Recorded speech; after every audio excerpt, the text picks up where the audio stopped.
那玉清风为何有男子进出？玉清风是雪月仙子的居所，不是从来不允许男子进入的吗？你说那个啊，1个月前6宗联合灭了合欢宗，解救出了个宗被合欢宗秘密抓过去，强行采阴补阳的弟子。你猜怎么着？在后山发现了一个凡人。玉清风弟子攻到合欢宗后山的时候，一群合欢宗女修还在对那个凡人采补。那个凡人已经被榨干得不成人样了，留在那里死定了。雪月仙子虽然表面冷冰高傲，生人勿近，但是内心良善，将那个凡人带回了玉清风休养。现在已经1个月了，基本恢复了，估计也要被雪月仙子送下山去了。我靠，那合欢宗的女修怎么会采补一个凡人？凡人又没灵气，于双修毫无益处啊。谁知道呢？大概那凡人生的俊俏，然后合欢宗女修欲求不满，那个凡人还不爽死了。这对于他来说还真不好说是劫难还是福运呢。毕竟就算是凡人帝王，也体会不到那仙子的飘飘欲仙吧。合欢宗女修可都是个顶个的角色。玉清风山外，一群道青山弟子议论着。玉清风小月殿，师尊从将林舒雨带回仅仅1个月，他身体的伤势完全恢复了。不仅仅如此，他躺着就进入了凝气一重。柳诗诗对着傅诗雪禀告道。傅诗雪眼神闪过一丝惊诧，从凡人入仙途，引灵气入体，乃千难万难，不掉几层皮，经历生死折磨，根本不可能度过那仙凡有别的天堑。这少年竟然只是躺了1个月，便是到了凝气一重。既然已经无恙，那便是送下山去吧。傅诗雪说道。林舒雨缓缓走进了大殿，对着傅诗雪叩首3拜。多谢仙子救命之恩，我愿留在玉清风报恩，入仙子座下为徒。留我玉清风报恩？我玉清风可不是什么人都能入的，更别说是成为我师尊徒弟了。柳诗诗在一旁说道。我并非天资愚钝，只是被合欢宗所有女修日夜采补不停，体内灵气被榨尽，所以才成凡人之姿。如果你们再晚来1年，让合欢宗女修再对我采补1年，即使6宗联合，也不会是合欢宗的对手。林舒雨缓缓地说道。柳诗诗没有继续说话，若是旁人说这般话，她只觉得是在口出狂言。但是这个人重伤濒死，只是1个月便是恢复如初，更是入了凝气一重，恐真是来历不凡。傅诗雪瞬间消失，又瞬间出现在林舒雨身前，纤纤玉手抓起林舒雨的脉门。傅诗雪瞳孔震动，不可置信地看向林舒雨，便是又叹息了一声。你道基已毁，命脉尽断，此生无缘开元，你的修行之路凝气9重已是尽头，放弃吧。柳诗诗在一旁听得一愣，道基乃是修行之根本，道基一毁，修行之路便是断了。至于命脉，可不是所有人都有的，整个道青山也只有3人拥有命脉，那是天赋异禀者的象征，有人与生俱来便是能够掌握一种力量，视为命脉。譬如这副诗雪生来便是可以掌握风雪，也被称为雪月仙子。命脉者同阶无敌，同阶也只有命脉者能够击败命脉者。我这一生从来不弱于人，沦落至此，我只怪自己识人不明，只是放弃2字在我生命里从不曾出现。我从不怨天尤人，不过是重走一遍来时路，又何妨？林舒雨声音平淡，却是透着无比的沉稳。无法开辟元府，你这来时路怕是已经走不通了。傅诗雪毫不留情面地说道。林舒雨起身看向傅诗雪，仙子可介意不说话？傅诗雪看了柳诗诗一眼，你先在外面等着吧。柳诗诗拱手之后离开小月殿，在外面等候。未等候多久，傅诗雪便是走出了小月殿，对着柳诗诗说道。昭告整个道青山，林舒雨为我记名弟子，暂驻外门，与外门弟子共同修炼。若是能够在3年之内入内门，上山河榜前3甲，便是正式收为真传弟子。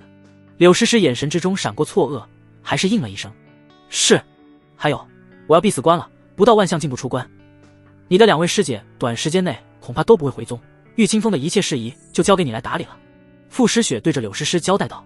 师尊要开辟魂海到达万象，非1日之功，我愿为炉鼎，供师尊采补，不到半年，师尊便可开辟魂海入万象境。林舒雨一从小月殿走了出来，对着傅诗雪说道。放肆！傅诗雪凛冽一声，只是一瞬，透骨的寒意便是笼罩了整片天地，空中飘着风雪。片刻之后，这股寒意也消失了。傅诗雪平复了自己的情绪，语气仍旧冰冷。我知你是好意，但是尊卑伦常有序，我的确迫切要进入万象境，但绝对不是为了破境而不择手段的人，更不会将自己的弟子当炉鼎。此事从此以后休要再提。是。林舒雨也只是回应了一声。待到傅诗雪走后，柳诗诗才对着林舒雨问道。你究竟和师尊说了什么？玉清风没有一个男弟子，更是不准男修进入，师尊也绝对不会收男弟子。师父竟然为你连破2次例，你究竟什么来历？如此来历，又为何会落在合欢宗的手中？林舒雨微微的一笑。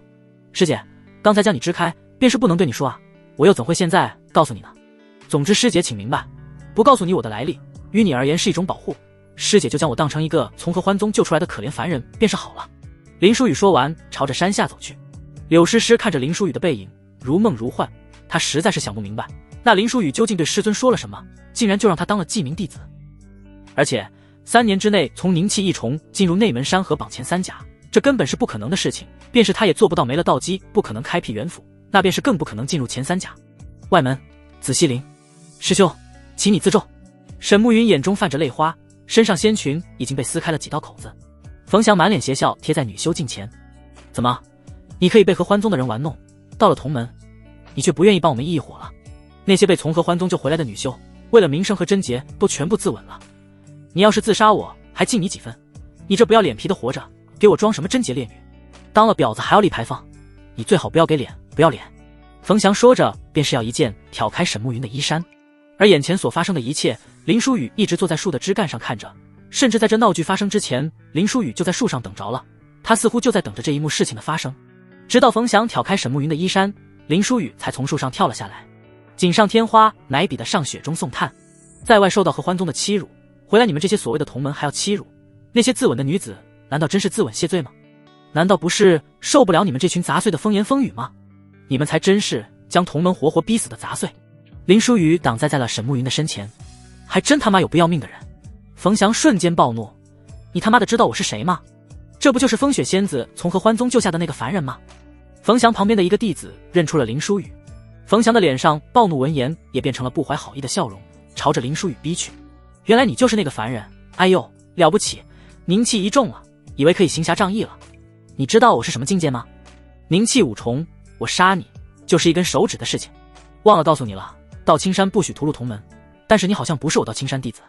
冯翔的脸上带着无比的挑衅和不屑，言语之中更是带着几分威胁。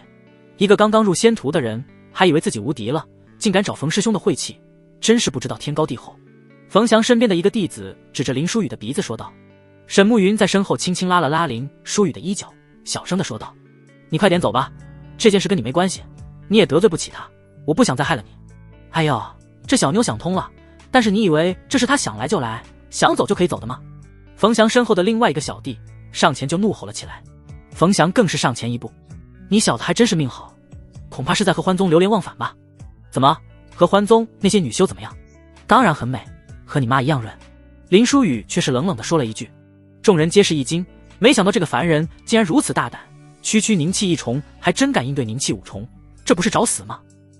只是冯翔大概也没有想到，如今这林书宇的辱骂之言，有朝一日却一语成谶，变成了现实。当然，这都是后话。你他妈找死！冯翔勃然大怒，手中多出一柄大刀，大刀破风而至，凌厉轰鸣。完了！沈慕云想要救林书宇，但是对方速度太快了，根本反应不过来。天罡剑指诀，林书宇双指并力应接冯翔的大刀，凌厉对撞，掀起巨大的波浪。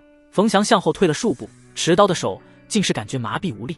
所有人皆是用不可置信的目光看向林书宇。凝气1重对拼凝气5重，竟然不落下风。整个大雪国还没有听说过谁能够跨那么多重境界战斗的。今日我便是卖你这个面子，但是你记清楚了，这个梁子结下了，你以后便会后悔，为了这么一个不知羞耻的女子而与我为敌，是多么错误的决定。冯翔转身离开，身后的2个小弟亦是跟着离开。走了有一段距离，旁边的小弟却是问了起来，冯师兄就这般离开了？那小子虽然邪门，但是我们一同上也未尝不了就地杀了他。冯翔没有回应，却是突然倒地，鲜血浸满了整个衣衫，口中鲜血不止。2个小弟慌了神，连忙上前扶起冯翔。冯师兄，你怎么了？你怎么样了，冯师兄？冯翔鲜血是从胸口渗透出来的，胸口密密麻麻利刃的伤口。2人想要用灵力止血，但是伤口剑气肆虐，如何都愈合不得。怪不得这冯翔扭头就要走，他自己灵气强撑着，已然是身受重伤。凝气1重，只是一指便是重伤了凝气5重，何其荒谬！带我回去，不准说我是被那个凡人伤的，咬死说是柳诗诗伤的我，听懂了吗？冯翔紧咬着牙齿对着2个小弟说道。2个小弟神色慌张又迷茫，为什么啊，冯师兄污蔑真传弟子，这罪责可担不起啊！为什么？你们是猪脑子吗？要是传出去，我被一个凝气1重打成重伤，我以后如何还能出门？我还要不要脸？师门的脸面在何处？况且只有他柳诗诗是真传弟子，难道我堂兄就不是真传弟子？冯翔在交代完一切后晕了过去。他早就该昏厥了，硬是强撑着一口气，也要交代清楚这2位弟子，要留脸面在人间。子息灵处，沈慕云震撼地看向林书宇：“你如何做到的？凝气1重如何能够打凝气5重？难道你隐藏了修为？”林书宇没有回答，一口鲜血喷涌而出，整个身体都开始出现红色斑纹，那是身体即将崩坏的征兆，随即七窍开始流血。草率了，以我现在的身体，根本无法承受天罡剑指诀的霸道真气，身体要崩坏了。林书宇咬着牙齿了，自言自语了一句，他怎会不知道自己的身体是什么情况？如果不是这样，眼前的女子如何能够对自己死心塌地？他如今修为尚且低微，况且对整个道青山以及诸多事宜皆是不熟悉，他需要一个对道青山熟悉且对自己死心塌地的人为自己做事，关键时候甚至能够为自己挡命的沈慕云便是他挑选的那个人。沈慕云赶紧给林书宇体内灌输灵气，但是他修为境界不足，灌输的灵气根本就不足以阻止身体崩坏。我该怎么办？我该怎么办？如何才能够救你？沈慕云看着林书宇身体逐渐崩坏而无能为力，脸上越发的急切。送我到玉清风去。林书宇咬着牙齿对着沈慕云说道。沈慕云连忙抱起林书宇就朝着玉清风跑去，这才跟我豪言壮志的下山，怎么1个时辰不到就这样半死不活的给我送回来了？柳诗诗看着奄奄一息的林书宇说道。这就是师尊新收的小师弟，长得挺俊俏的嘛，只是这身体为何崩坏的这般严重？这不像是被人伤的，更像是从内部开始崩坏的。柳诗诗旁边多了一个女子，女子披着头发，胸前波涛汹涌，双眼迷离，当真是回眸一笑百媚生。此人正是傅诗雪的3弟子江如烟。沈慕云将之前发生的一切快速讲给柳诗诗听。凝气1重正面对抗凝气5重，天大的笑话，月1重对抗已经是天之骄子，月4重便是师尊当年也做不到吧？柳诗诗根本不相信这沈慕云所说。我说真的真的，绝无半句虚言，请师姐救救他。沈慕云甚至还带着几分哭腔。真假先不论，先救人吧，只是这身体崩坏成这副模样，也不知道能不能救活。江如烟从沈慕云的手中接过了林书宇。林书宇醒来已经是几个时辰以后了，醒来只见眼前一大团的雪白，一股沁人心脾的香味涌入鼻中，让人回味无穷。好大好白。林书宇迷迷糊糊地说了一句，怎么想吃吗？一道慵懒酥软的声音传来，一张绝世容颜的脸逐渐清晰在林书宇的脸前，而那遮蔽视线的雪白正是眼前这绝世容颜胸前的山峰。香。林书宇的意识并不清楚，说完这句话便是又昏迷了过去。这师弟还真敢回答响啊，都快死了，心里还能想着那点事，男人真是至死是少年啊。江如烟看着又昏迷过去的林书宇说道。他虽是这样说，但是脸上却未露出半分怒色。他有什么不敢说的？就在今日，他还在师尊面前说，当师尊炉鼎，帮助师尊入万象境，我当时听得都一身冷汗。柳诗诗在一旁说道。江如烟不可置信地看向柳诗诗，你确定？说了这样的话，他还能够活到现在？柳诗诗刚准备回答的时候，门外一个女弟子闯了进来禀告道，柳师姐，韩影峰的人来玉青山脚底下找我们要人了。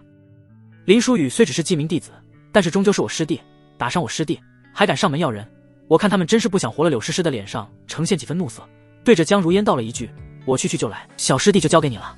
玉清风山脚下，韩影峰大师兄尹天仇纠结一众人弟子聚集在玉清风山脚下，柳师姐贵为真传弟子，却是为了庇护一个凡人，将我师弟冯翔打成重伤，至今生死难料，柳师姐难道不应该给一个说法吗？尹天仇对着柳诗诗咆哮道。柳诗诗只是看了一眼尹天仇，强大的压迫力瞬间让尹天仇一众人等直接跪倒在地上，根本难以起身。什么时候一个外门弟子也能在真传弟子门前叫嚣了？我今日治你们一个不尊长辈之罪，杀了你们又如何？柳诗诗的声音低沉，带着强大的压迫力，下一秒就要碾碎这些人的身体一般。一个黑色的身影突然出现，一挥手，那股压迫在外门弟子身上的压力瞬间消失于无形。柳师妹还真是好大的威风。那黑影冷冷地说道。尹天仇等一众弟子对着黑影弯腰拜手。冯师兄，此人绝天峰谢绝天门下手徒冯万森，已达开元境4重，在整个道青山修为已在诸多长老之上。这个世界修仙境界，凝气、开元、万象。凝气共有9重，9重之上开辟元府是未开元境，开元境共有5重，每一重都是一道坎，差距甚大。开元境5重之后，凝聚魂海，进入万象境。至于万象境，整个大雪国摆在明面上的没有一个，传闻之中唯一一个万象境藏在大雪皇族深宫之中。冯万森再一挥手，空间产生了波动，冯翔重伤濒死的模样出现在空中。冯翔即便是有过错，柳师妹也不至于将其伤成这个模样吧？整个道青山都知道他乃是我堂弟，柳师妹出手的时候就没有想过给我绝天峰3分薄面，竟是为了一个外人，为了一个凡人将我堂弟重伤至此。还是说庇护外人只是一个由头，柳师妹就是想要挫挫我冯万森的锐气？那柳师妹尽管可以对我来，不必对我身边人出手，这手段甚是下作。今日于公于私，还请柳师妹要给我一个公道。冯万森威压骤起，整个山脚下都透着一股浓烈的杀气。柳诗诗的心神明显动了一下，倒不是被冯万森压制，而是看冯翔模样，那沈慕云说的不是假话，林书宇竟然真的以凝气一重对抗凝气5重的冯翔，而且现在看来根本已经不是对抗了，这是重伤了对方。柳诗诗一挥手，林书宇重伤昏迷的场景也浮现在空中。说起这件事，我还要找冯师兄讨要一个说法呢。此子我师尊已经收为弟子，并且已经昭告整个道青山，冯师兄就算是耳目闭塞，想必也已经听闻我师弟被重伤这般程度。我出手教训冯翔，未将他杀死，已经是给足你了面子，你竟还敢上门讨要说法？柳诗诗冷冷地说道，并且将重伤冯翔的事情揽到了自己身上。毕竟凝气重重伤凝气5重这种话没人会相信，而且他也不希望这种事情被外人所知。冯万森紧握着拳头，此事已经不好发作，自己不占理了。虽然自己实力境界高于柳诗诗，但是毕竟是同门，要发难需的理由站得住。关键这柳诗诗背后还是雪月仙子傅诗雪，那个号称万象之下不败的女人。既然两人都是重伤，此事就到此为止，只是两个人之间的矛盾，往后我们这些大人就不要出手了，小孩子之间的问题就有这两个孩子自己去解决，可好？冯万森对着柳诗诗说道。不行，柳师姐万不可答应，那冯翔境界本来就比林师兄高那么多，在外又是拉帮结派的，师姐如果不庇护他，他不可能再到青山活下去的。沈慕云神情焦急地对着柳诗诗的说道。冯万森目露一道杀意，一道光冲着沈慕云射去。这里什么时候轮到你一个外门弟子插嘴了？冯万森口中充满了不可置疑的杀气。柳诗诗顺身出现在沈慕云的身前，挡住了那道杀光，轻描淡写地说了一句好。冯万森见柳诗诗答应，心满意足地转身离去。我记得雪月仙子的话是让此子从外门做起，3年之内到内门山河榜前3甲。柳师妹记得此子养好伤之后让他去外门，毕竟这可是你师尊的命令，你应该不会不遵师命吧？这风雪仙子不想收徒就直说，何必给一个凡人不切实际的希望呢？3年从凝气1重到内门前3甲，怕是风雪仙子自己都做不到吧？冯万森在离开的时候还不忘嘲讽几句。柳师姐，那冯森在外门已经拉帮结派多年，师姐要是不管，他在外门肯定受到诸多刁难，寸步难行，最后死于非命。沈慕云继续对着柳诗诗说道。他有他的路要走，如果这点危险都不能靠他自己解决，他怎么能够破例成为了我玉清风的弟子？柳诗诗回应了一句，只是这危险也太过危险了，几乎没有任何破局之法。沈慕云满脸都是焦急，柳诗诗倒是神情淡漠，只是有一件事，关于冯翔被重伤的事情，对外你只要说是我伤的便可。沈慕云点了点头，我明白，木秀于林风必摧之，尤其是林师弟还没有成长起来，若是凝气重重伤凝气5重被发现，林师弟一定会陷入漩涡之中。林书宇再次醒来的时候已经是1个月之后，只感觉软软的酥酥的东西压在自己胸口上，压得林书宇胸口沉闷，不禁地咳嗽了2声。上半身趴在林书宇胸口睡着的江如烟听闻咳嗽的声音醒了过来，一副睡眼惺忪的模样看向林书宇。你醒了啊？江如烟披头散发，睡眼惺忪的模样别是一副韵味。林书宇看着眼前的女子竟然愣神了一番。江如烟见林书宇一副呆滞的模样，上前用自己额头抵在了林书宇的额头上，似在测林书宇的体温，自言自语了一句退烧了，应该是无碍了。属于江如烟的体香不断渗进林书宇的鼻中，这个角度正对着江如烟的沟壑，里面春光一览无遗。林书宇下面竟然不受控制地支撑了起来。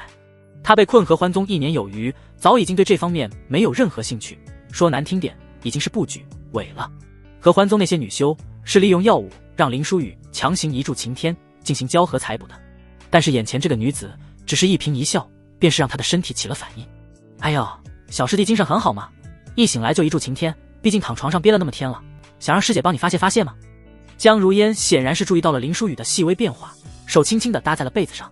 林书宇身体像是触电了一般，脸色瞬间羞红。哟，咱们师弟还是个纯情男孩，脸红了。合欢宗那些女修看来没有将小师弟调教好啊。江如烟发出银铃般的笑声。好了，别戏弄他了。柳诗诗此时走了出来，对着江如烟说道。柳诗诗看向林书宇说道，这位是你的3师姐江如烟江师姐，之前一直闭关炼丹，1个月前才出关，你能够保全性命，完全是江师姐细心照顾。她多年寻找炼制药材炼丹，想要破境，为了救你，闭关所炼制的丹药全部都用在了你身上。林舒雨眼中闪过一丝微光，看向眼前的江如烟。所有丹药？为什么？这些丹药对于曾经的自己来说根本不算什么，对于眼前的这位江师姐，恐怕是几年甚至10几年的心血就用在了一个初次见面的人身上，真的会舍得吗？没办法，我也是心疼的紧。你不知道师姐我为了找到那些药材付出了多少的艰辛，但是没办法，谁让你叫我师姐呢？哪有师姐不疼师弟的？江如烟的声音如躯蚀骨，似要将林舒雨的骨头给融化了。江如烟猛然地靠近林舒雨，2张脸贴得不足1寸，林舒雨甚至能够感受到江如烟的呼吸，那带着淡雅芳香的气息就一口口吐在林舒雨的脸上。林舒雨看着殷红的红唇，忍不住想要咬上去。小师弟是不是感动坏了？我那些丹药本是为了破境炼制的，如今全部给了你，小师弟该如何弥补我？江如烟在林舒雨的耳边轻声地说道。我愿为炉鼎。林舒雨话说到一半，江如烟的纤纤玉指抵在了林舒雨嘴巴上，打断了林舒雨的话语。我倒是想要接受小师弟的好意，可是小师弟如今这副身体，怕是经不起师姐折腾。我可不想我细心照顾了1个月的身体，又回到那副崩坏的模样。江如烟脸上带着淡淡的笑意。你要是能够到达开元境，与师姐双修可好？柳诗诗半只手捂着脸，似乎对着江如烟也很无语，但是又无可奈何。你别逗老实人了，师尊说了，他此生都无缘开元了。柳诗诗对着江如烟说道。江如烟缓缓起身，回首掠起一丝微笑。这些天都是我治疗照顾的，我怎会不知道道基尽毁，便是大罗金仙下凡，此身躯都已经不可能再开辟出元府。江如烟又看向林舒雨，我有心与小师弟结成双修道侣，看来你我无这般缘分啊。如果我能够开辟元府，到达开元境呢？久久不开口的林舒雨总算是开口了。江如烟莞尔一笑，那自然是等着小师弟来报答我，我一定会到达开元境的。林舒雨肯定地说道，他要重走来10路，就绝对不会被挡在一个小小的开元境前。那小师弟你好好努力哦，我也该走了，我要重新去搜集药材了，我要快点到达开元境4重，这样以后再也不用被韩清梦指指点点了。江如烟扭着身子朝着外面走去了。柳诗诗无奈地拍了拍自己的脑袋，真是头疼，你还是改改你的性子吧，你就算是到了开元境4重，你依旧不会是大师姐的对手，你该挨打还是挨打。柳诗诗又看向林舒雨，这江师姐性子就是这般，她的话你别放在心上，因此没少被大师姐教训。你上面还有2位师姐，大师姐韩清梦，2师姐苏念雪，都在外面执行任务，一时半会不会回来？柳诗诗上前摸林舒雨的脉，接着说道，你好好休养，你的危险可不是现在，现在外门估计已经不少人磨刀霍霍等着取你的命。柳诗诗摸林舒雨的脉，眼神突然震动起来，她整个身体都紧绷起来，眸子里透着无比的震惊不可置信，将仿佛见了鬼一般。怎么可能？怎么了？林舒雨也不懂柳诗诗为何如此震惊，自己的身体如今也没有什么秘密了，该被摧毁的不该被摧毁的都已经被摧毁干净了。你已经到达凝气2重了，你什么都没有修炼，甚至在昏迷之中就到达了凝气2重，你这是什么体质？躺着就能够修仙？柳诗诗满眼都是惊愕，修仙之路何其艰难，但是对于眼前人来说是不是太简单了？这已经够慢了，如果我不身受重伤还能够更快，只是这种快对于现在的我来说是致命的，我的身体很脆弱，过快的灵气积累我如今的身体承受不了，所以还需要师姐帮我。林舒雨起身靠在床头，对着柳诗诗说道。柳诗诗看了林舒雨一眼，我如何帮你？将我当成炉鼎才补我，将我多余的灵气连同真元一笔吸去。林舒雨对着柳诗诗说道。呵呵，滚！柳诗诗的神情瞬间冰冷，一脸的无语。这种事情你对我说的倒是挺顺口的，刚才跟3师姐脸红个泡泡茶壶，你自己养伤吧，至于多余的灵气，我想有人很乐意帮你的。那女弟子日日在山脚下等你的消息，心中愧疚的很，你若是开口，她想必不会拒绝的。柳诗诗说着便是走了出去。林舒雨却是摇了摇头，她不行，本来就已经经历过一次黑暗了，我不能利用她这份感恩和愧疚提出这种事情，这是对她的2次伤害，但是必须找个人才补我，不然身体会崩坏的。10日后，林舒雨痊愈，已准备下峰去外门。有一件事我必须交代你一句，那种杀敌1000自损800的招式不要再用了，3师姐已经离开到青山了，你若是身体再崩坏那般模样，我无法救你。重伤冯翔的锅我已经替你背了，剩下的事情你自己处理。临行之前，柳诗诗对着林舒雨交代了一声，知道了师姐。林舒雨轻声地回应了一句，不用柳诗诗交代，林舒雨也断然不会再用之前的功法。他没有想到身体竟然脆弱到这般模样，便是连最普通的天罡剑指诀都无法承受了，看来要学习这道青山落后的功法了。玉清风的山脚下，沈暮云看见林舒雨下山，眼神之中闪过光彩。你没有事情真是太好了，我那日带你到玉清风的时候，都以为你已经死定了。那日真是谢谢你了，如果不是你，我都不知道会被怎样对待，也是因为我，才害你受了这么重的伤。沈慕云的眼神之中全是自责和愧疚。林书雨摸了摸沈慕云的脑袋，你有没有做错什么？为什么要摆出这样一副模样？是我要强出头，之后所要承担的一切，也应由我一人负责，怎么都怪不到你头上来。沈慕云看着林书雨，眼前这个比自己小的师弟，此时却宛如一个大哥哥一般。他在黑暗之中看到了一丝丝的曙光。你要去外门吧，我带你去，只是你的处境恐怕很危险。冯祥伤虽然还没有好，但是外门很多人恐怕会为了巴结冯祥背后的冯万森，对你百般针对。沈慕云对着林书雨说道。林书雨一脸无所谓的模样，若是我身体并未崩坏，纵使凝气二重，我亦能开元之下无敌。沈慕云眼中有几分震撼，只是跨4重变已经能够震撼整个世界了，这林书雨竟然说自己凝气2重能够打凝气9重，甚至是开元境下不败。你的身体是在合欢宗被那群人妖人折腾坏的吧？沈慕云提起合欢宗，眼中是愤怒又是恐惧。林书雨摆了摆头，脸上竟是露出了几分笑意。合欢宗那都不算啥，是一柄剑，一柄名为乖离的剑，从我的后方插入，贯穿了我的心脏，然后我的身体就开始崩坏瓦解。沈慕云看着林书雨的笑容，那笑容之中感情太复杂了，一分愤怒，一分可笑，一分凉薄，一分自嘲，一分坦然。沈慕云猜都不用猜，一定是极为亲近和信任的人刺出的那一剑，他才会有那种笑容。只是心脏被贯穿，真的能够活下去吗？沈慕云很识趣的没有继续追问。两人一路来到外门报道。林书雨，你就是林书雨？凡人入仙途，果然是不知道天高地厚，得罪了冯祥。你觉得你还有活路吗？负责处理外门事务的弟子看见林书雨脸上便是露出了轻蔑的笑容。林书雨歪了歪头，哪来那么多废话？我的住宅在什么地方？你哪有住宅？你不是玉清风记名弟子吗？你的住宅子在玉清风啊？哦，你被玉清风赶下来了，那可就没有你住的地方了，后面猪圈还有点地方要被你挤解。负责外门新弟子的负责人林三言语轻蔑地对着林书雨说道。沈慕云上前一步，你不要太过分了，他好歹也是风雪仙子的记名弟子，你如此针对，是不将风雪仙子放在眼中吗？你快别扯淡了，3年之内到达那门前3甲，那风雪仙子压根就没有打算收这个徒弟，我想是这个凡人不知廉耻的软磨硬泡，风雪仙子便是给出了一个根本就无法完成的要求，打发他罢了。林三的眼中全是不屑，况且不出3日，你想必都不知道死在哪里了吧？住宅什么的确实没有必要了。林三对着林书雨说完，又看向了沈慕云。哎呦，这不是千人骑万人爬的沈慕云吗？还没自杀呢，也不是什么要脸面的人，你们两人还真是配呢。婊子配狗，天长地久，不过你们好像也长久不了了。林书雨无所谓的脸上闪过了一丝杀意。如果我3天还没死呢？3天之内你没死，我叫你父亲。林三的眼神之中全是戏谑。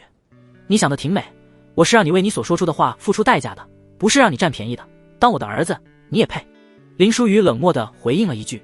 哎呦卧槽！林三闻言上前就要对林书雨动手。你他妈能够活到现在真是一个奇迹，嘴巴见识吧，老子今天就先给你松松筋骨。林三还没动手，被旁边的弟子给拉住了。你和他一个废物动什么气？他也活不了多久了，别为了这么一个将死的人，将自己的饭碗给弄丢了。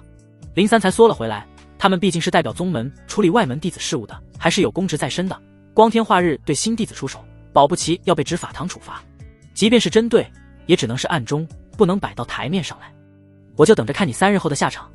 林三看着林书雨冷哼了一声，3日后我不死，我便是要你死。林书雨看着眼前的林三冷冷地说道。林三语气周围的弟子哈哈哈的大笑了起来。哈哈，你们听见了吗？他要我死，哈哈哈，我倒是期待起来了，我期待你能够活到3日后，我就在这里等着你，我倒是想要看看你怎么让我死。这凡人入仙途的就是弱智，还以为他们凡人打架放大话呢，哈哈哈哈。周围一遍遍讥讽嘲笑的声音，多笑会吧，之后可能就笑不出来了。林书雨转身离开，沈慕云跟在林书雨背后小声地说道，他们的话你别放在心上，修仙世界是这样的，没有那么美好。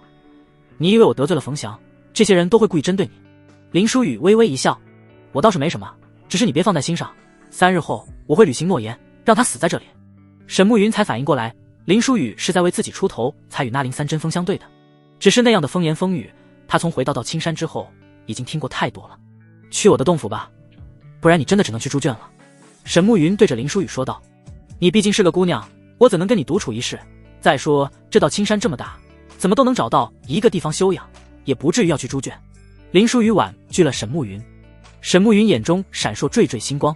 从回到青山之后，还只有你将我当成一个姑娘来看。猪圈不是真的猪圈。沈暮云指了指远处光秃秃的一座山峰，看见了吗？那原名孤清峰，乃是道青山7大主峰之一。在风雪仙子没来到青山之前，孤清峰被称为7峰之首。孤清峰峰主独孤月境界更是到达了半步万象境，就差半只脚进入万象了。那如今怎么落到这副光景了？林书宇看着那光秃秃的山峰，没有任何灵植，也就意味灵气枯竭，那地方已经完全不适合修炼了。独孤独月不知道为何带走了孤清峰的所有灵植而去，不知道去了哪里，至今了无踪迹。有人说是出了大雪国，也有人说是死了。总之，一个时代人物的落幕，便是有人揭开新的序幕。独孤月落幕，风雪仙子便是出现了。那孤清峰因为失去了峰主，没有人教导，更是没有灵植保持灵气充盈，逐渐凋零，后来就成为了废物聚集之地。那些通过考核但是其他百峰都看不上的弟子，他们不愿意离开到青山，便是聚集到了孤清峰。孤清峰也从那个时候被称为猪圈，因为是侏罗聚集的地方。沈暮云给林书宇讲述着那孤清峰被称为猪圈的原因。无主之峰嘛，那我来当这峰的峰主如何？3年，我让这孤清峰重复荣光。林书宇似乎给自己找到了一个目标，自己要逐渐修补自己的身体，凭借自己一个人寻找灵材肯定是不够的，如果一峰几万人为自己寻找呢？沈暮云震撼地看向林书宇，他简直不敢相信，这林书宇总是能够说出这般让人想都不敢想的话语。就算是做了那孤清峰的峰主也是无用，里面都是其他峰不要的弟子，本就是没有天赋的人，没有人教导，没有充盈的灵气，既无天赋又无修炼资源，那些人无法帮你抵抗冯翔的，我想他们也不敢和冯翔为敌吧。沈暮云对着林书宇说道，想要靠他们重新恢复往日荣光，更是没有一点点可能。林书宇只是微微一笑，这个国家所能够接触到的境界还不到拼天赋的地步，没人教导，那就我来教，就算是个傻子我也将他扶入开元境，而且区区一个冯翔还不至于让拉帮结派对付。这话沈暮云实在无法相信，凝气7重变是有望进入内门，开元境便是在内门都已经是凤毛麟角的存在了，孤清峰那些被人遗弃的废物，恐怕穷其一生都无法碰到那道门槛。好了，时间不早了，你先回去吧，我去孤清峰看看。林书宇对着沈暮云说完。沈暮云似乎有话想要说，但是欲言又止，看着林书宇的背影逐渐远去，到了嘴边的话语也没有说出去。林书宇刚踏入孤清峰没有多久，几件破烂武器就冲着林书宇飞了过来。林书宇抽身闪避，再回首，眼前已经是乌泱泱的一群人。进孤清峰的规矩，将身上的所有灵石灵才交出来。为首的一个人用着命令的口吻说道，没有灵气，没有灵材，掠夺新人身上带的灵石，便是成为这群侏罗收入灵石的重要方式。林书宇手在颤抖，倒并不是害怕，而是灵力又在凝聚了，马上便是要到凝气3层。他在极力的压制境界不突破，如果到达凝气3重，灵力还没有及时泄出去，身体将面临崩坏。林书宇目光落在前面的一个女子身上，那女子模样清秀，眼中仍有光彩，想必是刚进入孤清峰不久。林书宇望向那女子，缓缓开口，你想要在短时间之内提升境界吗？谁不想要提升境界？只是你我同是凝气2重，你要是有能够提升境界的法子，还至于是这个境界吧？我说的不好听的，来到孤清峰都是别人不要的垃圾，都是垃圾就别装了，老老实实的将手中的灵石交出来。那女子看着模样清秀，但是说起话来却是十分的冲。与我交合，我保你一夜之间进入凝气3重。林书宇十分认真的说道，他急需要有人采补体内过快增长的灵气，将境界压低下来。如果对方也想要破境，那便是双赢的交易。哪来的登徒子？我看你是不要命了。女子的脸上掠过了几分怒色，对着一旁为首的人说道，杀了他吧，灵石从他身上搜就是了。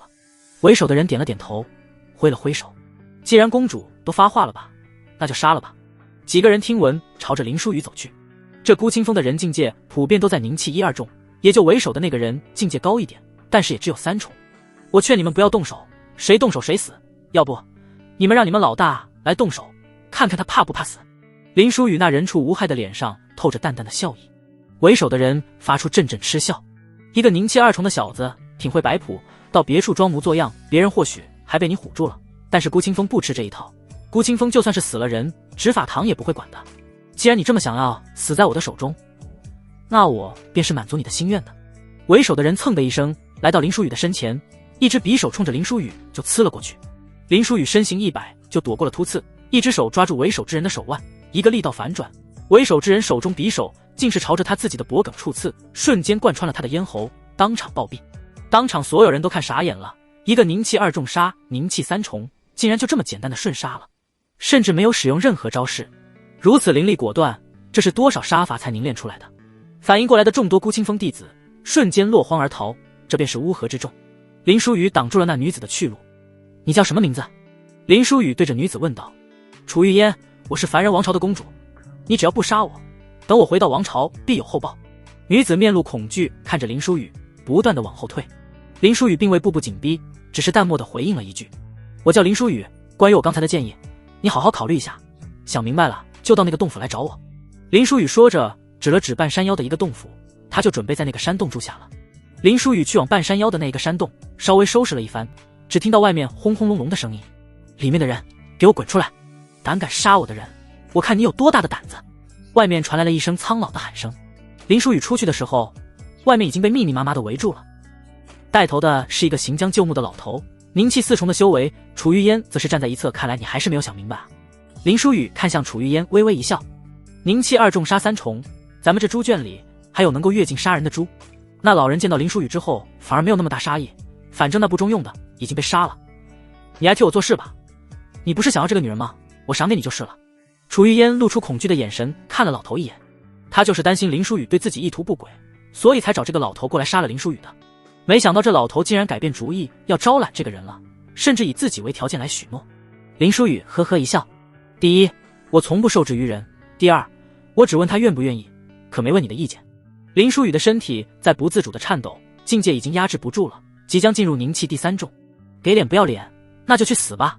老人冷哼一声，一道灵力隔空对着林舒雨杀了过去，身后数不清密密麻麻的人也朝着林舒雨飞驰而去。蓦然的一道身影挡在了林舒雨的身前，剑雨诀，天空灵气凝聚成剑，如同下雨一般坠落地面。意图上前斩杀林舒雨的诸多人，只是一瞬间便是死伤无数。宁气5重，老人看着突然出现的女子，眼中露出惊骇的恐惧之意。你怎么过来了？林舒雨对着突然出现在身前的女人问道。此人不是别人，正是沈慕云。沈慕云没有回应林舒雨，只是对着前面的人冷冷地说道，还不滚，是等死吗？那老人才反应过来，疯了一般的窜逃。楚玉烟也跟随着想要窜逃离开，被林舒雨挡住了去路。我先前提议的依旧有效，你可以考虑，只是留给你考虑的时间已经不多了，只有3天。林舒雨对着楚玉烟说道。楚玉烟恐惧的点了点头，越过林舒雨逃走了。在他眼里，这就是林舒雨的威胁，如果3天之内不主动过来伺候此人，他就会杀了自己。而对于林舒雨来说，林舒雨已经宁气3重了，3天之内他必须以自身为炉鼎，让人采捕自己，将自己的境界给强行的压回到宁气2重。你怎么了？你情绪不对劲。林舒雨回首看向沈慕云，沈慕云一把拥入了林舒雨的怀中，大声哭泣了起来。我已经无法住进竹清风了，每晚都会有人闯进我的洞府，我每日根本不敢入眠，时不时会被洞府的阵法惊醒，或许我就应该去死的，我成为了竹清风的耻辱，所有人都用异样的眼神看着我，便是师尊都在想我去死吧。明明曾经是那么敬爱的师兄，如今也想要入我洞府。沈慕云哭哭啼啼地说道，眼中全是痛苦和畏惧。和欢宗所受的屈辱只是开始，回到宗门所受的屈辱才是身心上的。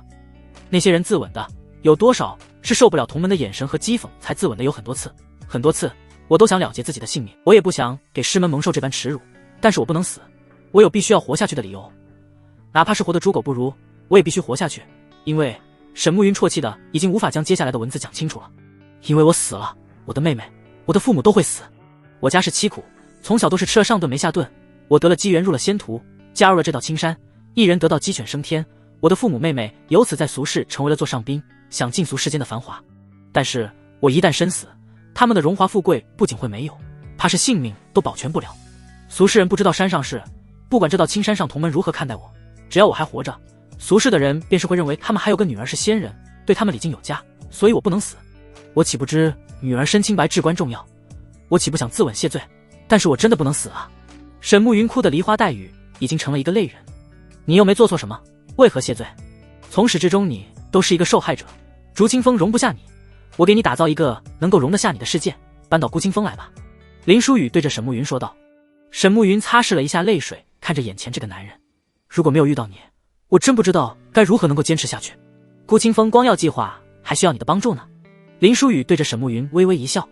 现在沈慕云现在脆弱得很，需要给他情绪价值，需要给他认同感，让他自己认为自己有用。我明日就给你把这孤清风给打服。这孤清风现在分成了几股势力，就跟土匪一般拉帮结派的，不过他们境界最高的也就宁气四重，我给全部打服，让他们听你的话。沈慕云对着林书宇说道。林书宇却是摆了摆头，这场架必须要由我自己来打，你得帮我几件事。好，你尽管吩咐。沈慕云想也没有想就直接答应了。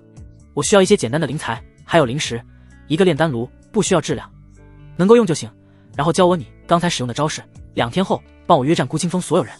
林书宇对着沈慕云说道。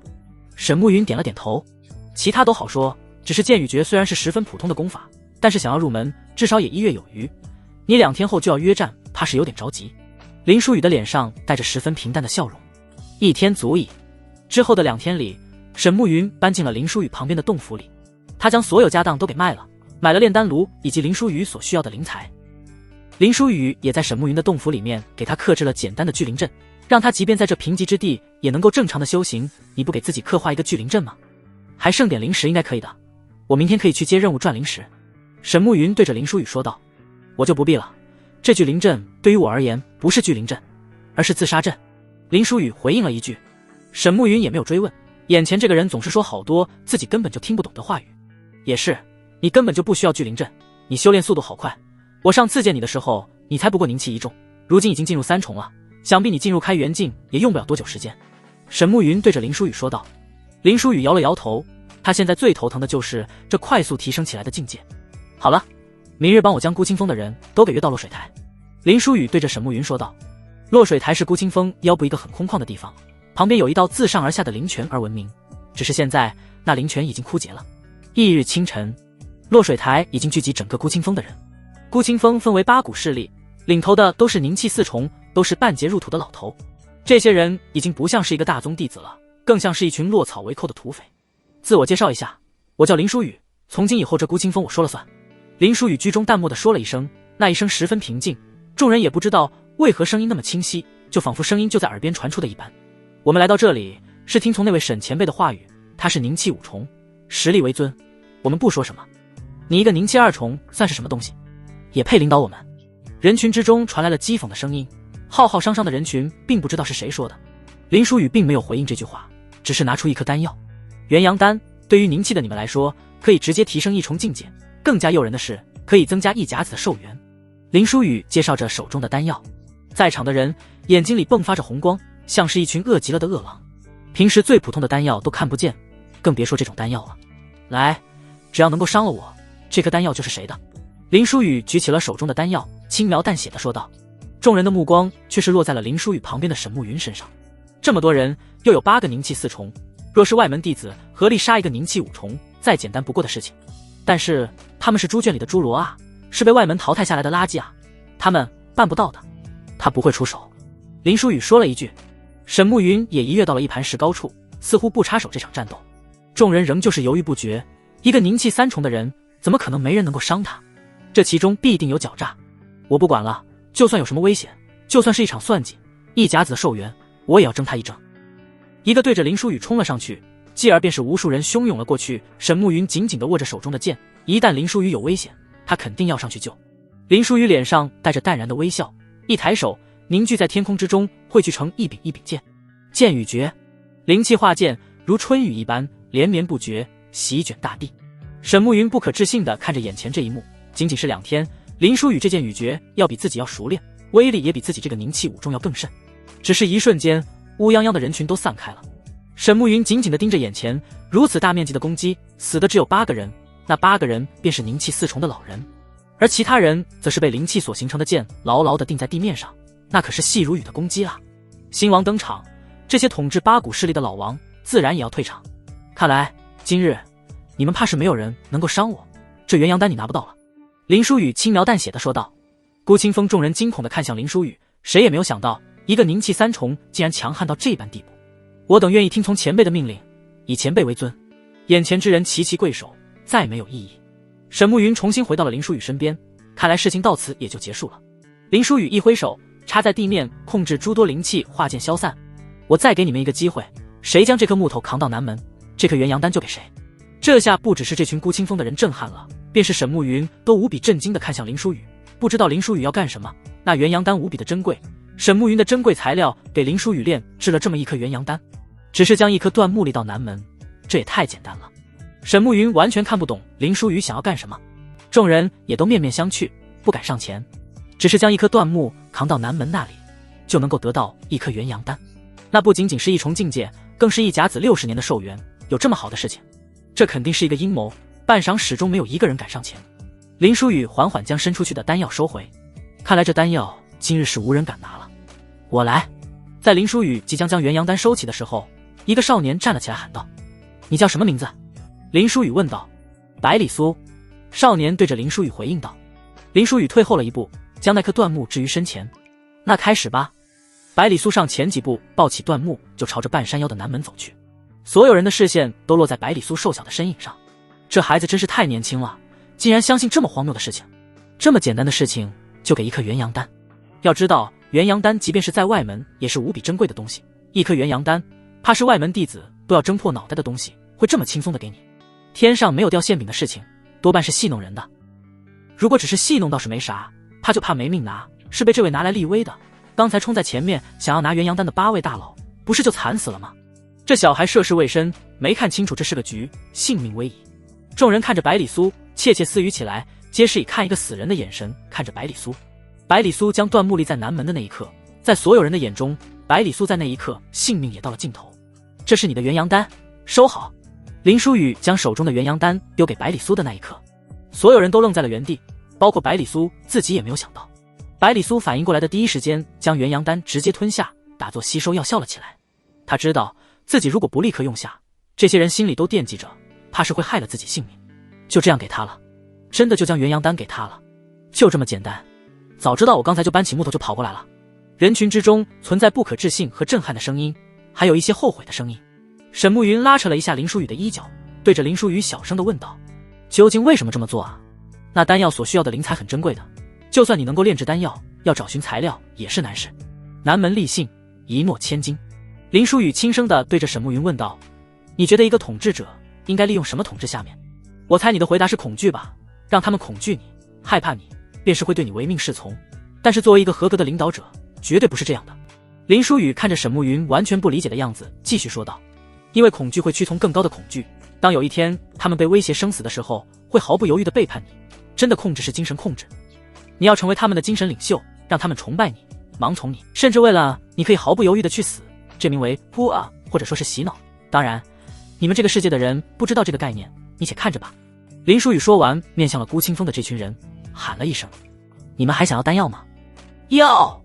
我们要。您想要我们做什么尽管吩咐。一瞬间，整个孤清风的人像是陷入了疯狂一般。但是这还不够，远远不够。林书宇咳嗽了2声，抬高了声调：我知道你们每个人踏入仙途的时候，想的都是如何大展身手，想着自己如何逆天改命，结果最后却是成为了人们口中的侏罗。我也知道你们努力过，没有修炼资源，没有老师教导，没有前辈撑腰，最后只能被人欺负，选择接受了自己的命运。你们为什么宁愿待在这个地方，被人当成侏罗，也不愿意离开？因为每个人都有不愿意面对的人吧，不愿意看到他们失望的眼神，不愿意被他们知道他们曾经为之骄傲的孩子朋友入了仙途，却是成为人人唾弃的垃圾。林书宇说到这里的时候，刚才的疯狂此时却成为了一片寂静。林书宇的话如同尖刀一般，刺进了他们所有人的痛处。可是你们能够躲避一辈子吗？永远的躲在此处，到死也不回去看一眼吗？林书宇继续问道。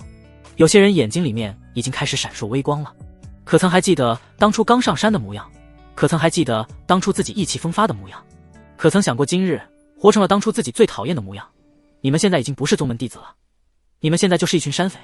林书宇的声音愈发的激烈。谁不想活得顶天立地？谁想活得这么窝囊的样子？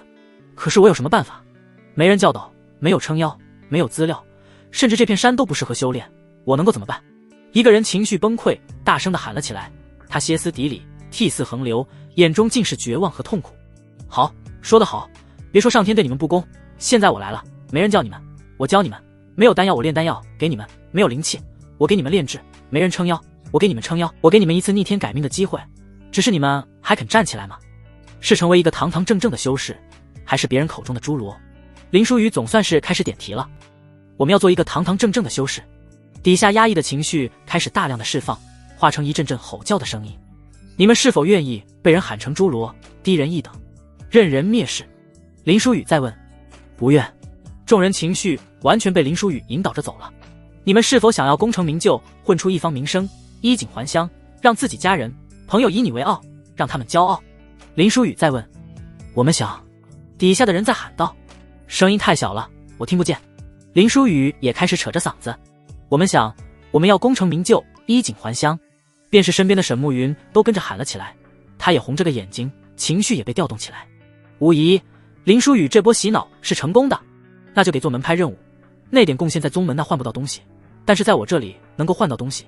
1个月，宗门贡献最多者传天阶身法，第二者我为其炼制灵气，第三者元阳丹。只要完成了宗门任务的，都有1枚聚灵丹，剩下的按照贡献可找我丹药、阵法。好了，现在滚去做任务吧。林书宇掷地有声地说道。是。所有人大喊道，一股脑地冲下山去外门接宗门任务。沈慕云也要跟着去，被林书宇拉住了手臂。喂，你别跟着上头，你什么都不做，我也会给你做好的，毕竟你是天使投资人。沈慕云也才反应过来，这就是洗脑吗？可是我觉得你说的很有道理。还有，你知道这有多少人吗？就算是人手1颗聚灵丹，需要的灵草也是一个天文数字，1个月根本就凑不齐，就不用说什么元阳丹、炼制灵气的材料了。所以你根本就没有打算兑现承诺。刚才那颗元阳丹那样轻易的给出，只是为了立起来你一诺千金的人设，让他们相信你今日所承诺的一定会给他们。沈慕云继续对着林书宇追问道。人无信而不立，我既然给出了承诺，便是一定会做到。林书宇轻描淡写的说道。那这些东西去哪里弄啊？1个月我拼死也弄不到1/10的。沈慕云对着林书宇说道。林书宇呵呵的一笑。不用，明日自会有人给我送上门来。啊！沈慕云实在想不通，林书宇已经是举目皆敌了，怎么可能有人送来那么大批量的灵草？明天你自会知晓，是你一个肯定想不到的人。林书宇还卖了一个关子，那我就等着看看究竟是什么人会送这么多灵草和灵芝过来。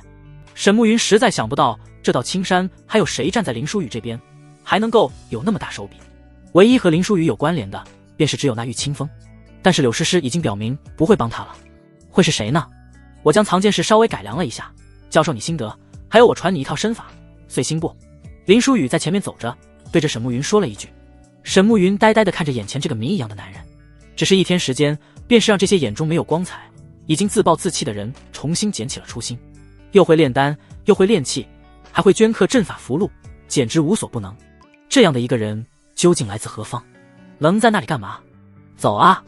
远处传来林书宇的声音，沈慕云才回过神来，追上了林书宇的脚步。林书宇在洞府门前一直教导沈慕云，直到天色昏暗。沈慕云已经好久没有动的境界，竟然开始松动了，即将进入凝气6重。他第一次明白，拥有一个老的师者教导，差别竟然是那么的大。这是你的剑，我利用剩下的材料，为你的剑身镌刻了符文和阵法。拿着这柄剑，即便是面对凝气6重的修士，你也立于不败之地。今晚对于你我而言，都是一个不眠之夜。林书宇将剑递给了沈慕云。沈慕云抚摸着自己手中的剑，眼中掩饰不住的兴奋。怎么了？为何对于我们来说都是不眠夜？沈慕云小心翼翼地对着林书宇问道，眼中更是掠起了几分娇羞。算起来，明日就是3日结束了，今天便是会有人摸上孤清风来杀我，但是境界最多不过凝气6重。你在山门处等那人来，杀了他，也算是将我今日教你的融会贯通的磨练。林书宇对着沈慕云交代道。沈慕云点了点头。交给我吧，放心，我不会让任何人伤害到你，只是这是我的不眠夜，你的不眠夜是……沈慕云的话说到一半，便是知道了答案。楚玉烟缓缓地走来，清风拂来，吹起了楚玉烟的长发，仙裙摆摆，眼中闪烁着微光，透着无比干净的美丽。想明白了，林书宇对着楚玉烟问道。楚玉烟点了点头，低声地回应了一句：“沈慕云只是无神地看见2个人走进了洞府，他拿着手中的剑，不知道在洞府门口站了多久。回过神来，明月已经高悬。他摸着手中的长剑，再无刚才的欣喜，不知道为何心中一股股悲凉泛开。不知道为什么，他感觉比被别人侮辱还要难受。最终他手持着剑，落寞地朝着山下走去。他还要去替这个男人挡住来杀他的人。洞府之内，楚玉烟看向林书宇，他的确是想通了。其实你说的很对，我来自凡人王朝的公主，即将联姻被送入他国，我为了打破这命运，选择了踏入仙途。走的时候盛气凌人，扬言一定要让我的父君，让整个凡人王朝看看我如何掌控自己的命运。直到入了道青山才知道，千军万马过独木桥，我们这些凡人入仙途的不过蚂蚁，他人随意就能够碾死。可是即便受尽委屈，我仍旧不回那凡人王朝，因为我实在是没脸回去。虽然夺取他人灵力不符合修行之路，但是无法更进一步，那也只能是走这一步了。一夜过去，林书宇教导楚玉烟如何夺取自己的灵气。我灵气3重了，我真的灵气3重了。楚玉烟欢呼雀跃起来。好了好了，我说过的有不是真的吗？林书宇倒是一脸的淡然。两人走出洞府的时候，沈慕云就被朝着洞府坐在地上，双眼无神地看着天空。他不知道是什么时候回来的，旁边还有一具尸体。峰主，下一次有需要转移灵气，一定还要找我啊，一定要找我。楚玉烟走之前还不忘记叮嘱林书宇，不断地强调着。沈慕云只是呆滞地看了楚玉烟一眼，这个女人昨晚来的时候还一副委屈的模样，似乎迫不得已过来的，如今走的时候却是如此兴高采烈，还想日后才有机会。沈慕云不知道为什么脑子里会突然蹦出这么一个问题：你怎么早上在门口坐着？林书宇对着沈慕云问道。没有，我就是刚刚杀了他才回来。被你说对了，这个宁气6重是冯翔的师兄，是韩影峰的弟子，是为了给冯翔出气来孤清风杀你的，正好孤清风死了人也不会有人管。沈慕云调整了一下情绪，对着林书宇说道。林书宇的目光则是落在了沈慕云的伤口上，给沈慕云上药。沈慕云却是不知道为什么把手臂缩了回来，不想跟林书宇有任何的肢体接触。别动，这不处理好会留下疤痕的，就不好看了。林书宇抓住了沈慕云的手臂。沈慕云神情复杂地看向林书宇，他想问，为何明明这么关心自己，明明对自己这么好，为何却和别的女人还完全不避着自己？他终是没有问出口，自己有什么资格，又有什么身份问呢？你灵气2重了，为何境界下了1重？沈慕云才反应过来，林书宇境界跌落了。我的身体还是崩坏的，我跟你说过了，我的境界提升得太快，我的身体承受不了，我必须找人才补我，压制境界。林书宇回应了一句。沈慕云听闻沉闷的胸口才舒缓了几分。喂。沈慕云话说了一个字又吞了回去，他想问为什么不找自己，但是终究还是难以启齿，马上换了话题。接下来你打算怎么做？光是这些人承认我的封主地位还不行，自娱自乐可不行，我必须要到青山承认我是这孤清风封主的位置。林书宇轻描淡写地说了一句，这绝对不可能，真传弟子可以在内门选一封成为封主，内门弟子到达开元境2重，也可以在外门选一封担任外门长老，灵气2重让到青山承认封主地位是绝对不可能的。沈慕云当场就说道。林书宇微微一笑，放心，这个封主之位很快便是会落到我头上，一切都在算计之中。你就是林书宇？掌门有请，速到清源广场。一个老者突然出现在两人的身前，传讯道。林书宇微微一笑，你看，这不就来了吗？沈慕云不可置信地看向林书宇，这几日他都和林书宇形影不离，除了昨晚，但是林书宇根本没有机会遇到青山掌门，为何到青山掌门会突然召见他？而且林书宇这模样是料定掌门会召见他的，这林书宇究竟是怎么办到的？沈慕云眼中是愈发的迷惑。前辈先行一步，我马上便到。林书宇对着那个传讯的老者说道。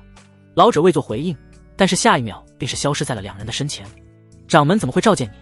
你这几日一直在山中，最关键的是，你好像早就预料到了掌门会召见你。沈慕云抑制不住内心的疑惑，对着林书宇问道。林书宇淡漠的一笑，你有没有想过，这孤清风一直是让到青山掌门头疼的存在？你认为一宗掌门真的希望自己的宗门有猪圈这么个地方吗？他一直无法妥善处理孤清风，直接割除孤清风，毕竟这是他师姐的山峰，独孤月生死还两说，而且曾经还是7大主峰，将这些弟子驱逐出去。可是他们曾经毕竟是经过了入门考核的，并且他们也没有办法，没有修炼资源，没有封主教导，最后只能自暴自弃，最关键治标不治本，每年都会有经过考核，但是其他峰不想要的弟子，他们一样会慢慢聚集在孤清峰，将这些弟子强行分散到其他峰。其他峰恐怕是不愿意，说不定会产生很大的流血事件。作为一宗之主，他始终无法找到处理孤清峰的平衡点。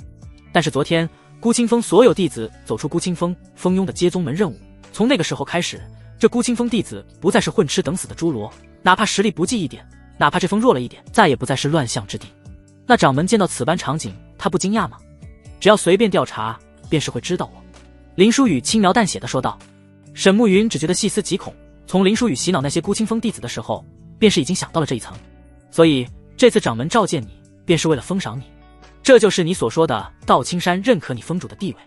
沈慕云没想到这林书宇算计的竟然那么多，整个孤清风弟子都成为了他当上的封主的棋子。封赏不封赏的还另说，一个人就这样改变了孤清风，他总是要好奇的见上这么一个人不是吗？林书宇说着朝着山下走去。沈暮云点了点头，按照你说的，其实只要你今日不卑不亢的回答几句，不惹事的话，找掌门要下这个封主的位置应该不成问题。沈暮云就是担心林书宇可能会大放厥词，之前林书宇对自己所说的话语都太过狂妄了，对于那些上位者来说，这种狂妄可能会引得他们不悦。说起来，今天算是3日已过，是该履行诺言了。那个林三也在那个什么清源广场吧，他就那里负责处理外门事宜。林书宇轻描淡写的说道。沈暮云惊得一身冷汗，不可置信的看向林书宇，你该不会准备大庭广众之下杀了林三吧？今日掌门召见，肯定还有其他封主长老到场，你若是当场杀害同门，别说这封主的位置你要不来，你会被当场诛杀的，先忍一手吧，找机会再杀了他也行，今日绝对不是杀他的时机。沈暮云赶紧对着林书宇劝阻着。林书宇一副置若罔闻的模样，只是很平淡的说了一句，你可曾见过我失信于人？沈暮云闭上了嘴，尽管忧心忡忡，但是他清楚的知道，这个男人决定的事情自己根本不可能改变。清源广场之上，掌门李道玄正襟危坐，身旁分别坐了2位主峰的峰主，清月峰峰主穆清月、开元镜五重，道青山3位命脉拥有者之一，和傅诗雪并称为大雪国10角色。另外一边则是千溪峰峰主洛千珏、开元镜五重、执法堂堂主，6位主峰峰主皆是开元镜五重，实力高低尚且不详。但是傅诗雪是6人之中不可争议的最强者，就好比当初的独孤月一般，你就是林书宇，还真是英雄出少年，你上前来。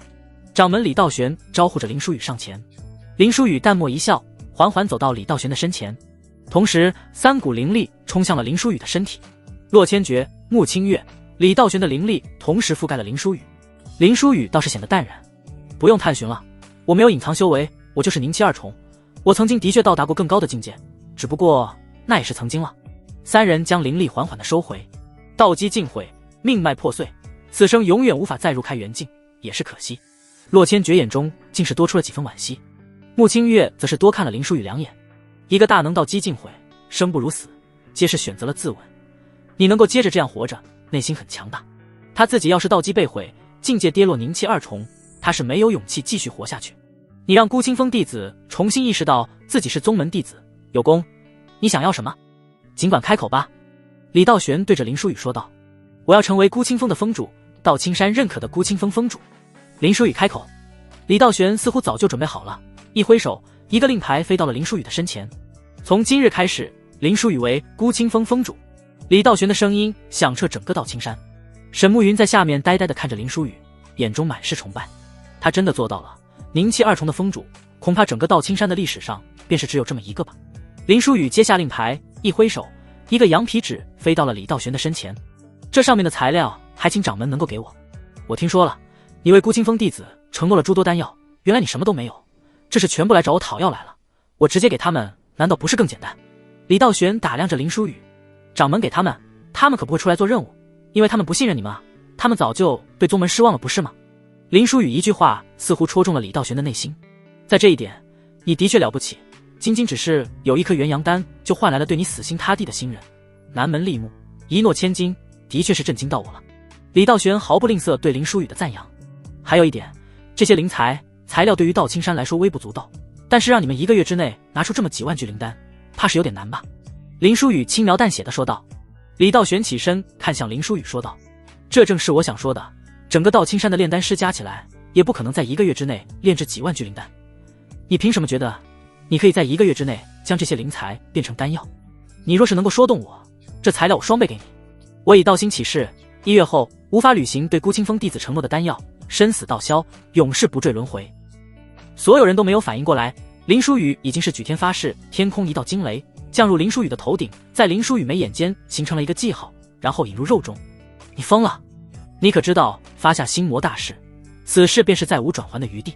若你1个月后炼制不出那么多丹药，你必死无疑。你这是在自绝生路。李道玄面露怒色地对着林书宇说道，他并不想林书宇死，这可是个人才，他只是想要知道林书宇究竟有何底牌。此事到现在便是完全脱离他控制了，便是他也不能阻止心魔大师降下的惩罚。下面的人更是一阵人头攒动，嘈杂的议论声传来。炼丹师本就稀少，即便是一个大宗，也并无多少炼丹师。聚灵丹虽然只是最低阶的一品丹药，但是如此大的数量，至少也要个1年半载。这林书宇疯了吧？这林书宇太过狂妄自大了，他根本不知道几万聚灵丹意味着什么。先别说聚灵丹了，就是那一颗元阳丹，怕是他都要练上1个月。我真是没有想到，他竟然会起心魔大事，这根本就是自寻死路。几万聚灵丹，他就算是说动整个到青山炼丹师，日夜不停，也不可能在1个月的时间内完成。下面的声音皆是林书宇自寻死路的意思。只有沈慕云满眼崇拜地看着林书宇，他没有任何怀疑，脑海之中一直想起林书宇的那一句：我可曾见过我失信于人。林书宇的脸上却是带着淡然的微笑，看向李道玄。现在掌教是否可将这些材料给予我孤清风？李道玄看向林书宇，他实在想不明白，这林书宇为何能够自信到这般地步。他也想不明白，究竟能有什么方法，能够在那么短的时间内炼制出那么多丹药。在李道玄有限的认知里，那是根本就不可能的事情。好，也就1个月，我倒是想要看看你有什么能耐，在1个月内给我变出几万聚灵丹。李道玄当即一拍板，将羊皮纸交给了旁边的老人，按照这里面所写材料的2倍，天黑之前全部运到孤清风去。多谢掌教。林书宇拱手道谢，转身离去。沈慕云崇拜的脸色逐渐开始变得担忧，因为林书宇所走的方向并不是离开清源广场，他的方向是朱氏阁，那是清源广场的一个小窗口，里面的弟子负责处理外门诸多事宜。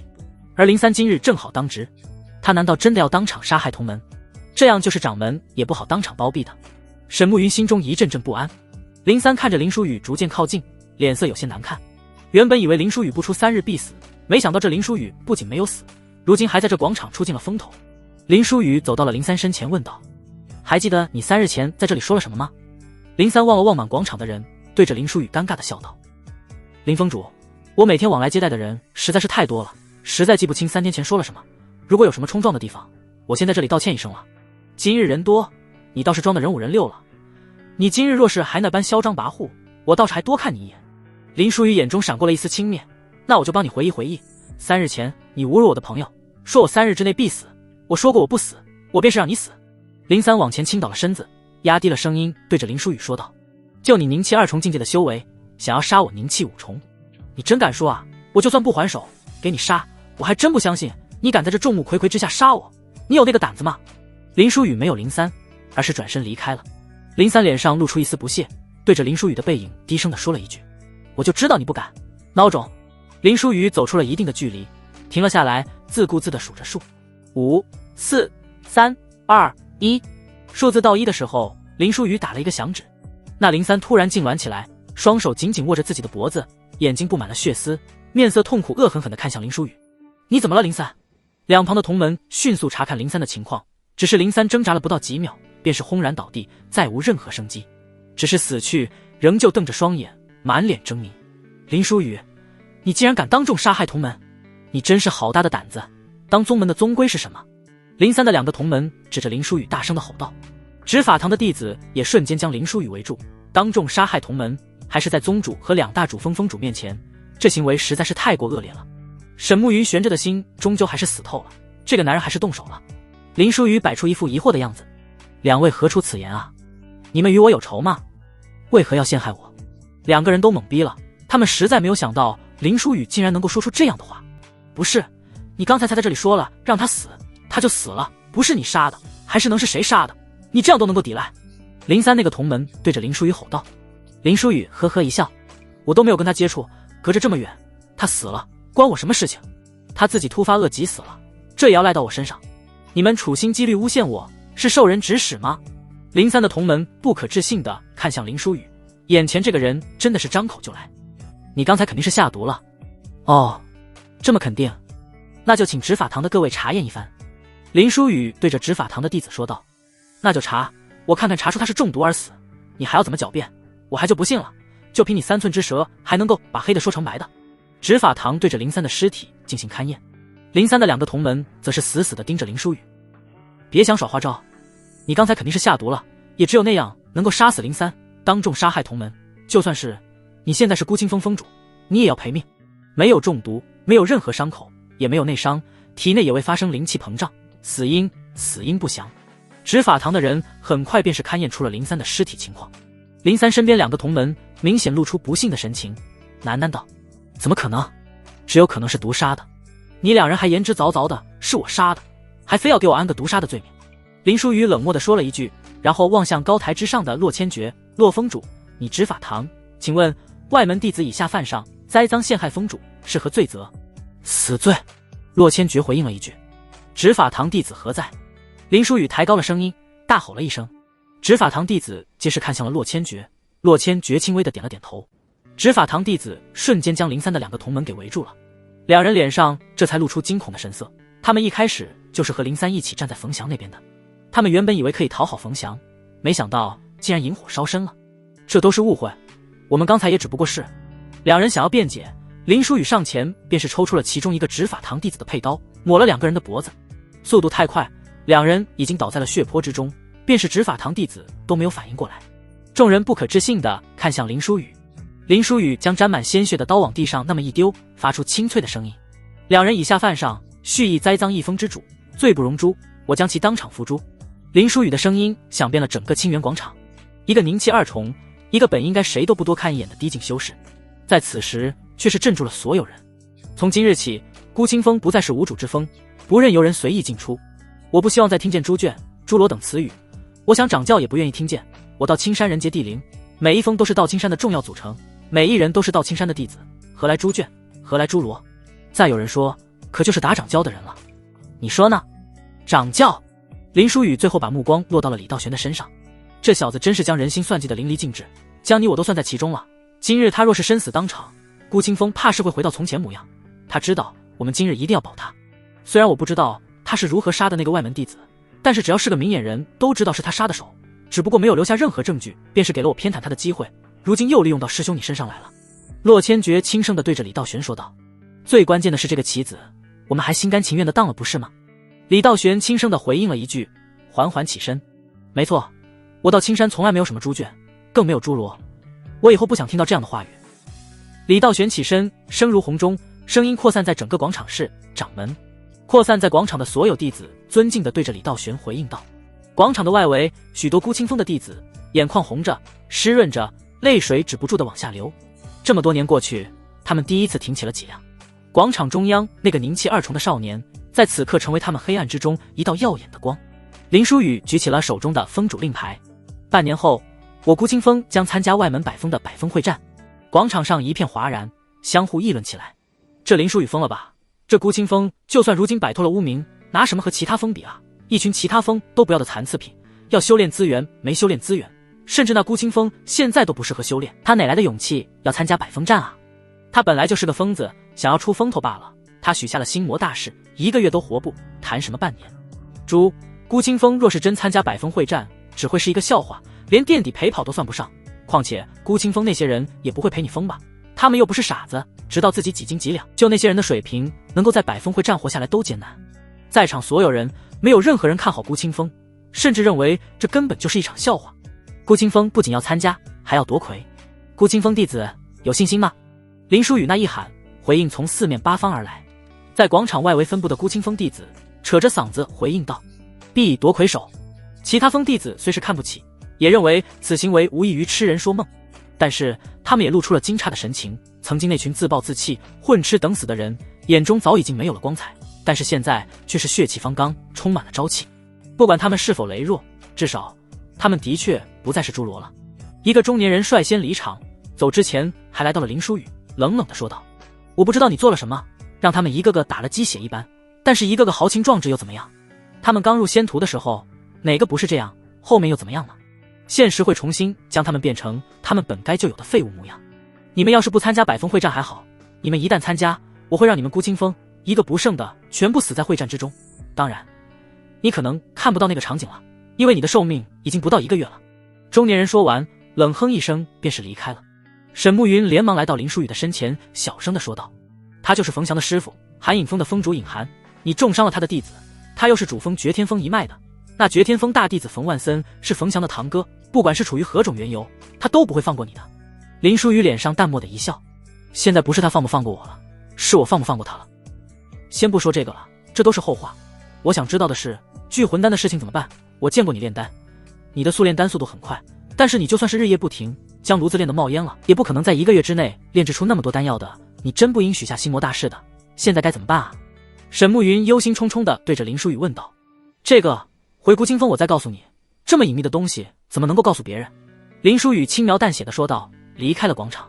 随着此次事件主角的离开，清源广场聚集的人也开始纷纷散场，高台上的3位也准备回内门。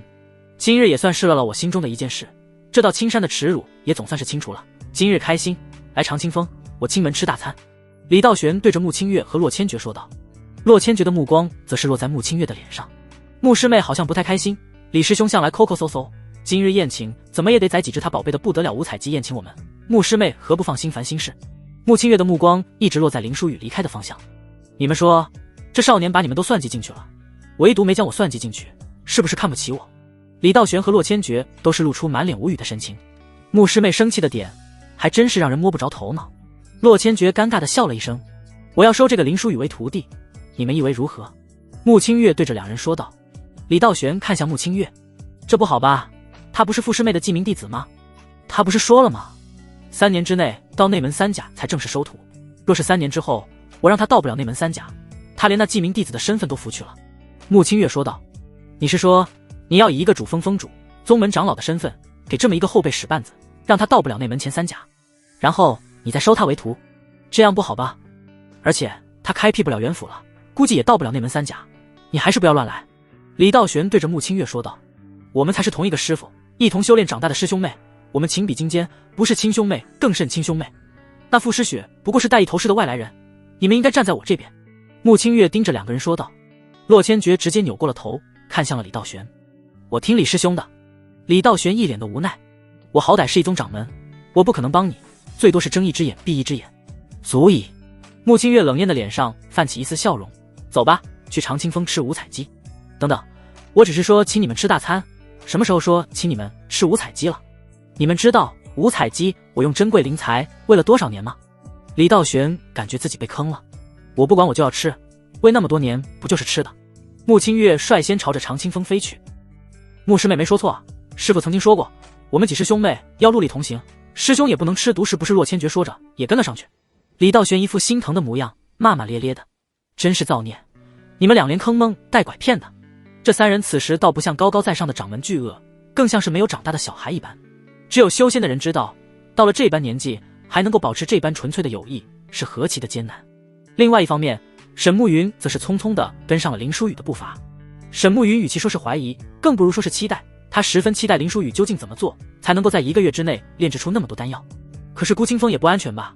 虽然现在是拿到了道青山的认可，我们也没有足够的防御力量阻止他人进入孤清风，他们随随便便都能够混入孤清风，我们的所谓的秘密根本保不住。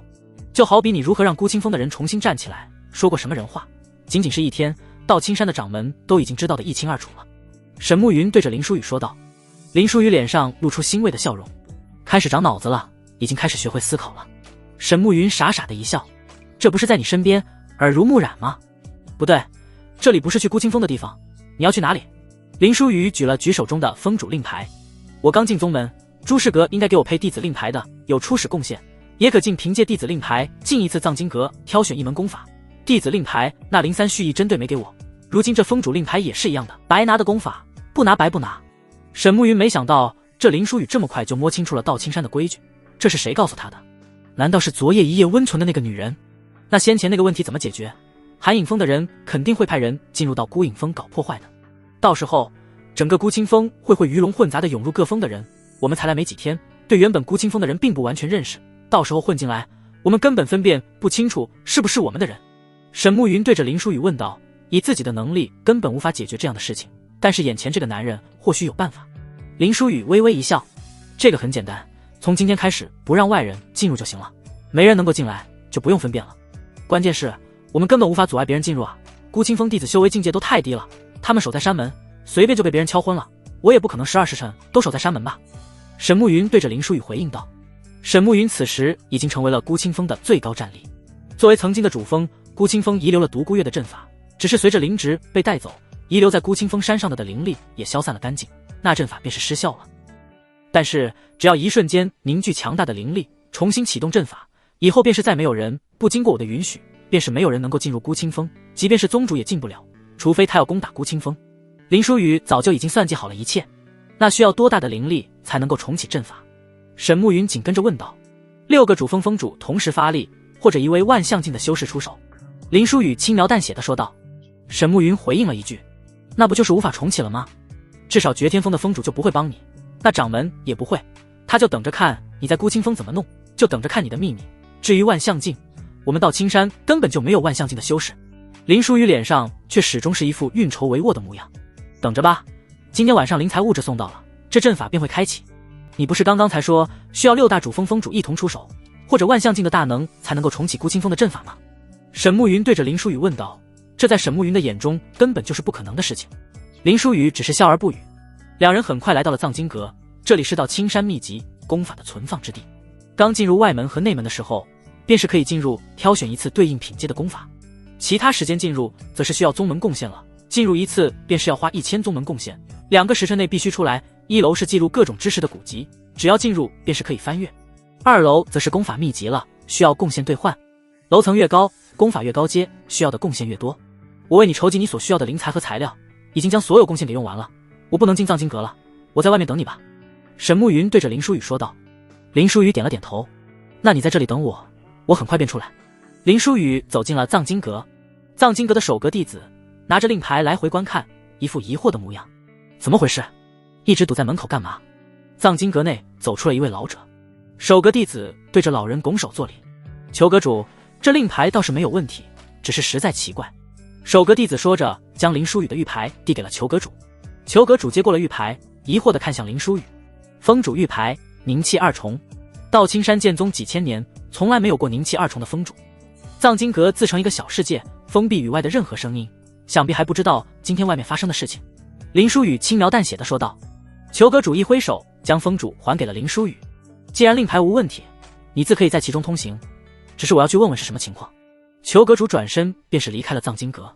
林书宇朝着1楼的古籍区走去，一个首阁弟子和林书宇保持着距离，跟着林书宇。尽管身份玉牌都没问题，但是凝气2重的峰主身份还是太可疑了。林书宇到处找寻着什么，只是并不是在找古籍，而像是在找某一个人。终于，林书宇在古籍的一个角落找到了一个老人。老人不修边幅，身形佝偻，手中抱着一本古籍，时不时地皱着眉头。你想要找什么？我帮你找，不要打扰鬼先生。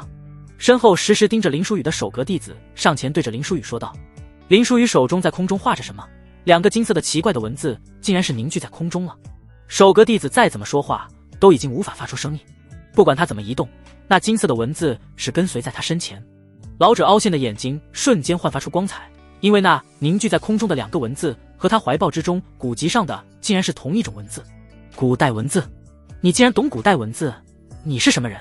老者激动不已，但是眼神之中亦是带着几分警惕。一个落魄之人罢了，想要跟先生交易一点东西。林书宇对着老者说道。林书宇说着手指往空中的文字一戳，文字破碎消散，那个首阁弟子重新能够发出声音了。老者对首阁弟子摆了摆手，首阁弟子心领神会地离开了。林书宇对着老者伸出了手，示意老者摸自己的脉门。我道基已毁，命脉破碎，已无法开辟元府，来到道青山不过是为寻求以庇护之地，先生不必如临大敌。林书宇对着老者说道。老者也通过摸脉证实了林书宇所说的。老者那眼中的一份警惕也消失无踪，能够认识古代文字的必定不是简单人物，他必须要保持警惕。但是现在，不管眼前之人以前是什么人物，现在都是境界不可能突破开元的人了，便是不用担心眼前人会对道青山造成什么危害，毕竟自己可以随意掌控。你想要什么？说吧。老者对着林书宇问道。我要您帮我2件事。第一件需我要回风拂柳剑法。林书宇对着老者说道。回风拂柳剑法的确威力强大，但是对你一个已经无缘开元境的人而言，亦是无用处。我可以帮你挑选适合凝气的功法。老者对着林书宇说道。林书宇摇了摇头。我是为别人拿的，不过您放心，那人亦是道青山弟子，功法不会落到外人手上。老者一挥手，一个个文字在空中飞舞，最后凝聚成了一道金光，飞到了林书宇手中。将这道光打入那人脑中便是可以了，只是里面有禁止，只能那一个人学，他无法传授其他任何人。老者对着林书宇说道。林书宇点了点头，这道理他倒是清楚，贡献兑换的功法肯定只能一个人学的，要是一个人兑换然后传给其他人，那贡献将不值钱了，贡献系统将会崩坏。第2件事，说吧。老者继续说道。需要先生帮我重启孤清峰的阵法，这才是林书宇此行的目的。老者起身打量了林书雨的几眼，原来的你封主之位是接替了月丫头的孤清风。昨天听闻孤清风弟子大量下山做宗门任务，原来是你在后助力。好，不过消耗点灵力罢了。老夫为你重启孤清风大阵，有何不可？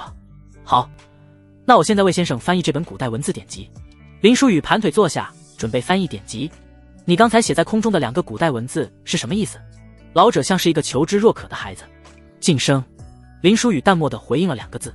老者一副震惊的模样，这古代文字竟然有这般魔力，只是在空中写下这2个字，便是真的就让发不出声音。如此强大的文字，为何会失传啊？1个时辰之后，林书雨缓缓地走出了藏经阁。哎呦，这不是沈师妹吗？都没有贡献进入藏经阁了。听说你跟了那个什么新的孤清风封主，他都没有贡献让你进入藏经阁吗？让你在外面干等着，还真是可怜啊。要不你晚上来服侍我，我带你进藏经阁如何？我可不是那废物封主，让自己的女人都进不了藏经阁。门外一个中年男人满脸邪笑地看向沈慕云，眼神之中尽是轻蔑淫邪。沈慕云看着这个人，眼中感情十分复杂，痛绝、绝望、伤心欲绝。师兄，你为何变成了现在那副模样？为何仅仅是不见1个月，你就完全变了一副模样？沈慕云看着眼前这个人，他不懂之前那个自己无比敬重的人，为何能够有这么大变化。许知青发出讥讽的笑声，我从来没变，变的是你啊！你以前是清纯干净的师妹，现在你是一个被人糟蹋、不知廉耻的婊子。你为何觉得我还要像从前那般对待你？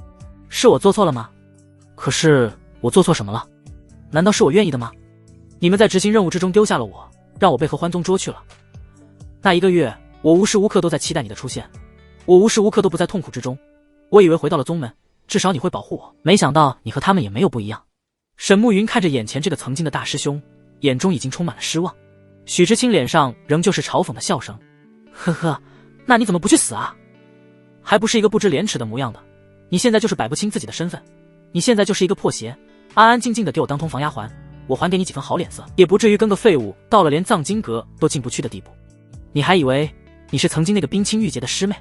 要么就自刎保全自己的名声，活着就给我好好知道自己的身份，不要当了婊子还要离牌坊。许知青上前一步就要对沈慕云动手动脚。那你怎么不去死？你活着都污染空气，早上吃屎了，一开口就是一股恶臭。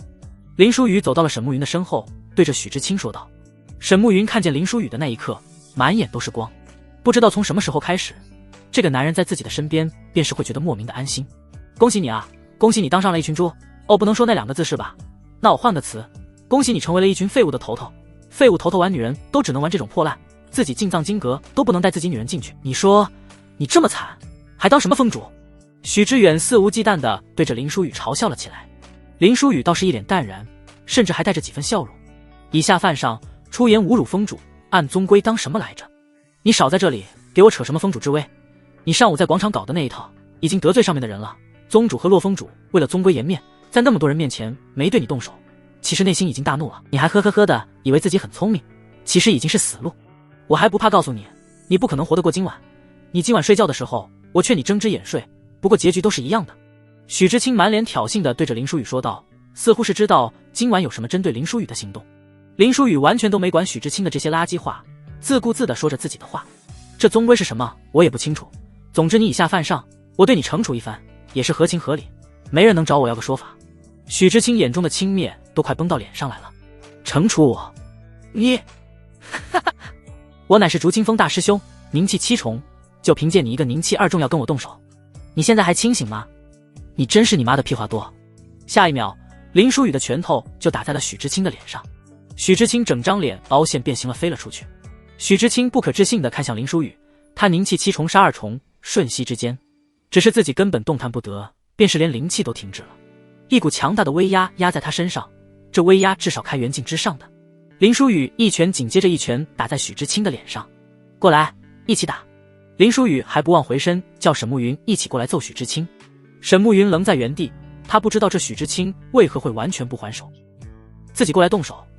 你一再放低姿态迎合讨好别人，换来只会是变本加厉，给我用拳头打回来，让那些满嘴喷粪的人不敢再对你犬吠。过来，别让我看不起你。林书雨对着沈慕云喊道。沈慕云心神一动，他发现自己最想的不是对许知青发泄内心的怒火，而是他不想被林书雨看不起。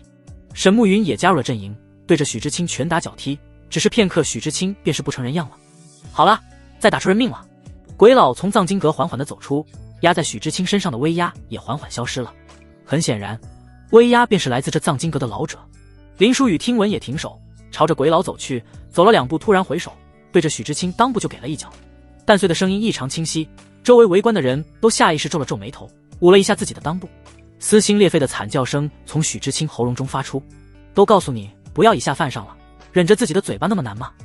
你看现在我废了你，你的师傅也没理由来找我的麻烦。林书雨对着许知青笑着说道。林书雨，我与你不死不休，我要将你挫骨扬灰。许知青歇斯底里地咆哮了起来。林书雨转身，满脸笑意全无，语气冰冷，下一次可就是死路了。围观的人都感觉一阵胆寒，他们竟然对一个宁气2重的弟子产生了恐惧。走！林书雨对着沈慕云说了一句。沈慕云像是一个跟班，紧紧地跟在林书雨的身后。我听他刚才的意思，好像晚上有人会对你偷偷出手，这一次想必肯定不是一个人了，否则他不会那么言之凿凿地说你今晚要死。沈慕云跟在林书雨的背后，小声地说道。林书雨淡漠地一笑，可惜他们今晚进不去我孤清风了。啊，你究竟想了什么办法？启动阵法肯定是不可能了，你做了什么其他手段吗？沈慕云对着林书雨问道。林书雨往后看了一眼，这不是有人帮我们吗？藏经阁的那位老者一直跟在2人的身后。沈慕云看了一眼老者，又回首看向林书雨。那位老者好像是藏经阁打扫古籍的，他能够怎么帮我们？林书雨没有回应，只是朝着孤清风走去。正是日暮黄昏的时候，斜阳隐隐归去。峰主，按照您的吩咐，日落之前，孤清风所有弟子已经全部归封，宗主所提到的材料也已经全部送到您的洞府外。说话的是一个中年，此人名为黄阳，被林书雨任命暂管孤清风一切事宜。他一直等在孤清风的山门，等待林书雨回封。你先回封吧。林书雨淡漠地说了一句。黄阳恭敬地回应了一声是，带着小分队往山峰而去。林书雨看向身后的老者说道，请先生出手吧。老者看向林书雨，有2点我跟你交代清楚。其一，我不懂阵法，我为你启动阵法只是往阵法之中注入庞大的灵力，所以阵法怎么判断何人是你自己人，如何让你自己人自由进出，我并做不到。其二，孤清风已无灵值，灵力循环系统早已破坏，没有充足的灵力供给，阵法迟早失效。我此次为你开启阵法，灵力只能供给阵法开启1个月，1个月之后阵法一样会失效。林书雨点了点头，拉着沈慕云走进了孤清风之内。先生只管起阵，剩下的我自己来完成。老者一挥手，汹涌的灵力如同大海一般倾注进入孤清风。沈慕云不可置信地看向这个老人，这个老人没有任何的仙风道骨，看上去甚至枯槁，怎么看都像是一个普通的垂暮老人，这一出手竟然是这般汹涌的灵力。万象镜，竟然是万象镜，道青山竟然有万象镜的大能。沈慕云眼珠子都要瞪出来了。万象镜在这大雪国简直就是神一样的人物，传闻只有大雪皇族的宫墙之中才有一位万象镜大能。不要太小看一个大宗的宗门底蕴了，一个宗门的势力绝对不是你看到的明面上的那么简单。林书雨轻描淡写的说道。沈慕云回首看向林书雨，那你是怎么找到前辈的？你明明才来到道青山没有多久，你怎会知道谁是隐士的大能？而且刚才那许知青之所以不还手，是因为这位前辈施加了威压。林书雨一副运筹帷幄的模样，等下再跟你说。大概过了1个时辰，老者那源源不断的灵力注入终于放慢了下来，阵法内的灵气已经逐渐饱满。好了，小友，阵法已经重启。老者对着林书雨说道，我与先生的事情还请先生替我隐瞒。林书雨对着老者说道。老者转身离去。那是自然。沈慕云看着老者那离去的背影，歪歪斜斜的，这谁能够看出他是万象镜的大能？沈慕云随着林书雨回到洞府，数吨的灵材堆积在洞府之外。这要是换成从前的孤清风，他们早已经疯抢起来，甚至因此杀得面红耳赤。但是现在，这些灵材就放在所有人都唾手可得位置，却是没有一个人伸手。黄阳、楚玉烟、百里苏，还有一个书生模样的人，已经等待洞府门口了。这掌门也抠抠搜搜的，这么多灵材送来，就直接丢在这里了，他也没说给个耐见。林书雨吐槽了一句：“黄阳，让你做的事情做得怎么样了？”林书雨对着黄阳问道。黄阳上前一步，从储物袋里飞出诸多的令牌。你让我统计的孤清风人数共计56786人，这是所有人身份令牌，我全部收上来了，让他们1个时辰之后在此地集合。林书雨吩咐道。是，封主。黄阳应答一声下去了。数万身份令牌悬浮在空中，林书雨闭上眼睛，灵气形成丝状，在令牌之上编织着什么一个时辰后，所有孤清风弟子全部聚集在洞府前。黄阳的执行力还是相当的强悍的。这些身份令牌还给你们，我已经刻画邪脉阵，你们的身份信息与令牌与护山大阵连在一起了。从此以后，你们可以通过护山大阵。林书宇对着众人说道。众人的眼神之中都闪烁出光芒。我们孤清风也有护山大阵了，不愧是风主，风主果然是无所不能的。林书宇正在逐渐一步一步的在这群人眼中被神化。宣布一下关于孤清风的人事任命，沈慕云为孤清风副风主，我不在，一切命令听他的。百里苏掌刑罚，他会制定出孤清风规矩以及贡献兑换等等诸多事宜，一切制定好以后会张贴在落水台公示。白晓生掌管情报，楚玉烟掌管孤清风库存、财务等事宜。现在孤清风壮大初期，还有诸多职业空缺，凡有突出贡献者皆可晋升，有一技之长者也可找我毛遂自荐。孤清风是我的，也是你们的，请诸位共勉。林书宇对着所有弟子说道。最后一句话似乎又振奋了这群人的人心。片刻后，所有人都散去，只剩下沈慕云和楚玉烟。楚玉烟还在清点物资。林书宇拿出10分厚的笔记丢给了沈慕云。沈慕云疑惑地看向林书宇，接过笔记看了起来，上面几乎记录了道青山每个风主以及某些有名有姓的人物脾气秉性、为人处事。这是白晓生在道青山待了几年所记录的。根据里面的记录，我能够了解每个人的性格、行为处事，所以我今日敢在大庭广众杀了03，我可以肆无忌惮地算计洛千传、李道玄给我撑腰，因为我预料到他们的行为，因此我也能够8、9不离10地推测藏经阁的那个扫地老人不简单。情报是很重要的事情，只是在你们这个国家被认为上不了台面的末流罢了。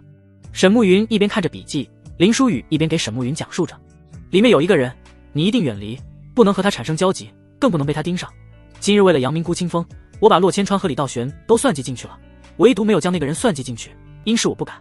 林书宇对着沈慕云提醒了一句。沈慕云露出好奇的神色，他头一次听到林书宇说不敢，连忙问道：是谁啊？穆清月。林书宇吐出了那3个字。沈慕云神情疑惑，为何啊？珍爱生命，远离病娇。林书宇的嘴中缓缓吐出几个字。沈慕云的眼中仍旧是疑惑，何为病娇？你如果倾心喜欢一个人，你会怎么做？林书宇对着沈慕云问道。沈慕云的脸上闪过一丝的红晕。我会陪在他身边，倾心相待，陪他做想做的一切事。病娇会夺去喜欢的人一切，让喜欢的人一无所有，然后他再站出来，成为喜欢之人唯一的人，近乎病态的控制欲。他会完全掌控喜欢的人一切，不准他和任何异性接触，让人生活在窒息之中。你要是被这种人盯上，你的人生就毁了。我从这笔记之中看过穆清月的诸多事情，我很确定他就是一个十足的病娇。总之，你离这种人远一点就好了，以后我们见到他都避开他走。林书宇的确是怕这种人，这种人的思维已经不是正常人了，他根本不能思考他有时候会做出什么样的事情。林书宇之所以如此恐惧这种人，大概是有不好的回忆。我记下了。沈慕云十分认真的理解，虽然他不太理解为什么会有那样的人存在。那接下来的丹药怎么办？你有什么特别的炼制方法吗？接近6万的聚气丹，你就算是日夜不停，怕是也相当困难吧？沈慕云到现在最担心的是这个。困难？我一个人1个月炼制那么多丹药，根本就不可能好吧？林书宇倒是说的简单明了。啊，那你为什么还要许下心魔大誓？1个月后，你若是拿不出这么多丹药，你会死的。沈慕云的眼神之中已经开始出现恐惧了。林书宇的脸上露出淡漠的笑容。我一个人不可以，但是如果400个丹炉，12时辰连抽转呢？1个月应该是足够了。沈慕云痴呆地看向林书宇，他根本不懂林书宇在说什么。400个，根本就没有那么炼药师。炼丹师极其需要天赋，整个道青山都不足100炼药师，而且炼丹极其消耗精神力，要12时辰不间断，那必须3组人脚踢，也就是说要1200个炼丹师。1个月怎么可能培养出1200个炼药师？这根本就是天方夜谭吧？更何况还是在一群没有资质的人里面寻找炼药师。虽然林书宇3番5次创造奇迹，但是这次提出的实在是太过离谱了，完全不可能达到。林书宇拿出了2张已经画好的图纸，递给了沈慕云。明天清晨交给黄阳，让他找出擅长工匠的人，把图纸上的东西在3天之内建造出来。对于修仙者来说，3天应该够了。沈慕云看着手中的图纸，完全没有见过。这是何物？工厂和仓库。林书宇对着沈慕云回答道。仓库我倒是知道，我们孤清风没有那件，那些灵草要放进仓库保存，只是这工厂为何物？沈慕云感觉和林书宇在一起真的是孤陋寡闻，全是他之前从来没有接触过的东西和知识。建造出来，你自会知道，我会让你知道，什么叫做流水线炼丹？什么叫做是个人都能炼丹？林书宇深邃的眸子透出淡淡的微笑。沈慕云实在不敢相信那句是个人都能炼丹。炼丹师在修仙世界被当成香饽饽的原因，就是进入这个行位门槛太高了。不过说起来，要解决的是丹炉的问题，丹炉要整整1个月不熄火一直炼制，水货丹炉便是不行了，还要400个，对于现在的孤清风是一大笔费用，怕是买不起。林书宇思考起这个问题，沈慕云也皱起了眉头。我虽然认为你所说的400丹炉12时辰连轴转不太可能实现，但是你想要做的事情，我就陪你去做。只是那么大量的丹炉，已经不是钱不钱的事情了。外门最厉害的炼药师，也是丹炉最多的地方，在竹清风，是我之前的师尊。内门最厉害的炼丹师，也是丹炉最多的地方，在绝天峰。这2个地方凑不齐400丹炉，就不可能凑齐400丹炉了。但是竹清风，我们今日打了许知清，他是竹清风的大弟子，怕是不可求到丹炉了。至于绝天峰，绝天峰大弟子冯万森，是你重伤冯翔的堂哥，2条路都被堵死了。沈慕云给林书宇讲述着丹炉最多的地方。明日的事情，明日再解决吧，今日不早了，休息吧。林书宇倒是显得十分淡然。林书宇刚起身，整个孤清风突然传来了剧烈的震动。沈慕云瞬间拔剑，整个人都警觉起来了。果然，许知清知道什么，今晚有人偷偷攻山了。林书宇则是伸了一个懒腰，打了哈欠，通知所有弟子安心休息，不用管。有一些白痴发现孤清风有阵法了，竟然强行闯阵，他们自己会吃苦头的。知道了。沈慕云收起佩剑，准备去通知各处的弟子放宽心。林书宇朝着自己的洞府走了过去，看见楚玉烟还在清点记录物资。你也早点休息吧，明日再清点。林书宇随口说了一句。楚玉烟紧紧咬了咬自己的嘴巴，跟着林书宇走了过去。林书宇走了几步，发现楚玉烟跟过来了，回手说道：你跟过来干嘛？楚玉烟脸上露出几分娇羞，眼睛含情脉脉，微微低手，一大片雪白便是展现在林书宇的面前。事情。楚玉烟嘴唇微微颤抖，最终吐出2字：有需要我会叫你。林书宇淡漠地说了一声，洞府的阵法将楚玉烟给拦在了外面。楚玉烟的眼中流露出几分失望。知道了，峰主。山体的震动在进行了一段时间之后逐渐平静。此时的长青峰后山内，李道玄正和洛千诀下棋。孤清峰那边传来的震动，你去查清楚情况了吗？李道玄对着洛千诀问道。洛千诀点了点头。孤清峰的护山大阵开启了，那大阵可是师傅都参与了刻画的，比起我们的护宗大阵都不遑多让，有一些人还想要强闯，下场都很惨。李道玄脸上露出不可置信的神情。那阵法开启需要瞬间灌入大量的灵力，谁能够开启那阵法？有人看到鬼师叔离开藏经阁到了孤清峰。洛千诀漫不经心地说道。李道玄手中棋子久久无法落下，眼中竟然闪过一道惊骇。鬼师叔不问世事多年，接近100年都没有离开过藏经阁，那林书宇竟然能够请动鬼师叔出山，他究竟对鬼师叔说了什么？洛千诀呵呵一笑，这个少年身上存在太多谜团，不过好好珍惜吧，如果他不是道基尽毁，这样的人物我们到青山可留不住。你找人去藏经阁问了原因没？李道玄继续对洛千诀问道。洛千诀点了点头，当然，只是藏经阁那边什么都不可说，似乎鬼师叔已经事先打过招呼了。鬼师叔还说了，你要是再去问，他就脱鞋抽在你在脸上。等等，为什么是我？李道玄看向洛千诀。洛千诀一副窃笑的模样。因为我说是宗主你想要问的，还以你宗主的名义威胁了那些藏经阁的人，所以鬼师叔动怒了，说你的人再去问，他就来长青峰抽你。李道玄手中的棋子硬生生的被捏碎，他狠狠地瞪着洛千诀。你他妈，本来就是师兄要打听的不是吗？我只是实话实说罢了，嘿嘿嘿，师兄伸手不打笑脸人。洛千诀嘿嘿嘿的笑着，一点不像往日那般威严掌刑罚之人。我迟早被你们坑死。话说那个林书宇是真他妈邪门，不知道用什么竟然说动了鬼师叔，这简直超出我的预料。这样的人我也不愿意他死，只是他许下了心魔大誓，1个月炼制接近6万具灵丹，我有心帮他都做不到，我发动整个宗门帮他都不可能完成。我始终无法理解这林书宇为何那么自信，甚至犹豫都没有犹豫一下就立下了心魔大誓，他哪来的自信？难道就是用自己的性命骗我那点资源给孤清风吗？他是那么大义凛然的人吗？我没看出啊。李道玄抓破脑袋，实在是想不通那个少年突然就在自己面前立下心魔大誓了。洛千诀倒是一脸的没心没肺，呵呵的笑着。现在你还只能等1个月后的结果了。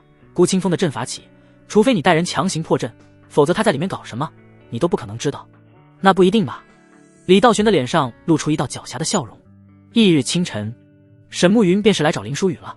现在整个宗门都没有任何站在你这边的风，想从宗门弄到丹炉很难，我们必须去外面买了，只是价格肯定很贵，400个品质可以的丹炉将是一笔天价。你需要炼制一些2品丹药，然后我们去卖。沈慕云拿出地图，标记好了哪里可以交易丹炉，哪里卖出丹药价格好。虽然他对林书宇400丹炉不间断炼丹的想法不抱有任何希望，但是林书宇想做的，他仍旧是在很认真的准备林书宇摆了摆头。地主家也没有余粮了，哪有那么多钱？现在要炼制的丹药可不仅仅那些聚灵丹，那些只是最基础的。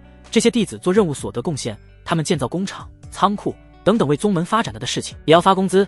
别看抠搜掌门给了2倍资源，我们孤清风资源还是很紧张的。还有一笔最大的花销，那就是必须改造孤清风的土壤，然后大量的种植灵植，将孤清风变成适合修炼的地方。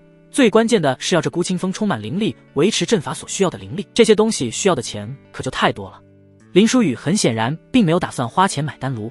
沈慕云听的也是满脸愁容，如今孤清风百废俱兴，要花费的确是太多了。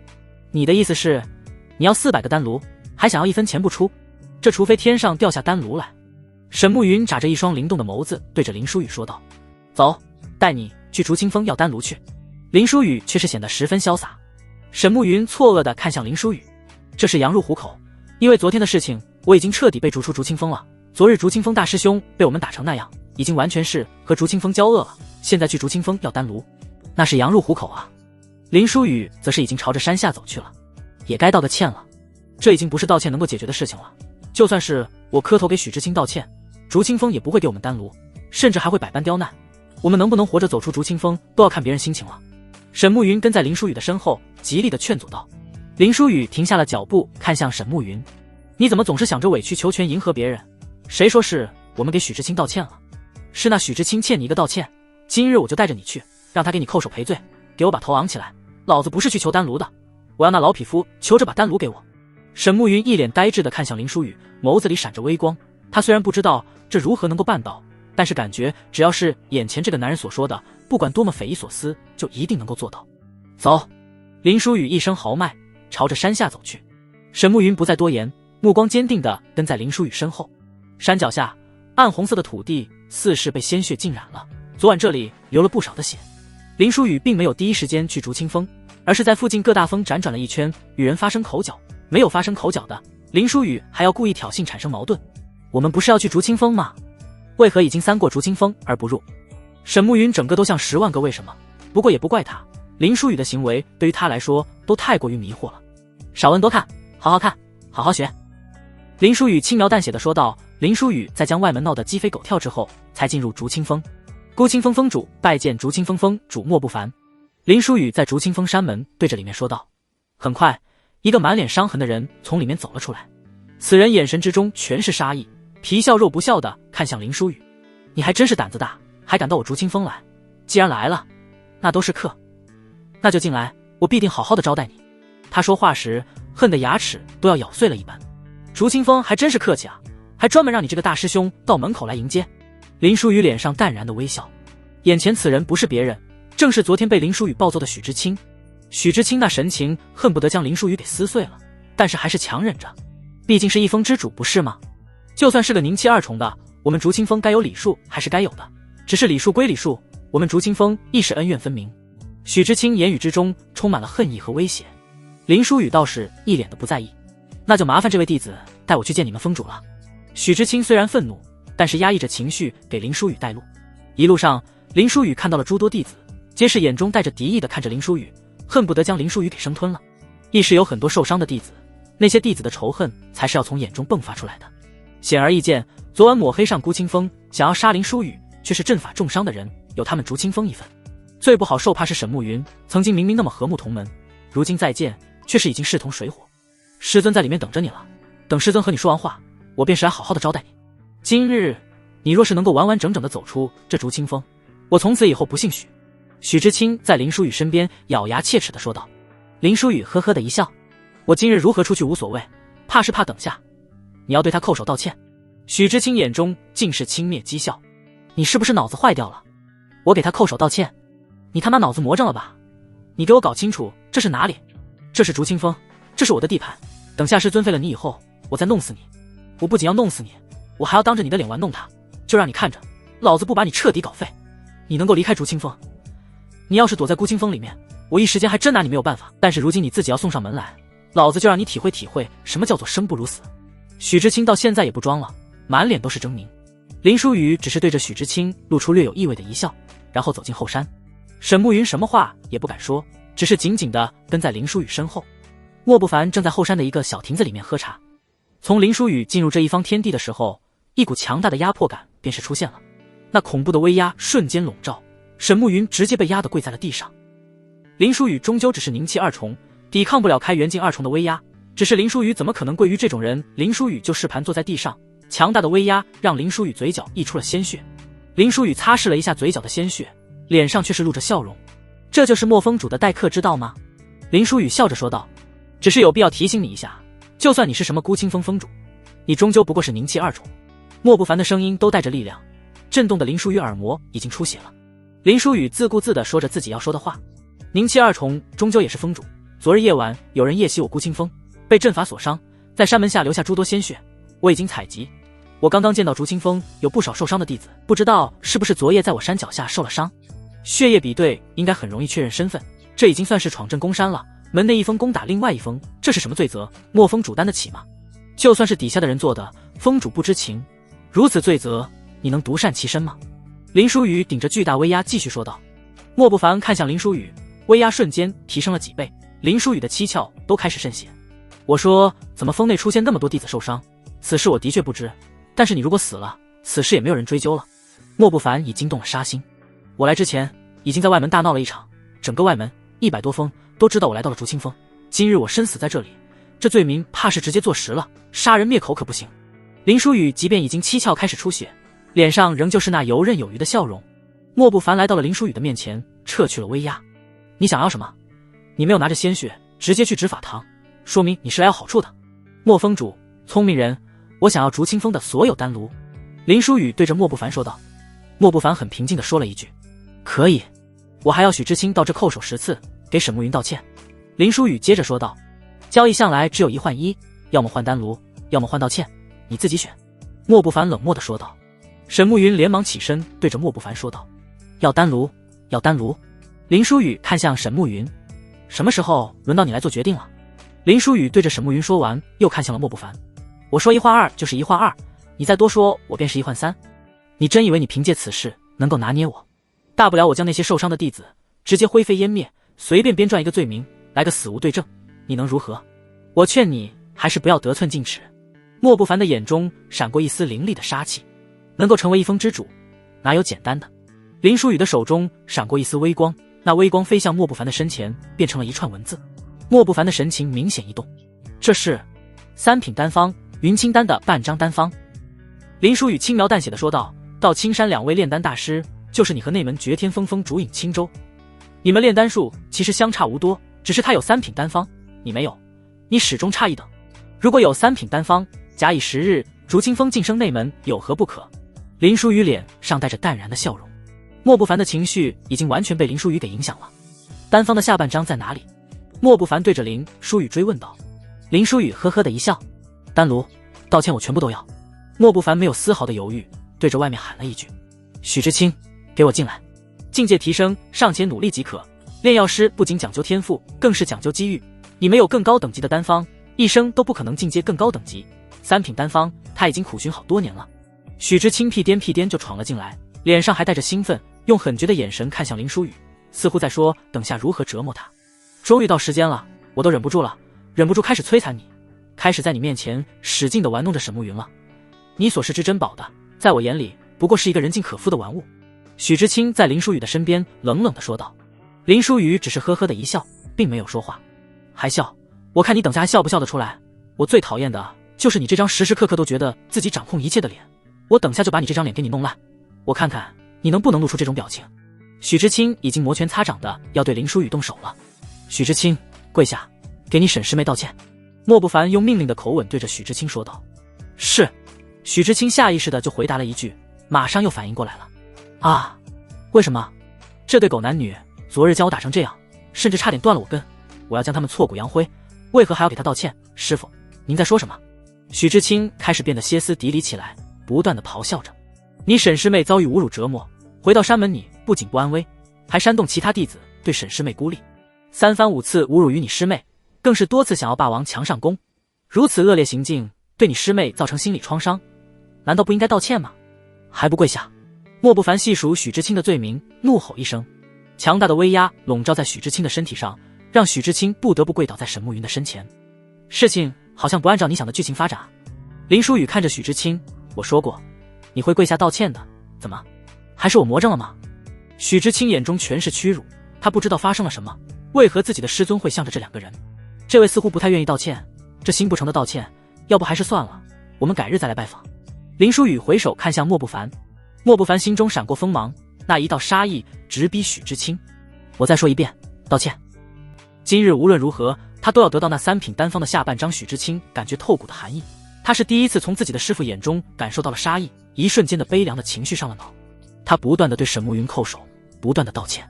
对不起，沈师妹，我错了。对不起，是我禽兽不如。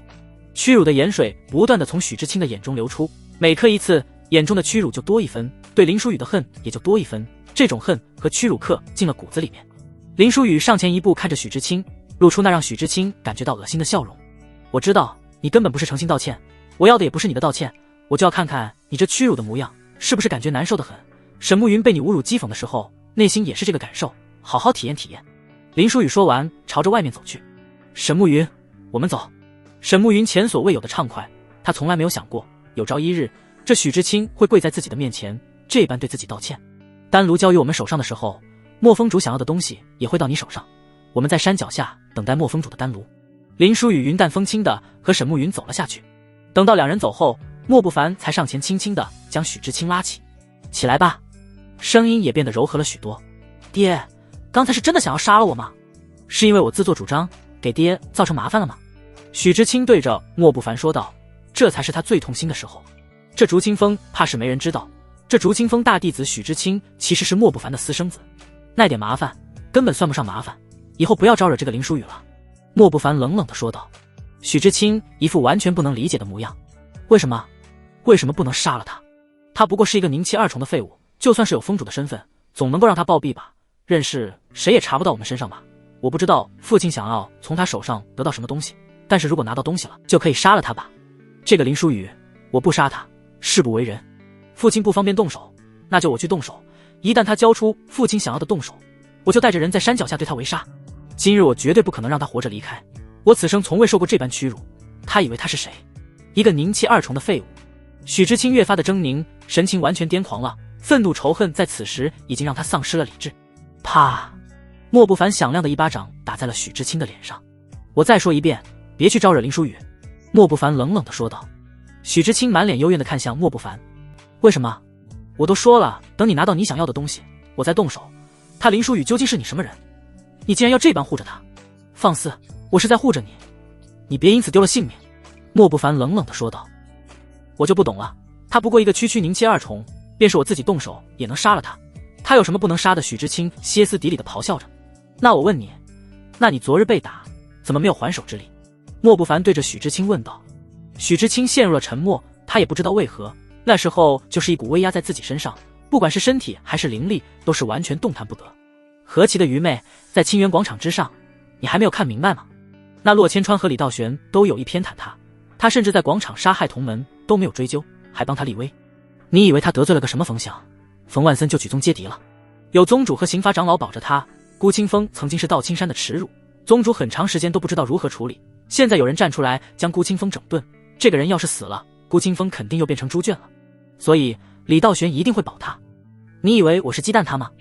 我忌惮的是他背后的李道玄，杀了他就是在与整个道青山作对。为何如此简单的事情你看不明白？你以后还如何接管竹清风？莫不凡一副恨铁不成钢的模样，对着许知青骂道。许知青被骂得不知所措，他还以为林书雨的狂妄引得洛千诀和李道玄不满，只是没有表现出来。今天听见莫不凡这么一说，他才是豁然开朗。总之，不要为了一个女人把自己弄进危险之中。那个林书雨很危险，别看只是宁气二重，他能够兵不血刃的玩死你。我要闭关一些时日了，到时候竹清风的威望会提升一个档次。我闭关的日子，你给我安分一点，别等到了享受荣光的时候，你已经无法享受了。莫不凡对着许知青再三交代，朝着里面走去。他要开始闭关研制3品丹药，到时候成为3品炼药师，真如林书宇所说，竹清风晋升内门水到渠成的事情。等到莫不凡离开以后，许知清的眼中重新燃烧起熊熊烈焰。我绝对不可能放过那个林书宇，宗门护着他，那我就在宗门之外的地方弄死他。今日所受的屈辱，我一定会让他100倍奉还。许知清紧握着拳头，修长的指甲嵌入血肉之中，鲜血顺着指甲缓缓地往外流。林书宇和沈慕云在山脚下收到了丹炉，大概100余个，沈慕云都装进了储物袋里面。谢谢你，如果不是你，我可能永远也不会看见许知清那般模样。正如你所说，他诚心不诚心我并不所谓，我只是想要看到他那复受尽屈辱的模样，内心就会感觉到莫名的畅快。沈慕云对着林书宇感谢道。林书宇只是一脸的平静，举手之劳而已。不过也挺伤感的，听师尊所说，他对于许知清的恶行都是十分清楚的，只是他都选择了漠视，直到你今日相逼，他才选择了问罪。我以前真的十分敬重他。沈慕云的眼神之中透着几分悲凉，挺正常的，毕竟那许知清是他的私生子嘛。林书宇云淡风轻地说了一句啊。沈慕云露出不解的神色，不是吧，他们好像并不是父子关系，我在竹清风也待了几年，没听说过啊，一点传闻都没有。我猜的，别放在心上。那莫不凡是个聪明人，但是手下的大弟子掌管竹清风大多事宜的人，许知清却是一个酒囊饭袋，如果不是关系非凡，就冲着许知清瞒着他带人去攻孤清风护山大阵，就会杀了他。都这样了，还没杀他，还让他担任大弟子的身份，我想大概就是私生子吧。不过我就随便一猜，未必是真的，你不必放在心上。林书宇侃侃而谈，是不是私生子对于他而言无所谓。经此事之后，莫不凡应该会约束许知清别来麻烦。这样啊，不过不管他们的，从今日开始，我与竹清风再无半点关系。我数了一下，有112个丹炉，还差不少。接下来去哪里弄？沈慕云对着林书宇说道。林书宇几分淡然，还用想，当然是去绝天峰啊。沈慕云眉宇之间全是担忧，犹豫了片刻，最终还是说出口了。能不能不要去？莫不凡有句话说得很对，你终究只是宁气二重。当时莫不凡释放威压的时候，我以为我们已经死定了，我已经看到奈何桥了。绝天峰那群人杀伐果断，可能不会考量那么多，不仅仅是内门，更是主峰。那峰主尹青州脾气怪异，便是宗主的面子都不给，你伤了他大弟子的堂弟，此番前去当真是有死无生。沈慕云紧紧地拉着林书宇的手臂，不希望林书宇前去绝天峰。如果我不是宁气二重，我就不用算计来算计去了，我全给他们杀了。你先回孤清峰吧，我自己一个人去。林书宇对着沈慕云说道。沈慕云脸色一下就慌张了，我不是贪生怕死，我只是不希望你为了一点丹炉搏命而已。你若一定要去，我必定生死相随。林书宇的表情依旧是那般平稳淡然。我不是赶你走，只是这绝天峰只适合我一人去，此去绝天峰我也并无十分把握。白晓生的笔记之中并无对绝天峰人物的记载，想来是他接触不到，因此我不知道他们的性格。这是一场豪赌，但是我必须去赌，还必须赌赢，不只是因为丹炉的事情。你究竟去绝天峰还要干什么？明明你自己都没有把握，就是赌命也要去吗？沈慕云对着林书宇问道。修仙之路从来就是逆天而行，险象环生，多少次置之死地而后生，才能够登临彼岸，看见更美的风景。瞻前顾后，畏手畏脚，可成不了气候。林书宇眼中尽是淡然，即便知道前路凶险，亦是坦然如山。对了，有一件东西要给你，昨晚就该给你的，要思虑的事情太多了，给忘记了。林书宇指尖伸出了一抹光，射进了沈慕云的脑子里。沈慕云呆滞地看向林书宇，那双瞳孔在不断的上下晃动，似乎看见了什么惊骇之物。这是回风拂柳剑法，500万贡献才能够兑换的正派剑法。多少内门弟在宗门待了100余年都没有凑齐500万贡献，会使用回风拂柳剑法的，再到青山怕是已经数百年的老者了。沈慕云是又惊又骇，眼前这个男人究竟是怎么做到的，竟然能够回风拂柳的功法？这么珍贵的剑法我不能收。沈慕云对着林书宇说道。别跟我矫情了，当你倾家荡产帮我的时候，你就配得上我给你的一切，回去好好修炼吧。我修复身体之前就全靠你保护我了，毕竟身边真的能够信得过的人只有你了。林书宇轻描淡写地说道。沈慕云看着林书宇，眼神之中全是微光，眼眶也逐渐湿润了起来。我一定会变强，强到可以不让你以身犯险。沈慕云满眼泪光地对着林书宇保证道。好好去修炼吧，都不能越境杀人，可不能站在我身边。林书宇对着沈慕云说道。沈慕云自知自己天赋一般，从来没有想过能够越境战斗，因为那是万中无一的天才才能够做到的。可是如今自己已得回风拂柳剑法，越境战斗又有何不可？我一定不辜负你所托。沈慕云转身朝着孤清风走去。等到沈慕云走之后，林书宇脸上那淡然的笑容消失，是没有任何感情的冷漠。这个国家的人太好控制了，只是给一点甜头，几番话语便是能够让人生死相随了。林书宇自言自语地说道：“只是林书宇，你真的有必要将所有人都算计进去吗？”林书宇似乎是在对自己的内心发问，哪有什么偶遇，哪有什么英雄救美，不过是处心积虑的设计罢了。片刻神色挣扎之后，林书宇的脸上又挂上了那淡漠的微笑，朝着绝天峰的方向走去。绝天峰附近的凉亭里，一个青年正喝着茶，这青年便是林书宇都多看了两眼，陌上人如玉，公子世无双，完全是形容这个青年的。刚入竹清风，又入绝天峰，我劝你还是别入这绝天峰。傅诗雪和尹清舟并不和睦，你说来说去，始终是傅诗雪记名弟子，今日上山，要么摆脱与玉清风的关系入绝天峰，要么死。青年突然对着林书宇开口。林书宇看了一眼青年，你是何人？长清峰大弟子木星河。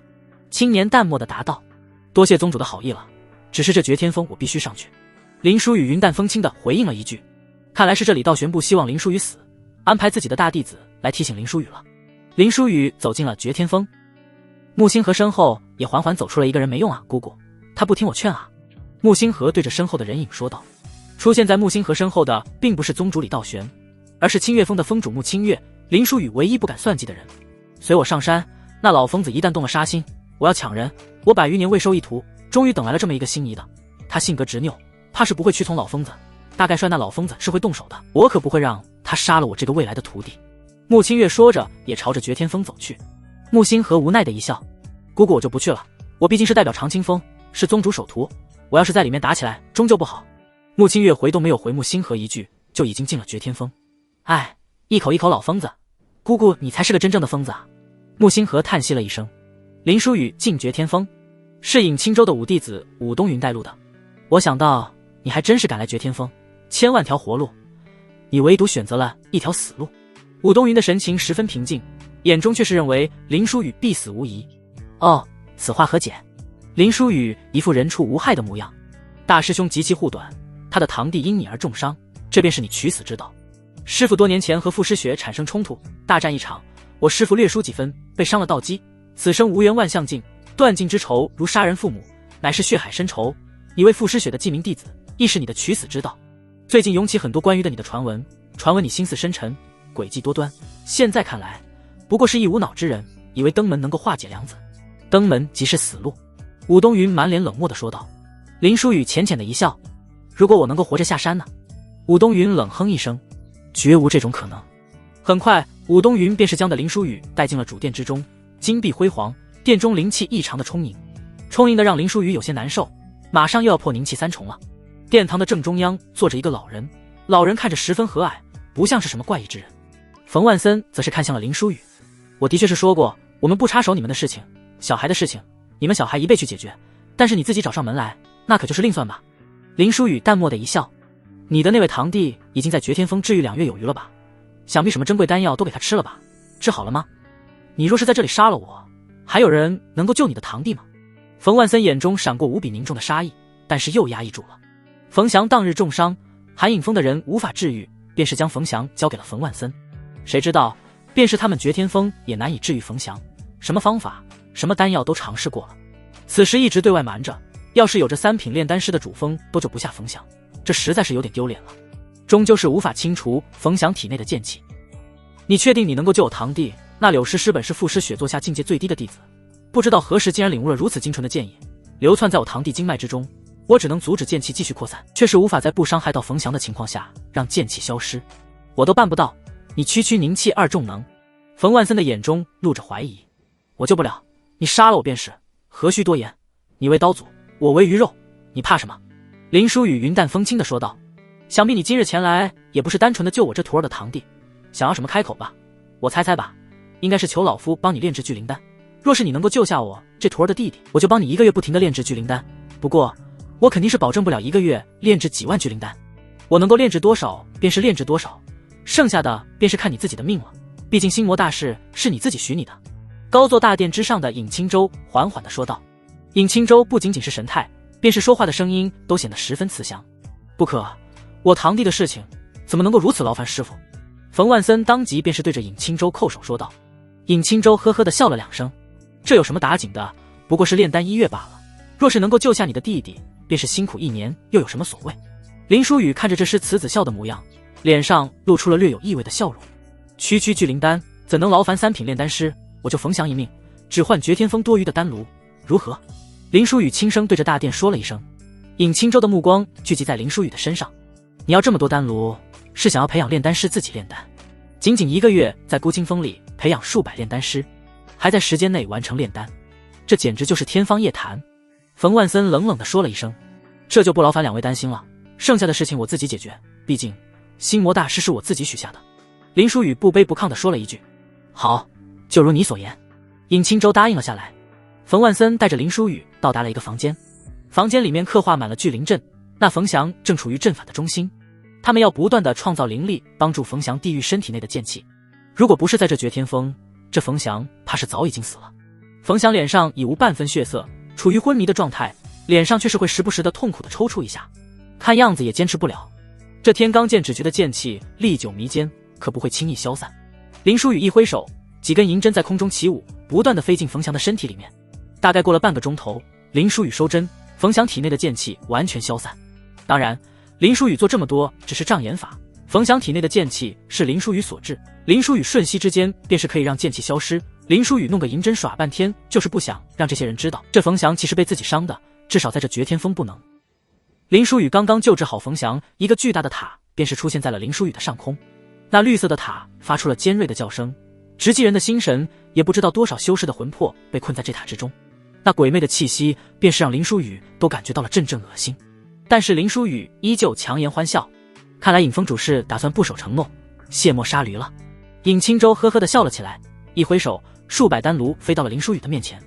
我这个人啊，从来都说话算话，我既然已经许诺给你丹炉了，便是会给你，但是我可没有许诺你可以活着回去啊。我什么时候说过不杀你了？那你怎么还不动手？林书宇竟是对着尹青州露出了挑衅的神情。好好，你是第一个九幽塔下还敢如此对我说话的人，对我的胃口。尹青州顺身来到林书宇的面前，我就欣赏你这样的人来做我的弟子，直接便是我的真传弟子，不是什么记名。但是我只要从你的嘴中听到一个不字，尹青州那和蔼的模样瞬间会变得无比阴狠，你就会被囚于此塔之中，被其他灵魂撕咬蚕食，永坠地狱，不入轮回。林书宇没有说话，只是微微的抬起了手，一道金光缓缓地飞到了尹青州的手上。这是何物？尹青州疑惑地打开金光，金光逐渐凝结成一个个文字。这是。尹青州瞪大了眼睛，整个身体都在颤抖，似乎不敢相信。4品丹方，破障丹。林书宇一脸淡漠，我身陷囹圄是师尊救我，若不是师尊，我的命已经丢在了合欢宗了。此番恩情我绝不可能改换门庭，此丹方献给前辈，以换我这条命。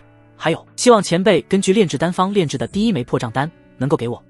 你以为你有可以谈条件的资本吗？就算是杀了你，又不给你丹药，你又能够怎么样？冯万森在一旁冷冷地说道。放肆，我绝天峰岂是这样的人？尹青州眸子一转，对着冯万森呵斥了一句：4品丹方，4品丹方。好，我就是第一个破障丹炼制给你，又如何？尹青州大笑着说道。冯万森和武东云都露出了惊诧的神情，很显然，这不是他们师父平常的为人，这绝对不是他的行事作风。这个林书宇能够拿出4品丹方，必定藏着更多的秘密。以自己师尊的行事作风，这林书宇会被留在身上，受尽折磨，直到他交代出所有秘密。只是你需要答应我一件事。尹青州对着林书宇说道。武东云和冯万森神色这才恢复正常，这师尊肯定不可能这么轻易放过林书宇。我炼制好第1颗破障丹给你之后，我希望你不要告诉你的师父，这丹药是从我这里来的。尹青州对着林书宇说道。尹青州的2个徒弟又露出了诧异的目光，就仅仅只是这样。这是自然，我听文家师和前辈有些矛盾，他若是知道我将4品丹方送给了前辈，怕是要将我撕碎吧，还请希望前辈帮我保密。只说自己得到机缘寻来的林书宇拱手说道。好。尹青州连道3声吼，对着武东云说道，送林峰主下山去。武东云眼中仍是几分震惊，他无法相信自己的师父竟然这么轻易的就放林书宇下山了。武东云送林书宇离开大殿，仍旧没有缓过来，对着林书宇说道，我仍旧没有想明白，以我师尊脾气秉性，你竟如此容易能够下山。林书宇呵呵的一笑，看来你才是那无脑之人，不过多想几天，你会想明白你师父的深意的。下一秒，林书宇脸上的笑容瞬间僵硬。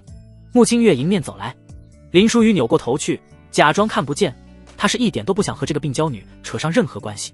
武东云则是恭敬地弯下半个身子，见过沐风主。穆清月没有回应，只是看了林舒雨一眼，径直地朝着大殿走去。林舒雨则是加快步伐离开了。穆清月回首看向林舒雨逐渐消失的背影，嘴角掠过一丝笑意。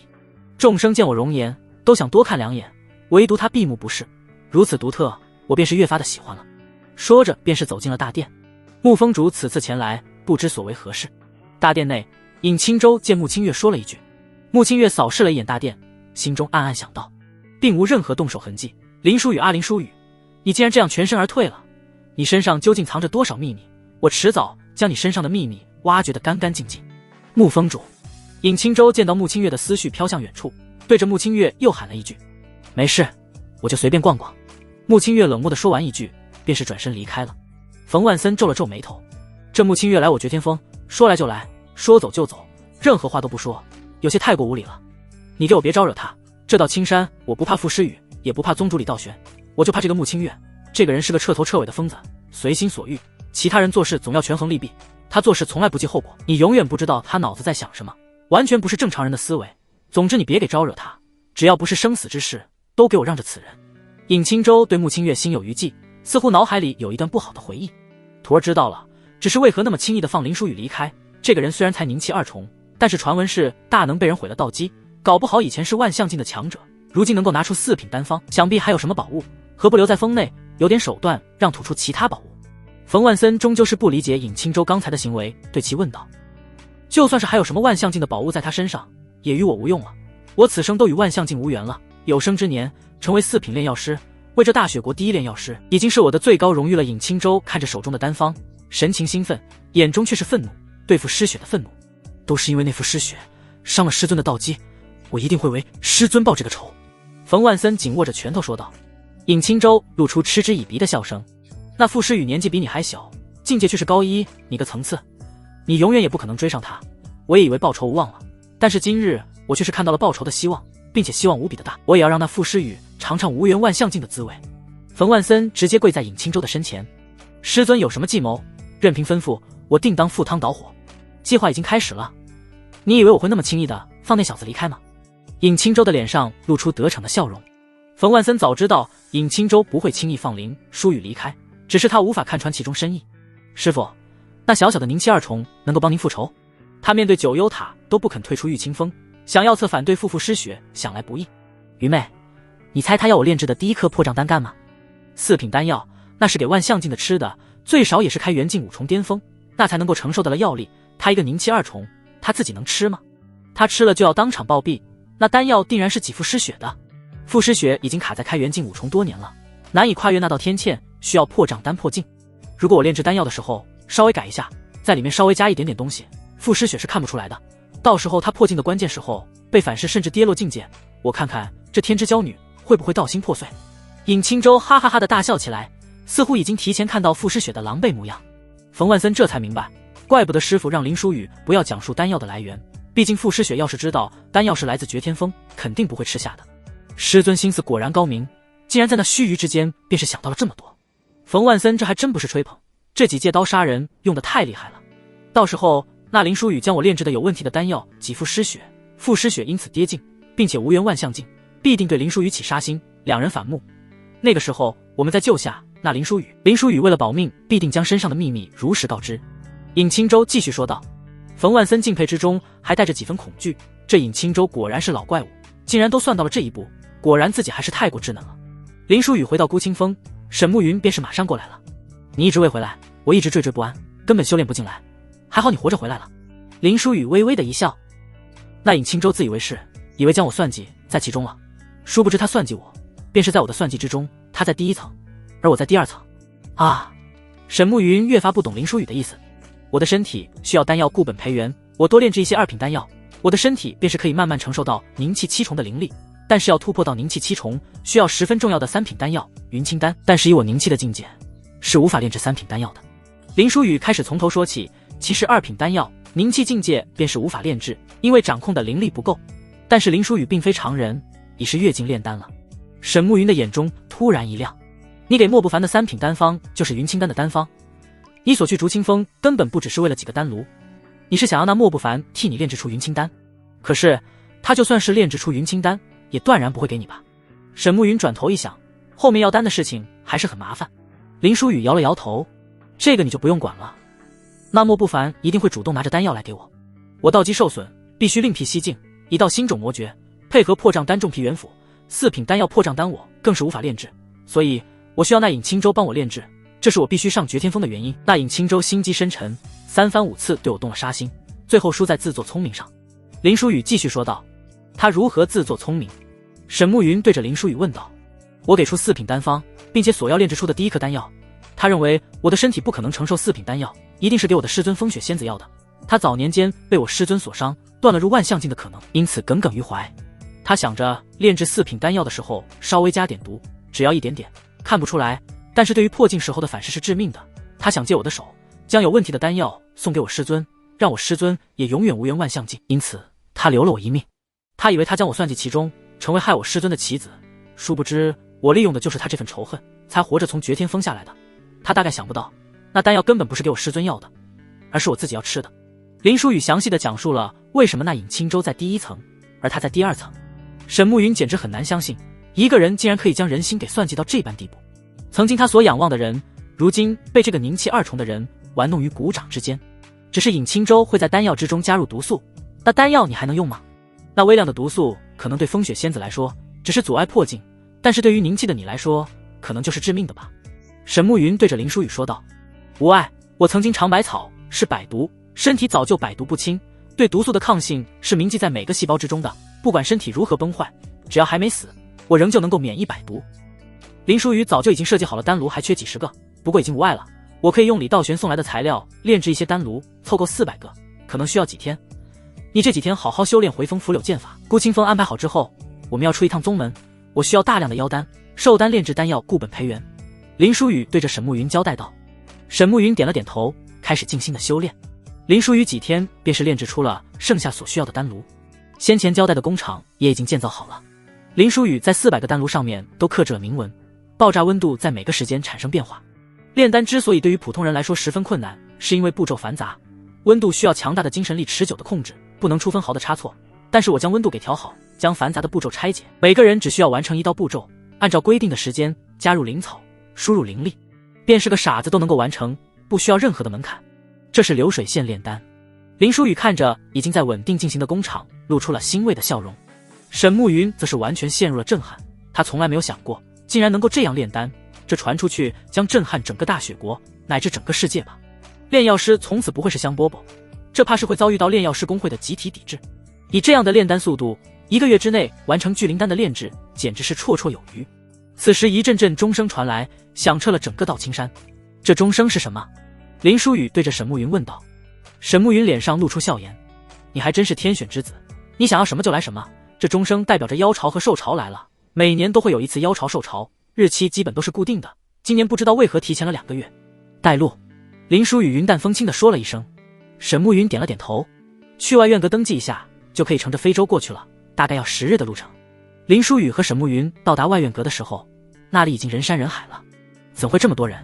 林书宇皱了皱眉头，因为每年的妖兽潮对于外门弟子都是一场福利，妖兽每年6月份会在北门关外进行一次大潮，但是都是一些异阶妖兽，境界低，但是数量多，边境守关的清理不过来。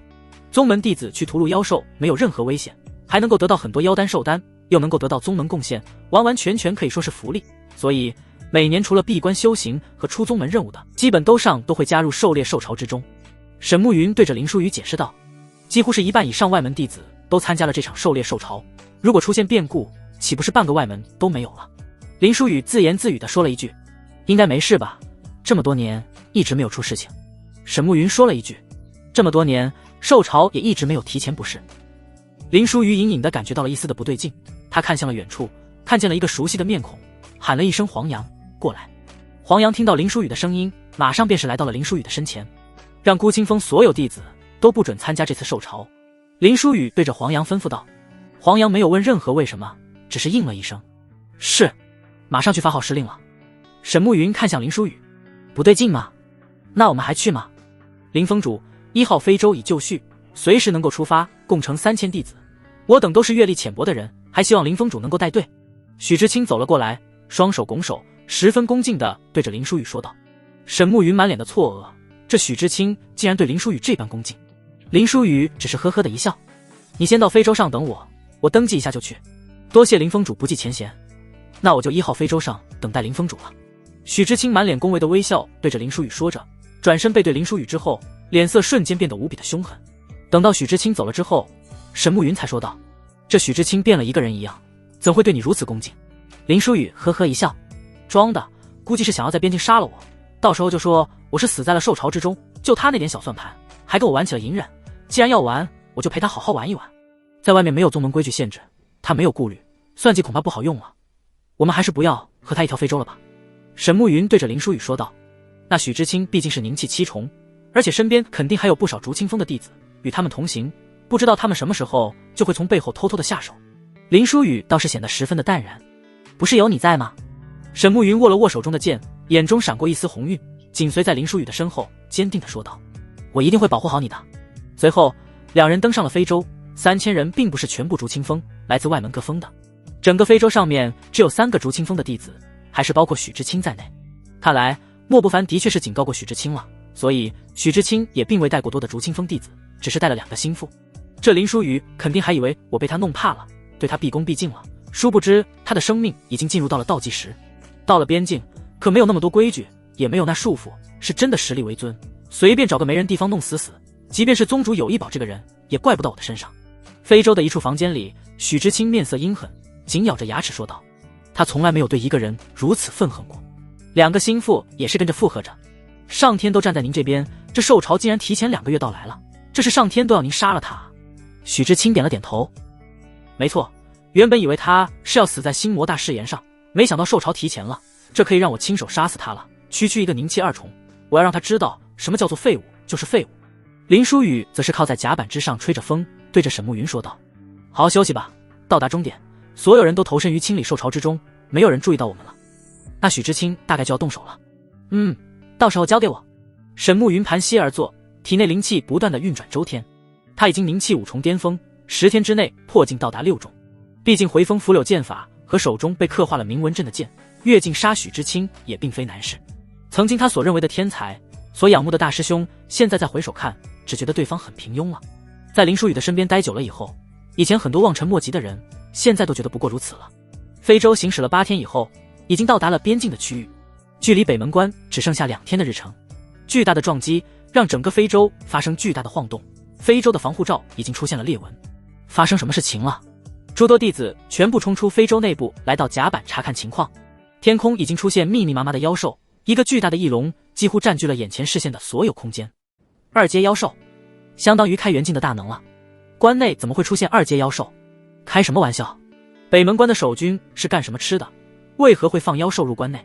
道青山的弟子都陷入了无比的慌乱。翼龙已经扑扇着翅膀再次飞了过来，这一次差点将非洲给撞翻，艰难的在空中保持着平衡。看来这次不再是福利局，这趟旅途到不了终点，但是估计会是很多道青山弟子一生的终点。林书宇仍旧站在甲板上，保持那样的淡然。沈慕云紧紧站在林书宇的身边，没想到林书宇一语成谶，竟然成了真的。这次提前的受潮果然不简单。在下水落风之无涯，我那日在清源广场见过你惊艳众人，你阅历肯定比我们多，请帮助我们解决困境。一个弟子站了出来，对着林书宇恭敬地说道。这个之无涯已经宁气8重，是现场所有慌乱的人之中第一个反应过来找林书宇的。沈慕云也看向了林书宇，只是这般困境，林书宇就能够解决吗？要面对不只是成千上万的1阶高中的妖兽，更是有2阶妖兽，那可是相当于开元境修士的妖兽。林书宇缓缓走向了非洲的驾驶舱，把防护罩关了，我来操纵。林书宇淡漠地说道。那驾驶舱的人斜着看了林书宇一眼，来捣什么乱？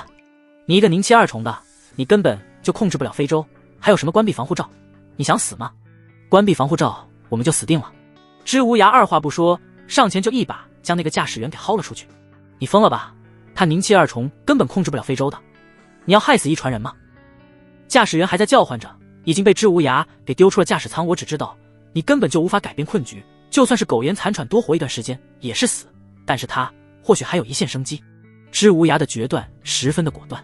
林书宇关闭了包括防护罩等等所有的一切能量，所有的能量全部用在了速度之上。非洲以极快的速度和身法脱离了漫空的妖兽群，但是那条翼龙却是在后面紧跟不舍。虽然是拉开了一定的距离，但是一直穷追不舍。知无涯是吧？叫所有人到甲板上，准备跳下去，我叫跳就跳，然后全部分散逃。林书宇对着知无涯说道。知无涯点了点头，然后走出了驾驶舱。你也跳？林书宇对着沈慕云说道。那你呢？沈慕云对着林书宇问道。林书宇要控制非洲，肯定不能第一时间跳离。我可不是为了别人会牺牲自己性命的人，我让你跳就跳。林书宇的声音没有任何语气。沈慕云犹豫了片刻，还是走出了驾驶舱。驾驶舱不断压低地面，前面已经是重岩叠嶂的山峰，如此低变是会直接撞向山体。跳！非洲已经压低到靠近地面了，驾驶舱里传来一声惊天的喊声。甲板上的所有弟子全部一同跳了下去，非洲则是空中180度掉头，朝着翼龙飞了过去。翼龙全速追击，非洲便是猛然掉头，翼龙根本躲避不及，直接撞在了一起。两者相撞，形成了巨大的爆炸，灼热的气浪将周遭的一切都化为虚无，更是将那些弟子先翻了出去。林书宇、沈慕云那一瞬间感觉天都塌了，心里一阵阵绞痛，什么也不顾地朝着爆炸的火海之中冲去。知无涯一把抓住沈慕云，并且控制住了沈慕云。冷静一点，林峰主这已经死定了，你过去你也会死。知无涯对着沈慕云说道。林峰主关键时候以自己的性命挽救自己，我们所有人的性命，可歌可泣。他不愧峰主之名。所有人治理！知无涯大喊道。在场所有弟子眼泛泪花，手握成拳头放在自己胸口的位置，对着爆炸的方向弯腰。只有许知清咬牙切齿的，眼中无比的幽怨和仇恨。他不仅没有能够亲手杀死林书宇，如今却还是当林书宇已死成了英雄，受尽他人的尊敬，他心中一阵阵的难受。我他妈不是叫你们散开逃吗？你们他妈的在这里等死吗？林书宇却是从爆炸的火焰之中窜了出来。许知清此时却是露出了兴奋的光芒，他要亲手杀了林书宇。那妖兽2阶4重的，相当于开元境4重的妖兽，这么一撞根本撞不死他，只会让他懵逼一会，等到他反应过来，没有了非洲，诸位就等死吧，还在这里杵着，分散逃，至于他追哪边，那就各安天命了。林书宇一边喊着，一边朝着山峰这边跑去。众人才回过神来，听闻林书宇的话，分开拔腿就逃，看样子北门关已经被妖兽给攻破了，这北境之内已经不安全了。所有人分开，在冯家堡汇合。冯家堡有大量的防御工事和阵法，在那里撑到宗门支援。林书宇下达了最后的命令，众人四散而逃，回应了一声是。知无涯则是跟着林书宇一伙人逃，跟在林书宇身后的人不少，他们也逐渐意识到了，这个人虽然才宁气2重，但是跟着他要安全多了。许知清自然是跟着林书宇，寻找无人的机会杀死林书宇。一伙人穿过了山峰，在前面有一个村落，里面传来了无数妖兽的嘶吼，还有凡人惨叫恐惧的叫声。这个村子至少1000人，都是凡人，被一群1阶4、5重的妖兽追着撕咬着。绕开这个村子走。林书宇玄即便是下了命令，显然这个命令是让很多人惊骇的，都是一些低阶的妖兽，我们这些人可以救他们的性命的。这些人都是道青山境内的子民，我们这些修仙者有义务保护他们。一个女弟子站了出来，对着林书宇说道，这女子名为程灵儿，水落峰弟子。这跟随林书宇的队伍几乎一半都是水落峰的人。仔细观察，那些妖兽要是吃那些人，早就已经吃干净了，他们故意没吃。他们拿这些凡人当鱼饵钓鱼呢，我们这些到青山修士便是这些妖兽的鱼，这里面还藏着更高阶的妖兽，你相信吗？林书宇轻描淡写的说道。程灵儿却是起身指着林书宇的鼻子骂道，说白了都是你的猜测，你就是贪生怕死，怕惹上麻烦，简直就是一派胡言。这些低阶妖兽怎么可能有灵智，还用凡人的性命来钓修士过去？如此荒谬的话语你竟然都说得出口，那你自己去，我丑话说在前面，你不仅救不了人，还会导致你的同门惨死，我不会替你收拾烂摊子。林书宇冷漠地说道。哼，懦夫，你们怕死，我不怕，这些低阶妖兽我自己一个人也可以收拾，就你这样冷漠自私的人，根本不配当峰主。程灵儿对着林书宇骂了一声，如同离弦之箭冲向了村落之中。小师妹。知无涯紧皱了一下眉头，他知道林书宇绝不会无的放矢，但是程灵儿已经冲了出去，知无涯也不得不跟着冲了进去。剩下的水落峰弟子见到大师兄跟上了，也全部冲了进去。赶紧走，别他妈害死我！林书宇头也不回的就离开了，还剩下一半的弟子则是跟随林书宇走了。至于这村子里究竟会是什么样的情况，之后这水落峰的弟子会怎么样，谁也不清楚。即便是跟着林书宇避开了很多强大的妖兽群，他们走的也异常的艰难，终于在日落黄昏的时候寻找到了一片孤城，里面的人不知道是被杀干净了还是逃走了，不过总算是寻到了一处落脚的地方。一天的战斗诸多人都受了伤，没受伤的已经十分疲惫。林书宇布置了简单的阵法，又给每一人分了恢复的丹药，安排人接替守夜。大师兄，里面的人都太累了，睡了，其余的人在外面巡防，现在正是杀了林书宇的好机会。许知青的心腹对着许知青小声的嘀咕道。许知青一巴掌打在心腹的脑袋上，小声的说道：你他妈傻逼吧，现在就靠他，这群人才凝聚在一起，不是一盘散沙，现在杀了他，你觉得我们能够活着到达冯家堡吗？再等等，等到我们安全了再动手。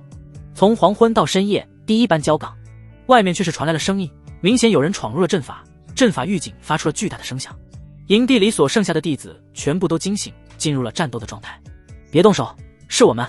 水落峰的那些弟子们追了过来，只是他们已经十不存一，如今剩下的人也是强弩之末，浑身都是鲜血。林书宇这边的到青山弟子马上给这些人清理伤口包扎，只是这般狼狈，不用问便是知道那村落之中究竟发生了什么事情。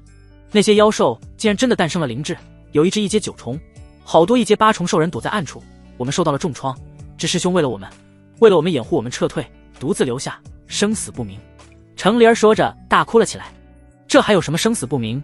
一阶9重对应的就是灵气9重，他一个人面对那么多，必死无疑。都是你，都是你！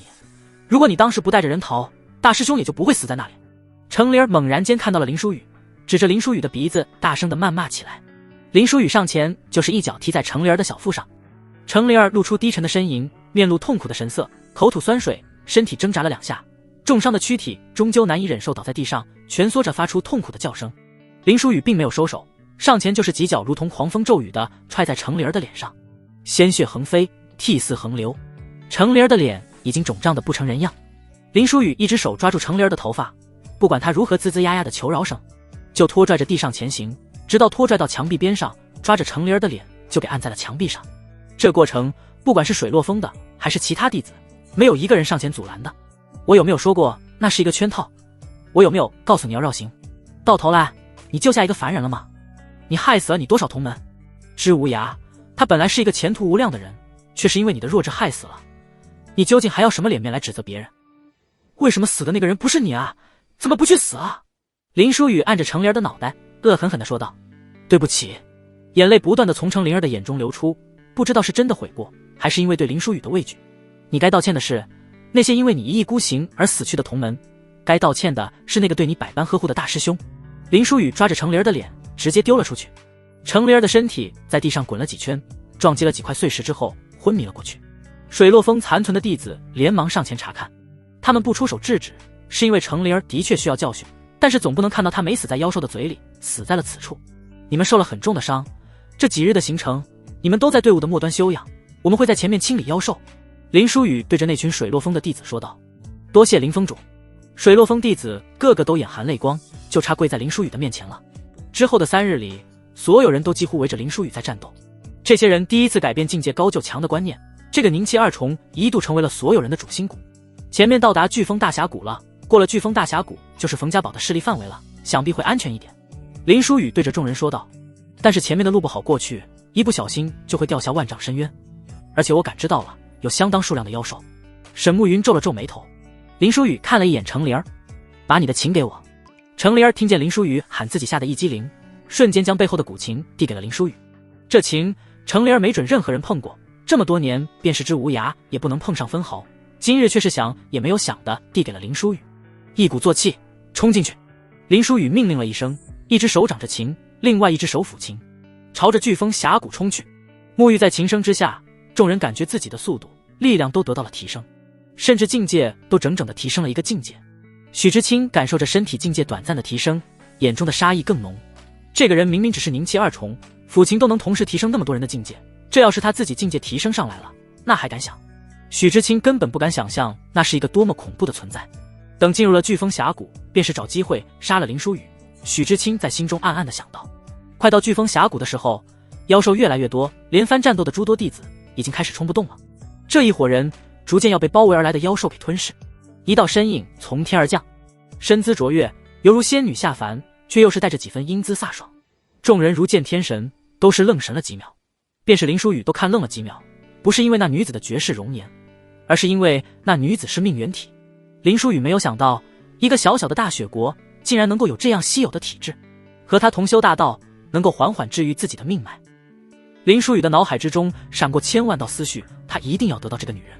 女子一拳便是给众人轰出了一条道路。快进去，我给你们拖住片刻。女子凝气9重大圆满，距离开元境只是一步之遥。飓风峡谷的关门也缓缓抬起了一道可以容纳众人进入的口子。众人快速地进入到飓风峡谷之内。飓风峡谷成为阻挡妖兽的天然屏障。在林书宇等人进入飓风峡谷之后，那个身披战甲的女子也到了峡谷这边，那玄铁门也缓缓地落下了。夫人，您回来了。这边的军士都对这个女子十分恭敬，对着女子说道：诸位，你们已经进入冯家堡的势力范围，相比外面已经安全许多了。我是冯家堡主母夫人白雨荷，我的儿子还和你们是同门呢，他在道青山寒影峰修行，叫冯翔，你们应该认识吧。女人对着刚进来的道青山弟子说道。众多弟子都下意识地偷瞄了一眼林书宇，这林书宇可是和冯翔结了大梁子，但是大家都心照不宣地帮林书宇隐瞒了这层关系。夫人，为何说是相对安全？莫非冯家堡势力范围内其实也不安全？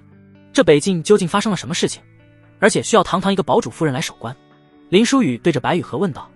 这次妖兽潮完全不一样，我猜你们大概在想，妖兽已经破了北门关，为何你们没有得到任何通知？你们来无异于送死，因为妖兽是这2日才破关的，妖兽2日之内就攻下了北门关，无数妖兽涌入了北境。白雨荷神情凝重地说道。妖兽以肉眼可见的速度朝着我们冯家堡靠近，只要冯家堡被攻下，整个北境将无任何反抗之力，妖兽潮将会长驱直入，望着深处蔓延而去，到时候会死多少人，根本就不敢想象。冯家堡除了老祖镇守本家，我们其他人火速驰援各大关门，防止妖兽进入冯家堡势力境地。白雨荷接着说道。林书宇皱了皱眉头，为何说相对安全？难道已经有妖兽攻破其他关口进入冯家堡地界了？白雨荷摇了摇头，那倒是还没有，关外的妖兽没有进入，但是冯家堡地界原本就要妖兽，这些妖兽原本只是在自己的属地行动，但是从关外兽潮开始也开始了暴动，到处开始攻击人。这次提前了2个月到来的妖兽潮太诡异了，更像是人为。沈暮云眼中也闪过一道光，看向林书宇。真被你说对了，半数之上的外门弟子全部来到了北境，一旦产生变故，到青山1半以上的外门弟子将会全数尽灭。难道有人在幕后操纵？为了覆灭到青山弟子，水落峰的弟子也反应过来了，那个村落也是，那群妖兽在拿凡人的性命为鱼饵，钓我们道青山的弟子上钩。白雨荷也紧皱起了眉头。我也感受到了，这些妖兽明明是低阶，已经诞生了灵智，他们的进攻都有了章法，不再是杂乱无序的，进攻都是一波一波的。你们还好没有赶上对面大举进攻，否则我还真无法护送你们进来。此处乃是峡谷，只要炸毁整个飓风大峡谷前的道路，妖兽便是不可能再进来。林书宇对着白雨荷说道。白雨荷摇了摇头，此事我已经想到，各处已经粘贴了起爆符箓，只是一旦炸毁，不仅仅妖兽无法过来了，便是人类也不可能过来了。我在这里已经连续接受你们几波到青山弟子还有散修，如今后面营帐都还有不少伤患，和你们是同门，不到万不得已不能炸毁，不知道还有多少修士在往这里逃。白雨荷拒绝了林书宇的提议，只是外面的妖兽越来越多了，怕是已经到了万不得已的地步了。林书宇接着说道。再等等，你们已经很劳累了，先休息吧，有什么明日再说。白雨荷对着林书宇说道。林书宇也没有继续执拗，到后面的营地里去休息了，里面都是一些伤残，基本上都是1号非洲的那些人，也还有一些其他人。说起来还是跟着林书宇的这支队伍保存的比较完整，甚至还留有战斗力。如果不是程灵儿带着人去送死了，如果知无涯还活着，他们这支队伍在林书宇的带领下，甚至可以无伤亡来到这里。第二天早上是被一阵阵的天摇地动给震醒来的，恐惧开始笼罩在每一个人身上。这飓风大峡谷已经不安全了，不知道什么时候就会被突破，他们必须马上离开了。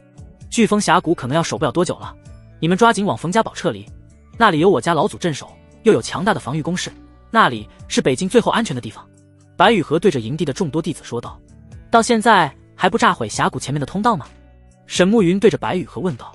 白雨荷脸色有些难看，为时已晚了，外面妖兽的灵智还在不断升高，贴在外面的起爆符箓已被妖兽给撕开了。他昨天就说了要炸毁前面的通道，你硬是妇人之仁，拖到现在炸都炸不了，这下要多死多人。到青山弟子之中，有人对着白雨荷吼了起来。闭嘴，命都是别人救的，有什么资格教别人怎么做事？林书宇回首瞪了那人一眼，整个到青山弟子人群都变得安静了下来。白雨荷有些惊诧，这个凝气2重修为的人竟然能够镇住那么多到青山弟子。你们护送那些受伤的同门前往冯家堡，我留下来协助他们炸毁峡谷前的通道。林书宇对着那些弟子说道：“是林峰主。”这些人对着林书宇显得十分恭敬。峰主。白羽和静静地打量着林书宇，这个宁气二重的竟然是一位峰主。我也愿意留下，曾经和林峰主有些嫌隙，这一路随行，我对林峰主已经是敬佩有加。若是有什么危险的地方交给我，也算是弥足我当初所犯的错误。许知青一副正义凛然的模样，拱手对着林书宇说道。沈慕云带着敌意看向许知青，他早就看清楚这许知青的嘴脸，这人越是表现得正义凛然，他越发的觉得恶心。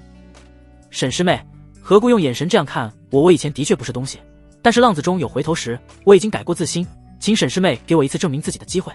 许知青弯着腰，弓着身子，对着沈慕云说道，将身份摆得极低。林书宇对沈慕云招了招手，沈慕云跟着林书宇脱离了人群的范围。林书宇在沈慕云的耳边小声地说道：“你也跟着大部队一起先过去冯家堡，在冯家堡等着，用不了多久的时间，许知青一定会带着我的死讯到冯家堡。但是你别信，就在冯家堡等着就好，我会回冯家堡，当着所有人面杀了许知青。”沈慕云知道这是林书宇又打算算计许知青了，可能会给许知青安上一个罪名，理所当然的当着所有人面杀了他。只是林书宇终究只是宁气二重，身边没有人保护他，他真的能够活着回去吗？这许知青虎视眈眈，他怎么自保？别发呆，也别担忧我，你看我哪次失败过？林书宇似乎看出沈慕云心中的忧虑，又补充了一句。沈慕云点了点头，我知道了，我就在冯家堡等你，你不回来我就不走。两人重新回到了营地。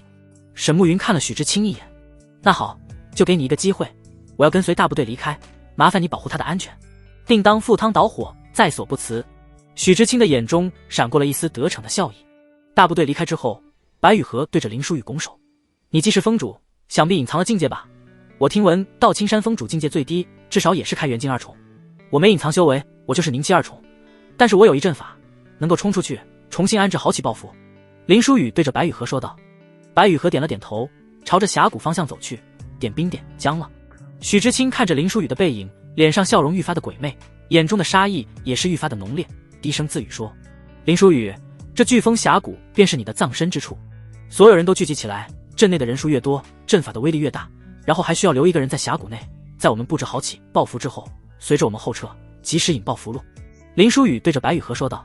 白羽和点了点头，他并没有怀疑林书宇的阵法，一个宁气二重能够当上峰主，必定在其他方面有特别的建树。另外，他已经不得不相信了，妖兽朝下一波攻势来，这满目疮痍的玄铁门怕是已经挡不了多久了。那你留在峡谷内吧，毕竟你的境界低微，那样也相对安全一点。白羽和对着林书宇说道。没错，就让我们这些军士冲在最前面，你们这些宗门弟子靠后一点。旁边一个粗犷的军士也说道。林书宇摇了摇头，我必须在阵眼处。林书宇转身看向了许知青和许知青身后的两个心腹。林书宇将一张符箓交给了许知青。你不是说你已经改过自新了吗？那我便是相信你一次，这里所有人性命都交在你身上了，相信以你的修为，能够将引爆的时机把握得很好。许知青正愁着如何说服林书宇将引爆的权限给自己呢，没想到这林书宇竟然自己主动给自己了，一定不辱没你的信任。许知青信誓旦旦地保证道。林书宇又看向许知青身后的两个心腹，你们保持在阵法的尾部，这个位置不用正面面对妖兽，相对安全，但是十分重要，前面的人还可以改变方位，你们一定要死死地定在自己的位置上，一旦发生偏离，整个阵法都会破散。林书宇在后半句的时候还尤其地加重了语气。之后林书宇在图上绘制了一个巨大的阵法，安排所有人的站位，整个飓风峡谷要塞的人倾巢而出。这是一场死战，如果失败了就是全亡，还有人留在要塞也没用。林书宇站在阵法的最中央，抚琴琴声覆盖了整个浩浩汤汤的队伍，众人感觉自己的境界竟然提升2重有余。而白羽和更是跨越了那一道天堑，虽无元符，却是能够掌握开元境级别的灵力。白羽和终于知道林书宇为何只是宁气2重，却是能够成为峰主了，这所展现的力量实在是太过于夸张了，这能力两军对垒，甚至足以改变一场战争胜利的走向。整支队伍也在稳步的往外推进，阵法所凝聚的力量一次次击退前方之敌，竟然真的硬生生的推出了一条道路。阵型一路推进，一路安装起爆符，强大阵法光环将妖兽推到200米开外，阵型也推进了1000米，这里已经够了，保持阵型稳步后退200米，然后让许知青引爆，我们就不用维持阵型，所有人卯足了力气给我往峡谷里面冲。林书宇下达着指令，众人皆是回应道。只是下一秒，阵法却是突然消失了，众人额头瞬间起冷汗，所有人的目光都落在林书宇身上。怎么回事？阵法怎么突然消失了？那2个到青山的弟子跑了，阵法破了。众人才反应过来，许知清的那2个心腹小弟早就如同离弦之箭跑到峡谷口附近了。跑！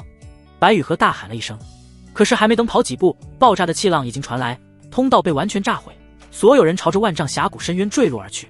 许知清站在峡谷口，脸上露出放肆的笑容，对着林书宇的方向摆手：再也不见了。林书宇，你也没想到会死在我手上吧？我随便义正言辞的2句，你就相信我了，将这么重要的事情交给我，何其的愚昧，何其的愚蠢啊！我的父亲竟然说我玩不过你，没有宗门规矩的限制，我想要玩死你，还不是轻轻松松的事情。许知清仰天长啸，让自己受尽屈辱的人，终于死在了自己的手掌心。2个心腹也在旁白附和，那林书宇算什么东西，还算计呢？将我们放在最后的位置，还告诉我们离开方位阵法就会失效，这个人不是纯找死吗？真是好久没有见过这么单纯的人了。我不仅让他死，我还要死得名声臭，到了冯家堡，我就说是他肆意妄为，害死了所有人。许知清的脸上露出阴险狡诈的神情。对了，大师兄，您刚才说您的父亲说过不要和他斗，您父亲何时到的道青山，还说过这番话？一个心腹露出了好奇的神情。竹清风风主，也就是你们的风主，就是我的生父，我母亲不过一凡人，他觉得是丑闻，便是从未光明正大认了我这儿子。许知清神情开始变得异常冷冽，2个心腹完全愣了一下，没想到竹清风的大师兄竟然和风主有这样一层关系。2个心腹错愕的神情随即变成了不可置信。许知清的2只手分别贯穿了2人的心脏。师兄，为什么？心腹嘴角鲜血不断涌出，实在想不出许知清为何这么做。今日我炸毁通道，让所有人为林书宇陪葬的事情，只有死人才会保守秘密，做人啊要心狠，才不会留下任何后患。那林书宇就是吃了不心狠的亏，才会到粉身碎骨的下场。从我告诉你们身世的事情，你们就应该知道，你们活不了了。许知清说完，手稍微一发力，2个人也坠落下了眼前的万丈深渊。许知清转身离去，眼中还飘过一丝不屑。什么东西也配跟我斗？峡谷深渊不知道有多高，林书宇与白雨荷在峡谷中急速下坠，大部分人都因为强风和高速下坠昏迷了过去。如此速度继续下去，到了峡谷便是开元境强者，怕是也要粉身碎骨。没想到没死在妖兽手中，竟然死在了保护的道青山弟子手中，还真是可悲。白雨荷缓缓地闭上了眼睛，准备接受死亡。是我识人不明，低估了人心，我以为他真的会浪子回头的。此事因我而起，便是豁出性命，也要为你们寻出一线生机。林书宇一副慷慨激昂的模样，手指上出现了一丝光，所有人身上都出现了一道铭文，那是为了布置大阵的时候就早早刻在他们身上的。只是阵型退妖兽的时候，那铭文似乎没有发挥作用，倒是到了现在开始剥离所有人的灵气。在场的也只有白雨荷还保持着清醒，感受着自己体内的灵力在被剥离，但是他却是没有阻拦，任由灵气不断的被剥离。最终所有人的灵气在下方形成了一个风力漩涡。林书宇不能制造一个向上的风力，因为下坠的速度太快了，风向上的话，向下的坠力和向上的风力对撞，会把人拍个粉碎。只能旋转的风力将向下的坠力缓缓地往旁边卸去。尽管已经卸去了相当的坠力，但是奈何峡谷实在是太深了，坠地的时候林书宇还是晕厥了过去。在一阵阵的震动之中，林书宇才缓缓地醒来。外面密密麻麻的妖兽在进攻林书宇，一个蓝色的罩子护住了林书宇。你醒了，你的确为我搏出了一丝生机，但是也仅仅只是一线生机，这碧玉环的灵力坚持不了多久了，我的心脉也受损，活不了多久了，不知道我是先死在心脉枯竭，还是被这些妖兽吃掉。白雨荷在一旁对着林书宇说道，他的脸色异常的苍白，已经没有了血色。林书宇从地上爬了起来，对着白雨荷说道，我能够救你，但是也请你救我一命。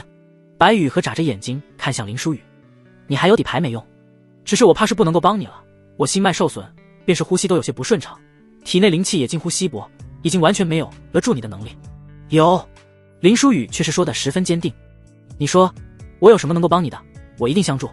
白雨荷对着林书宇说道，我有一共功法可渡人阳元，你我同修可度过这次劫难。林书宇对着白雨荷说道。白雨荷愣了一下，就是你所理解的那个意思。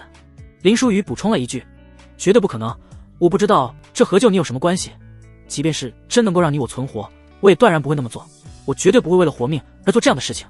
白雨荷言辞决绝了，正如她的性子一般，这个女人异常的刚烈。林书宇盘坐起来，灵气在周天里运转。我曾经的境界远不止这般，只是身体遭受了重创，我的身体无法承受过多的灵力，所以必须压制境界。境界过高，我的身体就会开始崩坏，我需要你以我为炉鼎，用功法将我身体里多余的灵气夺取，我的身体才会停止崩坏，我才能够活下去。同样，你夺取我身上的灵气，能够你的心脉，你也能够活下去。我已经给你解释清楚了，我现在要开始提升境界了。不管你是否同意我刚才的提议，我都会在身体崩坏之前，将这峡谷地部的妖兽全部给杀干净。这样，如果还有其他坠落的军士幸存下来，他们就能够活着走出去。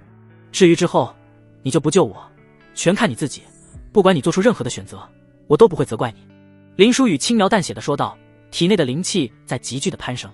白羽和震惊的看向林书宇，这个人境界真的竟然在光速的突破，只是片刻已经凝气5重了，再过了片刻已经到凝气7重了，只是再没有了任何提升。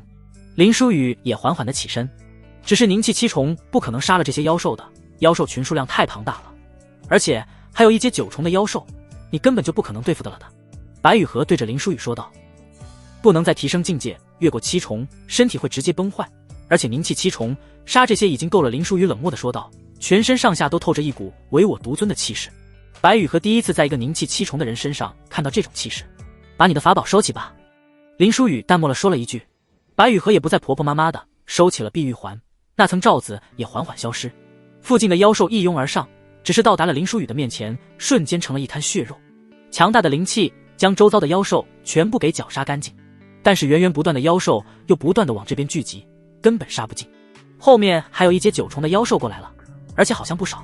白羽和的眼中已经没有了光彩，今日坠落下这峡谷的人，怕是没有一个人能够活下去。我的身体本来只能稳定在凝气2重，现在一下提升到7重，我现在只有不到10息的时间，10息我的身体便是要开始崩坏，但是10息之内我会杀干净所有的妖兽。林书宇面对远处汹涌袭来的妖兽群，却是显得异常的平静。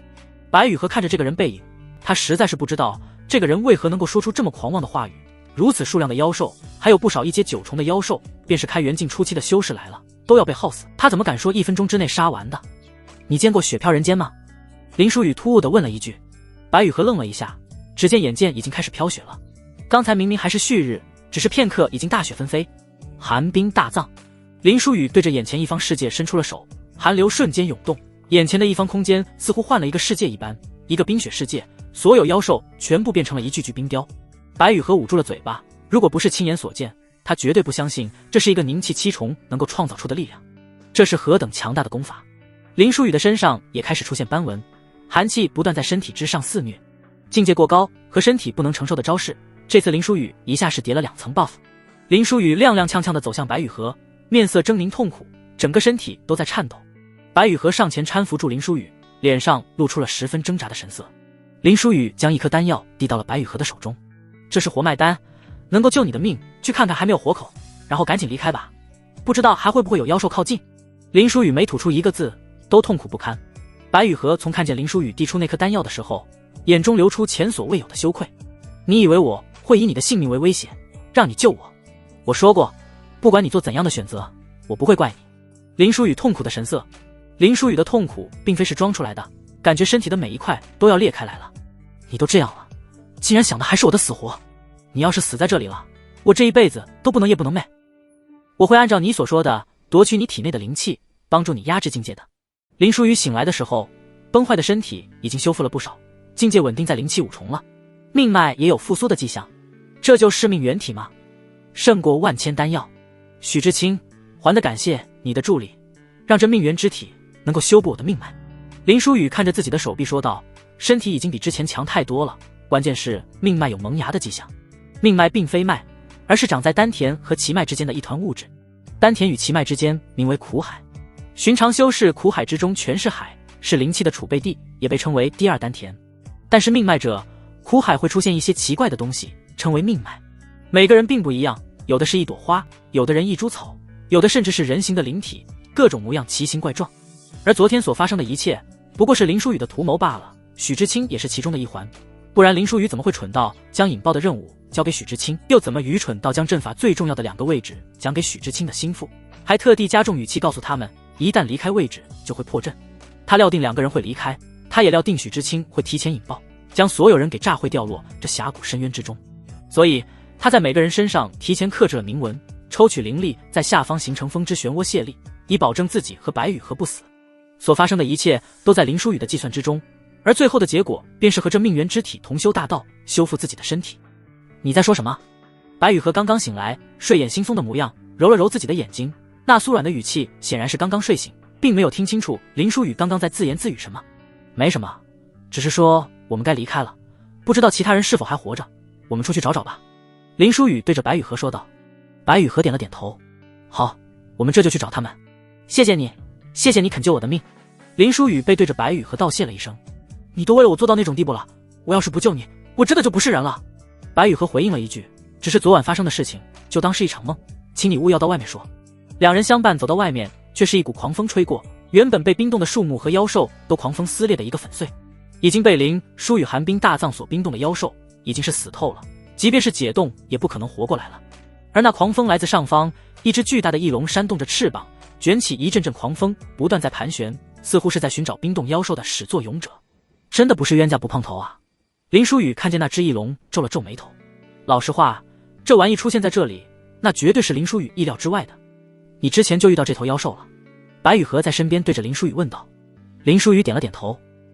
二阶妖兽就是他一开始袭击了我们的非洲，我们往飓风峡谷的方向逃窜，也是为了躲避他的追杀。二阶嘛，我现在已经进入开元境了，只是还没来得及得开辟元府，不知道有没有可能一战。白雨荷感受着自己的力量，昨夜夺取林书雨的灵气为自己所用，不仅压制了林书雨的境界，自己的境界也是突破了桎梏，到达了开元境。正常修士都是开辟元府才能够进入开元境，这白雨荷虽然夺取了林书雨真元和灵气，直接强行进入了开元境，但是元府还没有来得及开辟。他是二阶四重的妖兽。林书雨补充了一句。白雨荷苦笑地叹息了一声，看来真的是天要亡我们。二阶四重，别说是我还没开辟元府，就是开辟出元府了，也根本就没有一战的资格。开元境每一重差距都是十分大，不是宁气每一重的差距可以比的。因为开元境每多一重就可以开辟一个新的元府，所能够控制存储的灵气多了不止1倍，各项力量提升亦是如此。所以开元境越境杀人几乎不存在。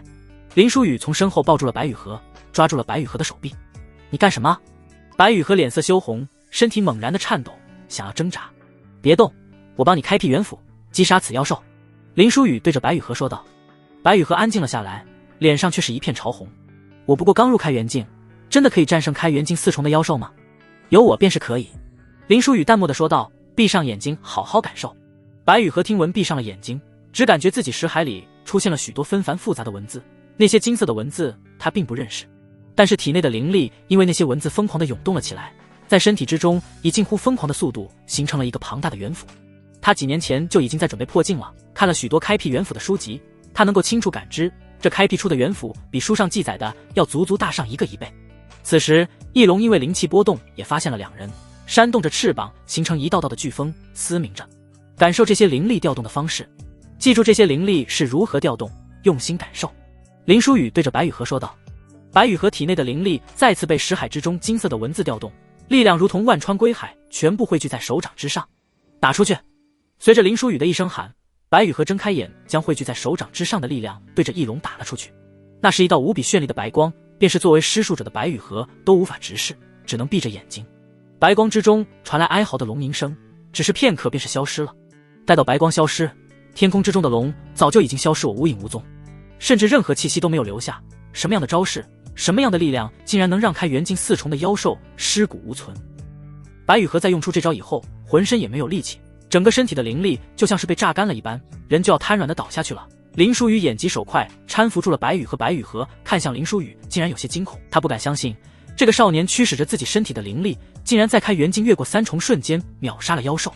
这还只是控制自己的身体，这个少年如果是自己到达了开元境，那怕是直接万象境之下无敌了。我这是要死了吗？我觉得浑身无力。白雨荷感觉完全无法控制自己身体了。如果要以你死为代价，你觉得我还可能那样做吗？只是正常的脱力罢了，体力慢慢会恢复，只是3天之内不要用灵力了，就是恢复一点也不要调动了。林书雨将白雨荷给抱到一处平坦的地方，让白雨荷休息。这招是叫什么名字？白雨荷虚弱无力地说道。湮灭。林书雨轻描淡写地说道，只要你记住了刚才体内灵力的流转方式，你便是还能够使出这一招，只是不要绝境，不要使用了，对身体的危害性很大，会透支寿元，并且自身受到的伤害会伴随使用的次数叠加。这一次让你使用出湮灭也是无奈之举，不好意思。林书雨对着白雨荷道歉道。你怎么总是道歉？明明你已经做得够好了，如果不是你，我已经不知道死了多少次了，是我应该道谢。白雨荷对着林书雨说道。不过我挺好奇的，你怎么使用的招数都是伤敌1000，自损800的？白雨荷对着林书雨说道。林书雨则是摇了摇头，并非是什么自残的招数，这些功法本来就不是这个境界该使用的。这个境界的修士承受不了功法霸道的力量，便是会自己造成伤害。等境界提升上去，再使用这些功法，便是不会有这样的情况出现了。那你曾经的境界究竟到了何种的地步？白雨荷愈发的好奇，这个少年究竟曾经是何境界才能够强横到这般地步？御史境。林书雨只是简单的说了曾经的境界，但是白雨荷明显愣了一下，他从来没有听闻过这个境界。这个大雪国境界不过宁气、开元、万象，那万象在这大雪国更是只听说过，没有见过。在大雪国更高的国度里，白雨荷也只是从书籍中见过世通幽境，这御史境实在是没有听说过。不过白雨荷没有深问，那肯定是比通幽境还要强的强者。你懂得好多阵法、音律、各种术士，坠落峡谷的时候我都以为死定了，没想到你竟然能够在那种时候用灵力编制漩涡，防止了我们粉身碎骨。白雨荷已经渐渐地放下了对林书雨的戒备，自己如今现在已经是手无缚鸡之力，林书雨要对自己做什么，自己都反抗不了。但是他什么都没做。林书雨躺在了白雨荷的身边闲聊了起来。我生活在一个庞大的家族里面，我光直系的亲兄弟姐妹都有上万个，而我处于最耀眼的位置，身份和父君的期望都必须要求我事事都是第一，所以不管是阵法、丹术、炼气之术、音律等等，我都必须做到第一。事实上我也做到了第一。那你怎么会？白雨荷问到一半也住嘴。不好意思，这种事情我不应该多问的。你想问的是为何我会沦落至此？因为心软良善，良善对于大多数人来说都是一个好的品质，只是在那样的家庭里，这品质便是成为了致命的东西。不心狠手辣是守不住那个位置的。林书雨看着天空，眼中闪过无比的锐意。所以想要夺回曾经的一切，就必须摒弃曾经的良善，将所有人都作为棋子算计进去，不需要挚友，不需要兄弟，不需要红颜，所有人皆是棋子。林书雨在心中说道，你已经不是良善了，你已经正的发邪了。尤其是你昨日以命相搏杀死妖兽之后给了我那颗丹药，我当时心中完全都是羞愧，可我就是喜欢你这样的良善。白雨荷说到这里脸色一红，我说的不是男女之间的那种喜欢，我说的是欣赏。欣赏。想起这我还想一件事，做人也不能太善良。那个道青山弟子，明明你给了他一个改过自新的机会，那么信任他，他竟然故意提前引爆，让我们坠落峡谷。等我回到冯家堡，我一定要将他碎尸万段。白雨荷想起许知青，就是满心的怒火。提到这个许知青，许知青也已经到达冯家堡，对着冯家老祖就悲愤地说道：冯家主母冯夫人率先飓风峡谷军士抵抗妖兽大军，那林书雨因为恐惧乱了方寸，提前引爆了，导致所有人包括冯夫人全部坠落峡谷。我因留下控制峡谷道玄铁门，才侥幸活下来。我放你妈的屁！许知青，你他妈胡言乱语！林峰主一向冷静，怎么可能乱了分寸？我看是林峰主以身殉死，抵抗妖兽大军而死。你他妈和林峰主有过节，颠倒事实，想要侮林峰主的名讳，你他妈也算是个人？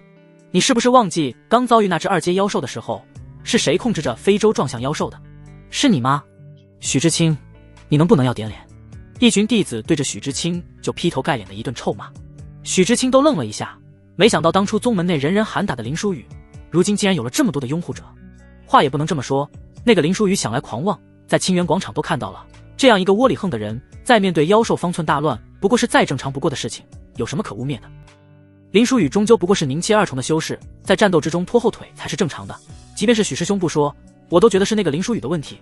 我最烦的就是林书雨这种没什么能力，喜欢到处装，最后害死别人的人，这种人早死早好。许师兄的人品还不至于去污蔑一个死去的同门，那必定是有什么说什么。很快也有人站在了许知青这边，两拨人大吵了起来。而沈慕云在大厅的一角显得十分的淡然，压根就没有想参与到这次的争斗之中。许知青则是脱离人群，朝着沈慕云走去。我还以为你听到他的死讯会第一个跳起来说我放屁呢，没想到你还没有那群人气急败坏，看来你的确是个又当又立的人。许知青到了沈慕云的近前，对着沈慕云讥讽道。沈慕云只是冷冷地说了一句的，他不会死的，等他回来的时候就是你的死期。原来是盲目的痴迷啊，可惜他永远也不可能活着回来了。你真当他3头6臂金刚不坏啊？许知青的脸上充满了笑意。许知青说着又上前了一步，贴着沈慕云的耳边继续说道，对了，那林书雨就是被我引爆给炸下深渊的，那万丈深渊别说是他一个宁气2重，就是开元境都要摔得粉身碎骨。就凭你们也配跟我斗？我不仅要他死，还要他死的臭名远扬。肯相信他的不过是这曾经跟着他过的几百人，剩下的可都是相信我的。我想要怎么说他，他就是怎么样的，毕竟一个死人如何反驳我呢？许知清脸上都是狰狞得逞的笑容，他说这些话不过就是想要看看沈慕云懊悔、愤怒、跳脚的神情。但是沈慕云始终是一脸冷漠。离开林书宇的时候，林书宇就交代过他了，听闻许知清带来的死讯，勿信，等他。看到沈慕云波澜不惊的表情，许知清甚至有点烦闷。等回到青山，我非得玩死你，我看看你是否还能够这样的波澜不惊。你就在这等着吧，等到宗门的救兵来，看看能不能等到那个林书宇活过来。那林书宇要是能够活着走到这冯家堡来，我把脑袋给你当尿壶用。哼！许知清冷哼了一声，扬长而去。另外一边，林书宇也跟白雨荷讲述清楚了与许知清结仇的来由。白雨荷尽管无力躺在地上，亦是掩饰不住对许知清的气愤。这简直就是道貌岸然的无耻之徒，你竟然会相信这种垃圾能够浪子回头，你真的是太纯良了。你等我回到冯家堡，我必定砍了这个人。白雨荷气不打一处来。从这个时候开始，许知清已经注定了死局。这一计既得到了命源之体，又堵死了许知清的路，正可谓一石二鸟。两人在沉沉的闲聊之中睡了过去。在醒来的时候，白雨荷已经能够稍微行动了。林书宇和白雨荷也因为昨天一天的闲聊熟络了几分，没有之前那般生分。林书宇思量着如何能够说动白雨荷能够继续和自己交合，和命源体的交合那是多多益善，不管是对自己的身体还是命脉的恢复都是极好的。不过现在也不能操之过急，不然可能弄巧成拙了。必须是对方同意，不抗拒的全身心的投入，才有修复命脉的效果，不然只是粗暴的泄欲，毫无效果。林书宇扶着白雨荷往外面走去，两人在附近的地区找寻了许久，硬是没有找到一具尸首。那群军士不管是否活着，都应该有残躯，怎么会一个尸首都看不见？这实在是奇怪的很。又往前面走了一段路程，只听见远处传来了一声呼喊。一个军士杵着半截木头，激动地对着林书宇和白雨荷这边招手：“夫人，夫人，还有林峰主，这边。”那军士似乎走两步都要摔倒了一般。林书宇则是搀扶着白雨荷走了过去：“夫人，你们还活着太好了，这么高的深渊我们竟然没有摔死。百夫长找到了一处洞穴，将兄弟们都安排进去了。我一直在找你们，这边都找遍了，另外一边全是妖兽，我们没敢过去，没想到你们还能够从那边活着出来。”靠近以后，军士对着白雨荷和林书宇说道。林书宇和白雨荷跟随着军士来到了一处洞穴，里面的军士全部都在洞穴里面，一个都没有死，不过基本都摔成了重伤，还有几个能走的也是歪歪斜斜的。里面的人看见白雨荷进来，眼中都是露出了光芒。“夫人，您还活着，真是太好了。”百夫长连爬带走到了白雨荷的面前。“你受伤了就别到处动了。”白雨荷关心查看着军士的伤势。“我们大难不死必有后福，这洞穴里面全部都是紫金矿，这让我们冯家堡开采100年都开采完。”百夫长兴奋地说道。白雨荷却并未露出兴奋的神情，只是淡淡地说了一句：“这紫金矿怕是轮不到我们冯家堡。”众人神色都落在了林书宇身上。无疑，冯家堡只是道青山的一个下属势力，如今道青山峰主都在这里，上报道青山，这紫金矿如何能够轮到他们冯家堡身上呢？我可以不将此处发现的紫金矿上报道青山，只是夫人，请答应我一件事。”林书宇对着白雨荷说道。所有人的目光都落在林书宇的身上，眼中闪烁着光芒。白雨荷看向林书宇说道：“你说，我能够答应的一定答应，我要拿走一部分。”林书宇轻描淡写的说道：“就这么简单？”白雨荷不可置信的看向林书宇，这根本就是理所当然的事情。就算是上报宗门，这些紫金矿怕是也没有一颗能够落到我孤清风的手上。我与诸位也算是共赴生死的袍泽兄弟了，还不如给诸位，只是我需要带部分回去给我孤清风的弟子。林书宇云淡风轻的说道。你人真好。白雨荷在林书宇的身旁说道。真是多谢你了，你要多少都可以，只是这紫金矿难以开采，等我们开采出来再给你送去。百夫长对着林书宇说道。林书宇摇了摇头，那样只怕是有暴露的风险，我只要这些就够了。林书宇走到洞穴的中央，有一个土石形成天然容器，上面一滴一滴的液体滴落在容器之中。林书宇用一个瓶子将这些液体全部也收集了起来。只要这些，你是不是太亏了？百夫长还追着林书宇说道。林书宇微微一笑，足够了。那我们什么时候回冯家堡？白雨荷似乎是在询问林书宇的意思。现在飓风峡谷是因为地域优势才能够断绝妖兽进到里面去，但是其他关口被破已经是时间问题。如果等到其他关口被破，妖兽完全涌入冯家堡势力范围内，我们回不到冯家堡，前面是妖兽，后面也是妖兽，会被困死。林书宇当机立断地说道。那你们收拾一下吧，现在就走。白雨荷对着这些军士说道。林书宇却是拉住了白雨荷，不能带他们走，他们受的伤太重了，会拖慢脚程，路上可能也会遇到妖兽，他们可能会死在路上。难道就把他们丢在这里？白雨荷显然不赞成这个提议。林书宇摇了摇头，不是丢，他们在这里相对安全，即便没了食物，外面冰冻的那些妖兽也可以作为食物，妖兽的妖丹还可以修炼恢复身体。我们先到冯家堡，之后便是可以带人来此处救他们，他们不会被困死。林书宇很平静地说道。林峰主说的有道理，夫人还是听林峰主的吧。林峰主足智多谋，我们现在能够活着，还阻扰了妖兽进入的道路，都是因为林峰主。只是千防万防不住叛徒，那个提前引爆的是叫许知清吧？等老子出去以后，一定活剥了那小子。百夫长想起许知清在峡谷口那里招手说再见，就气不打一处来。白雨荷沉思了片刻，确实是这么一个道理。那我们俩离开吧，按照你说的，我还有2天就会恢复灵力吧？我给你指路，我知道有近路能够到达冯家堡。白雨荷也不犹犹豫豫了，对着林书宇说道。林书宇跟着白雨荷离开了这个区域。白雨荷还是有点虚弱，没有林书宇的搀扶，根本就走不起路。我背你吧。林书宇对着白雨荷说道。我并非是想要占你便宜，只是那样我们行动快一点。白雨荷莞尔一笑，轻轻地爬上了林书宇的背。你我之间何须解释，你的人品我自是放心。白雨荷和林书宇已经十分熟络，他对林书宇也是充满了好感的。只是你回到冯家堡，万不可提起你知道这里有紫金矿，冯家老祖肯定担心你回去上报宗门，肯定会在冯家堡地界对你灭口的。白雨荷对着林书宇提醒道。这个林书宇当然知道，随口回应道，这都是小事，只是之前你所看到的招式，我在里面对你所说的一切，还请夫人帮我守口如瓶。白雨荷在林书宇的背上轻轻地敲了敲林书宇的脑袋。这还用你说啊？你放心，关于你的一切，我一个字都不会对别人说的。而且你私下就别跟别人夫人的叫了，你就叫我雨荷吧，我就叫你书宇。之后根据白雨荷的指路，两人走小路，很快便是进了冯家堡地界。快2天后，林书宇遭遇了一群道青山弟子，皆是异常的狼狈。这不是林峰主吗？你竟然还能够活下来，我是真没想到。一名道青山弟子对着林书宇喊道，但是眼神之中带着轻蔑和不屑。白雨荷见到这么多人，也是从林书宇的背上下来了。你在道青山的名气还挺大，感觉所有弟子都认识你。白雨荷对着林书宇说道。哼，他当然名气大，先是依靠师姐将冯翔重伤，整个外门谁不知道，后来又是在清源广场耍官威杀害同门，依靠宗规逼的宗门保他，何其的威风啊，这谁人不知晓。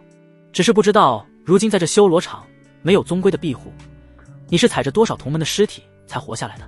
几个弟子对着林书宇冷嘲热讽起来。你们不要乱说，他没依靠别人，反而是救了不少同门。白雨荷听不下去了，对着几人驳斥道。但是在听到冯翔因林书宇重伤的时候，他身体明显的震动了一下。冯翔受伤的事情并没有传回冯家堡，大概是冯万森压下去，毕竟他这么一个真传弟子再到青山，还让自己堂弟受了重伤，传回去自己的面子挂不住，不过换来的不过是变本加厉的嘲笑。这林书宇倒是挺吸引女人站在他那边，也不亏了这么一副好皮囊。只不过一个宁气2重，在妖兽肆虐的情况，如果不是躲在同门身后，如果不是同门护他，他能够活到现在？要不你自己来试试看。林书宇轻描淡写的说了一句。老子早他妈想要揍你了，从清源广场的时候就想要揍你了，我看看你这宁气2重凭什么能够那么嚣张。一名道青山弟子实在是忍耐不住了，拔剑就冲向了林书宇。林书宇原地岿然未动，面对凌厉的剑势，只是侧身一躲，一拳就打在了那名弟子小腹上。那名弟子受力往后退了10数步才稳住身形，但是马上口吐酸水，体内灵力涣散。你竟然已经宁气5重了，怎么可能这么快？你得了什么奇遇？那弟子到地面露痛苦和不可置信一起上马，别浪费时间了，垃圾们。林书宇冷漠地说道。众人闻言皆是怒火中烧，冲着林书宇就过去了。片刻之后，地面上到了一片。这一伙几十人之中，最高境界有已经到达宁气7重的，但是也不是林书宇的一合之敌，只是片刻全部倒在地上了。现在知道我凭什么嚣张了吗？林书宇轻描淡写地说道。这群弟子从来没有见过这么装的人，但是他们也无可奈何，他们所认为的废物竟然这么强。雨荷，我们走吧。林书宇对着白雨荷喊了一句。白雨荷跟上了林书宇。等等，身后传来弟子的一声喊声。怎么还要打？林书宇回首望了一眼。虽然我看你不爽，想要出手教训你，但是毕竟是同门，我不会看着你去送死。前面有一头大白蛇，境界大概已经2阶2重了，已经有很多人死在那里了，我们正准备打算绕路的。那身后的弟子对着林书宇喊道。多谢。林书宇只是淡漠地回应了一声，但是依旧往前走去。蛇与龙同种，龙姓银，各种混交，才诞生了蛇这种生物。尽管不到龙族1/1000血脉，但是依旧继承性宁。蛇的内丹大多能够使人丧失理智，只剩下最原始的欲望。林书宇的脑海之中想到的第一样东西是这个。如此说来，那我非从这条路走不可了。林书宇微微的一笑，白雨荷根本不知道林书宇内心在想什么，还跟着说道：绕路至少还要4天的路程，走这条路只要1天的路程，最关键是蛇妖伤人，我不能不管。看着林书宇和白雨荷继续往前走，身后那群道青山则是骂道：我以前提醒过你了，你非要做死去送死，也怪不到我们身上了。一个宁气5重就算是越境击败我们，但是还能够打败一条相当于开元境2重的妖兽吗？你就是死在自己的狂妄之中。众人骂了2句，便是马上转身离开了，担心这2人惹怒了大蛇，将自己也给搭进去了，赶快离开这个地方。书宇，按照你所说的，现在已经到达3天了，我可以动用灵力了吧？白雨荷对着林书宇说道。林书宇点了点头，等下的战斗交给你了，我会从旁辅助你的。好，我也尝试一下越境杀敌。白雨荷点了点头。一条白色的巨蛇已经蜿蜒挡住整条去路，那巨蛇看见人类便是红了眼睛，张着血盆大口对着2人攻击而来。林书宇从储物袋之中取出了成铃儿的那副琴，开始缓缓地弹奏了起来。悦耳的琴声在不断地加速白雨荷的力量，同时在削弱巨蛇的速度。此消彼长，2人境界的差距竟然抵消了。不过经过一番战斗之后，白雨荷缓缓处于下风了，体力和恢复力完全不及这大蛇。你要明白，战斗是为了杀死对方，要打出最有效的伤害，而不是将所有招式都丢出去。你要抓准时机，将杀招打在对方的破绽上。前面的所有招式都是为了创造那么一个时机，那么一个破绽。林书宇一边弹琴一边对着白雨荷指导道：明白了。白雨荷回应了一声。白雨荷不再是铺天盖地的使用技能了，而是保存体力，在不断的与白蛇拉扯，最终找到了一个机会。白玉剑诀。白雨荷剑气在空中流转，那剑气竟然带着几分冰寒之气。林书宇的眼中都闪过几分惊诧，这小小的国家还真是不乏天才，只可惜没人教导，没有高阶功法。林书宇之所以这么说，是这些剑气上的冰寒之气与林书宇所用的寒冰大藏相同。那白雨荷只是见过林书宇使用一次，竟然自己感悟出了一丝冰寒气，并且能够附着在自己的剑上，实在是妖孽。书宇，我杀了他了，一击毙命。白雨荷站在巨蛇的尸体上，挥舞着手臂对着林书宇喊道，真的像是一个含苞待放的少女。林书宇神色有些复杂，最后还是摆出了那一副淡然笑意的模样，朝着白雨荷走去。这么大的妖兽，又是2阶2重的妖兽，内丹肯定不小，你要是充分吸收，对你的境界大有助益。白雨荷几乎没有任何犹豫，就将林书宇的大蛇的尸体给劈开，取出了内丹。天色也晚了，找个地方吸收内丹，我们明天再赶路吧。林书宇对着白雨荷说道。白雨荷点了点头。好。白雨荷和林书宇找到了一处山洞，林书宇守在洞口，白雨荷则是在里面开始吸收内丹了。关于冯翔的事情，不好意思，不过他已经无危险了，正在绝天峰休养。林书宇对着白雨荷说了一句，这件事被那些弟子给点破了。白雨荷虽然没有提及此事，但是心中肯定已经有芥蒂了，毕竟冯翔是他的亲儿子。该道歉的是我的儿子肯定是什么样子我清楚，他出生的时候就没有了父亲，我对他骄纵溺爱了一些，你与他之间肯定是他做错了什么事情，我找时间去趟到青山一下，解除你们之间的误会。白雨荷倒是没有责怪林书宇，对着林书宇回应了一声。之后白雨荷聚精会神地开始吸收妖丹。深夜的时候，白雨荷从身后抱住了林书宇，白雨荷满脸红晕，眼神之中全是意乱情迷。蛇妖丹的性毒被白雨荷完全吸收，已经开始发作了。林书宇装模作样推开了白雨荷。雨荷，你这是怎么了？白雨荷还保留了一丝理智。那妖丹似乎有毒，我浑身发热，我好难受，帮帮我。别怕，我马上给你解毒。林书宇马上过来给白雨荷解毒。白雨荷第2次才醒来。白雨荷想起昨日中毒的模样，便是满脸的羞愧，恨不得找个地缝钻进去。白雨荷赶紧起来将衣服穿好。对不起，对不起，昨夜我吸收丹药的时候，那丹药里面有妖毒，我排出不了体外，所以……白雨荷起身对着林书宇道歉。林书宇起身挤出一丝笑容，这谁都想不到会有这种事情发生，这不能怪你，倒是我对不起了。我知道你不是那样的人，你不用这样安慰我。白雨荷坐在林书宇的旁边，满脸的羞愧。不是安慰你，我的灵气每日都在不断的聚集，马上又要到宁气6重，超过身体的负荷了，你这也算是帮我了，帮我把境界重新压制在宁气5重初期了。林书宇嘴里虽然怎么这么说，但是满脑子想的却是如何再让命脉被修复。林书宇的命脉是金莲，曾经最强大的时候，苦海种满了金色的莲花，如今命脉已毁，短时间之内长出金莲是不可能了，但是如果被这命元体滋养的话，或许可以长出第一片叶子。你这身体如果需要别人不断夺去灵力才能够保命的话，我建议还是找一人陪在身边才好。我记得你身边不是有一个女子吗？她对你满眼都是崇拜，看得出来她很喜欢你。白雨荷对着林书雨说道，指的大概就是沈暮云，她不过是一个可怜人。林书雨轻描淡写的说道。林书雨将沈暮云的遭遇以及和冯翔如何结仇的始末给白雨荷讲了一个清楚。白雨荷眼中闪过一丝怒气，我这儿子竟然顽劣到这般地步，我一定找个机会好好教育教育他。所以说他是个可怜人，只是我对他并无心动，为了压制境界和他在一起，对他不公平也是一种二次伤害。林书雨淡然地说道。林书雨在白雨荷心中人品的印象还在不断的升高。那你可有心动之人？白雨荷对着林书雨问道。曾经有一个吧，他手持乖离剑从后方刺穿了我的心脏，现在也有一个。林书雨的目光落在了白雨荷的身上，两人的视线在那一刹那猛地对峙，空气之中都透着一股暧昧的气息，两人的身体都不由自主地向着彼此靠近。林书雨率先上前稳住了白雨荷。不行，我们不能这样。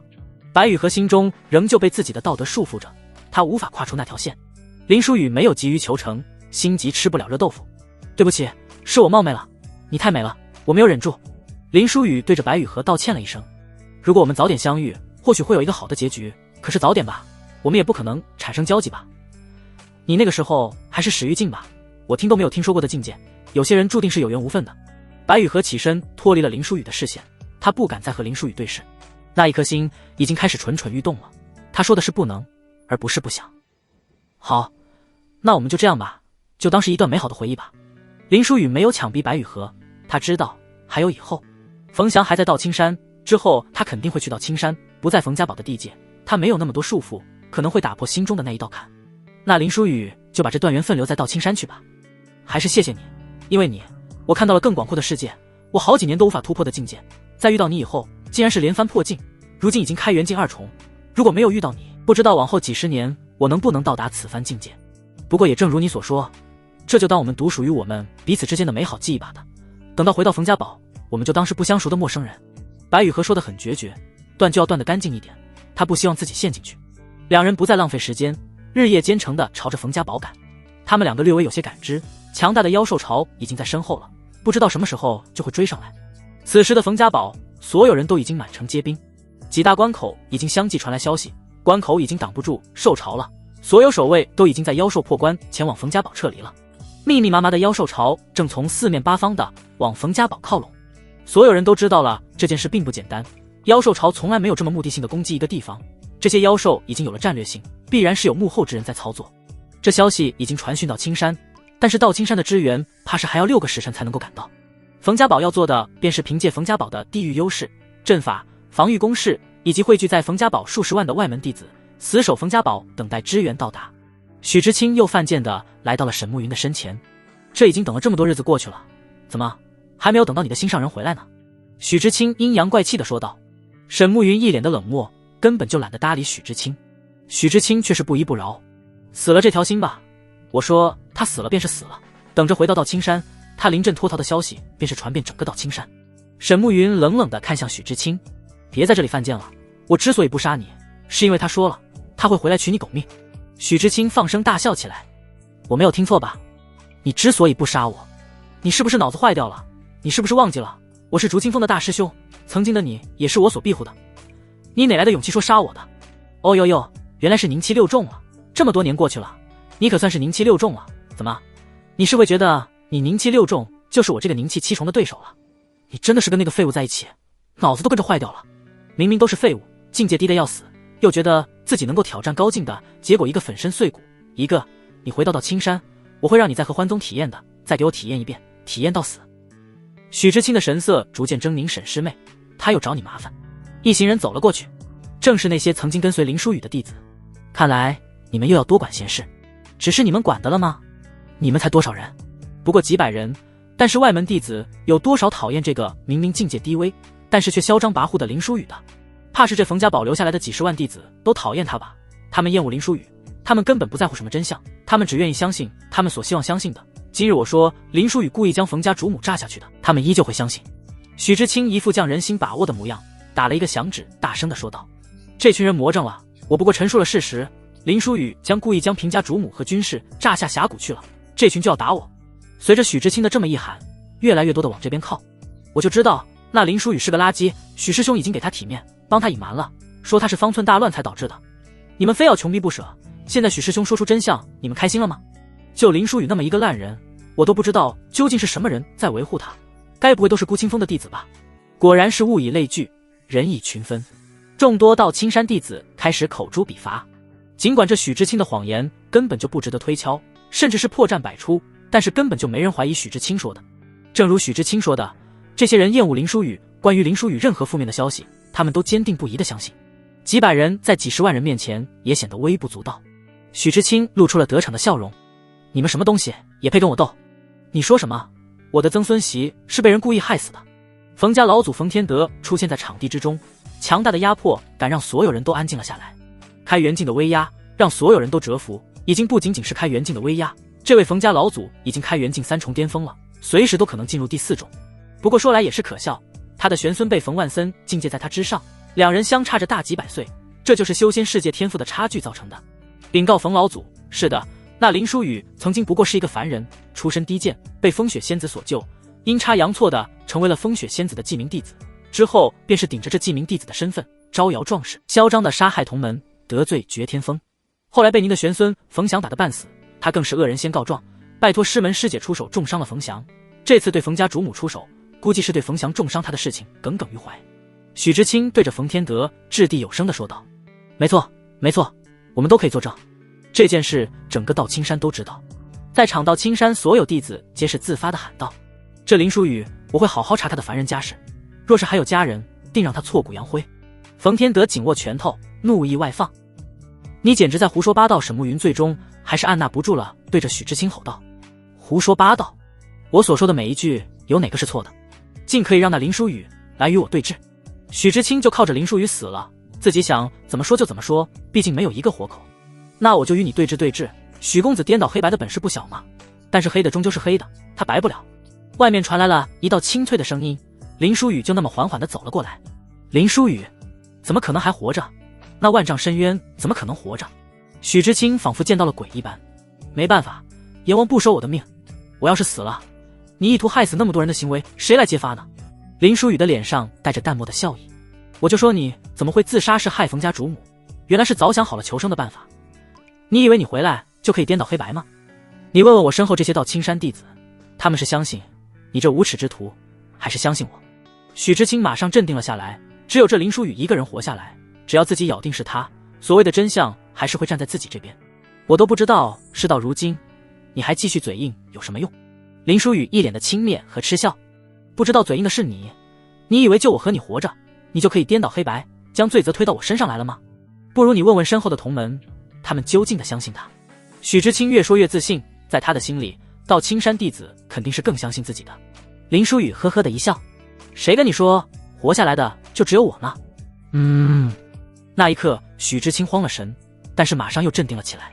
那你倒是让活着的人出来对峙，那样高的深渊，这林书宇能够活下来便已经是奇迹了，这世界不可能有那么多奇迹。许知清，你准备好怎么死了吗？白雨荷从外面缓缓地走了进来，眼中全部充满了杀意。许知清的神色一下就变得惨白，不可置信地看向白雨荷，不敢相信这冯家主母也还活着。许知清，林峰主将最重要的引爆机会给了你，你却为了与他的一己私欲，提前引爆，将我以及和守护飓风峡谷的军士全部炸落深渊之下。谁能想到我们没有死在妖兽手下，却是差点死在我们所保护的人身上，何其的可笑！幸好苍天有眼，我们活下来了，才不会让你这如此卑劣之徒逍遥法外。白羽和掷地有声地对着许知清说道，眼中全部都是杀意。那一刻，整个道青山掀起了轩然大波。没想到许师兄竟然是这样的人，如果冯夫人没有活着出来，还真的被这许知清给颠倒黑白成功了。我道青山竟然有这样道貌岸然的弟子，实在是可恶。我早就说过，林峰主绝对不可能是那样的人，一路上如果不是林峰主照顾，我们这些人根本不可能活着来到这冯家堡。在场的舆论一瞬间就发生了翻转，那个受人崇敬的竹清风大师兄一下就变成了人人喊打的过街老鼠。忘了告诉你，那些军士一个都没死，只不过受了重伤，留在原地休整。所有人都可以作证，你的罪行已经是板上钉钉的，别妄图逞口舌之力了。林书宇一脸淡然地看向许知清，所有的一切全部掌握在林书宇手中。如今的许知青已经死路一条。是你算计我，你知道我会杀你，提前引爆起报复，你是故意将引爆权限交给我，你早就谋划好了后路。许知青也终于醒悟过来了，脸色狰狞。他当时还纳闷，为何林书宇会那么轻松地将引爆权限交给自己？原来一切都是算计。我算计你，何出此言？难道是我逼着你提前引爆起报复的？难道是我逼着你杀害冯夫人和那么多军士的？我还不是希望你真的浪子回头了，我还不是希望你真的改心革面了，是你自己不争气啊，是你自己要做个不折不扣的垃圾啊！你让我给你一个机会重新做人，我给你了，到头来还怪我给你一个机会了吗？林书宇轻描淡写地说道。许知青此时才算是知道，为何父亲说不要和这个人斗，会被这个人玩死。便是最后这段话都是精心设计好的吧。他败了，但是他不甘心。林书宇，即便是死，我也要拉上你垫背，不过是宁妻二重，给我去死吧！许知青满脸狰狞，情绪早就已经崩坏，手持长剑冲向了林书宇。回风拂柳剑，沈慕云出现在林书宇的身前，剑气如风一样拂面，但是这看似柔软的剑气却是瞬间切开了许知青周身的经脉，他全身动弹不了，无力地倒在林书宇的面前，如同一只丧家之犬。周围的人都露出震撼的神情，那是正派剑法，回风拂柳，便是内门封主都没有多少人能够接触过，整个道青山也只有上了年纪的老前辈才会使用，他不过是一个外门弟子，为何会回风拂柳？众人皆是用不可置信的表情看向沈慕云，许知青更是一脸的震惊，神情愈发的癫狂，大声嚎叫了起来。不可能，绝对不可能，你怎么可能是我的对手？你怎么可能重伤我？你不过宁气6重，我是宁气7重巅峰。沈慕云一脸的轻蔑，收起了手中的剑。我早就说过，如果不是他让我等着，我早就杀了你。你还以为我是从前的那个我吗？如果连越境杀人都做不到，我有什么资格在他的身边？沈慕云的这一番话让所有人的视线都落在林书宇身上，暗中震惊，这林书宇究竟是什么来历？一个从合欢宗救出来的凡人，竟然有这般力量吗？越境杀人都做不到，有什么资格在他身边？这句话将这个人抬得太高了。那日我站在藏经阁外，你嘲笑他连带我进藏经阁的资格都没有，但是你不会知道，他进入藏经阁为我讨来了这回风拂柳剑法，你如何与他相提并论？你连闻他的屁的资格都没有。沈慕云对着许知青冷冷地说完，退到了林书宇的身后，就像是林书宇的侍女一般。许知青彻底的崩溃，曾经那个自己庇护的小师妹，如今不过短短几个月，已经站在了自己的高台上，对着自己指指点点了。众人则是对着林书宇窃窃私语地议论了起来。那林书宇究竟是什么身份？他竟然能够在藏经阁讨来回风拂柳剑法。宁气2重担任一峰之主，也是道青山历史上绝无仅有的。现在看来，他担任峰主之位根本就不是运气啊！这背后的关系玄之又玄，怪不得那日敢在广场上杀2个弟子，原来是有底气在啊！我早就说过，此人不简单。那么多年，宗主都管理不好的孤清风，他那么短的时间就重整了起来，这个肯定不简单。宁气2重不过欺瞒世人的手段罢了。一个个都开始议论林书宇的身份来历。白雨荷则是手持着利剑来到许知青的身前，剑尖对准许知青的脑袋就刺了下去。我当时在峡谷底端就说过，再遇见你，我一定活剥了你。不，你不能杀我！竹清风风主莫不凡是我生父。许知青大声地吼道。砰！一道凌厉的气息将白羽和手中的剑给打飞了出去。白羽和疑惑地看向出手的冯天德。老祖，主宗的事情让主宗的人自己解决，即便是他所犯是死罪，也该有主宗的规矩去惩处他。冯天德对着白羽和说道。显然冯天德不想和主宗的一位峰主交恶，而且那位峰主还是道青山第2的炼丹师，不管什么原因杀别人儿子，这就是死仇了。白羽和虽然心有不甘，但是还是收起了剑，对着冯天德恭敬地说了一声是。同时整个场地都陷入了无比的震惊之中。这许知青竟然是莫峰主的儿子，看来这许知青死不了，等待到道青山，莫峰主肯定会在背后保他一命。这还真是今天的大秘密啊！他今日如果不是陷入这般境地，我们怕是永远也不会知道。众人议论纷纷。许知青满脸狰狞地看向林书宇，你以为你能够弄死我？不好意思，我死不了。这个世界，你以为没有背景，光靠脑子就能够混得风生水起吗？你永远不可能斗过我。林书宇呵呵的一笑，接过沈慕云递过来的剑，一剑就穿透进入了许知青的头颅之中，鲜血溅了林书宇一脸。林书宇还将长剑转动了一下，将脑颅彻底击碎。同样都是外门峰主，你为啥会觉得你那个便宜老爹高我一等啊？我要杀你，为何会觉得我会忌惮他啊？林书宇带血的脸上充斥着淡淡的微笑，让人看得有些不寒而栗。外门弟子许知清蓄意暗害封主，意图杀害下属盟友，其罪当诛。我行使封主之责，将其当场伏诛，以儆效尤，望各位弟子引以为戒，否则下场当如此。林书宇淡漠地拔出了长剑，交还给沈慕云。杀得太果断了，所有人都呆住了。早该想到的，这个人连绝天峰都敢得罪，在宗主面前都敢杀弟子，他还没有什么不敢的。你们似乎忘记了，此人除了是孤清风峰主，更是风雪仙子的记名弟子。只是不知道他回到青山该如何面对莫不凡的报复。毕竟如果真是莫不凡的儿子的话，这球可不小。明面上莫不凡不会动手，但背地里肯定是不死不休的争斗啊。众人都议论着林书宇之后将如何自处。冯天德则是来到了白雨荷的身前。这小子真的是从合欢宗里救出来的凡人，这人什么来历？你们一路回来知道他什么底细吗？我们不过萍水相逢，并不清楚，但是此人性格沉稳，做事第一步已经想到了后面100步，心思深沉。白雨荷对着冯天德回应道：此子绝不简单，恐怕不是凡人那么简单。风雪仙子我记得是不收男弟子的，道青山也从来没有宁弃的封主，回风拂柳也断然不能没规矩给一个外门弟子，似乎道青山上下都在为此人破例。冯天德对着白雨荷说道。白雨荷没有继续说下去，他当然知道林书宇不凡，只是对于在山洞里所知道的林书宇的一切，他一个字都不会说出。那合欢宗行事十分低调，明明是7大宗之一，但是我却几乎没有听闻这个宗派的消息，那又是怎么朝夕之间就被6大宗同时知晓内情的呢？你说有没有可能就是因为这个所谓的凡人呢？冯天德对着白雨荷说道。白雨荷没有接冯天德的话语，反而是问道：老祖与我这些是想要说什么？请老祖明示。我冯家堡出了一个冯万森，是万年难遇的天才，但是这个天才的目光甚远，身居高位，却从来没有帮过我们冯家堡。他想要登上到青山宗主之位，甚至想去大雪国之外，所以冯家堡已经留不住他了。我们需要拉拢新的人物，帮助我们冯家堡。这林书宇现在才宁气5重，但是往后可不好说。自从我那层孙死后，冯家堡上下都是由你操持的，冯家堡内人员你都清楚，你挑在族内挑选一年轻貌美女子，趁此和她产生感情，结一段姻缘。冯天德对着白雨荷叮嘱道。不可。白雨荷也不知道是出于何种原因，下意识的就拒绝了。为何？冯天德皱起了眉头，看向了白雨荷。白雨荷也意识到下意识的失态了，便是马上往回找步。冯家堡的兴盛怎么依靠外人？而且如果他真非凡人，一个女子如何能够将他束缚在我们冯家？冯天德摇了摇头，此人和冯万森不一样，冯万森一人得道，从不管我们这些宗族。你没回来这些天，我也观察了，曾经跟过他的几百人都是豁出性命在为此人争辩，这说明此人在路途之中十分照顾这些人。这林书宇一旦得道，绝对不会亏待周围的人，只要我冯家有女子能与其结亲，即便只是有个名头，他日他定不会亏待冯家堡。冯天德这几日一直在观察2拨人，他可以肯定林书宇日后成就绝对非凡。而且这冯家堡老让你一个女人操持，对你而言也压力太大了，总需要借助外力，也能够让你轻松一点不是？我那曾孙英年早逝也是苦了你。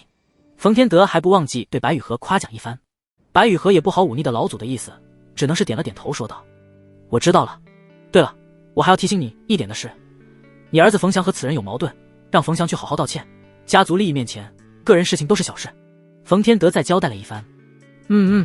白雨荷回应了一句。冯天德这才满意的走开了。伯母，我听见你和老祖说话了，我可以。一个少女马上到了白雨荷的身边。不行，绝对不行。白雨荷马上回绝了，她怎么可能让自己的侄女和那个人在一起？一想起自己的侄女和那个人一起她心里会莫名的绞痛。伯母，没啥不可以的，我不是为了家族，我觉得那个人真的不错，您不要担心我不幸福什么的，那个真的很帅哎，不只是样貌，行为也是，总之就这么决定了，我去主动接触他。冯浅墨对着白雨荷说完，就朝着林书宇的方向跑去了。你好，我叫冯浅墨，和你一同回来的冯家主母是我的伯母，我是玄月宗弟子，和你一样都是大雪国6大宗门，只是没有你那么出众，仅仅是宁气境界，竟然都已经当上宗主了，你肯定是有什么过人之处吧？冯浅墨主动对着林书宇打着招呼。林书宇看向白雨荷的方向，发现白雨荷正紧紧地盯着这边，两人的视线和目光撞在了一起。白雨荷心虚地避开了林书宇的目光，只是侥幸而已。林书宇目光落在冯浅墨的身上，礼貌性地回应了一句：我可不相信什么侥幸，你相信吗？我能够从人的眼睛里看出东西。冯浅墨对着林书宇莞尔一笑。林书宇看着眼前这个女子，竟然感觉有几分熟悉，只是忘记了在什么地方见过。哦，那你从我的眼中看出了什么？林书宇对着冯浅墨问道。野心。冯浅墨毫不避讳地说道。当然，说得好听一点，我从你的眼中看出了星辰大海。冯浅墨说着，掏出了一个乳白色的玉佩，递到了林书雨的面前。这时，林书雨并没有接下那个玉佩。定情信物，我母亲说我出生的时候是含着这玉佩出生。冯浅墨倒是回答得十分干脆。冯小姐真是会开玩笑，我们不过是第一次见面，何来定情信物一说？林书雨含蓄地拒绝了这只玉佩。可我总觉得你熟悉，就好像上辈子见过一般，就算是今生今世第一次遇见，你全当我是见色起意吧？你长得属实俊俏啊。冯浅墨如春风一般的笑容，强行掰开了林书雨的手，将玉佩塞进了林书雨的手中，又强行让林书雨给握住了。拿着吧，一定有你用得着的地方。冯浅墨继续对着林书雨说道。沈慕云站在林书雨的身后，垂下了眸子，他眼中积蓄的眼神十分复杂，自卑、羡慕。他自卑倒不是因为的容貌和身材，许知青三番五次图谋，想方设法的要得到沈慕云，足以可见他的姿色绝美。只是他明白自己终究是不干净的人，那一段过去是如何洗刷也洗刷不过去。他心里隐隐感觉到，林书雨虽然从未因为此事怠慢自己，但是他其实从内心是介意的，否则那次需要采补压制境界，他为何选择刚认识的楚玉烟，也不选择自己？他很羡慕这种能够公然对林书雨示爱的人，他对林书雨的感情只能藏在心中，他担心一旦说出来，便是这种关系都不能维持了。他不敢奢求更多的，只想着这样陪着林书雨的身旁便是足够了。突然，整个冯家堡发生巨大的晃动，守护大阵正在遭受猛烈的冲突，全员战斗准备，妖兽大军的先行军已经到了。整个冯家堡传来冯天德雄浑的声音。妖兽朝比预计的时间来得还要早，飞行类的妖兽率先到达冯家堡，对冯家堡的防护大阵进行攻击。那些飞行类的妖兽全部都是自杀式的攻击，每只妖兽都飞到结界的地方，然后进行自爆。这爆炸持续了整整一天，冯家堡外已经血肉横飞，数不尽的妖兽化为虚无。只是这12个时辰不断的自爆，也最终破掉了冯家堡的结界。刚好后面妖兽潮跟上了，来到了冯家堡，直接对着冯家堡发动了猛攻。这已经十分确定是幕后有人在操纵妖兽潮了。妖兽在未遇到生命危险的时候是不可能自杀式攻击的，更加不可能有这种协同和配合，只有可能是人为在后面操控。只是何人能够操控这么大兽潮，怕是整个御兽宗也没有这个能力。林书雨稳坐中央，开始弹起了琴，琴声所覆盖之地，所有人的力量大幅度提升，对妖兽的力量则是进行削弱。这一刻，一个凝气五重却是成为了整个战场最重要的战力。依靠冯家堡本身的阵法防御攻势，再加上林书雨的琴声，一开始都是一方面的屠杀。直到第3天开始，妖兽潮的高端战力开始涌现，相当数量2阶妖兽的出现，让战场开始变得焦灼。道青山全是外门弟子，能够到达凝气7层都是少数。冯家堡能够到达开元境也不过无指之数。不过好在白羽和已经到达开元境2重，且在阵法和林书雨的加成下，战斗威猛，战局还在可控的范围下。再后来，战局被彻底打破。通天溪，浩海之森的妖兽为何会出现在这里？那可是2阶5重的妖兽，相当于开元境5重的人类修士，这怎么可能守得住？从那只长着3只脚的犀牛践踏的冲进来的时候，那一刻，所有人已经陷入了绝望，甚至已经没有了再战下去的欲望。整个阵型也完全被通天溪给冲烂。放弃外城，所有修士全部退回内城。我已在战斗之中突破到开元境4重，依靠阵法加持和林峰主的琴音加持，我未必不能拦住这只犀牛几天，只要扛到主宗的救援来，诸位，冯家堡都可以活。冯天德的声音传来，给了所有人一丝丝希望。所有人往内城退，战斗进入了白热化，伤亡也越来越重。白羽和出现在了林书雨的身旁，他的身上多处都是鲜血，异常狼狈，但是依旧难掩绝色容颜。老祖已经支撑不了多久了，援兵算上日子，至少还要1天的路程。如果干掉那通天溪，我们便是还能够坚持1天。我必须要杀掉那通天溪，我打算用鹰灭杀了那通天溪。白羽和对着林书雨说道。不行，这才过去没多久，这么短的时间内使用2次湮灭，你会死的，我不会帮你的。林书雨言辞拒绝了白羽和。我猜得到会死，我只是来跟你告别的，希望下辈子还能够遇见你。白羽和挤出了一丝微笑，一副准备慷慨赴死的模样。我记得你说过的，只要我记住了那灵力的流转方式，我便是能够自己用出那一招，我不用你帮我。那么复杂的方式，你一次就记住了。林书雨眼中闪过一丝震撼，难道他真的是天才？那日他不过是见了自己使用了1次寒冰大藏，他便是马上领悟出与寒冰大藏一样的寒冰真意，并且能够融进剑气之中。我记住了，没想到这么快就能够用得上。书雨，认识你真好，下辈子我会早点找上你的。白羽和转身就走了，像是下定了某种决心，头也不回地走向了通天溪的方向。琴声戛然而止，林书雨上前抓住了白羽和的手，给拉了回来。我不会让你去死的。可是已经没有了别的选择，我不死，这里所有人都会死。当时你为了救我，不也是选择赴死了吗？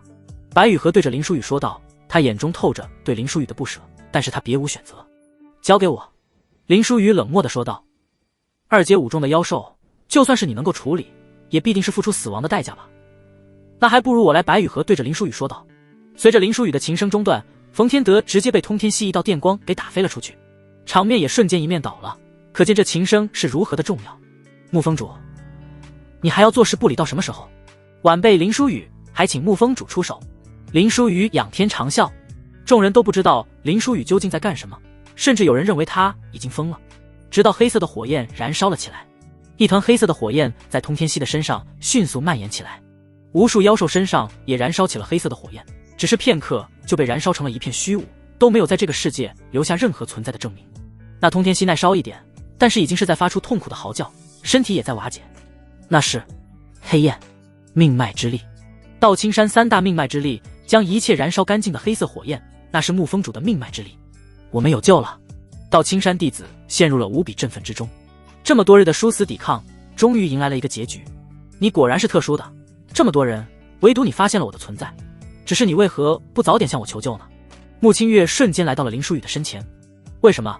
当然是因为林书雨不想和这种病娇女产生联系。我也是刚刚才发现的。林书雨搪塞了一句。穆清月一根纤纤玉指抬起了林书雨的下巴，看向林书雨，我今天是因为你才出手的，记住，你今天欠我一个人情，要还的。前辈想要我做什么？林书雨对着穆清月问道。穆清月脸上露出邪魅的笑容，手指在林书雨的面颊上划过，轻轻地在林书雨上吐了一口气。我还没有想好，等我想好了，我再告诉你。林书雨最烦的就是这种，但是眼前这个女人，自己目前还得罪不起。沐风主，你什么意思？听您的意思，您早就到了，就看着我们在这里浴血厮杀。我们冯家堡弟子也是道青山的下属势力之一吧？我们每年都会向道青山进贡，您受命来支援保护我们，难道不是天经地义的吗？一个冯家堡弟子刚刚经历过浴血厮杀，许多亲人都死在了这场战斗之中，正是悲愤上冲的时候，听到穆清月的话，瞬间就气血上冲，对着穆清月质问了起来。你是搞错了，我是早就在冯家堡地界不错，但是我可没有接到驰援你们的命令，驰援你们的救兵还在路上，至少还有1日的路程。穆清月说着，转身看向了那名冯家堡弟子，瞬间黑色的火焰就笼罩在了那名冯家堡弟子身上。那名弟子发出了痛苦嘶吼的声音，只是片刻就成为了一片灰烬，被吹散在了风中。别说不救你们，我就是杀了你们，你们又能如何？我修炼到这般境界，可不是受你们指指点点的，弱者就给我摆清自己的弱者的地位。穆清月淡漠地说道。众人都用惊恐神色看向穆清月，无一人再敢说话。那通天蜥的哀嚎也消失不见，2阶5中的妖兽竟然也就这样被活活烧死了，只剩下一颗妖兽的内丹。这就是命脉者同级无敌吗？同样都是的修为境界，那通天蜥在他手上竟然连一战之力都没有。到青山主风风主的实力，果然是断档实力的存在。冯天德躺在地上，看着穆清月，都是倒吸一口凉气。他看到的实力差距就如同是一道天堑。穆清月一挥手，那颗妖丹飞到了穆清月的手中，穆清月直接一口生吞了内丹，看得众人瞠目结舌。内丹如此生吞，那都是要爆体而亡的，只能是慢慢吸收的。我还有事情要做，就先走了，你可得好好活着，我还等着你还人情。穆清月说完，转身就离开了。后面的事情基本就是打扫战场了，到青山援兵制，帮助冯家堡重建等等诸多事宜。外门弟子也分批要回到青山了。这么快就要走了？白羽和眼中透过不舍，但是终究还是要分别了，只是这一别不知何时能再相见。林书雨只是很平淡地回应了一句。走之前来一趟我的房间吧，老祖受伤正在休整，大家也都在疲于奔命，没人注意到我们。白羽和对着林书雨说道。林书雨随白羽和来到了白羽和的房间，白羽和已经待在了房间了，他轻轻地褪去了身上的衣物。你这是？林书雨没想到还有意外之喜，原本以为要等到他去到青山才能够攻略他的，没想到现在就自己送上门来了。你别误会，我只是想要将这件胸甲送给你。白羽和将自己贴身的那甲脱下送给了林书雨，便是又马上穿好了衣服。你不是说你的灵气难以压制，会自己主动攀升境界吗？这胸甲是我从娘亲带回来，带着浓烈的寒冰气息，本是防身和修炼冰属性灵气的用的，但是你运用得到的话，也可以压制灵气蹿升，这样至少你也不用太过频繁找女修压制境界了。白羽和在说后面那句话的时候，明显了脸红晕了分毫。谢谢你。林书宇当着面换上了白雨荷的贴身内甲，那内甲还存留着白雨荷身上的香味，毕竟是贴身而穿的，吸收了那么多年峰峦的气息。白雨荷甚至不敢抬头去看林书宇的躯体，他担心自己也压不住自己内心的激动。冯家堡这次损失惨重，人员、工事都大面积的损坏，便是老祖都受了不小的伤。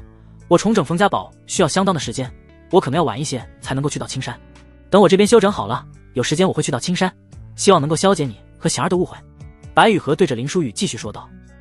放心，有你这层关系在，我不会重伤他的。林书宇对着白雨荷回应了一句。你多珍重。白雨荷对着林书宇说道。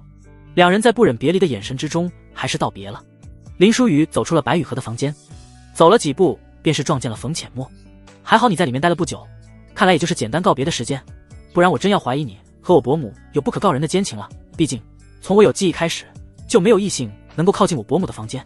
冯浅墨半开玩笑的对着林书宇说道。毕竟也没有人救过你伯母的命不是？林书宇也是半开玩笑的回应了一句。你来找我何事？林书宇对着冯浅墨问道。冯浅墨莞尔一笑。我来找你告别啊，我也要回到玄月宗去了，还有特地交代你一句，我送给你的本命玉佩，你一定好好保管，你一定有用到的地方。冯浅墨在说到后半句的时候，语气明显加重，强调了几分。你放心，如此美人相赠之物，即便是没有任何用处，我也必定随身携带，即片刻不离身。林书宇淡漠地笑着回应了一句。登徒子。冯浅墨打趣了一句。不过这个世界有能力的人三妻四妾本就是常态，只是我可不愿意做小。冯浅墨在说后面一句话的时候，眼神往白雨荷房间瞟了一眼。好了，下次再见吧。冯浅墨说完便是自顾自地离开了。林书宇则与沈慕云一同回到道青山，在孤清风的山下的树林之中，两个人偷偷摸摸的。那个女人好像是楚玉烟，那个男人好像是韩影峰大弟子尹天仇，鬼鬼祟祟的干什么呢？沈慕云露出疑惑的神色，跟上去看看不就知道了。林书宇轻描淡写的说了一声。楚玉烟和尹天仇走到了无人的境的才停了下来。尹天仇将一包不知道什么的药物交给了楚玉烟。那林书宇真是运气好，不仅没有死在受潮之中，甚至还在前面立下了大功，估摸着这几天就要回来了。你将此药物放进他的水中或者吃食之中，你放心，这是慢性毒药，需要很长的时间才会发作，3个月之后才会发作，而且不是致死，绝对不会有人发现和怀疑你。只要事情办成了，我自会让你到韩影峰来。孤清风就算是重振，但是你们心中也应该清楚，终究是一群废物聚集之地，没有人教导，没有资源。你到我们韩影峰，这才是你翻身的开始，你才是真正成为了一名宗门弟子。你很聪明，应该想得清楚这件事吧？尹天仇对着楚玉烟说道。楚玉烟点了点头。我当然知道，孤清风终究是不入流的存在，您放心，您交代的事情我一定会办妥的。尹天仇满意的点了点头，然后便是离开了。沈慕云手已经按在腰间的长剑上，我去杀了你这个吃里扒外的家伙。林书宇却是抓住了沈慕云的手，稍安勿躁，我们就当没有看见，回山。沈慕云紧握着拳头，他都伙同韩影峰的人，要害你，还留着他干嘛？孤清风的大阵开启，所有外人都进入不了结界，他们势必会通过收买孤清风弟子来了解孤清风情况，或者说来对付我。今日我们撞见的有楚玉烟，我们没有撞见还不知道有多少，你杀不完的。林书宇轻描淡写的说道。那该怎么办？这才从凶险之地结束，回到这道青山还是不少的麻烦。沈慕云对着林书宇问了一句。林书宇倒是显得十分淡然。回山？你回山自然就知道了。林书宇和沈慕云回到洞府之后，只是片刻，楚玉烟便是找上门来了，直接跪在了林书宇的面前，双手盛着那包毒药，还有许多丹药。韩影峰、尹天仇意图拉拢我，将毒药撒在您的食物之中，这些丹药是他用来拉拢我的。楚玉烟没有任何隐瞒，对着林书宇说道。越来越多的弟子出现跪在林书宇面前，双手盛的都是丹药、灵材等等。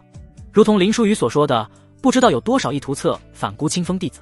林书宇似乎早就预料到了这番场景，对着沈慕云说道：我早就对你说过，真正的统治不是武力，而是精神上，即便是刀斧加身，即便是许以厚利，他们也不会背叛你。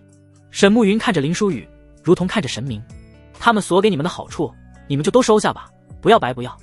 只是他们找你们问什么，你们怎么答，都要经过我。林书宇对着这些人说道。是。众人声音重合成一声。峰主，水落峰程灵儿和他的父亲程峰求见。黄洋对着林书宇说道。他们来找我干嘛？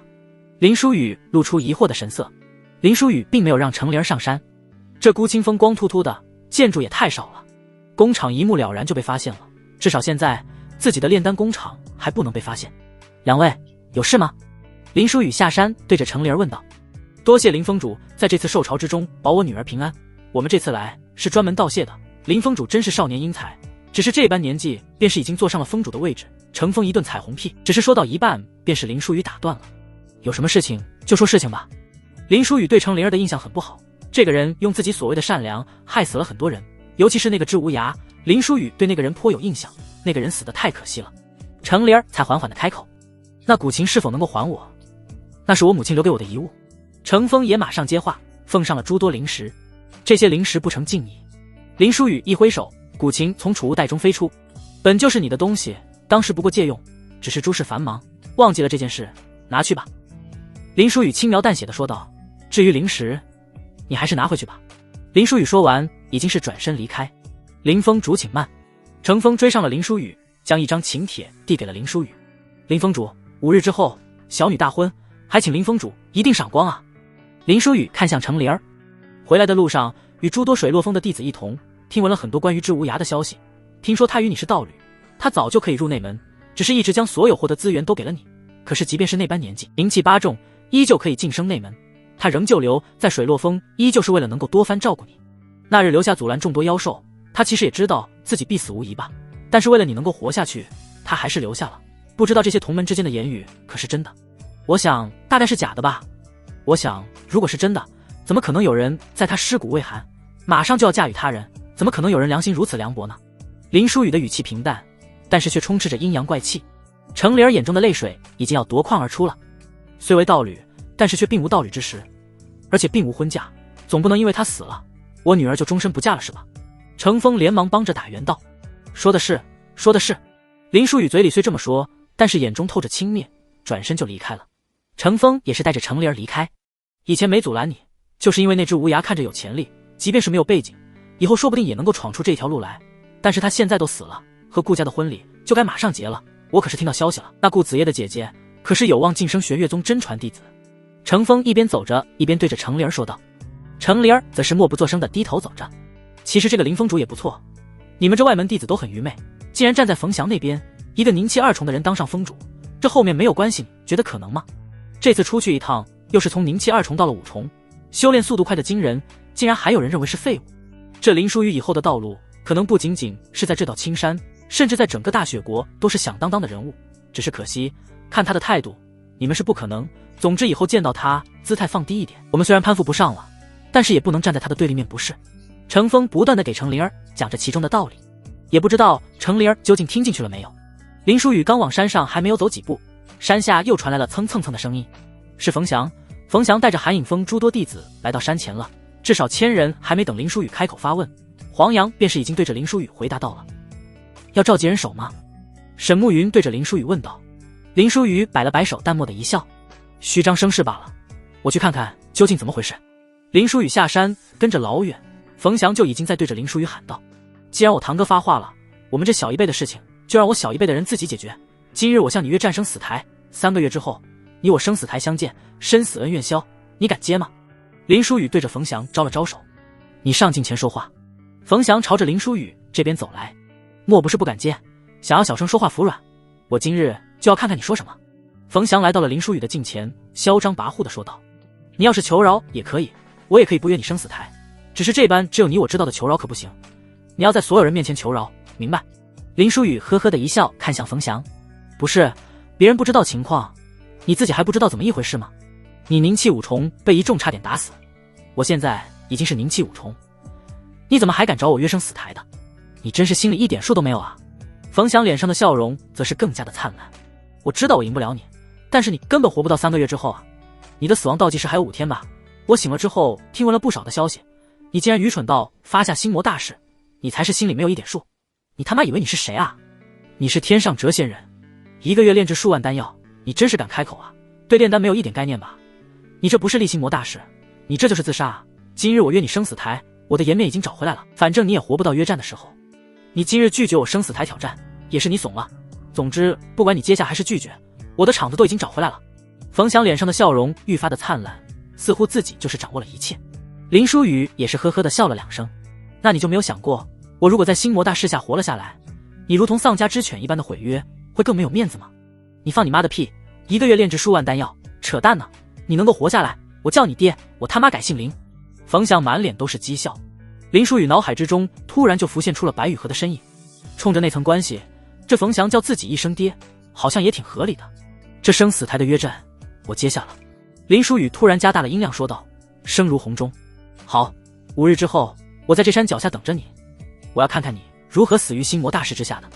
冯翔脸上尽显讥讽，转身离去，走的时候嘴上嘟囔着，还真是第一次见到这种弱智的人，1月炼制数万丹药，这种话吹牛都没人相信，竟然还用来起心魔大事，没10年脑血栓说不出这样的话。林书宇转身对着沈慕云说道，这几天你负责教导孤清风各种道青山基础的功法。我教的了吗？沈慕云愣了一下，就在几个月之前，自己也不过是外门的一个普通弟子，自己真的能够教导别人吗？别太小看自己了，我对道青山各类基础功法都进行了优化，你也已经熟练，教导他人不成问题，不要过分看轻自己，你其实很优秀。林书宇对着沈慕云说道。沈慕云如同打了鸡血一般，神情振奋。好，我这就去分批教导。沈慕云走之后，林书宇对着黄洋说道，找几个弟子去冯家堡地界做任务，将我与冯翔决战生死台的消息放出去，但是不要放得过早，距离决战日期的半个月前放出去。是。黄洋和沈慕云的区别就是林书宇交代的事情，他从来不问为什么，直接去执行。正好借着这次决战生死台，彻底拿下白羽河。听闻冯翔和林书宇决战生死台的消息，白羽河一定会夜以继日地赶到道青山，还有将平液体全部倒进山顶的泉眼之中，泉眼会重开，河水流经会逐渐改变孤清风土质，将多余的灵植种在公共区域。我这次在妖兽巢之中立了功，等下到青山会送来一批灵材作为褒奖，全部种下去。我们孤清风的建筑也太少了，慢慢开始动工，每个人都要有一个府邸，他们府邸周遭的灵植让他们自己去解决。林书宇对着黄洋依次交代道。黄洋用心的记下，对着林书宇回应道，是，让白晓生来见我。林书宇再次交代了一声，便是回洞府去了。那白晓生早就在林书宇的洞府面前等着了。峰主，您想要知道什么？白晓生对着林书宇问道。穆清月回到道青山了吗？林书宇心中隐隐不安的就是这个穆清月，这次欠下的人情让他总感觉心里有根刺。没有，他因为在冯家堡无故杀害了下属势力冯家堡弟子，被责罚到北门关守关1年。白晓生对着林书宇回应道，即便是不杀那个冯家堡弟子，这穆清月估计也是要被派到北门关守关去了，所谓惩罚不过是给冯家堡一个面子，一个台阶下罢了。看来李道玄也意识到了，这次妖兽巢是有人操纵的，目的是对外门弟子的大屠杀。不要小看一个门派的外门弟子，他们只是现在弱，内门、真传便是封主，也都是从外门慢慢晋升上去的，外门大数量的死亡，那是断了根，毁的是宗门的未来。穆清月是调查这件事的幕后主使去了，不过这样也好，至少1年内这个疯女人不会给自己造成困扰了。4日后，水落峰有弟子求见。黄洋对着林书宇禀告道，这水落峰的弟子又找我干嘛？该不会是程灵儿吧？他明日不是大婚吗？林书宇的眼中露出了一丝疑惑。不是，好像是水落峰的大师兄回来了。黄洋对着林书宇回应道，知无涯活着回来了。有点意思。林书宇下山见到了那名水落峰弟子，这弟子林书宇倒是认识，叫水生，当初跟着程灵儿侥幸活下来的人之一。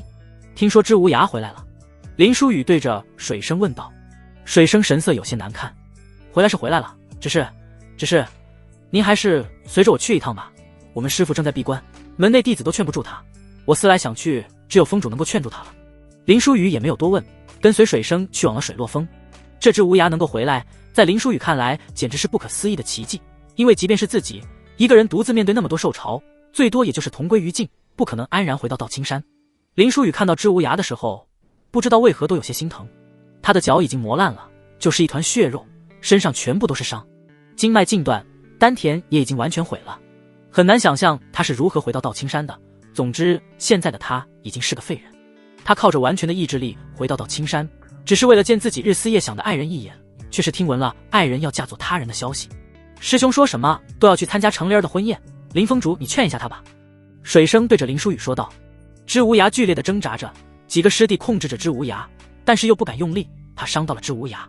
林书宇走到了知无涯的面前，你看看你现在像个什么样子？知无涯看到了林书宇，冷静了几分，他心中对林书宇还是尊敬的。林峰主也是来劝我的吗？林书宇拿出了一张请柬递给了知无涯，我本来已经丢掉了，我为你捡回来了，收拾一下。你也不想蓬头垢面的出现在他的婚礼上吧？林峰主，水生对着林书宇大喊道：“我们阻止大师兄去，只是不想他受到更多的伤害。他现在这状态出现在婚礼上，只会被侮辱，可能闹到最后，那顾家会对师兄下杀手。那顾家家主是灵气9重巅峰的，师兄可能会死的。这群师弟也只是不想这位已经沦为废人的师兄再受到伤害罢了。有我在。”林书宇只是轻描淡写的说了3个字。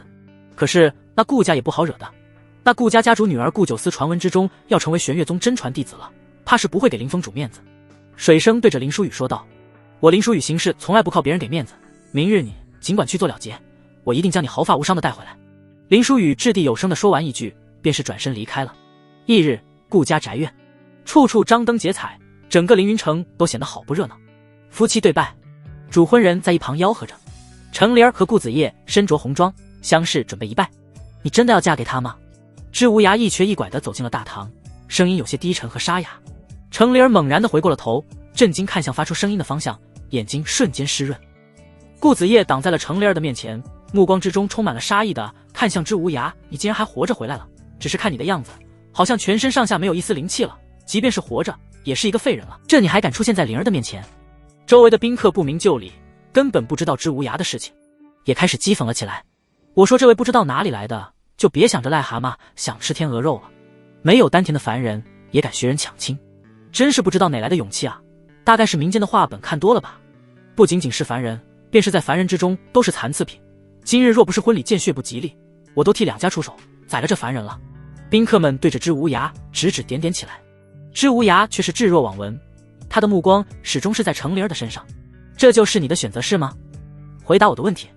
知无涯对着程灵儿继续问道：“你的身体怎么样了？是这辈子都无法凝聚灵气了吗？”程灵儿对着知无涯问道：“丹田尽毁，经脉尽断，再无可能入仙途。”知无涯没有任何的隐瞒。程灵儿上前了几步，走到了知无涯的身前，摸住了知无涯的脉门，确定了知无涯所说的是真的。抱歉，我和你没有未来的，我不可能嫁给一个废人的。你今日不该来这里的，还是谢谢你这么多年的照顾，灵石、灵财我都可以赔偿你，这些对你应该也没用了，我会给你一笔钱，好好做个凡人，也能富庶一辈子。程灵儿对着知无涯说道。知无涯哈哈大笑了起来。原来如此吗？如果我还有再入仙途的可能，那你便是另外一个答案了吗？从始至终，你喜欢的不过对你有用的那个大师兄，不然你以为真的爱你啊？你现在就是一个一无是处的废物，已经是没有了任何价值的废物，就是我府上的家丁也能够踩上你一脚。为什么你们这些人总是摆不清自己的位置？顾子夜肆无忌惮的嘲笑讥讽起来。一道身影瞬间出现在知无涯的身前，一个拳头对着顾子夜的脸就打了过去。顾子夜脸变形，整个人横飞了出去。你什么东西，也配侮辱我大师兄？挥出这一拳的正是水生，身后窜出数百水落峰弟子，站在知无涯的身后。程灵儿，你能算是个人？废物、废人，这种话你也说得出口？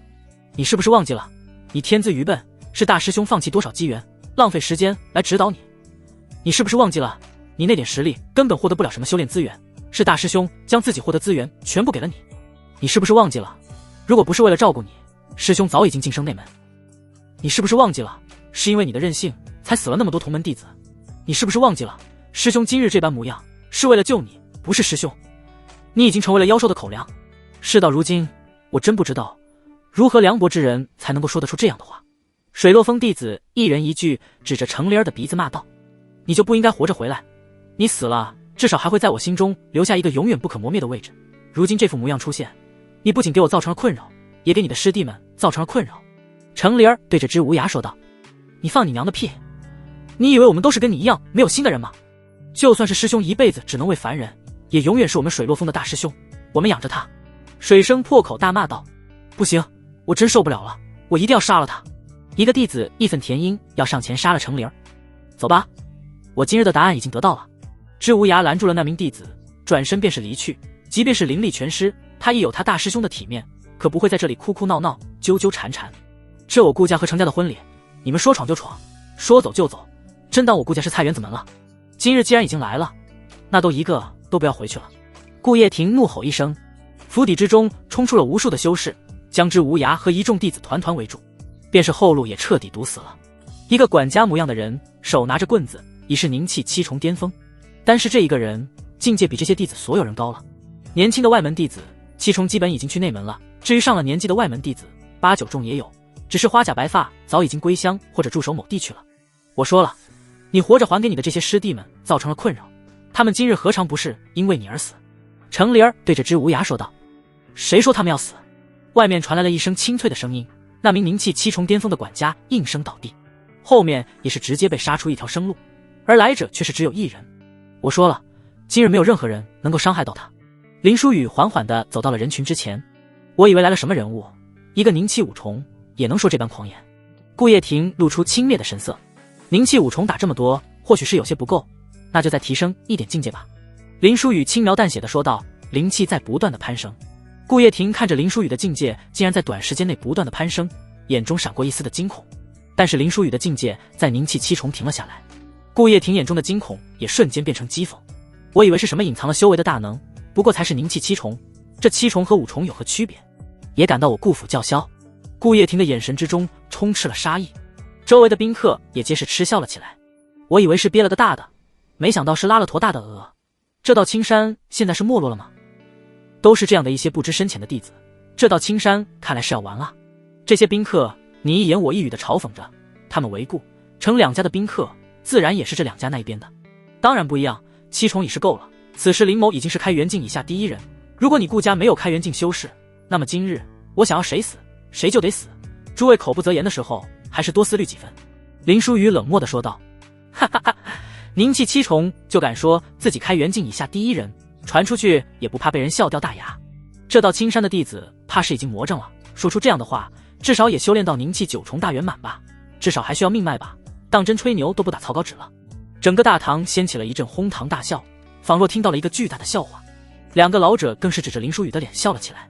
只见2道青雷从林书宇指尖冒了出去，瞬间击穿2个老者，胸口一片焦炭，两人当场毙命，尸体僵硬的倒了下去。都让你们口不择言的时候多思虑思虑，为口舌之力丢了性命多不值得。林书宇明明只是宁气7重，却是散发出无比恐怖的压迫力和寒气。整个大堂变得寂静无声，所有宾客都往后退了2步。那2个老者都是宁气7重的修士，眼前这个少年说是开元境以下第一人，可能是有些吹牛的成分，但是瞬杀2个同为宁气7重的修士，说是同阶无敌，那肯定是没跑了。闯我婚礼，杀我宾客，我今日必将你挫骨扬灰。顾叶婷暴怒而起，便是要上前斩杀林书宇，只是被程峰给拦住了。程峰挡在了顾叶婷的面前，对着林书宇说道，既然你们今日也不是抢婚的，知无涯过去也的确帮助我女儿良多，今日即便是闹成这般，我也不会追究，你带着知无涯走吧。程峰虽然不知道林书宇有何后台，但是他显然不愿意和林书宇交恶。程老儿，你不追究，你忍下这口气，我可忍不下。你怕得罪到青山，我可不怕得罪。我女儿已经是玄月宗真传弟子，都是6大宗，谁又怕了谁？顾叶婷暴怒推开了程峰，一杆长枪化成青色长龙，对着林书宇贯穿了过去。我倒是要看看你这宁气7重如何面对宁气9重。强大的灵力压迫让林书宇身后的水落峰弟子都不敢直视，用胳膊挡在身前，用尽了全力，只能保持在原地，不被掀起来的狂风吹走。我去帮林峰主，这境界差距差得太多了，是无法跨越的。水生艰难前行，想要给林书宇灌输灵力，就算是不能抗下这一招，看看至少能不能护住心脉，求一丝生机。水生却是被知无涯给拉住了手臂，别过去，你会被波及的灵力撕碎的。至于林峰主，他既有这般底气，他便是一定能够应对。水生也只好停下，只是他没有想到大师兄已经没有任何灵气了，但是力气还是那般的他，竟然能够钳住作为修士的自己。林书宇略微的抬起手，手指间碰触到那条青龙的一瞬间，一股寒气从指尖笼罩，瞬间蔓延覆盖，肆虐的青龙瞬间就变成了冰雕。众人眼中皆是露出震惊震撼的神色。那并不是真的青龙，那不过是灵气所化的能量体，不是实体，他连能量体都能够冰冻。水生在背后看得瞠目结舌，没给任何人继续惊恐的时间，林书宇瞬间便是出现在顾叶婷的身前，一拳凝聚灵气，重重打在顾叶婷的小腹处。顾叶婷吃力摔飞了出去，重重砸在身后建筑之上，才算是停留了下去。他口吐鲜血，面目狰狞痛苦，身体之中的灵气不断的往外窜。我丹田毁了，我丹田毁了。顾叶婷口吐酸水，张牙舞爪，涕泗横流，面目狰狞的喊道：你儿子这么喜欢开口闭口废物，废人，今日我便是让他父亲成为一个废人，看看你儿子今后如何对待于你。林书宇一脸不屑，转身而去。在座的不管是宾客还是顾家的人，都给林书宇让路。凝气7重碾压凝气9重大圆满，这究竟是怎么做到的？凝气7重开元境以下第一人，竟然不是吹嘘，简直闻所未闻。如果今日不是我亲眼所见，我真的不敢相信这是真的。水生直接愣在了原地，瞠目结舌。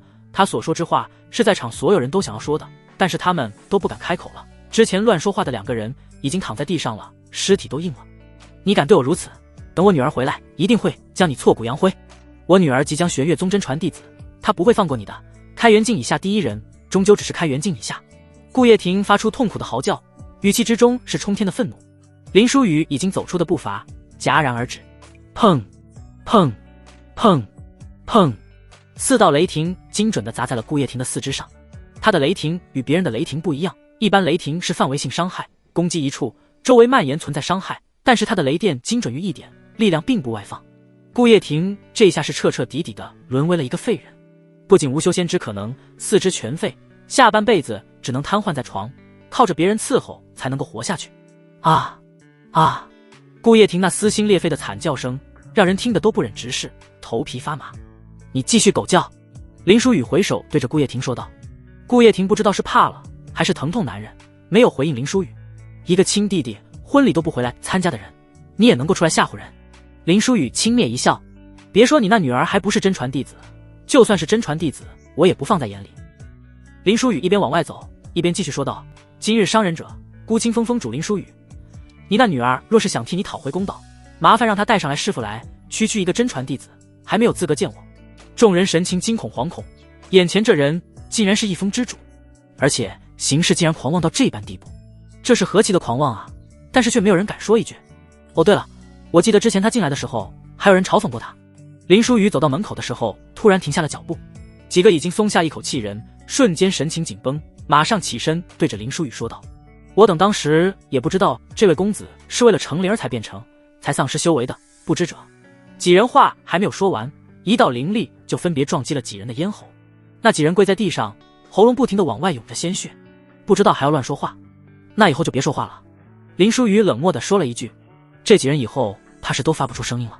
今日多谢林峰主，2次恩情我都无以为报。知无涯对着林书宇拱手道谢，有你报恩的时候，今日回去好好休息，明日睡醒来孤清风找我。林书宇对着知无涯说了一声，不要追一匹马，用追马的时间种草，待到春暖花开时，无数匹骏马会出现在你的草原之上，任你挑选。当初你若是一心修行，不浪费时间在他的身上，所有的修炼资源自己修炼，早入开元境，他怕是像狗皮膏药甩都甩不掉。林书宇说完便是径直的离开了顾家大宅。林书宇回到道青山的时候已经下午了，冯翔就坐在孤清风的山脚下。冯翔看见林书宇就站了起来，朝着林书宇走了过来。距离你心魔大势距今已经是整整1个月，心魔大势以日月为一整天，也就是说今日日落月起便是算时间到达了，我是来目睹你被心魔大势所杀死的。冯翔对着林书宇笑着说道的。黄羊，搬个躺椅出来。林书宇吩咐着山脚下的黄羊，还有让楚玉烟到我洞府里等着。他的身体经过白羽和命元之体的修复之后，已经比以前强很多了，但是身体还是不能承受凝气7重过多的时间，必须尽快压制回凝气5重，自然需要楚玉烟了。林书宇躺在躺椅上摇着，悠闲地等待黄昏归去，等待月亮上天穹。你倒是挺逍遥自在，看得挺开。冯翔对着林书宇讥讽道。林书宇一脸的淡然，难道我一副着急悲愤的样子，我就不会被心魔大势吞噬了吗？今天来见证我死亡的可不是你一个人，往外面感受感受，有多少双眼睛正在注视着我。今日整个道青山都在看会不会死，那就好，我今日便是在此处让他们看我究竟是死是活。林书宇的声音异常的平淡。冯翔这才注意到远处四面八方都有气息，自己竟然没有发现。冯翔目光回落到林书宇的身上，感受着林书宇灵气。你竟然已经凝气7重，我第一次见你的时候你不过才凝气1重，现在便是已经凝气7重了。你知道我花了多少时间到达凝气5重吗？我花了整整23年，整整23年才到达凝气5重。这个世界还真是不公，怪不得那和欢宗女休要养你这么一个男炉鼎，如果不是他们采取，你或许都到开元境了吧。冯翔此时此刻觉得自己有些可笑，他所认为的凡人废物，完全是他只能仰望的存在。这个世界就是存在天才的，你不必如此震惊。林书宇倒是显得十分平静。你凝气1重的时候，便是能够重伤凝气5重的我，现在已经凝气7重，岂不是已经开元境以下无敌了？冯翔对着林书宇问道。林书宇淡漠的一笑，所以说你约战生死台根本就是找死啊！但是你活不过今晚，绝世天才又如何？有多少天才都是死在了自己的狂妄之中。你万不该许下了一个根本就不可能完成的誓言，还是说你觉得你自己能够抗下星魔大师的反噬？冯翔对这一点始终是坚信不疑的。林书宇缓缓地起身，看向了天空，月亮出来了。林书宇的额头也开始浮现白色的印记，散发出白色的光芒，正是那天他起星魔大师所融入眉心的印记。你的生命也该结束了，若是有下辈子，谦虚一点吧。冯翔起身对着林书宇一拜，那是拜死人的礼仪。隐藏在树林里的各方势力都走了出来，目光全部落在了林书宇的身上，连到青山宗主都在其中之列。在林书宇眉心的白色印记散发的光芒越来越大，最后逐渐脱离了林书宇的身体，在上方照亮了整个夜空，然后发出清脆的声音，就是玻璃支离破碎的声音。那光印在所有人的面前破碎，这也就意味着星魔大事完成了，这个男人活下来了。怎么可能？这绝对不可能！怎么可能有人在这么短的时间内炼制出那么多丹药？便是整合整个道青山的力量，也不可能在1个月之内炼制出那么多丹药。你究竟是如何办到的？冯翔指着林书宇，手在不断的颤抖，从小到大养成的世界观轰然崩塌。林书宇拍了拍冯翔的肩膀，你现在要考虑的不是我如何做到的，你应该想想自己，如今我没有死，那3个月之后的生死台死的会是谁？我可是听说了，2人进入生死台，只有1个人能够活着出来，否则生死台不会重新打开通道的。那一刻，冯翔似乎失了魂魄一般，他才想到还有这般事情啊！冯翔像是被抽掉了脊椎，整个身体瘫软无力的倒在地上，整张脸上被恐惧蔓延。是啊，如今眼前的这个怪物还没有死，那自己怎么办？好好修炼吧，我会把境界重新压制回凝气5重，你或许还有机会呢。林书宇对着冯翔说道。冯翔瞳孔都在震动，眼中恐惧不减，反而更深。怎么可能赢得了眼前的这个人？在远处观望的人无不震惊惊骇，眼前这个人竟然真的炼制出了这么多丹药，只是这怎么可能呢？所有都上前，意图问清楚林书宇究竟是如何做到的。林书宇只是扫视了众人一眼，一挥衣袖，什么也没说，缓缓地走进了孤清风之中。所有人终究是晚了一步，被挡在了孤清风的结界之外。师兄，你不是说即便是有这结界，你也能够知道里面的情况吗？洛千川对着李道玄问道。李道玄苦笑了一声，我对孤清风许多弟子许以厚礼，让他们述说孤清风之内的情况，但是这些人没有给一点有用的信息，全部都是一些杂事，恐怕今日我们都无法弄清楚这林书宇究竟是如何做到的。这孤清风只听他一个宗主的命令，却不听你这个宗主的调令，宗主你真能够容得下这个林书宇吗？狂人风主楚狂徒对着李道玄说道。狂人风意识到青山6大主峰之一，楚狂徒是一个老头子，一个脾气暴躁的老头，人如其名，看得出楚狂徒的心情并不怎么好。那林书宇不过是一宁气小辈，竟然这般拖大，他就是想要问问这林书宇如何做到的。这出现在这里的哪个不是他林书宇的前辈？他竟然就那么一声不吭的回孤清风去了。他恨不得直接破了这结界，直接冲进去教训林书宇一顿，但是这样终究是有违宗门的规矩，只能是对着李道玄说道。李道玄呵呵的一笑，孤清风终究只是一些其他人风都不要的弟子，都是天资不足的人，就算是被聚集起来了，能够翻起什么浪？他们能够意识到自己是宗门弟子，就算是再弱，终究也是一峰，不再是远近闻名的猪圈了，不是？这也不再是我们到青山的污点了。至于那林书宇，他能够帮助那些孤清风弟子重拾尊严，而且说到底也不是这些弟子的错，整个山都光秃秃的不适合修炼，又没人教导，其他峰又不收，他们能够怎么样？如今有个人能够站出来帮宗门管理这些，我李道玄心胸难道如此狭窄，连这个人都容不下吗？李道玄对着楚狂徒说道。既然掌门都这么说了，我再计较倒是显得我心胸狭窄了。楚狂徒冷哼了一声，脚一踏地，瞬间消失在了一片天空，但是孤清风也是晃动了一下，这楚狂徒明显是带着气离开的。这林书宇又得罪了一位主峰峰主啊！洛千觉倒是在旁边呵呵的一笑。李道玄看向洛千觉，你认为他是如何在1个月之内炼制数万丹药？洛千觉呵呵一笑，在我看来，他根本就没有在1个月之内炼制出数万丹药，这是根本就不可能实现的。李道玄露出疑惑的神色，可是心魔大士，他能够骗过我们，不可能骗过心魔大士，他今日没死，就证明心魔大士完成了。洛千觉的脸上露出淡淡的笑意，可是他许下的心魔大士从来都不是1个月炼制出那么多丹药，他当初许下的心魔大士是1个月完成对孤清风弟子的承诺，或许那些丹药本来就存在。李道玄一副豁然开朗的模样，原来如此，看来我被骗了，他都有丹药了，还来找我要一遍资源，只是这么多丹药，他能够从何得到？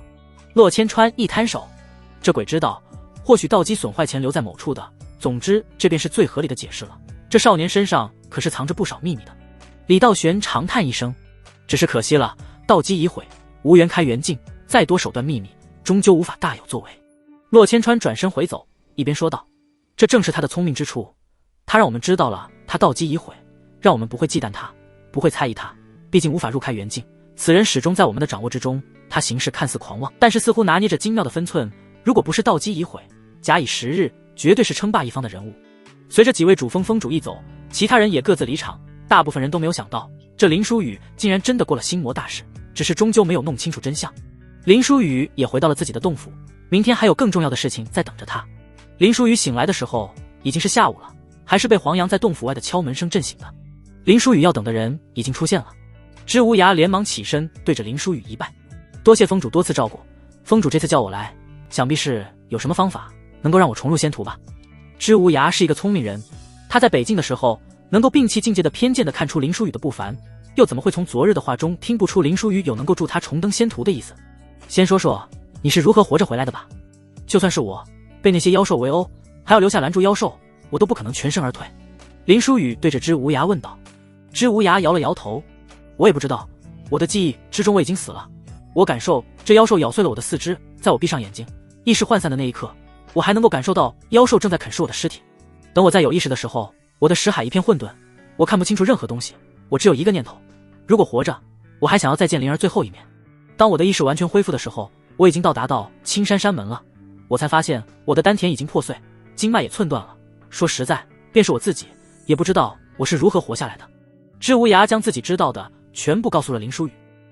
林书宇看了知无涯一眼：“你有父母吗？”“没有，我是爷爷从山中捡回来的孩子。爷爷死后，我为求生路，也得了一丝机缘，拜入了到青山。”知无涯继续回答道。林书宇看了一眼沈慕云：“揍他，往死里揍。”沈慕云愣了一下：“这是为何？”林书宇没有回应沈慕云，而是对着黄洋说道：“黄洋，你来。”“是。”黄洋闻言上去就是给了知无涯一拳，随后拳头便是如同雨滴一般落下。那黄洋虽然境界不高，但是如今知无涯完全是凡人一个，在黄洋面前就没有任何的招架之力。林峰主，这是为何？我所言句句属实，没有一句虚言。林峰主何故如此？知无涯对着林书宇问道。只是瞬间拳头便是砸在知无涯的身上，痛苦的哀嚎让他再没有余力询问林书宇这是为什么。林书宇从头到尾也没有给出任何的回应，而知无涯也在一拳一拳下被捶打的身体分崩离析，血肉横飞，已经断的经脉乱成了一团，全身的骨头完全的错位，可以说人已经不像是一个人了。知无涯的眼睛开始变成了血红色。别打了，后退。林书宇说了一声。黄洋一声不吭，瞬间后退老远。从知无涯眼睛红的时候开始，他的身体在开始以肉眼可见的速度恢复。沈慕云在后面看着都瞪大了眼睛，因为不管什么天才地宝也不可能如此恢复，这已经是再生了，只是片刻已经恢复到完美如初的模样，便是经脉也重新愈合了。只是这只无涯却是好像完全丧失了神智，双眼通红，如同野兽一般要撕碎刚才出手的黄洋。林书宇一挥手，几根银针刺入知无涯的穴位之中，知无涯眼中的红色开始缓缓散去，但是知无涯好像也变得十分虚弱，瘫软无力，就要倒在地上。林书宇顺身出现在知无涯的身旁，一只手抓着知无涯的手臂，使其没有摔下去。沈慕云见状一挥手，一把椅子出现在知无涯的身后。知无涯无力地坐到椅子上，震惊地感受着自己身体的变化，经脉竟然全部修复了，所有不适都消失了。林峰主这究竟是为何？他不明白自己又被活活打死了一次，这次醒过来竟然全部恢复了。狂化，身体会处于极度亢奋的状态，不管身体遭遇多少损伤，都会恢复到最巅峰的状态，但是狂化过后，身体会虚脱。你当时应该潜在意识维持狂化时间太久了，一路赶回到青山，所以身体受到的部分损伤反而没有修复。林书宇轻描淡写地说道。黄洋和沈慕云都是一脸的震惊，闻所未闻。这狂化在战斗之中岂不是无敌状态？不管受到怎样的重伤都会恢复，只管去杀对方就行了，这至少能够跨越2-3重境界杀人。但是我的丹田并未修复，我终究还是重入不了仙途。知无涯眼中终究是闪过一丝落寞的眼神，你有没有想过，你身体的巅峰状态本身就是没有丹田的呢？林书宇对着知无涯问道。知无涯看向林书宇，露出疑惑的眼神。在下愚昧，请林峰主解惑，我若是没有丹田如何修行？何为最巅峰的状态？妖兽没有丹田如何修行？林书宇反问了一句。内丹。知无涯呆滞了一下，猛然地看向林书宇。林峰主，您请实话告诉我，我究竟是个什么东西？如果我是妖兽，用内丹修行，那为何我生下来就是人族之貌，且有丹田？如果我是人，这狂化又算是什么？我现在又要以内丹修行，我究竟是何物？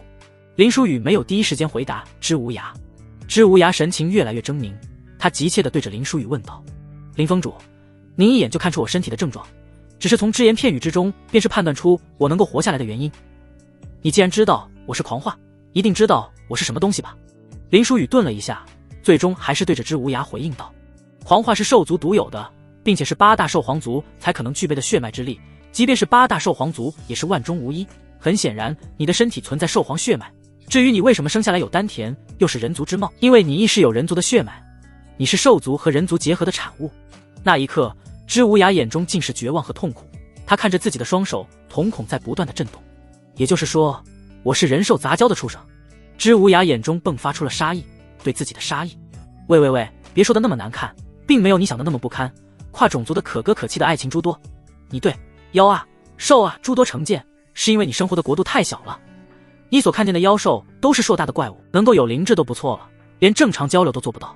不管是妖兽还是其他百族，修行大成都能够幻化为人族的模样，有的比人族还要俊俏貌美，所以跨种族的爱恋在更广阔的世界都很常见。所以你不要以为自己是什么很卑贱的出身，相反，你拥有兽皇血脉，诞生之初却仍旧是人族模样，说明你人族这边的血脉也相当强悍，还压住了兽皇血脉。林书宇云淡风轻地说道。知无涯抬头看向了林书宇，既然我不是什么不堪的存在，为何我会出生就被丢弃在这么一个国家？如果不是被我爷爷捡回家里，我早就死了。我的存在本来就是见不得人的吧？林书宇冷笑了几声，那我也出现在这个国家了，还道基尽毁，命脉破碎，我甚至是被从合欢宗救出来的，那也是见不得人的嘛。知无涯连忙拖着虚弱的身子起身给林书宇赔罪。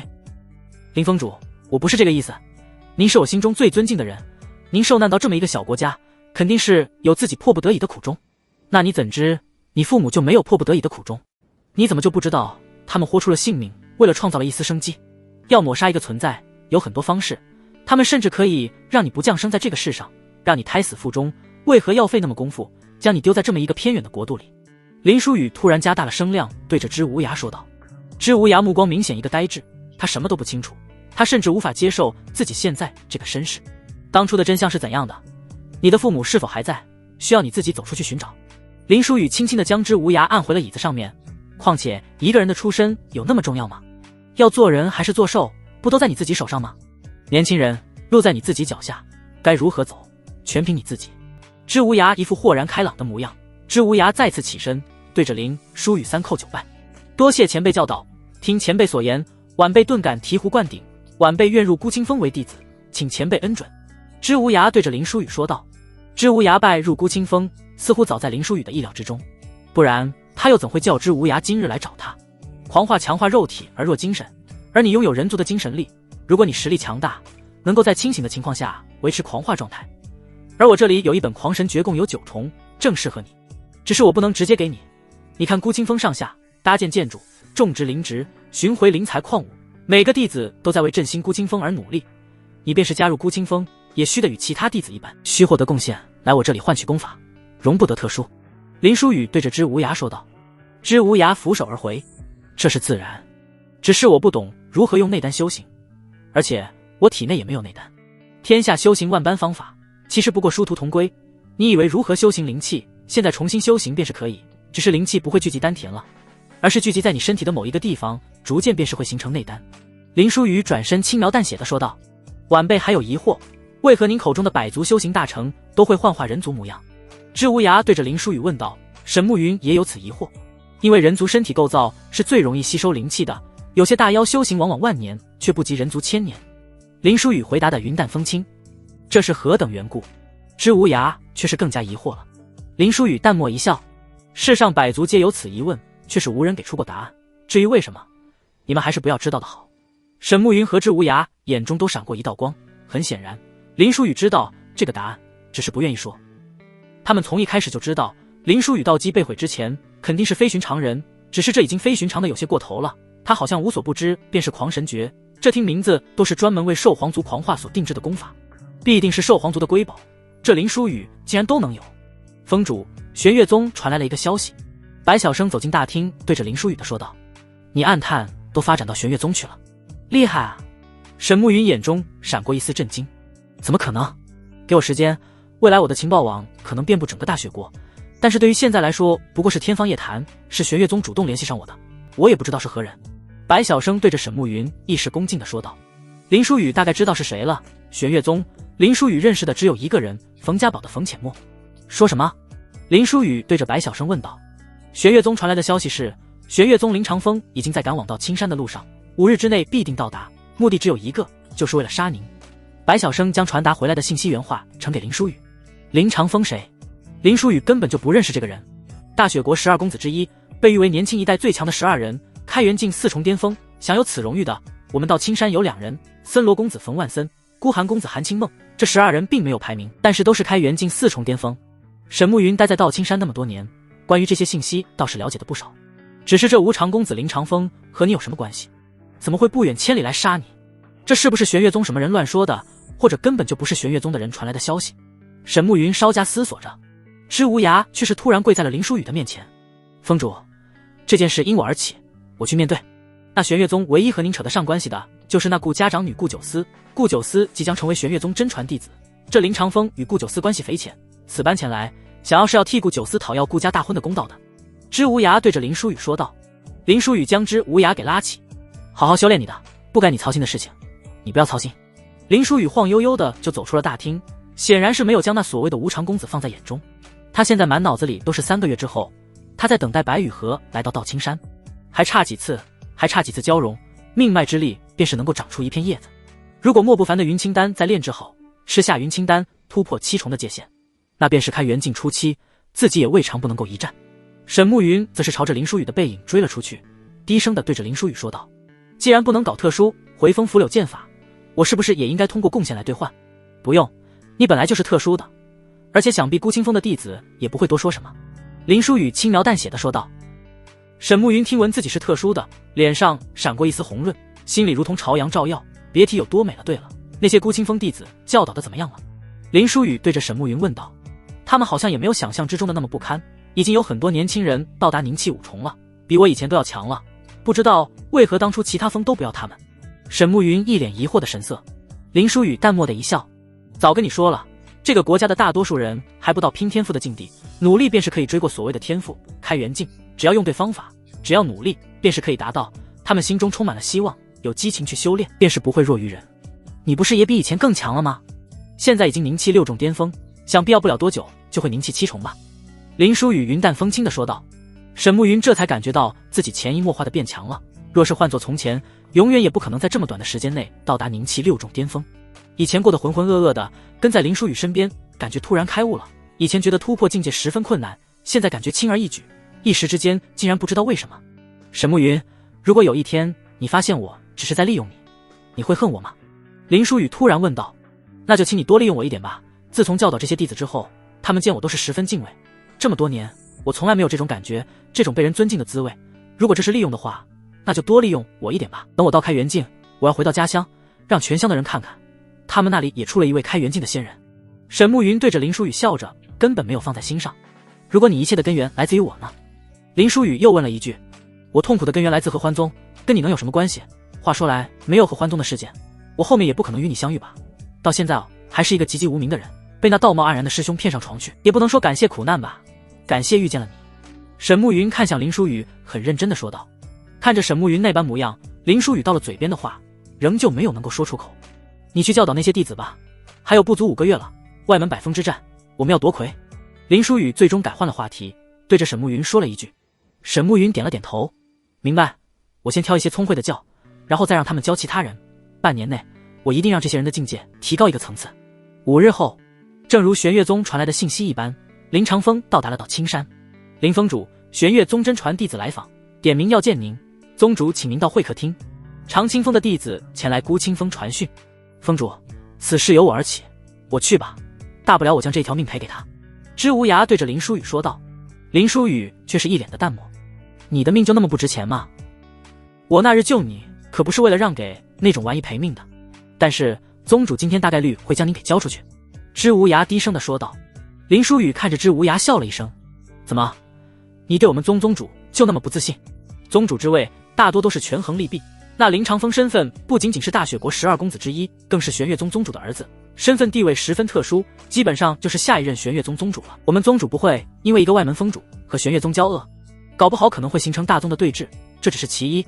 多年前，玄月宗弟子也曾杀害过我到青山山门弟子的亲属，当时我宗一名外门封主也是不远万里去玄月宗要人，玄月宗了解清楚之后，当即交了人。如今也是这般事情，人家来的真传弟子，下一任宗主，我宗宗主怎么可能不交人啊？不过只是交个人，让双方面子都过得去，那便是让我去吧。”知无涯言辞激动地对着林书宇说道：“人是我废的，人家点名也是要见的我，你去作甚？”林书宇一脸淡然，朝着常清风走去。“封主，此去已是必死之局。”知无涯对着林书宇的背影喊道。林书宇只是平淡地摆了摆手：“那你且看着，我如何破这必死之局。”林书宇到达常清风议事厅的时候，整个大厅里已经坐了许多人了。林书宇很坦然地找了一个空位坐下。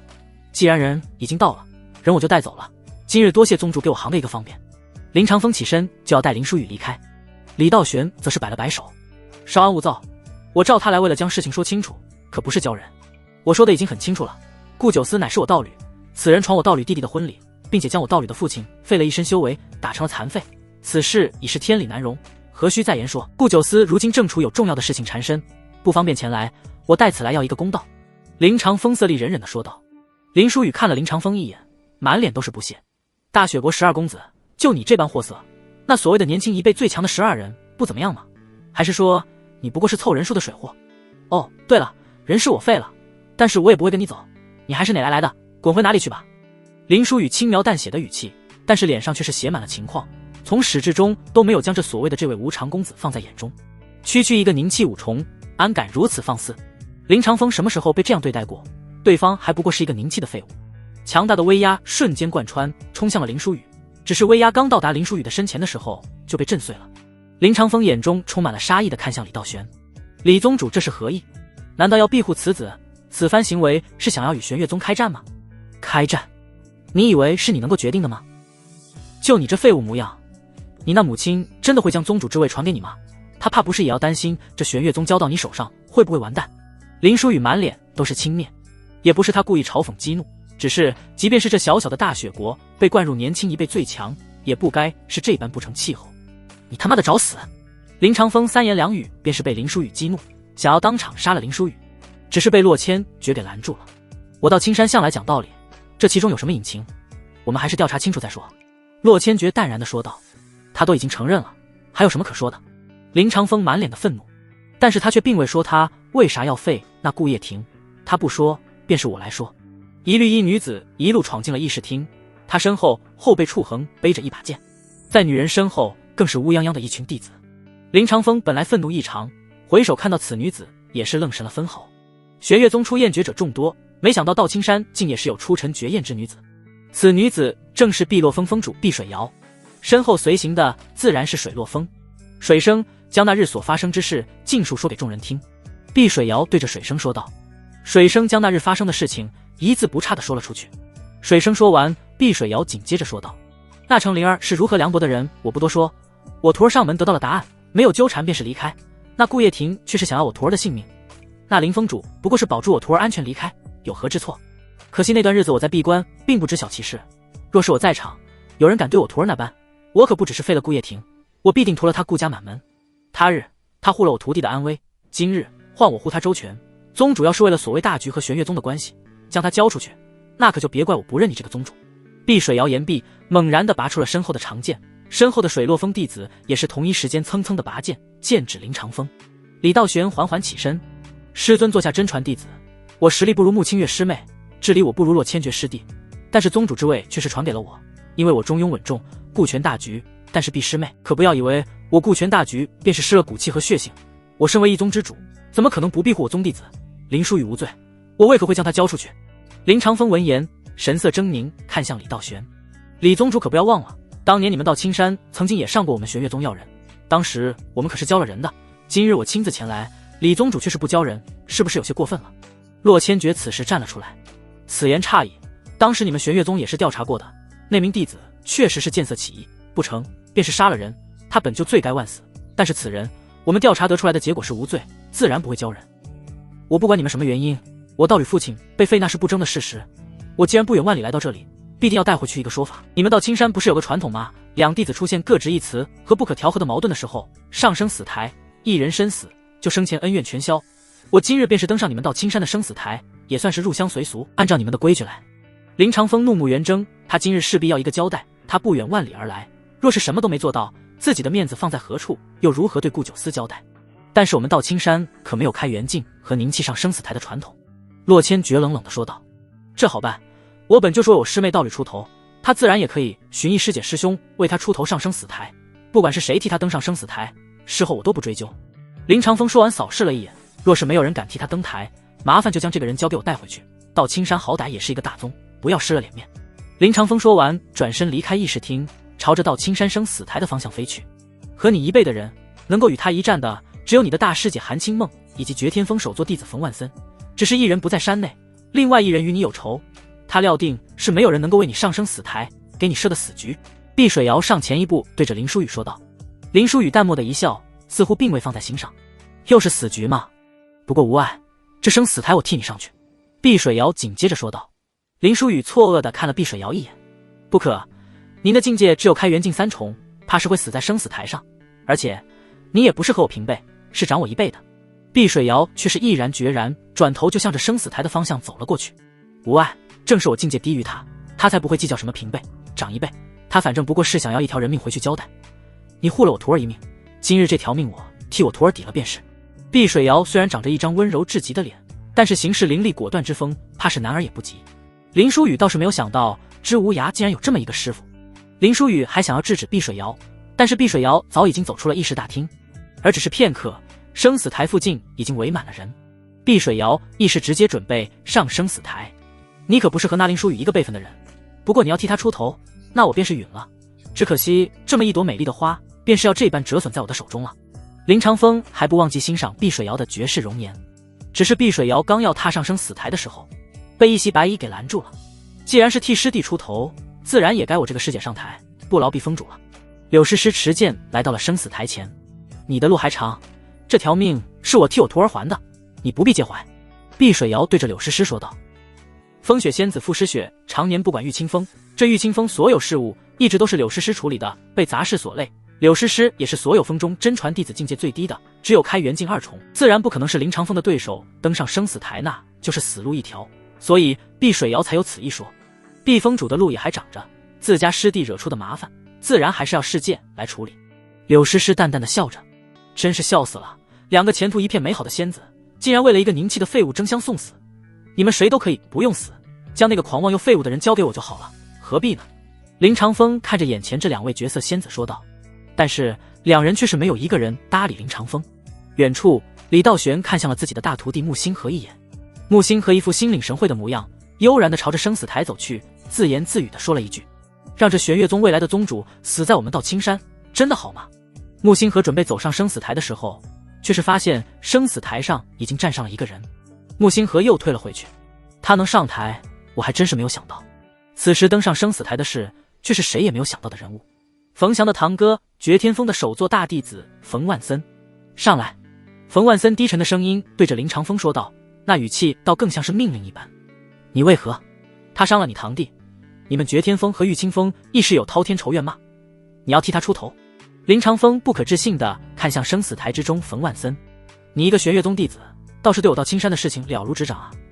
只是说到底，我与他之间那都是我们到青山关起门来的私事，对外他是到青山的人，还容不得外人来欺负。你是欺我到青山无人，如此那便是上台。冯万森站在生死台的中央，威压却是一波一波的往外散发，周围围着密密麻麻的弟子，发出震天的欢呼。他们大部分都很讨厌林书宇，明明只是一个凝气，却拽得258万一样。但是在面对外人的时候，他们和冯万森一样，都会站在林书宇这边。我们骂他，嘲讽他，甚至想要弄死他都可以。你一个外宗的，想要上门欺负本宗弟子，那绝对不行。林长风看着眼前的冯万森，却是迟迟不肯上台。同为12公子，排名并无先后，但是实力绝对是有高下的。两人从未交手，但是冯万森敢率先站上生死台，单从气势这一点，冯万森便是已经胜了。你算不上他师兄，你们都不同风，你不能带他出战。林长风明显萌生了退意，他可不想为了区区一个林书宇而赌上自己的性命。冯万森一股强大的灵力直接散发出来，引得山野动荡。我与他皆是道青山弟子，不是同门是什么？生死台是你提出来，要战便是来战，不战就给我滚，像个娘们一样磨磨唧唧的，就你这样的也配与我享受同等称号？冯万森的声音如同空谷传响，回荡不绝。林长风紧握着拳头，终究还是没有登上生死台。林长风看向林书宇，你的命我先放在这里，3年之后我看还有谁庇护你。林长风冷哼一声，下山而去。冯万森没有多看林长风一眼，亦是没有多看林书宇一眼，拂袖朝着绝天峰而去。众人也随即如同人潮一般散去。林书宇则是带着淡然的笑意朝着冯翔走去。你是不是心中很恨你堂兄啊？他今日要是不出面，可能我就死在那林长风手中了，你也就逃过了与我生死对决了。林书宇对着冯翔打趣道。冯翔却是突然上前抓住了林书宇的衣领，满眼愤怒和狰狞。林书宇，你可以嘲笑我，但是也不必如此侮辱我。外宗上门挑衅，我绝对不会因你我私仇，而站在外人那一边，你也太小瞧我了。林书宇，你给我听着，我冯翔虽然不堪，但也不似林长风那般无己之人。生死台是我提出来，我绝不会怯战退台。这3月我一定往死的修炼，3月之后与你死战。冯翔松开林书宇满眼的血丝，转身愤怒地离开的。他似乎是真的愤怒了，因为林书宇那番话语，冯翔走到一半又停了下来，冷冷地说道：道青山希望你死的人不在少数，但是今日道青山所有人没有一个人希望你死在林长风手上。林书宇停顿了一下，对着冯翔的背影说了一声抱歉。道青山好像还不错，我所准备的阴谋诡计都没有用上。林书宇自言自语地说了一句。林书宇，随我到议事厅来一趟。李道玄对着林书宇言语了一句，消失在这片空间。林书宇则是朝着议事厅的方向走去。碧水瑶拦住了林书宇的去路，两人相距不过毫末。碧水瑶身上散发着淡淡的清香，竟让林书宇感觉前所未有的身心愉悦。碧峰主，还有事情？林书宇对着碧水瑶问道。碧水瑶看了林书宇一眼，宗主与你谈完之后来碧水亭找我，我在那里等你。好。林书宇点了点头，朝着长青峰走去。林书宇到达议事厅的时候，整个大厅已经被清除干净，只剩下洛千珏和李道玄，还有在李道玄身旁的首徒木星河。林峰主，从刚才林长风的话语之中，可听出了什么？李道玄对着林书宇说道。林书宇找了一个位置坐下，淡漠地回应了一句：宗主叫我来，是因为林长风走之前的那一句3年之后无人能够庇护我吧。如今庇护我的便是道青山，他的言外之意，怕是3年之后将再无道青山。宗主是怀疑这次的妖兽之祸有玄月宗的影子吗？李道玄点了点头。正是，他对我道青山的事情也了如指掌，我也只是猜疑，并无实证。这次叫你来，也是想要听听你的想法。很显然，这个无能之辈在气急败坏的时候说漏了嘴，宗主没有当即拦下是对的。目前没有任何证据，仅仅凭借一句话扣下他是没有任何用的，还会打草惊蛇。现在可以知道的，道青山要面对的不仅仅是一个玄月宗，大雪国6宗实力都差不多的，谁也无法单独灭掉另外一宗。但是今日林长风如此肯定3年之后道青山会覆灭，那说明肯定不只是玄月宗，至少2宗甚至3宗联合准备对道青山动手，否则不用等到3年后。这3年内他们必定在筹谋什么，3年之后完成，但是也必定少于3宗，因为如果是4宗联合的，也根本不需要等到3年后，因为就算是剩下1宗和道青山联合，也绝无胜算。林书宇给李道玄分析着林长风那一句话背后的情况。林长风大概自己也不清楚，就为了找回面子放下的一句狠话，便是已经暴露了他们背后的计划。那我们应该如何应对？李道玄眼中并没有慌张，而是对着林书宇问道。暗中积蓄力量，培养其他宗门所不知道的底牌，宗主身旁不是就有一个吗？没有排入12公子的弟子，但是实力却是完全不输那所谓年轻一辈最强的12人。林书宇的目光看向了木星河。林书宇第一次见到这个木星河的时候，就觉得这个人非凡，庸才与天才一眼就能够看得出来，非凡之人身上会带着一股独属于自己的气场。那林长风则是芸芸众生相。林峰主谬战了。木星河眯着眼睛笑着回应了林书宇一句。如果真的有这一天到来，林峰主还会站在道青山这边吗？李道玄对着林书宇问道。这才是李道玄叫林书宇过来的目的。林书宇虽然自身不能够到达开元境，但是如同处于战争之中，这个人的作用绝对要比一个开元境的修士强大得多。林书宇淡漠的一笑，原来玄宗绕了这么大一个弯子，就是为了说这个。放心吧，我虽然唯利是图，精于算计，但是我最恨的是背叛。说到底，我现在是道青山弟子，那冯翔都能够明白的道理，我怎么可能不知？况且我的师尊还在这道青山，那是救过我性命的人。老实说，我真没有想到会有人救下一个奄奄一息的凡人，只是冲着他，我都会死战到底。林书宇说话却是显得十分平淡，但是又给人一种情绪十分饱满的感觉。林书宇说到这里，便是已经转身离去，到门口的时候又停了下来。道青山绝对有内鬼，而且地位不低，宗主还是想想如何将这个人就揪出来吧。3年之后，孤清风将成为道青山最大的底牌。林书宇虽然已经离开，但是林书宇的声音却是不断的回响，在议事厅洛千珏的脸上露出一丝笑意。只是3年，将外门百峰都看不上的弟子教导成我们道青山的底牌，师兄，你觉得可能吗？李道玄脸上透着淡然的笑意。这种事情别说做了，便是想都不敢想。但是眼前这个人已经创造出太多奇迹了，他似乎从来就是一个打破规则和认知的人。3年，我倒是期待3年后了。3年后能不能度过那场劫难还是未知数。正如他所说的，我们道青山要面对的可能是3宗联合。洛千珏的脸上闪过了一丝忧色，李道玄倒是显得平静。其实几年前李强去玄月宗那么轻松要人，我就觉得不对劲了。玄月宗一个大宗，就算是为了脸面也不可能教人，纵使自己人有错，他们也不会教人，最多自己处决惩处。但是他们却是教了，这是任何一个大宗都干不出的事情，我们道青山也干不出，但是他们却是教了，就好像在安抚我们一样，尽量不和我们产生矛盾。现在想来，针对灭我们宗的计划多年之前就已经开始了，所以他们可是暂时忍着，想着早晚将我们灭门，面子自会回来。李道玄轻描淡写的说道，能够为一宗之主，又怎么可能是平庸之辈？只是我们道青山素来低调，和其他几个大宗也没有仇怨，为何会如此？洛千珏询问着，也思考着，这怕是不得而知了，到时候自然知晓。不过3宗联合想要啃下我们这块骨头，怕是没那么容易，我非得崩碎他们一嘴牙。李道玄的眼神也变得冰冷，看来道青山确实还有底牌。碧水亭，一女子手持玉笛，轻轻吹响着手中玉笛，那女人仿佛与风景融入到了一起，每一颦一笑都是这世界最美丽的一幅画。你来了。碧水瑶轻轻地放下玉笛，看向逐渐走来的林书宇。林书宇微微一笑，碧峰主这般模样，倒不像议事厅那般英姿飒爽的豪杰，更像是在夫君归来的小娘子。你知是我在等你，怎么想到我夫君？碧水瑶一脸冷傲，却也不是不可以。竟有此殊荣。林书宇淡漠的一笑，本来只是打趣一下而已。我碧水瑶从走修仙路出世开始，爱慕者追求者无数，提亲者踏破门槛，我从未正眼看过。我向来慕强，我的男人必须是比我强的人。你虽境界低微，但也是能够让我正眼相看的人，我很欣赏你。如果你的境界能够追上我，我未尝不能与你为妻。碧水瑶的声音冰冷干脆，没有任何开玩笑的语气。看来那我还真的有机会了。林书宇笑着说道。碧水瑶突然上前一步，抓住了林书宇的脉门。你没机会了，我听过关于你的一些传闻，道基尽毁，脉门破碎，竟是真的，真是有些可惜了。碧峰主唤我来何事？林书宇也终于是切回了正事。这些灵石请你收下。碧水瑶一抬手，数不清的灵石出现在林书宇的身前。碧峰主这是何意？林书宇看向碧水瑶问道。你在妖兽巢之中对我水落峰弟子多番照顾，不是你，他们怕是不知道折损多少在北境，这是感谢的。碧水瑶对着林书宇说道。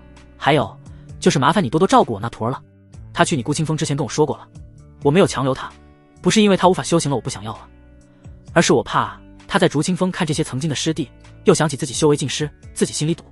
他是一个很不错的孩子，不管是天资、性格还是人品，只可惜他脑子装的不是修行，而是男女之爱，不然成就不会如此，也不会落到这般境地。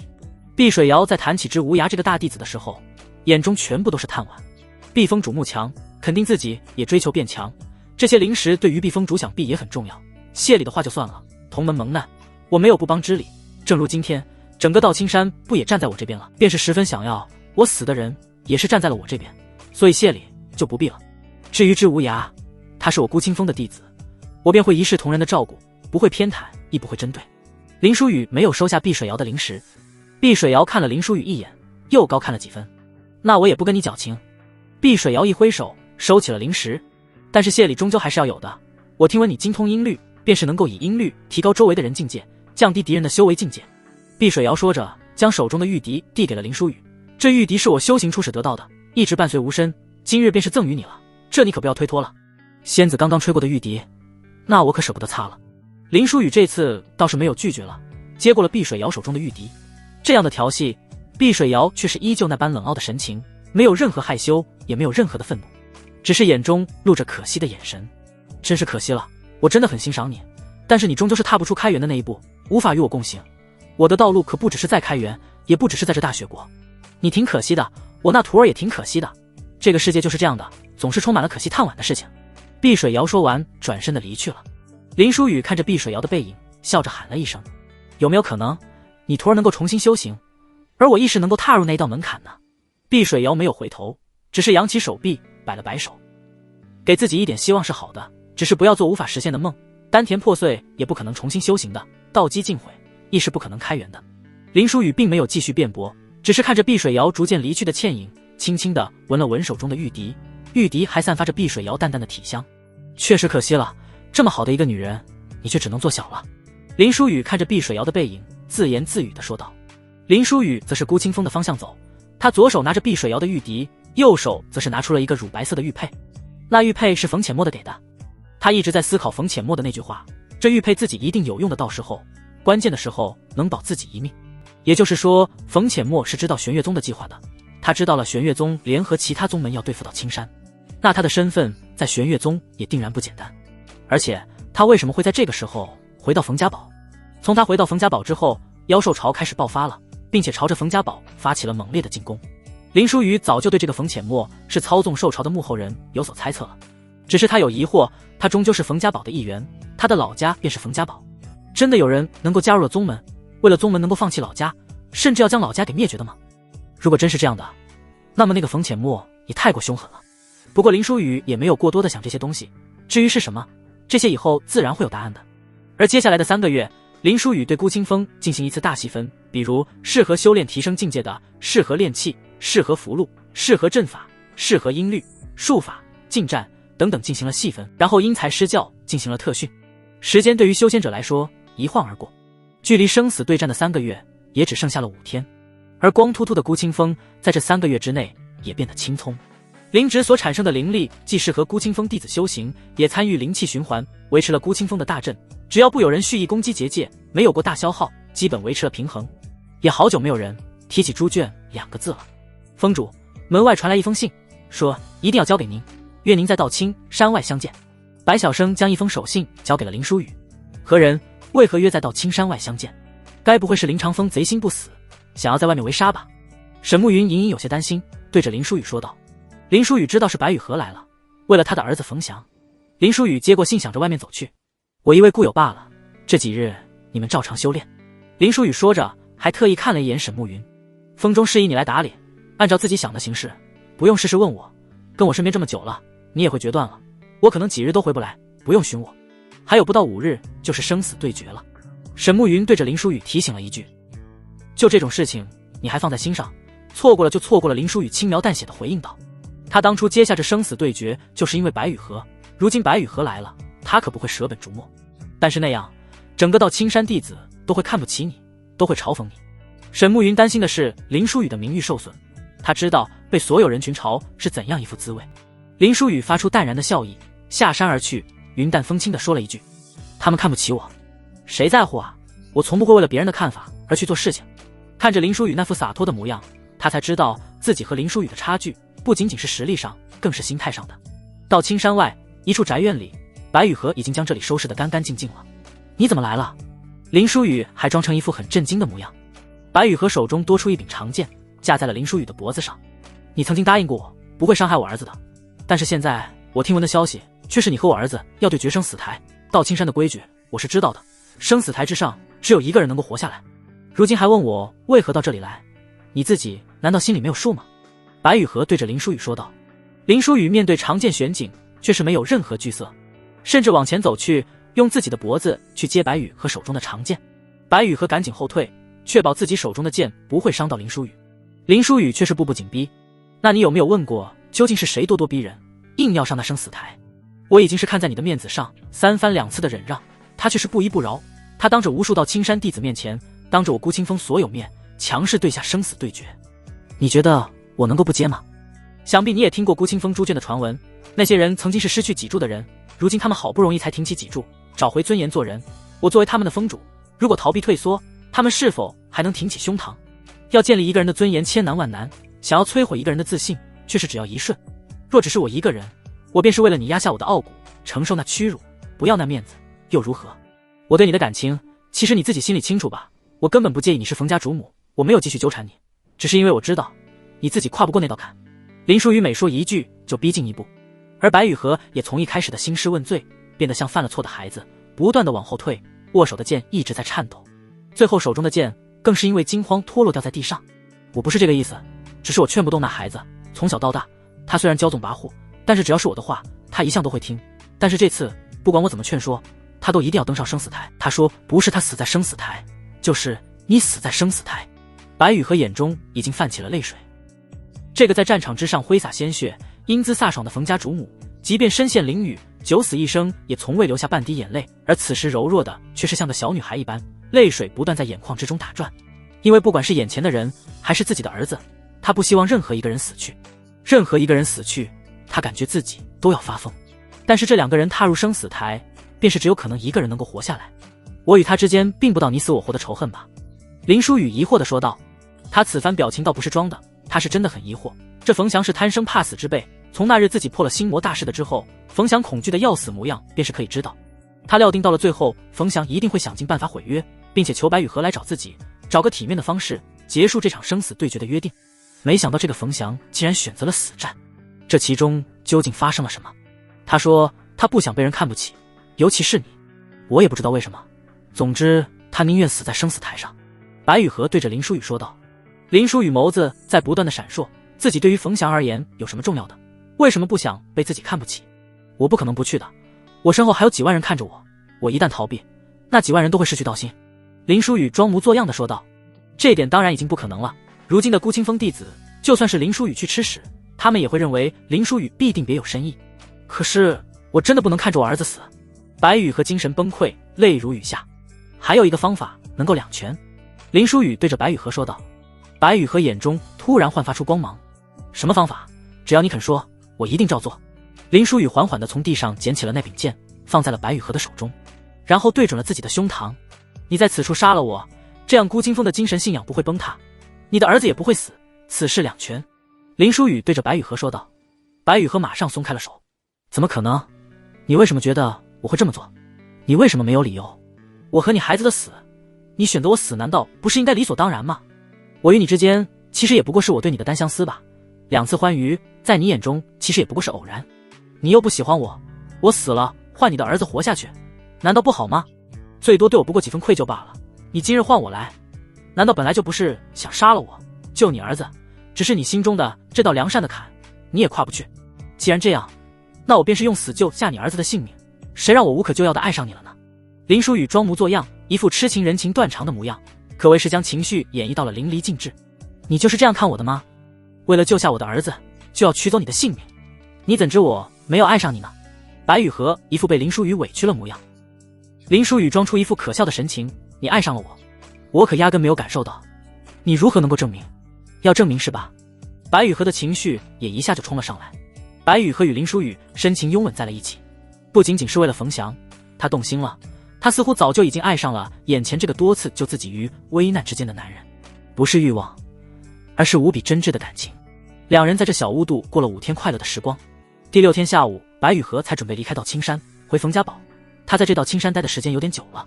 第6天意味着生死台的对决已经到时间了。白羽和紧紧地依偎在林书宇的怀中，他眼中充满了依依不舍，但是也知道是别离的时候了。作为冯家主母，他算上路上的时间离开冯家堡已经有诸多时日了。对不起，我还是利用你了，我利用了你对我的喜欢。今天已经是第6天了，生死对决是昨天的事情了，我让你失约了。如果你是要发火，要责骂我，那就尽管来吧，这是我应该承受的。白羽和一副已经准备承受林书宇的怒火。林书宇只是轻轻地在白羽和的脸颊上亲了一下。既然过去了，便是已经过去了，而且被你利用，我倒也是心甘情愿。林书宇温柔地对白羽和说道。白羽和可能从始至终都不清楚，真正被利用的是他，他这一次彻底沦陷了。谢谢你，谢谢老天能够让我遇见你，可惜属于我们欢乐的时光终究太短，我要回去了。白羽和起身对着林书宇进行最后的道别。我们还有再相见的机会吗？林书宇对着白羽和问道。白羽和点了点头。我会借着看孩子的借口来到青山，只是次数不能太频繁，可能会引起怀疑。显然白雨禾承认了这段关系，但是他们的关系终究见不得光日。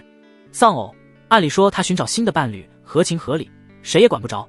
他们的关系并不能得到承认和祝福，因为她不只是普通的寡妇，更是冯家的主母，冯家老祖绝对不会允许这种事情发生。林书雨晃晃悠悠地回到了道青山，路上的行走的珠峰弟子都隔着距离对着林书雨指指点点，他就是那个林书雨。听妖兽潮的事情还以为他是个人物，现在看来只是个传闻罢了。垃圾终究是垃圾，孤清风一窝没人要的垃圾，这风主自然就是个垃圾。他要是实力不济，死在生死台上，我也高看他一样，竟然接下了生死对决，最后又逃了，果然是个垃圾。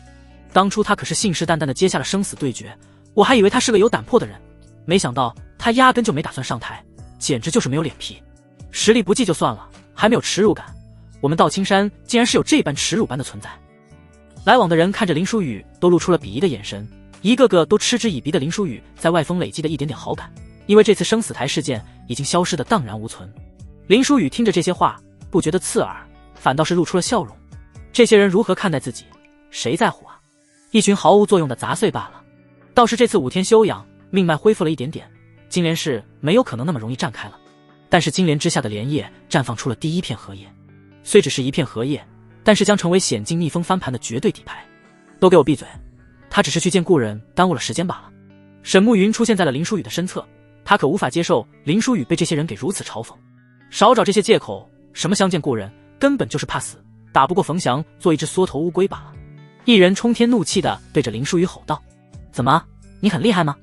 沈慕云一脸冷漠，强大的威压释放，一股剑意竟然凝聚在空中。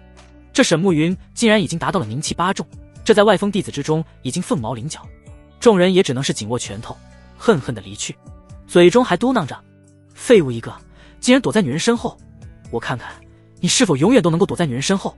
沈慕云拔出了剑，眼中杀意尽显，但是又被林书雨给按回去了。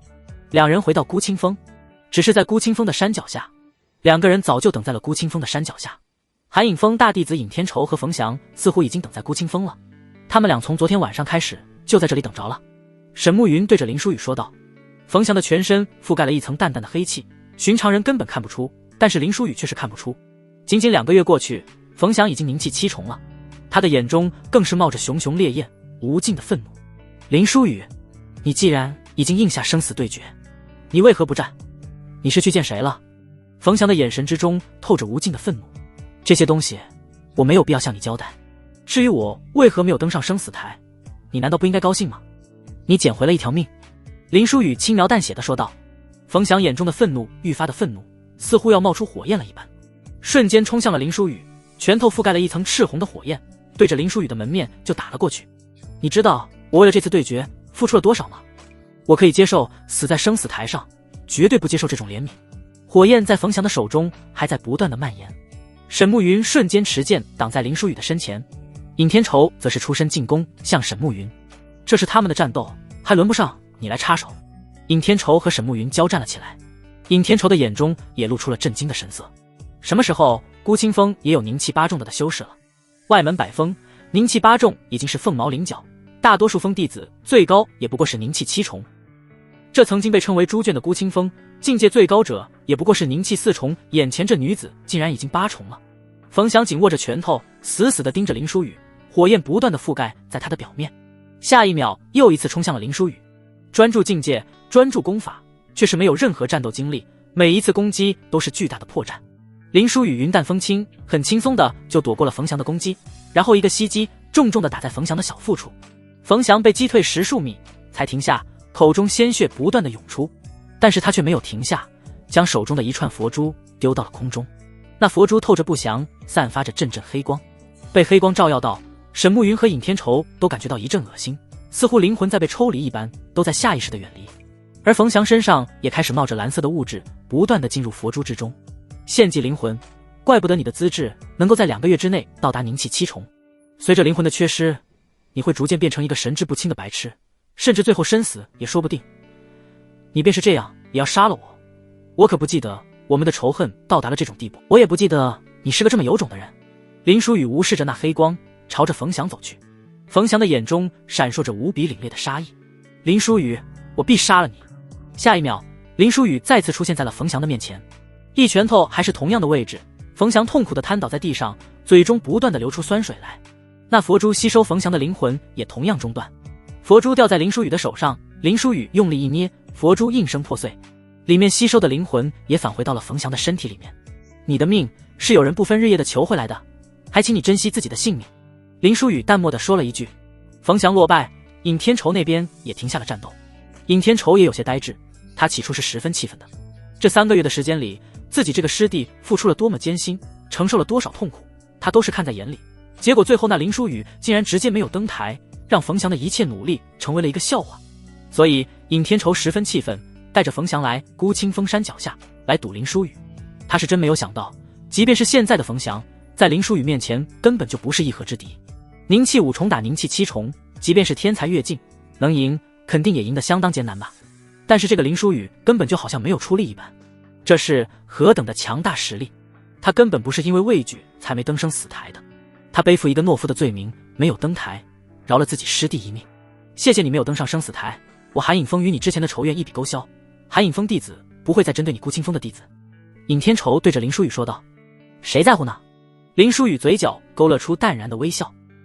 尹天仇看着林书宇背影，一股巨大的错位感。是啊，这个人根本就不在乎自己韩影峰是不是他的敌人，这个人甚至可以无所谓和外门百峰所有人结仇。你先回峰去吧，你的生活不必围着我转，你也应该有自己的人生。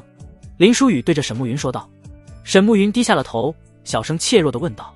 是因为我对你已经没有用处了吗？你已经不用我在旁边守护了吗？现在的林书宇已经不是宁气2重了，基本上可以面对这些找麻烦的人了。林书宇轻轻地拍了拍沈慕云的脑袋。想什么呢？你可是顾清风的副峰主，是我最信任的人，不要想那么多。只是现在我要去温泉泡一泡，你跟在身边也不合适。沈慕云脸上闪过一丝红晕，林书宇只需要一句话就能够让这个女人死心塌地了。好，我先回顾清风处理封上事宜。沈慕云羞红着脸对着林书宇说道。林书宇则是朝着外门的温泉灵池去。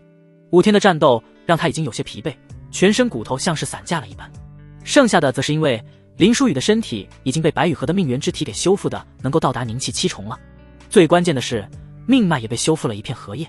林书宇现在要寻觅灵气充盈之地，巩固那一片荷叶，到达最终的境界，决定实力的其实是命脉之力。林书宇来到温泉灵池，却是发现里面基本已经泡满了人，林书宇只好往里面走。2个男弟子却是拦住了林书宇。里面不是你能够进的，滚回去！弟子对着林书宇没好气地说道。宗规似乎没有这一条，林书宇淡漠地回应了一句。2个弟子脸上露出轻蔑的神色。你他妈新来的，这点规矩都不知道？雨师姐在里面泡温泉，你进去是找死吗？雨师姐，我记得今日是单日，灵池温泉是供男修使用的吧？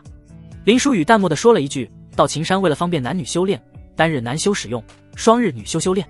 还真是新来的，这点规矩都不知道。那池子是雨师姐独享的，不分单双修，任何人不准进入。弟子冷冷地说道。也就是说里面的池子就他一个人。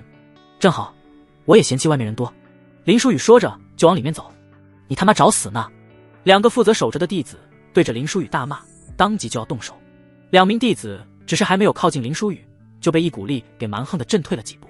你他妈哪里来的？不知道规矩。2名弟子被那么一震，也是稍微有点忌惮了，对着林书宇问道。我可不知道宗门规矩有这条，既然里面的那位可以定规矩，那我是不是也可以定下规矩了？林书宇眼中带着淡然。2名弟子却越发是愤怒。你他妈算什么东西？你也配和雨师姐相提并论？林书宇呵呵地笑了笑。你们父母知道你们修仙是来给别人当狗的吗？有人在里面泡池子，你们在外面守大门，这不是下人奴隶才会干的事情吗？你！2个弟子手指颤抖地指着林书宇，气得浑身颤抖。不是，这人你们都不认识吗？人群之中传来了一声声音。2个弟子也压制住了自己气愤的情绪，对着那人问道。这人什么来历？他就是林书宇啊，那个接下冯翔生死对决，但是又怕死不敢登台，直接消失了几天的懦夫林书宇，就是他。众多弟子一听到林书宇这个名字，便是迅速朝着这边靠拢。我看看林书宇长什么衰样，真是只闻其名未见其人。既然没有实力去对抗别人，那就别去接生死对决，最后不敢上台，真是丢尽了脸面。这种人怎么不去死啊？估计一开始2个人都是宁气5重，结果最后对决的时候，冯翔到达宁气7重了，一看死定了，也是脸都不要了，直接不上台了，真是可笑的小丑啊！众人你一言我一语的讥讽着，因为生死台这件事，林书宇3个字成为了家喻户晓的，算是彻底臭了。那2个守门的弟子也瞬间没有任何忌惮了，脸上充满了不屑，说话那么拽，我还以为是有什么后台的人物呢，结果就是一个欺软怕硬的废物，一个不敢赴约、落荒而逃的废物，竟然也敢对我们指指点点，老子今天就好好给你松松皮。2个人说着，便是一左一右对着林书宇攻去。林书宇嘴中露出一声轻蔑的耻笑声，所有人根本就没有看清楚怎么一回事，2人就重重地摔在了地上。林书宇则是淡然地朝着里面进去了。最后奉劝你一句，最好还是不要进去，否则你不死也要掉一层皮。我看你也不是什么要脸面的人，别为了面子找罪受。外面还有人提醒了林书宇一句，只是林书宇置若罔闻，身后更是一群人在骂林书宇，装什么啊，真是又爱装又没有实力，这种人能够活到现在简直就是一个奇迹。现在好像挺潇洒的，等下估计又是跪地求饶，我真是不理解，他甚至连冯翔都不敢对决，还敢去招惹雨师姐，这不是怎么死的都不知道吗？让他去吧，最好是雨师姐大怒，直接将他给弄死，这种没有实力又喜欢招摇撞势的垃圾，我最烦了。外面谩骂如雨，林书宇却仿若听不见一般，径直地走进了里面的最深处。热气升腾，白雾弥漫，这里面的灵池温泉还真有那么几分仙境的味道。池子的岸边放着一堆淡蓝色的裙子衣物。什么人？谁允许你到这里来的？你到这里来干嘛？池子中央，一女子在缭绕的白雾之中露出惊慌的神色，对着林书宇连番质问道，怪不得门外2个舔狗确实有几分姿色。林书宇轻轻地瞅了一眼那女子，我是何人你不需要知道，我来这里也不需要经过谁允许。最后一个问题，我来这里当然是为了泡池子，难道不成还是泡你啊？林书宇说完便是开始脱衣服，只是片刻便是脱去了身上的全部衣物，一丝不挂地展现在宇之英的面前。宇之英又羞又愤，马上捂住了眼睛，赶快穿上滚出去，别逼我杀了你。林书宇直接跳进了池子里，一脸的淡漠，还真当这是你自己的私有物了，你能泡就泡，不能泡就滚蛋，我可不惯着你。宇之英紧握着拳头，巨大的灵力波动开始聚集，我一定要杀了你这登徒子。宇之英杀意尽现，林书宇则是一脸淡然的笑意望着宇之英，哎呦，发育的不错嘛，不小啊，不知道手感如何。宇之英才发现自己的上半身裸露在水面之上，被林书宇给看得干干净净。他下意识地用双手捂在了自己的胸前，凝聚起来要杀林书宇的灵气也随之涣散。太大了，这双手挡都挡不住啊，波涛汹涌啊。林书宇还在继续打趣道，你。宇之英快速游向岸边，也顾不得自己湿漉漉的身体，套上衣服就对着林书宇一刀锋斩了过去。强烈的风如同利剑一般在水面划开一道口子，林书宇一个扭身躲避，继续说道，这样若隐若现的似乎更加美丽了，朦胧的美。宇之英才发现自己衣服被水浸透，紧贴着身子竟是模模糊糊的能够看到自己身体的一切，这一下全身都给林书宇看完了，你给我等着，我一定会让你尸骨无存。宇之英对着林书宇大吼道，然后慌乱的逃窜离开了。终于安静了，林书宇开始闭上眼睛吸收灵池里的灵力，他倒是不用为了破镜吸收灵力，但是命脉需要从外界吸收相当体量的灵力。池子的灵力源源不断进入林书宇的苦海，那一片荷叶不断的注入生机，开始变得绿意盎然。不知道过去了多久，灵池的灵力都快枯竭了，林书宇也终于养成了那一片荷叶。苦海之中，那荷叶就仿佛是真的富有生命的植物一般。同时天摇地动，外面传来了愤怒的吼声，林书宇，你给我出来受死！只是那冲天的怒吼声似乎并不是宇之英的声音，而且即便是言语之中充满了愤怒，也并没有直接入这温泉之中。林书宇穿好衣服之后，缓缓地走出了灵池温泉，直接是有不少弟子摆着架势等着林书宇了，其中也不乏之前在外面的等着看林书宇下场的。林书宇，你这下死定了，竟然敢招惹雨师姐，现在楚师兄来了，你还能够像那样狂妄吗？我猜马上就是跪下道歉吧，毕竟以你那不要脸的性格，是完全能够做得出来的。一人笑着对着林书宇讥讽道。林书宇一副刚刚泡完温泉的愉悦模样，漠不在乎地回应了一句，什么楚师兄，又是什么狗腿子，你们这什么雨师姐的狗腿子还真多，一个接着一个。你竟然连楚师兄是何人都不知道，楚师兄乃是外门百峰第一人，还真是无知者无畏啊。那人接着讥讽道。林书宇微微抬头看向了那架势之中的领头者，楚子言，凝气9重大圆满，距离开辟元府只是差一丝机缘，这样的人应该早就进入内门了，凝气9重在内门也算是中等偏上了，放在外门说是第一人也不为过。就是你擅闯与师妹的温泉，还敢大言不惭。楚子言一副高高在上的模样，对着林书宇质问道，那咋了？林舒雨云淡风轻地回应了一句。楚子言紧紧地握紧了拳头，强大的灵气在空间炸裂开来，所有人的身体都不由自主跟着晃荡了一下。我念你是同门，给你一次机会，自毁双目，随我到楚师妹面前请罪，这件事我就放过你了。楚子言冷冷地对着林舒雨说道。旁边的人马上开始拍起马屁，楚师兄真是人善，竟然还给了这种垃圾一条活路。林舒雨呵呵的一笑，面对这个楚子言，他甚至不需要使用阴谋诡计，他已经凝气7重，眼前这个所谓的凝气9重大圆满根本不是林舒雨的对手。最关键的是，林舒雨的命脉之力还修复了第一片荷叶，杀这所谓的第一人如同杀狗一般。我也给你一个机会，跪下跟我说话，我今日就不揍你。林舒雨懒懒散散地说了一句。楚子言作为强者的尊严被触犯，自己在外门都是被人高高的捧在高台之上，什么时候有人能够这么跟自己说话？我先废了你，事后我自会向执法堂请罪。强大的灵力竟然在空中化成了一只青鸟，青鸟身上燃烧着火焰，径直地朝着林舒雨飞了过去。青鸟飞鸾，这林舒雨不死也要脱一层皮啊！众人看着这青鸟一出，便是看到了林舒雨的死局。林舒雨一脸的淡然，手轻轻地抬起，准备粉碎那迎面而来的青鸟。只见一道绿影出现在了林舒雨的面前，只是一挥手便是击散了那青鸟，并且散发出强大的灵力震荡，让所有人都后退了10数步。道青山内不准私斗，同门相残从来就是死律。楚子言，你想死吗？碧水瑶对着楚子言冷冷地说道。突然出现挡在林舒雨面前的不是别人，正是水落峰的峰主碧水瑶。碧峰主教训的是，多谢碧峰主阻扰，阻了我犯下大错。这楚子言对碧水瑶倒是恭敬，毕竟是开元境3重和凝气的区别，这个世界向来都是尊敬强者。楚子言随即看向林舒雨，马上就变了一副嘴脸，我倒是想和你生死台上对决，也不违背宗门规矩，只是你这种人怕是在最后又不会上台，毕竟这种丢人现眼的事情你也不是没有做过。还有1个月就外门108峰大比了，大比之中生死无论，我已经好多年没有参加过大比了，毕竟我的存在已经影响平衡了，我们峰就肯定是第一了，所以我很久都没有参加了。林舒雨，这次我就破例为了你参加这次大比。雨师妹受到的惊吓和侮辱，我本来让你自戳双目就算了，但是看你这副模样，我必定让你用性命来偿还。楚子言的言语冰冷，充满了杀意。很显然，他准备在这次百峰大比之中杀了林舒雨。林舒雨一脸的淡漠，自古舔狗没有好下场，为了一个女人非要断送自己的前途，可惜你不是只无牙，你站在了我的对立面，你也就只剩下嘴硬了。1个月后，我看着你如何嘴硬。楚子言满脸的冷漠，上面一直在考虑怎么处理猪圈，让你捡漏当上了峰主，就飘得不知道自己是谁了。趁着这次大比，我会将孤清风的侏罗给杀干净，从此便是再无猪圈了。一群垃圾总是认不清自己，垃圾就该待在垃圾堆里面，还妄想什么人格尊严，只会让你们死得更惨。楚子言说完转身就走，走了几步又停了下来。强者决定弱者生命，一直是这个世界的铁律，你所依仗的宗门规矩也不过是更强者定下的规矩，自身羸弱终究是废物，想利用规矩在我这放肆，可行不通，回去洗干净了，等死吧。随着楚子言的发声，周围的一群人都开始欢呼了起来。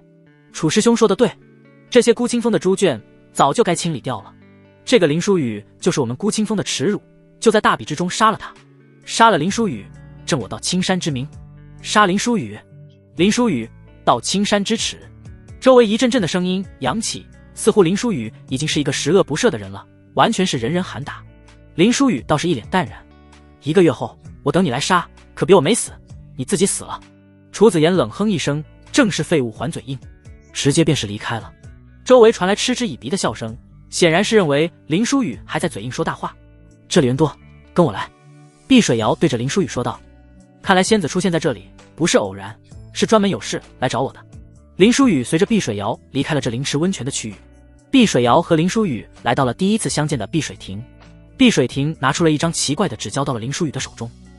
我要出去一趟，不知道能不能够活着回来，这是我的生命纸，灌输了我的生命力和灵魂力，一旦我死了，这张纸就会燃烧殆尽，到时候请你多关照我水落峰的弟子们，不过也莫告知众人我身亡的消息，只要我没传出死讯，其他峰也终究有所忌惮，不会欺辱水落峰弟子，水落峰弟子也不会陷入绝望无助的情绪之中。碧水瑶对着林舒雨说道。今日之来，倒好似来交代后事一般的。他碧水瑶独来独往，在道青山并无知心好友，最后只能托付到林舒雨手上。你要去何处？干什么？这像是交代有事一般。林舒雨对着碧水瑶问道。惊觉鬼城，我要去寻遗物破境，此去九死一生，但是修仙便是如此，只有一次次在死地里求生，才能够看到更耀眼的景色。碧水瑶对着林舒雨说道：“这种人和那种碌碌无为的不一样，他们是能够登顶顶峰的人，但是碌碌无为的人往往活得更久，因为有更多的人死在了登顶顶峰的路上。去吧，水落峰我会替你照顾的，不过可要活着回来。”林舒雨直接答应了下来。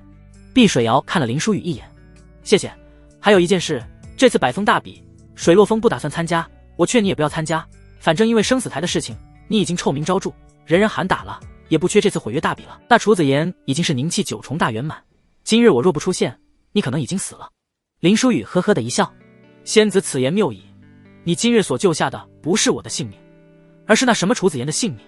即便是当年的我，也不可能7重杀9重，况且越境杀人，面对的对手必定是碌碌无为之人，那楚子言可不是泛泛之辈。”碧水瑶此话已经是不相信林舒雨能够做到现在的宁气7重杀9重大圆满。不过你既然如此有底气，想必无论如何都是有保命的手段了，你自己看着办吧。我相信即便是我死了，你不会让水落峰就此消失了，若是我能够活着回来，这恩情我一定报答。碧水瑶对着林舒雨交代完，便是已经准备离开了。报答嘛，那就以身相许吧。林舒雨笑呵呵的对着碧水瑶说了一句。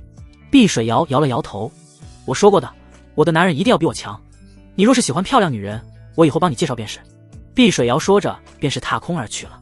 林舒雨则是朝着孤清峰而去，还有1个月，对这些弟子训练一番，拿个第一肯定不是什么问题。只是刚到山脚下，林舒雨便是感觉一阵杀意袭来，一柄剑对着林舒雨的咽喉就过来了，这就是冲着索林舒雨的命来的。这个世上还没有人看过我身子，你给我去死吧！刺出这一剑正是雨之音。林舒雨还没出手，另外一柄剑便是出现在林舒雨的身前，挡住了这一剑。挡在林舒雨身前的是沈暮云。这孤清峰竟然还有宁气8重的弟子，你本应该有明媚的未来，为何要待在这孤清峰，还保护这个登徒浪子？这个人不仅是个懦弱的废物，还是一个登徒子，你还护着他？雨之音对着沈暮云说道，眼中露出了不可置信。他无法理解一个那么优秀的女子会保护这么一个什么也不是的垃圾。你给我闭嘴，你什么也不懂，你根本就不了解他，你有什么资格那么说他？沈暮云的眼神之中露出了滔天的杀意，手中长剑也散发出无比惊骇的杀意。沈暮云和雨之音交战在一起，雨之音已经是宁气8重巅峰，沈暮云是宁气8重初期，两人交战，沈暮云未落丝毫下风。你怕是被眼前这个男子蒙蔽了，你年纪轻轻便是已经宁气8重，进入内门，假以10日成为天骄，亦是有可能，不要被这种人毁了。雨之音一边交战，还一边对着沈暮云劝道，他想要挽救一个被渣男欺骗的灵魂。沈暮云却是更加愤怒了，手中剑意更加凌厉。你根本什么都不知道，没有他，我不过是芸芸众生的一个。雨之音愤怒的眼神看向林舒雨，你还真是骗苦这么一个女孩子。你要是真是一个值得依靠的男人，就不会面对生死台毁约，更不会闯入温泉偷看我洗澡。你就是一个彻头彻尾的垃圾，如今更是躲在一个女孩子身后。林舒雨想要说什么，整个山体却是突然的一晃动，一声巨大的钟声从长青峰传来，两人的战斗也随即被打断。这是怎么了？林舒雨显然是不知道发生了什么事情，对着钟声的方向望去。这钟声不轻易敲响，必定是发生了大事。沈暮云对着林舒雨说道。雨之音见状也放下了剑。西南道陈家叛变，内门弟子许知隐正在独自一人面对强敌，帮助同门逃离。西南道距离到青山路途遥远，我会传说第一批弟子到西南道附近，请迅速驰援。开元进修士已经在赶往西南道的道路上，白光所笼罩的弟子将会被传送到西南道附近。李道玄的声音传遍了整个道青山，一道白光笼罩在了雨之音的身上。道青山3大命脉之力，傅诗雪的风雪世界，穆清月的黑焰照天，还有便是这万里传送。只是这万里传送是谁的命脉之力，至今无人知道，无法传送将开元境的修士传送那么远，传送的都是宁气的修士。峰主，清轩去西南道执行任务了。此时黄洋从孤清峰之中冲了出来，对着林舒雨喊道。林舒雨眼神一动，一把就抓住了雨之音的手臂，那笼罩雨之音手上的白光也蔓延到林舒雨的身上。你干什么？滚开！雨之音脸色闪烁着羞愤，似乎从来没有被男人给肢体接触过，身体出现极力的抗拒，不断的摔着林舒雨。林舒雨却是上前一步，紧紧的搂住了雨之音的腰。林舒雨，你还占便宜！雨之音整个人要爆炸了一般。等到白光结束的时候，两人已经到达西南道了，只是好像因为林舒雨强行蹭入传说光芒之中，他们的落点与别人不太一样，他们的落点是半空中，而且是突然出现在这一方空间，根本就没有任何准备，两人一同摔了下去。林书宇则是压在了宇之英的身上，双手更是触碰到了很柔软的两团东西。什么东西这么柔软，不灵不灵的？林书宇还下意识地捏了捏，只感觉莫名的舒爽，手感一绝。林书宇，我杀了你！宇之英滔天的怒火，一拳朝着林书宇就打了过来。林书宇本能的侧身躲避，那一拳抡空，却是将身后的树林给轰碎了。林书宇才意识到，刚才自己双手摸的是宇之英的酥胸。我说我不是故意的，你相信吗？林书宇尴尬的一笑，宇之英却是没有继续找林书宇的麻烦，他的神色也完全凛冽下来，似乎变了一个人。我与你的账，回到青山再算。宇之英冷冷地说道。只见到满地的尸体，形同干尸一般，强烈的血腥味让人闻的已经有些恶心了。西南道所有凡人全部被吸干净了血液，这件事比我们想象的还要凶险。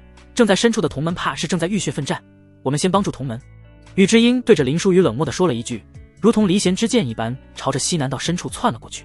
大义面前，宇之英暂且放下了私人恩怨。第一批被传送过来的道青山弟子全部朝着西南道深处冲去，围杀叛徒，也为救同门。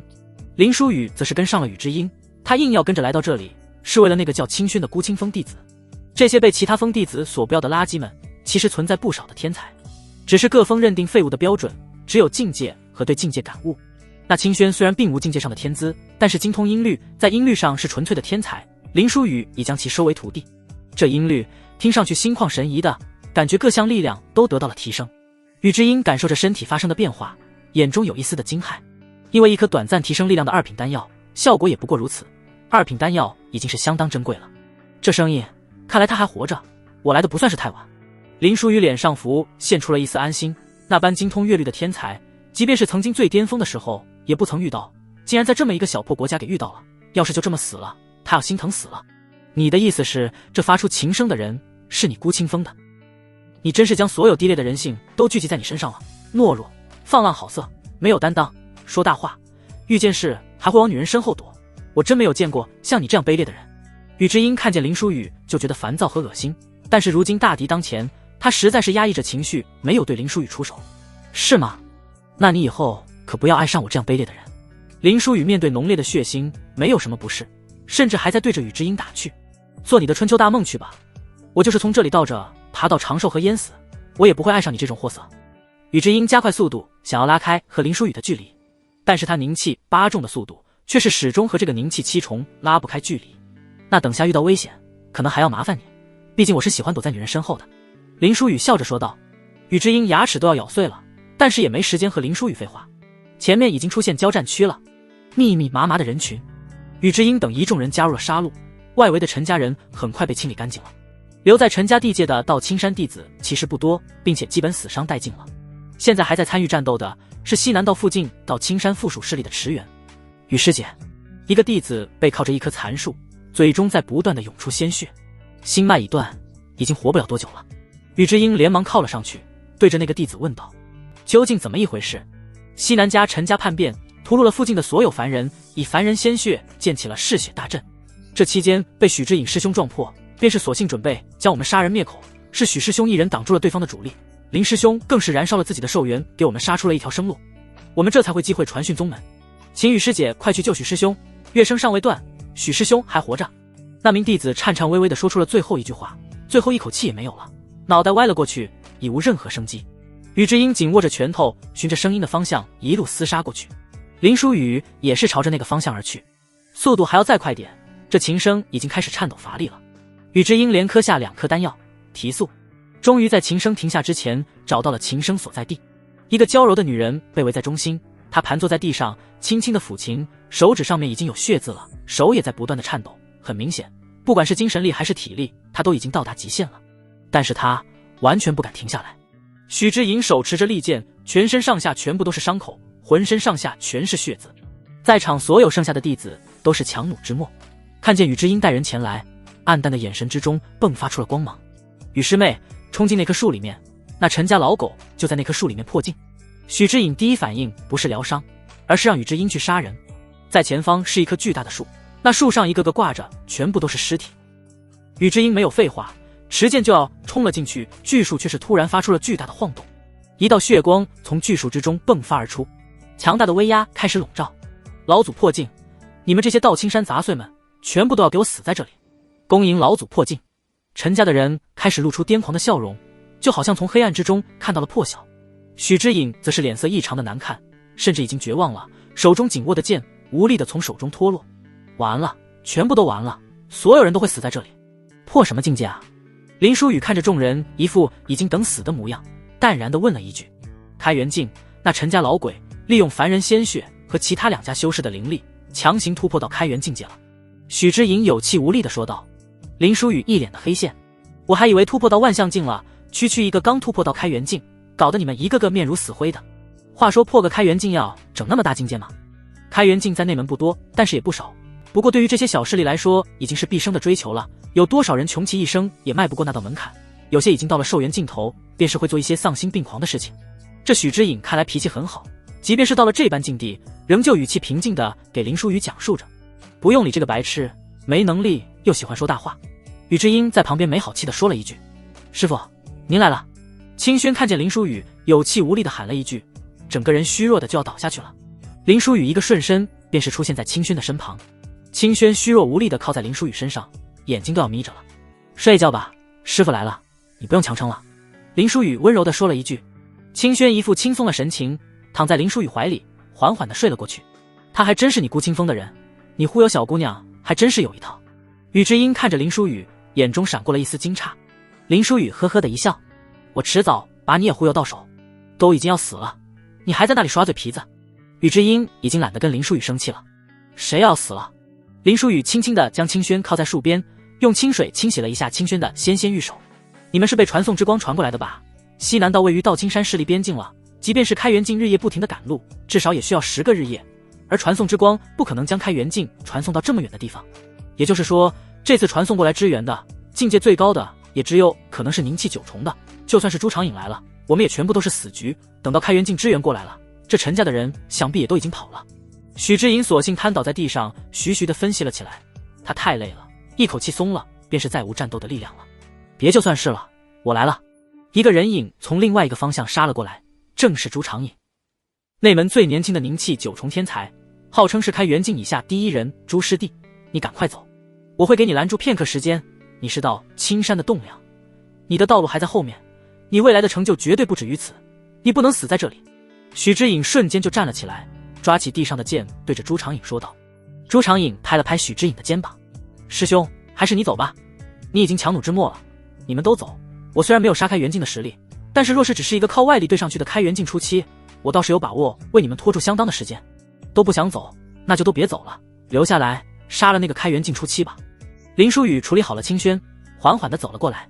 凝气9重和开元境是天壤之别，有没有元辅根本不是一个级别的，没有任何胜算的。而且如果不是那个小姑娘的琴声相助，我根本不可能活到现在。现在那个姑娘已经无法再抚琴，为今之计只能是一部分人死，让另外一部分活下去。许知隐虽然疲惫，但是大脑却是异常的清醒。全部都给我死在这里，不用争了。强大威压出现，一道恐怖的灵力冲着这伙人就攻击而来了。朱长影上前就是一刀展开那道灵力，但是自己也往后退了数十步，口吐鲜血，持刀的双手发麻，一阵阵生疼。朱长影擦拭了一下嘴角的鲜血，看着出现的陈家老祖，苦笑了一声。开元境和凝气9重的差距竟然是这般大，明明只是外力堆上去的。陈家老祖露出讥讽的笑声，你以为为何我那么痴心的想要到开元境？这是凝气完全看不到的风景，所以今日的诸位请赴死吧。陈家老祖再一次挥手，一道血光冲着朱长影而去。此时琴声起，朱长影下意识的挥刀竟是直接斩碎了血光，并且身体没有任何不适，似乎十分轻松。朱长影感觉自己的灵力、速度和力量在琴声的沐浴之下到达了前所未有的层次，那可能就是他从来没有触摸到的开元境。不只是他，所有人都感受到了自己力量的提升，比起清轩之前的增幅还要高几个档次。你怎么也会？宇智英看向正在弹琴的林书宇，陷入了错愕和不解。这是他认识的那个夸夸其谈的废物吗？你他妈弱智吧！他叫我师傅，他会弹我不会弹，你猜他是谁教的？林书宇对着宇智英骂了一句。宇智英一时之间也不知道如何还嘴，只能憋着生气。这他妈简直是怪物能力，直接将凝气9重巅峰短时间提升到开元境了，还没有任何副作用，还是群体提升。今日要是能够活着出去，我拜你为义父。朱长影已经手持着长刀冲了上去。不愧是师傅，那个小妹妹弹琴增幅的时候，我已经觉得是十分逆天的力量了。这师傅来了，直接提升几个档次了。许知颖也冲了上去，陈家老族脸上的笑容消失了，命令着所有人给我杀了那个弹琴的，杀了他，他只是宁气七重。道青山这边不需要任何人命令，所有人都围着林书宇，团团保护林书宇。这个人现在就是战场的核心，一死就必败无疑。雨师姐，这次我要躲在你后面了，你该不会骂我废物吧？林书宇一边弹琴一边阴阳怪气道。雨之英一副吃瘪了模样，这次就让你躲在我后面，要是能够活着回去，你偷看我洗澡和摸我胸的事情我就不追究了。雨之英说完这句话就后悔了，因为几双带着笑意的眼睛马上落在了他和林书宇的身上。雨之英满脸羞红，他才想起旁边还有这么多人呢，还有这么一回事呢。周围的同门也是苦中作乐，在一旁打趣道。林书宇云淡风轻地笑了一句，你追究又能怎么样？你……雨之英心中一团怒火，却是无处发泄，无赖。即便是林书宇的琴声加持，这场战斗也不好过。林书宇的琴声只是给这场完全毫无胜算的战斗增添了一丝希望。陈家的人如同浪潮一般，一股一股的朝着林书宇这边涌动了过来，他们仿佛已经没有任何生命和知觉了一般，只是无脑地执行着陈家老祖的命令。许知颖和朱长颖陷入了苦战，即便是有琴声的增幅，陈家老祖终究是开辟了元府的人，而且许知颖本来早就是强弩之末。随着时间一点一点的流逝，雨之英那边已经被汹涌的人潮逼到了绝境，手中的刀剑都已经砍出缺口了。这陈家的人实在是太多了，双方是一个巨大的人数差。许知颖和朱长颖那边则是着急了，他们虽然没有落下风，但是一旦雨之英那边被突破，林书宇身死，琴声终止，那么只有可能是败局了。那边扛不住了，我们这边必须结束战斗了。许知颖对着朱长颖说道。陈家老祖露出轻蔑的笑容，粘着胡须，战斗是你想结束便是能够结束的。两个宁气九重的小儿以为借助外力就能够杀死一位开元境的大能，你们肯定没有见识到这开元境的风景。陈家老祖的神情愈发从容，只要自己拖着波动琴音者身死，胜局便是定数。九曲困魂阵，无数如同魂灵一般的东西将陈家老祖给困住，鲜血与灵魂似乎不断地从许知颖的身体之中被剥离。许师兄，不要！朱长颖紧握着拳头，想要阻止许知颖。显然这所谓的阵法是以许知颖付出生命代价完成的。朱师弟冷静下来的，今日一败，你我此处所有同门皆是死局，但是若是我的死能够换来你们的生，那么我的死便是值得的。此处你们皆叫我一声师兄，那我便是要担起这师兄的责任。我命已垂危，但是有琴音加持，我一时能够困住他片刻，足够你斩出那一刀，其他人能否活着离开这里，剩下的全部看你的了。许知颖的声音总是那般平静，即便是已经到了生命的尽头。许知颖最终化成了一道光，融入了整个阵法之中。陈家老祖一时感受到了一丝不安，凝聚力量不断的在冲击阵法，阵法不断发出震动，不知道何时就破碎了。朱长颖已经是来不及悲愤，所有的力量都在网刀上面汇聚，无我斩。强大的灵力波动不断的袭来，周围的树木都被那强大的刀意所斩碎。那惊天一斩冲着陈家老祖斩杀而去，陈家老祖也终于冲破阵法，与朱长颖那一斩对了过去。强大的灵力对撞掀起惊涛骇浪，目光所能够看见的似乎都要被撕碎了一般。待到灵力散去，朱长颖仍旧站在原地，而那陈家老祖被砍掉了半边身子，整个人已经躺在地上了。死前他的眼睛却是死死地盯着林书宇的方向。朱师兄以凝气杀开元了，整个大雪国都从来没有发生过的事情，我们朱师兄做到了。仅剩的同门为朱长颖高呼起来。朱长颖却是也缓缓地倒了下去，身体没有了任何力气，甚至动弹不得。对不起，许师兄，我本来打算留一部分力量保护师弟师妹们，结果不用全力根本杀不死他。我之前真是太狂妄了，什么开元境以下第一人，还不是保护不了别人。朱长颖的双眸挣扎了几下，最后也是闭上了。林书宇的琴声也戛然而止。雨之英的目光落在了林书宇的身上。你也已经到达极限了吗？也是，要维持这么多人实力提升，精神力、灵力、体力的消耗都是飞速的。看来我们今日都要死在这里了，不过已经很好了，首恶已除，这些陈家叛徒也付诸大半，接下来能杀一个便是一个了。还剩下的道青山之中，面对死亡却是没有任何恐惧，尽管身体已经过度劳累在颤抖，仍旧眼中带着光芒。林书宇缓缓起身，抓过雨之英手中的剑，朝着外面走去。极限我都还没出手，我都说了，只要那个开元境被解决了，剩下的就交给我了。林书宇轻描淡写的说道。雨之英却是紧紧地抓住了林书宇的手臂。别逞强了，你不擅长战斗，境界也低，你为这战局做的已经够多了，就算是死，你也得死在我们后面。林书宇回首微微一笑，你这是在担心我吗？林书宇说完，指头轻轻地弹在了宇智英的额头上，宇智英往后退2步，直接摔在了地上。你看，站都站不稳，逞强的是你自己，好好的待在后面吧。从现在开始，还活着的人一个都不会死了，我让你们见见什么才叫开元境以下第一人。林书宇持剑而去，一个宁气8重的陈家子弟迎面而来，小心！身后那些摇摇欲坠的同门几乎是同一时间喊道，而林书宇的嘴角掠过一丝淡然的笑容，一个诡异的身法就躲过了那人的攻击，手中的剑先是刺进对面的心脏，然后猛然拔出，瞬间划开了对方的脖子，一秒2次死招，根本没给对方留下任何活下去的机会。宇智英直接愣在原地，震惊地看向林书宇单方面厮杀的模样。那个人明明不过是宁气7重，杀伐起来比他们所有人加在一起都要迅猛，怎么可能？他怎么会这么强？宇智英嘴中念念有词，我们似乎都犯了一个先入为主的错误，认为他要是很强的话，绝对不会学习这种增幅他人的术法，毕竟自身修为强大，怎么可能选择放弃自己去增幅他人呢？所以我们都下意识地认为他很弱，但是现在看来不是这样的。旁边的一个同门说道，我们道青山最天才的人可能就在被称为猪圈的孤清风，而雨师姐可能对此人有误解和偏见，她虽言语轻佻，但是目光看雨师姐却是无半分淫邪，她估计就是故意说那种豆豆师姐而已。一名弟子看着林书宇不禁感叹道，可能其中是有误会呗，我会重新了解的。宇智英低声地说了一句，雨师姐好像从来没有低过头，现在该不会动心了吧？旁边的同门打趣道。宇智英马上反驳道，不要瞎说，我只是想着不能因为什么误会将他当成一个无赖来看。他们浑身无力地坐了下去，早已经透支的身体在放松之后已经无法动弹，双眼也缓缓地闭上，沉沉地睡去。他们醒来的时候已经不知道过去了多久，只看到眼前堆积如山的尸体。那林书宇手持着利剑，还在杀着一波一波冲过来的陈家子弟，只是人数早已经不像之前那般汹涌，只是零星的2个，最后也被林书宇给斩杀。宇智英看着身前那个满身鲜血的林书宇，犹如战神一般。眼前这个人真是宁气7重吗？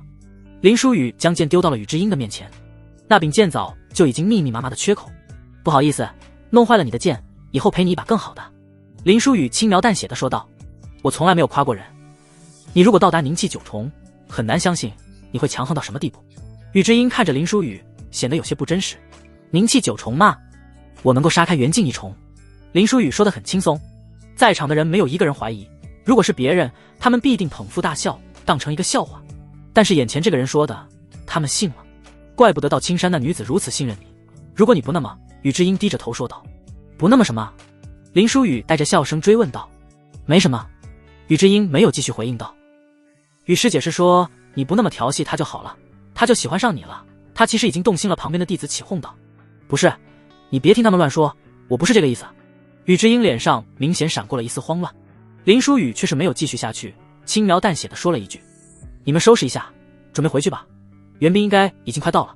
宇智英眼中闪过一道金色，都已经过去那么久了，援兵都快到了，那你一个人杀了多久？不对，你的意思你不跟着我们离开？宇智英马上意识到林书宇话中的意思，这件事还没有解决，我要留下来收尾。林书宇云淡风轻地回应了一句，所有人都开始变得警觉了起来，扫视着四周。那恶手已经伏诛，陈家的人也杀得差不多了，还有什么？宇智英对着林书宇问道。我问你一句，这陈家搞了这么多动作，就为了入开元境，但是区区一个开元境，对于道青山来说不过弹指可灭，他敢为此背叛到青山？林书宇对着宇智英说道。宇智英也反应过来了，陈家早就找好下家了，他寻找了其他5大宗之一当靠山了，可是到现在也没有其他宗门的人出现，而且西南道乃是边界线，靠的不是任何宗门，而是虚妄之地，地理位置完全没有任何用，哪个宗门会为了这区区的陈家与到青山为敌？朱长隐也醒了过来，对着林书宇问道。林书宇看了看远处的天空，那是看不见尽头的群山，群山高耸入云，山的后面就是虚妄之地。虚妄之地里有什么？没有任何人知道，因为那群山的高度，开元境根本就飞不过去，也很难开走，因此传闻之中全是志怪恶魔，而群山就是挡住那群妖魔的屏障。道青山曾经也有一位万象境大能越过群山，想要知道虚妄之地里究竟有什么，但是最后那位大能没有再回来，也为虚妄之地蒙上了一层虚无的色彩。西南道地上被埋下了一层腐蚀的大阵，以鲜血和灵魂开启了大阵， 3年，这挡住虚妄之地的群山会被腐蚀出一条口子。如果虚妄之地真有什么妖魔鬼怪，会从那道口子来到道青山的地界。林书宇看着群山淡漠地说了一句，所有人都陷入了一阵后怕。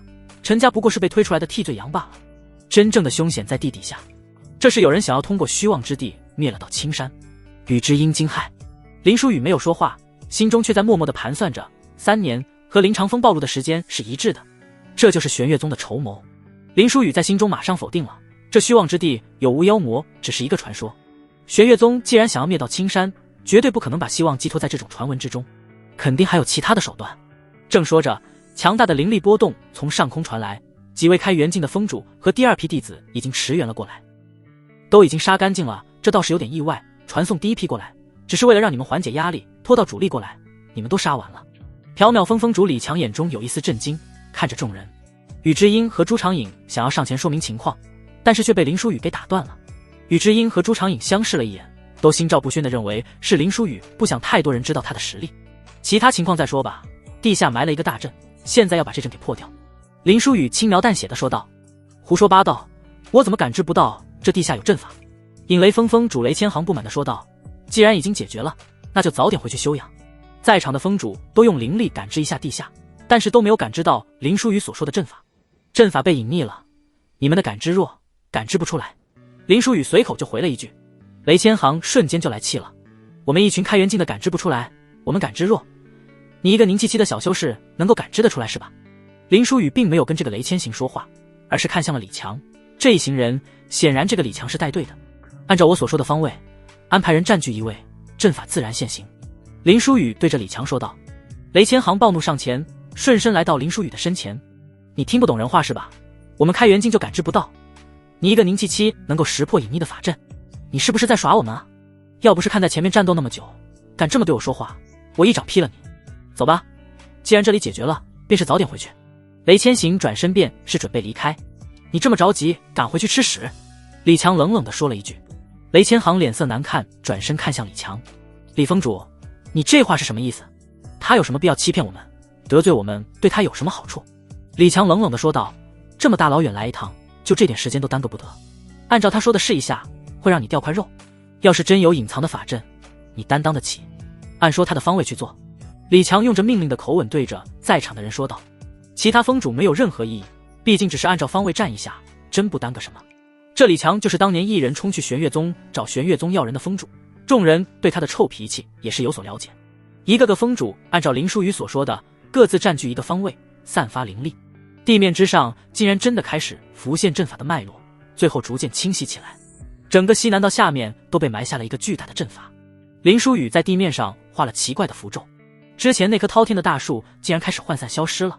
所有人都震惊地看向林书宇，不过是凝气七重，便是能够看到隐匿的阵法，这是何等天赋的阵法造诣。李强不吝啬地夸奖了起来，说完还瞪了一眼雷千行。成事不足，败事有余，酒囊饭袋之辈。雷千行紧握拳头，怒色完全呈现在脸上，但是自知理亏，一时之间也不好多说什么。朱长颖看着林书宇，自言自语道：这怪物究竟还有什么是他不会的？想我自诩天才，和他比起来不过是平庸之辈。宇智英的目光也在不断的闪动，他见识过很多所谓的天才，但是根本不及眼前此人的皮毛。随着巨树消失，巨树的下方形成了一个入口，阵眼在下方，必须下去才能够破坏阵法。林书宇淡漠地说了一句，但是没有一个人上前，不管对方是谁，能够布下如此巨大的阵眼，想必肯定不简单。这下面有什么危险，真不好说。李强也看出了诸多人的忌惮，率先朝着入口走下去。我先下去看看情况，你们在洞口外面接应。李强只是往下走了一步，便是马上退了出来，满目狰狞，眼珠子快要掉出来了，上面全部都是猩红的血丝。他不断的吐血，痛苦异常。众人皆是露出警惕的目光，将李强拉出距离洞口几百米远外。这里境界最高的就是李强了，开元境4重，但是只是进了这洞口一步，便是伤成这样，再晚一步，感觉就要死在里面了。这下面是绝技不能下去了。李峰主如何？众人关心地问道。李强吞下一颗丹药，原地打坐起来，才稍微平复了一下身体内的灵气。平复了灵气之后，李强才缓缓地开口，通知到青山老祖前来，这下面已经不是我们可以处理的事情了。我感受到了无比蛮横的灵魂力量，那至少是万象境的灵魂，只是一瞬间就差点将我的灵魂给撕碎了。如果我再慢一点，你们看到的就是我的尸体了。李强一个不怕死的蛮狠人物，此时脸上也写满了后怕，当真是命悬一线。万象镜的灵魂，众人的眼神都散发出惊恐。从万象镜这3个字出现的时候开始，他们便是知道，那不可能是自己能够面对的敌人。如此，这里已经被我们发现，若是等到青山老祖前来，恐有变数。林书宇在一旁说了一句：“那也没有办法，万象镜不是我们拼命就能够对付的对手。”李强虽然轴，但是也有相当的理智。我下去破阵眼。林书宇的一句话，显然是震惊了在场的所有人。李强率先开口：“你疯了吧？我说了，那灵魂强度至少是万象镜的，但是很显然，也只有灵魂是万象镜，否则你刚才不可能活下去。下面所存在的，恐怕只是没有肉体的一丝幽魂。”林书宇显得很平静，即便是万象镜的一丝幽魂，也绝对不是你我可以对付的，好好的待着。李强显然是不准林书宇下去，林书宇却是已经走入了洞口之中，大半个身子已经下去了，但是显然没有刚才李强那般狼狈模样。如果只是灵魂，别说万象镜了，始域镜的我都不怕，只怕下面还有开元镜的修士。林书宇的目光落在了还在昏迷的清轩身上，这个小姑娘因为透支精神力，到现在还没有苏醒过来。你竟没事？李强露出了震撼的神色。李强来到了洞口面前，只是稍微靠近，就已经感觉到灵魂在嗡鸣，不敢再靠近。眼前这个凝气的少年竟然是这般安然无恙，这也太过惊世骇俗。麻烦带着这些弟子离开西南道，送他们回宗门，下面的事情交给我。林书宇对着李强说道。宇之英显得有些不淡定了，你是没有把握才让我们先离开，你出来等着老祖来处理。林书宇看着宇之英微微的一笑，你可命令不了我，那我们也不走，至少我不走，我在这等着你。宇之英对着林书宇说道。那些生死与战的同门弟子也当即回应道，我们留下。等你妹啊，都有兵士吗？你们留下又帮助不了什么，都是一群累赘，滚。林书宇冷漠地说了一句，然后看向了宇之英，把我徒弟照顾好，不然我骂死你。宇之英看着眼前的这个林书宇，显得好陌生，根本就不是那个满口粗言秽语的登徒子，如今在他眼中竟有些伟岸。好，你要是能够活着回来，我随便你骂，你一定要活着回来。宇之英对着林书宇说道。你快点滚，别给我说这种话，这叫立牌坊，我看了许多话本，话本之中说了这种立牌坊的话，后来都没活着回来。林书宇转身便是下到了地穴深处。林峰主果然是奇人，要树立形象的时候，他故意调戏别人，氛围到了该调戏说骚话的时候，他又让别人滚。后面还有同门在取笑道，你们离开吧，你们留在此处确实没用，若是还有敌人来，你们已无战斗力，反而是累赘，回宗去吧。李强对着这些人说道。这些人沉默也算是默认了，李强话都说到这个份上了，的确有新人出生，他们就是累赘。徐峰主，麻烦你护送他们回去，人没死在战场上，可别让他们死在回去的路上了。李强对着一个峰主说道。这边的事情及时通知我，我会联络宗门那边。徐峰主点了点头。林书宇朝着地下的最深处走去，里面没有感受到任何修士的灵力波动，林书宇就放心了。灵魂的唯一攻击方式只有攻击他人的灵魂，因为没有肉体是无法调动灵气的，他们的攻击方式也只有单一的攻击灵魂。即便是不调用灵力，万象镜的灵魂也足以撕碎开元镜的灵魂，所以那李强差点直接被撕碎了灵魂。但是林书宇不一样，他不惧怕任何灵魂攻击。地下阵法的中心是一口古旧的盒子，上面缭绕着白烟一般的东西。林书宇缓缓地靠近，那白烟也逐渐聚集，形成了一个老头模样的物体，如同林书宇所料，果然是已经失去了肉体的残魂。竟然还有人能够顶着我的威压来到此地，当真是后生可畏。老人一副慈眉善目的模样。你的背后是什么人？林书宇没有废话，言简意赅的就问道。老人上下打量着林书宇。老头的背后是什么人？老头我也不知道，老头已经快忘记自己是谁了，记忆已经在逐渐模糊。很长一段时间我陷入了沉睡，直到有人找到了封存我灵魂的这口箱子，他们许诺只要这里作为镇眼3年，便是会滋养我的灵魂，并且给我找一个合适我灵魂的躯体。他们的确是守诺的人，只是在这里当镇眼没多久，便是有无数的新鲜灵魂送入到我手中。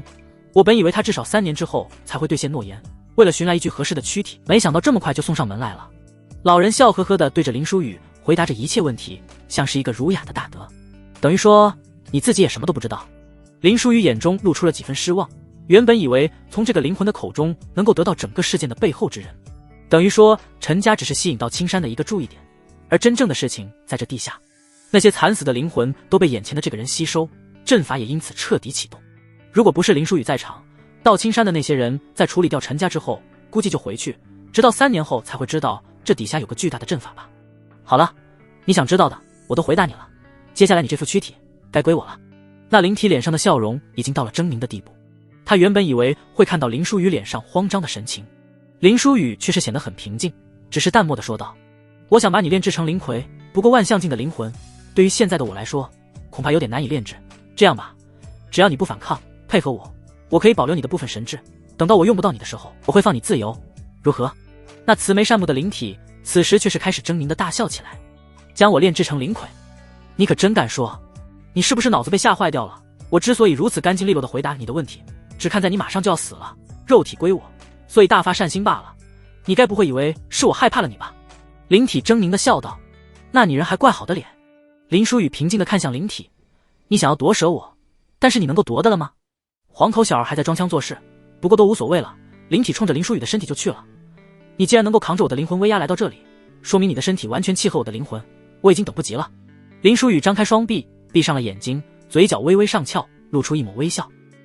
有没有可能我能够无视你的灵魂威压，不是因为身体契合，而是我的灵魂远远强于你？只是那灵体心急，已经进入了林舒雨的灵魂识海之中，根本没有听见林舒雨的话语，不过就算是听见了，估计也是嗤之以鼻。老头的灵魂进入到林舒雨的灵魂识海之中，感觉到了难以言说的压抑和沉闷。灵魂识海反映了一个人最真实的人性，如果一个人是正义阳光的，那么他的灵魂识海必定是温暖和煦的。但是在这里，老头看见一望无际的黑暗，到处都透着不祥的气息。最关键的是，识海之中无数黑色的铁链交叉，延伸至识海的最深处。老夫还从未见过如此诡异的识海，这铁链好像能够束缚灵魂，怎么这么多铁链出现在识海？老头心中带着疑问，朝着识海深处而去。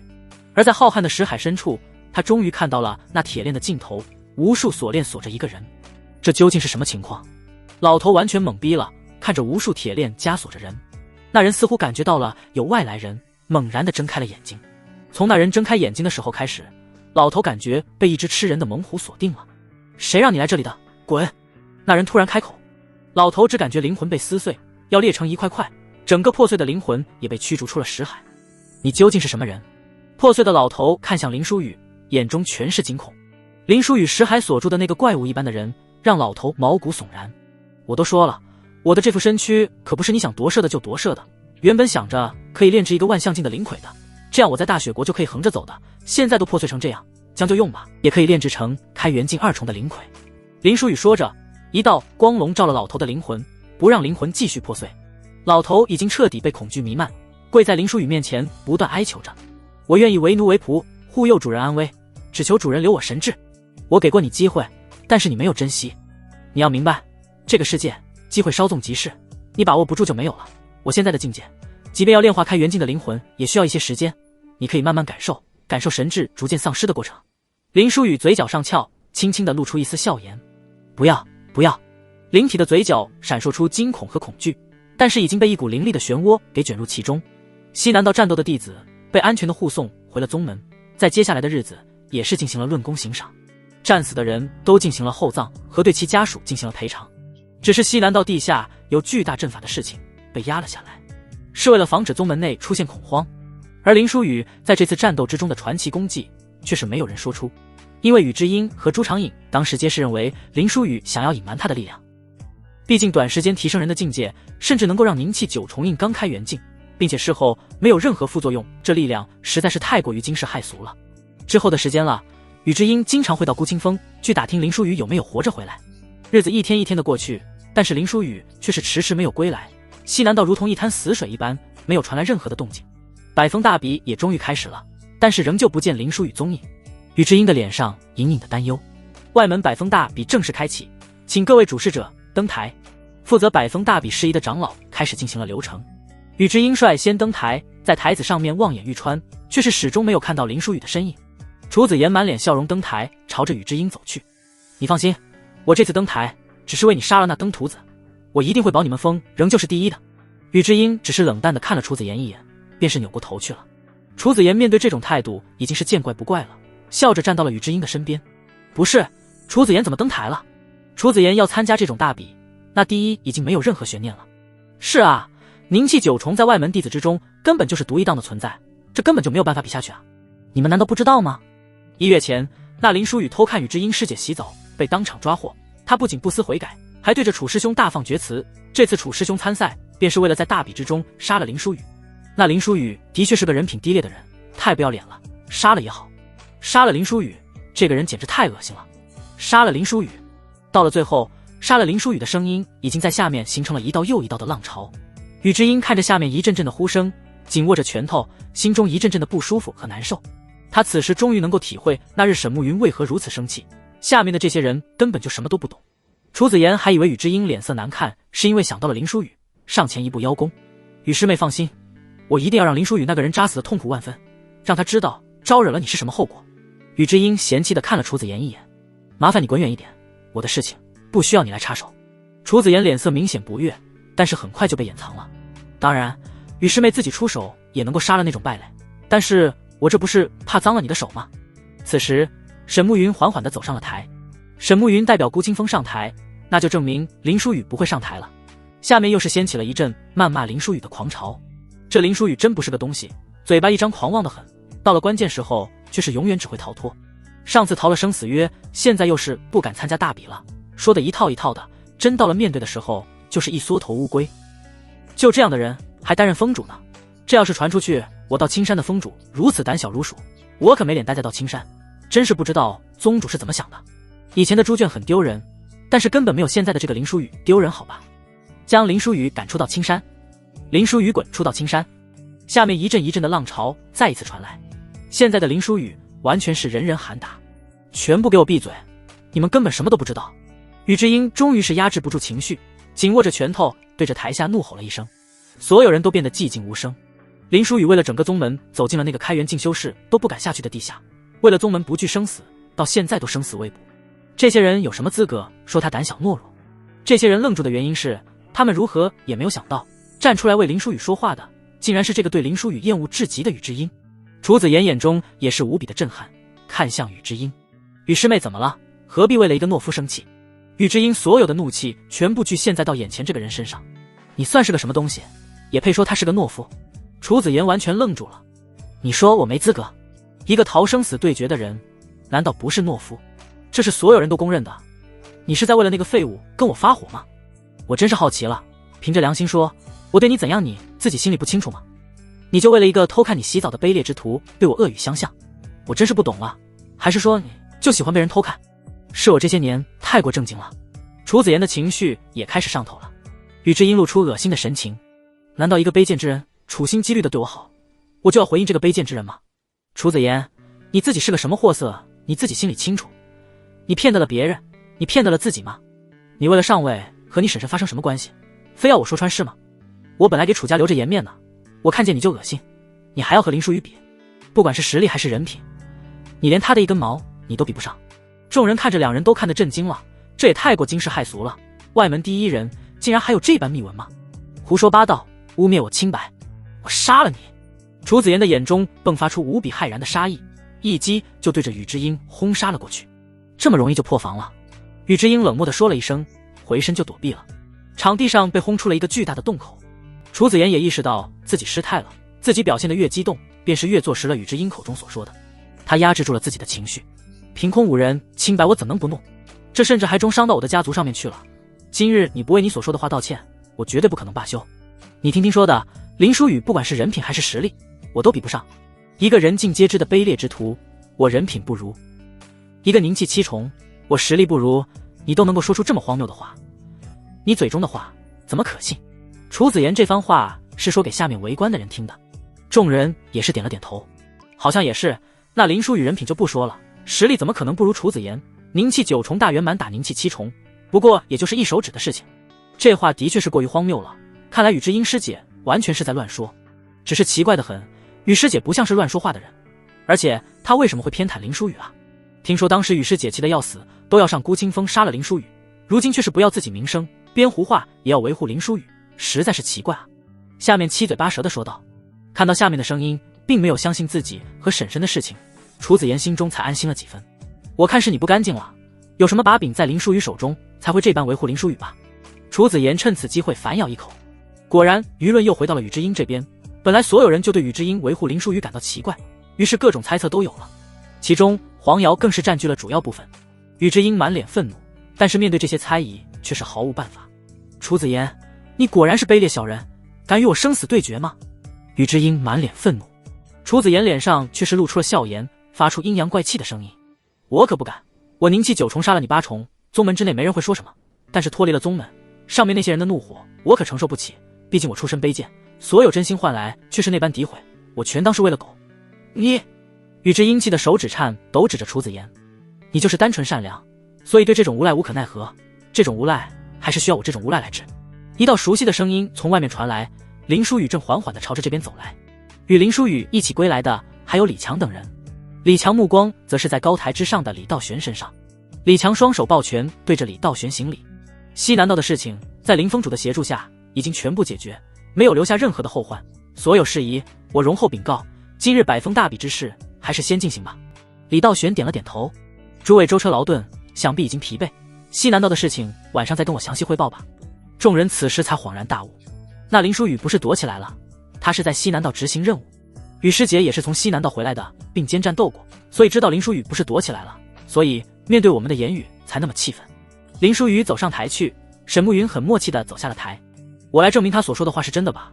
人品这种东西实在是不好证明，各执一词那没有办法，但是实力却是毫无争议的。百封大比已经开始，生死无论，我们也别等以后了，就在此处争个高下吧，既争高下也决生死。林书宇轻描淡写地对着楚子言说道。楚子言的言语之中闪烁凶狠和杀意，正合我意。我早就说过，我会在百封大比的时候杀你，既然你提出来了，我现在便是送你上路。台上的人都纷纷离场，给两人一个战斗的机会。这林书宇怕不是疯了吧？宁气7重要挑战宁气9重，我现在相信他当初没上升死台，可能是真有事。宁气7重打9重，他是真敢莽啊！人品没问题，但是脑子可能多少有些问题。下面的人又开始议论纷纷了起来。高台之上，李道玄对身边的洛千珏问道：宁气7重打9重大圆满，你觉得有胜算吗？有点惊世骇俗，主要这楚子言也不是碌碌无为之辈，想要跃进便是已经很难。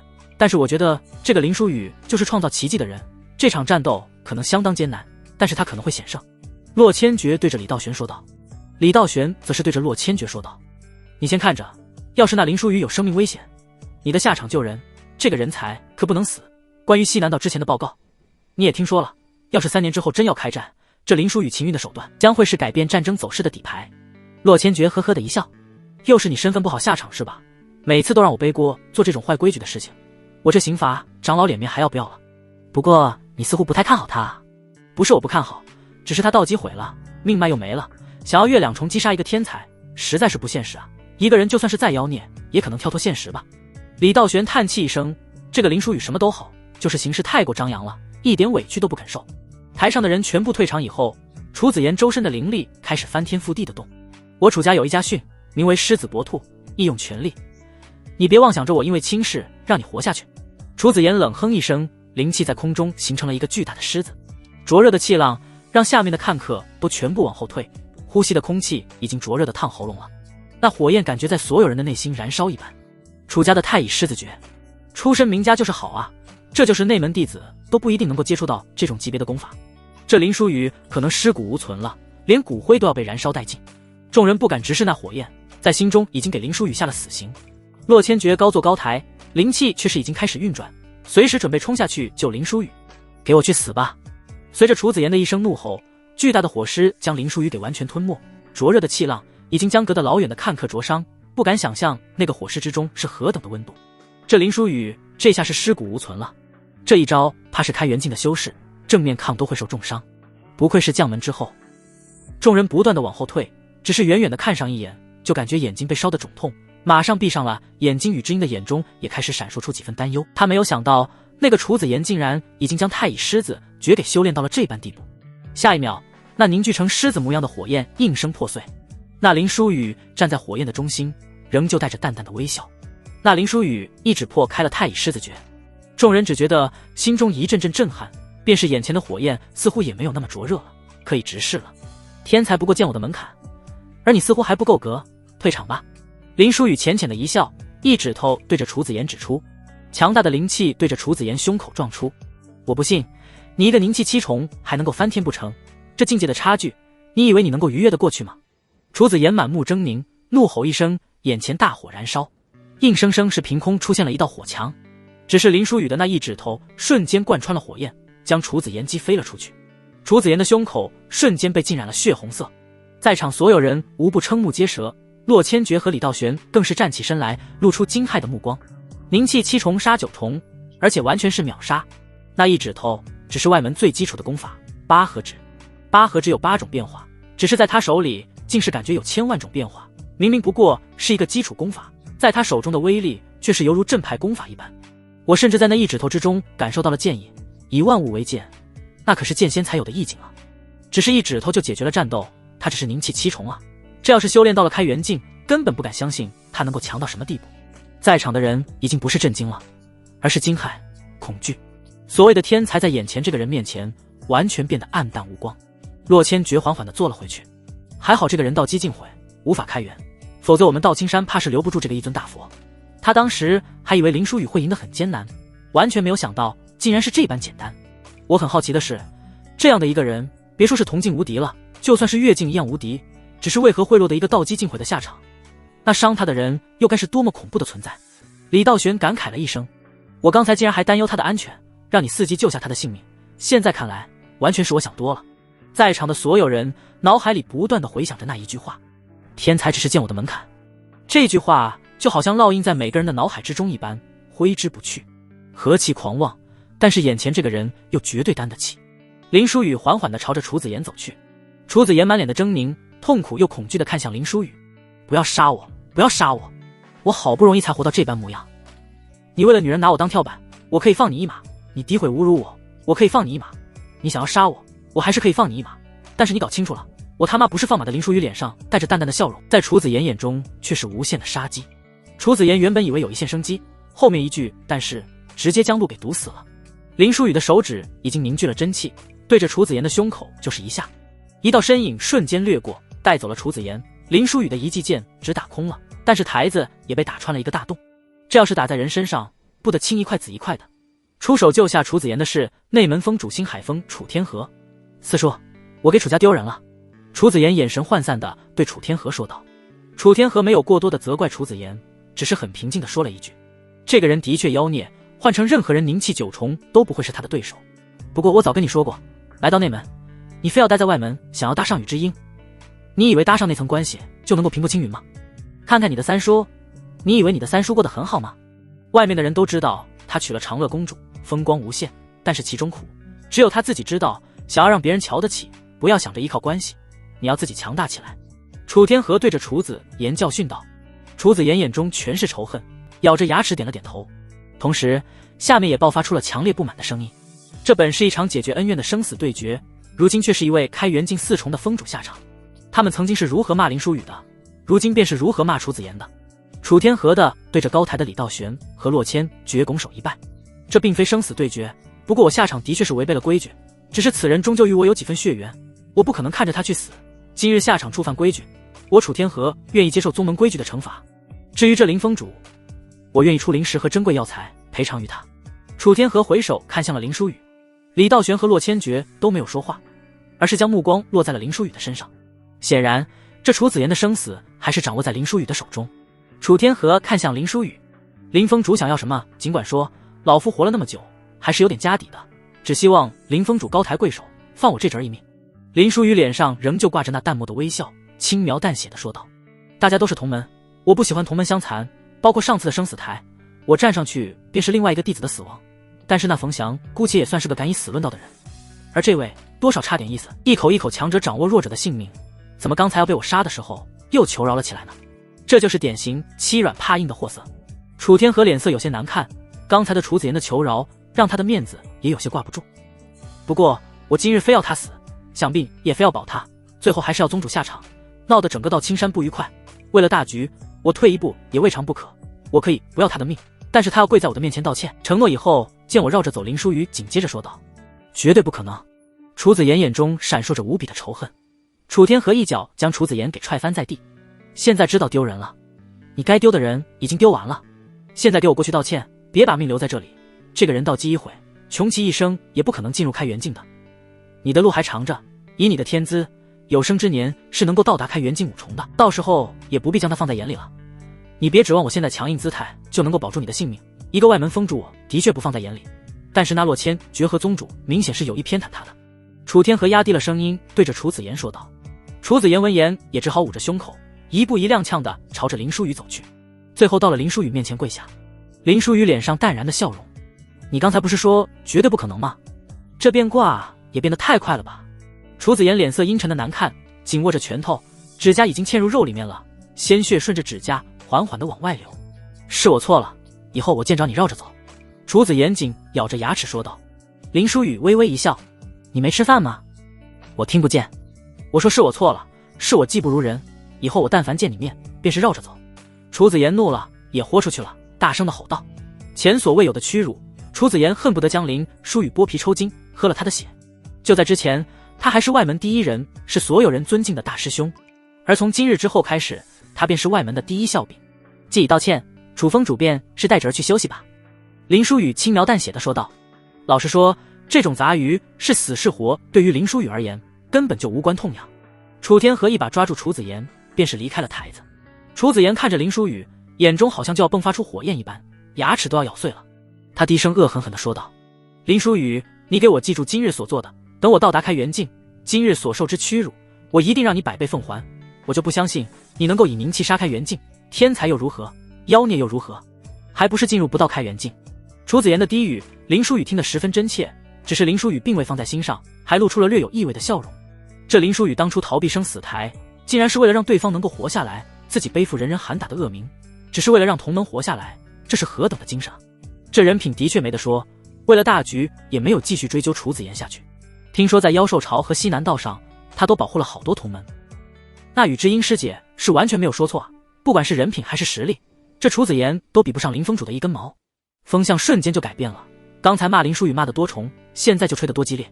可笑的，骂林书宇的和吹林书宇的都是同一批人。台下只有一个人紧握着拳头，脸上不断地呈现着怒色。他咬牙低声地说道：什么为了让我能够活着，故意承受骂名，根本就不是这样的。一个道貌岸然的人，玩弄人心，算计人心，将所有人都玩弄于股掌之间，我迟早让所有人都看清楚你的真面目。这个人不是别人，正是冯翔。在提到林书宇为什么不上升死台的时候，尤其的愤怒。他似乎已经知道了其中的内情。从这个闹剧结束开始，百峰大战便是彻底开始拉开序幕了。同时，所有人也意识到了一个问题：外门有一个能够一指轰杀凝气9重大圆满的人物，这争夺第一还有什么悬念吗？这小子怪不得说要夺外门百峰第一，我还在想他如何能够让那群天资低劣的人能够改头换面，原来是自己一个人就能夺。李道玄呵呵的一笑，对林书宇满眼都是欣赏，自己要是有个女儿，一定嫁给这个人。我退出百峰大比。林书宇的声音贯穿天地之间，清晰地出现在每个人的耳边。众人全部露出疑惑的神色，这个林书宇究竟想要干什么？李道玄露出疑惑的神色，洛千珏双手一摊，你永远也不知道他想要干什么。你别说，这一点他和牧师妹还挺像的。李道玄一想到这里就头疼，这牧师妹和傅诗雪要是争起这个徒弟，大打出手，我还真不知道怎么办。两人这边还在疑惑，林书宇又继续说道：我参与到这大比之中已经是影响平衡了，我退赛，但是顾清风不退赛，但我还是那句话，这次大比顾清风要拿第一。这林书宇疯了吧？他指望那群曾经各封都不要的人弟子夺魁，这不是做梦吗？李道玄眼中露出了几分惊讶，不只是李道玄这个表情，便是所有人都是这个反应。洛千珏倒是呵呵一笑，师兄还是别断言的太早，刚才师兄不是也不相信那林书宇能赢吗？这是两回事，他自己是个妖孽，我的确是判断失误，但是这次是这些，说的难听一点，用别人的话说都是废物，我还就不相信仅仅是半年，这些废物还能变废为宝了，这绝对不可能。李道玄当即对着洛千珏说道。洛千珏神色有些复杂，说实在的，我也觉得不可能，能够排名到中间便是已经值得歌颂的丰功伟绩了，想要夺得魁首根本就是天方夜谭。但是看着林书宇自信的模样，他好像从未失言过，难道他还能够将奇迹加在别人身上？百峰大比第一项就是穿越石林。石林是万般变化的阵法，里面各处还布置了各种杀阵，能够走出石林已经是少数了，每年这第一关石林就会淘汰相当数量的人，这也是最枯燥的栏目，因为外面的观众看不到石林内部的情况，最快也要1天时间才能从石林之中走出。有人出石林了，开什么玩笑，这才1个时辰，难道又出天才了？是个生面孔，外门没有听说过这号人物啊。朱石阁的，查一下这人哪个封的啊？所有人都开始好奇，这个仅仅花1个时辰就走出石林的人，究竟来自哪个封？孤清风，诸葛无名。朱世阁很快便是给出了所有人答案。所有人的目光和视线都聚集到了林书宇的身上。在满是垃圾的猪圈里，这林书宇还真就发现了天才，一个阵法上的天才。百风大比每年都没有中断，但是历史上走出石林最快的也用了6个时辰。那个人凭借着阵法造诣和天赋，早就到达万象境，并且离开了大雪国。而眼前这个孤清风的诸葛无名，只花了1个时辰，便是走出石林。他未来的道路难道比那个人更加宽广？诸葛无名离开石林之后，却是并没有马上离开，似乎在等待什么。只是没过多久，孤清风的弟子一个接着一个陆续走出了石林。孤清风参赛者103人全员通过石林。那一刻，人们眼中的震撼几乎已经到达了顶尖。这个诸葛无名不仅仅自己走出了石林，竟然还帮助了孤清风所有人走出石林。开什么玩笑！如此阵法天才，当初竟然没有被各大封看上，现在被那林封主给捡漏了。这次大比结束之后，想必其他封都会伸出橄榄枝，他想必也会找个好去处，毕竟孤清风不是什么好地方。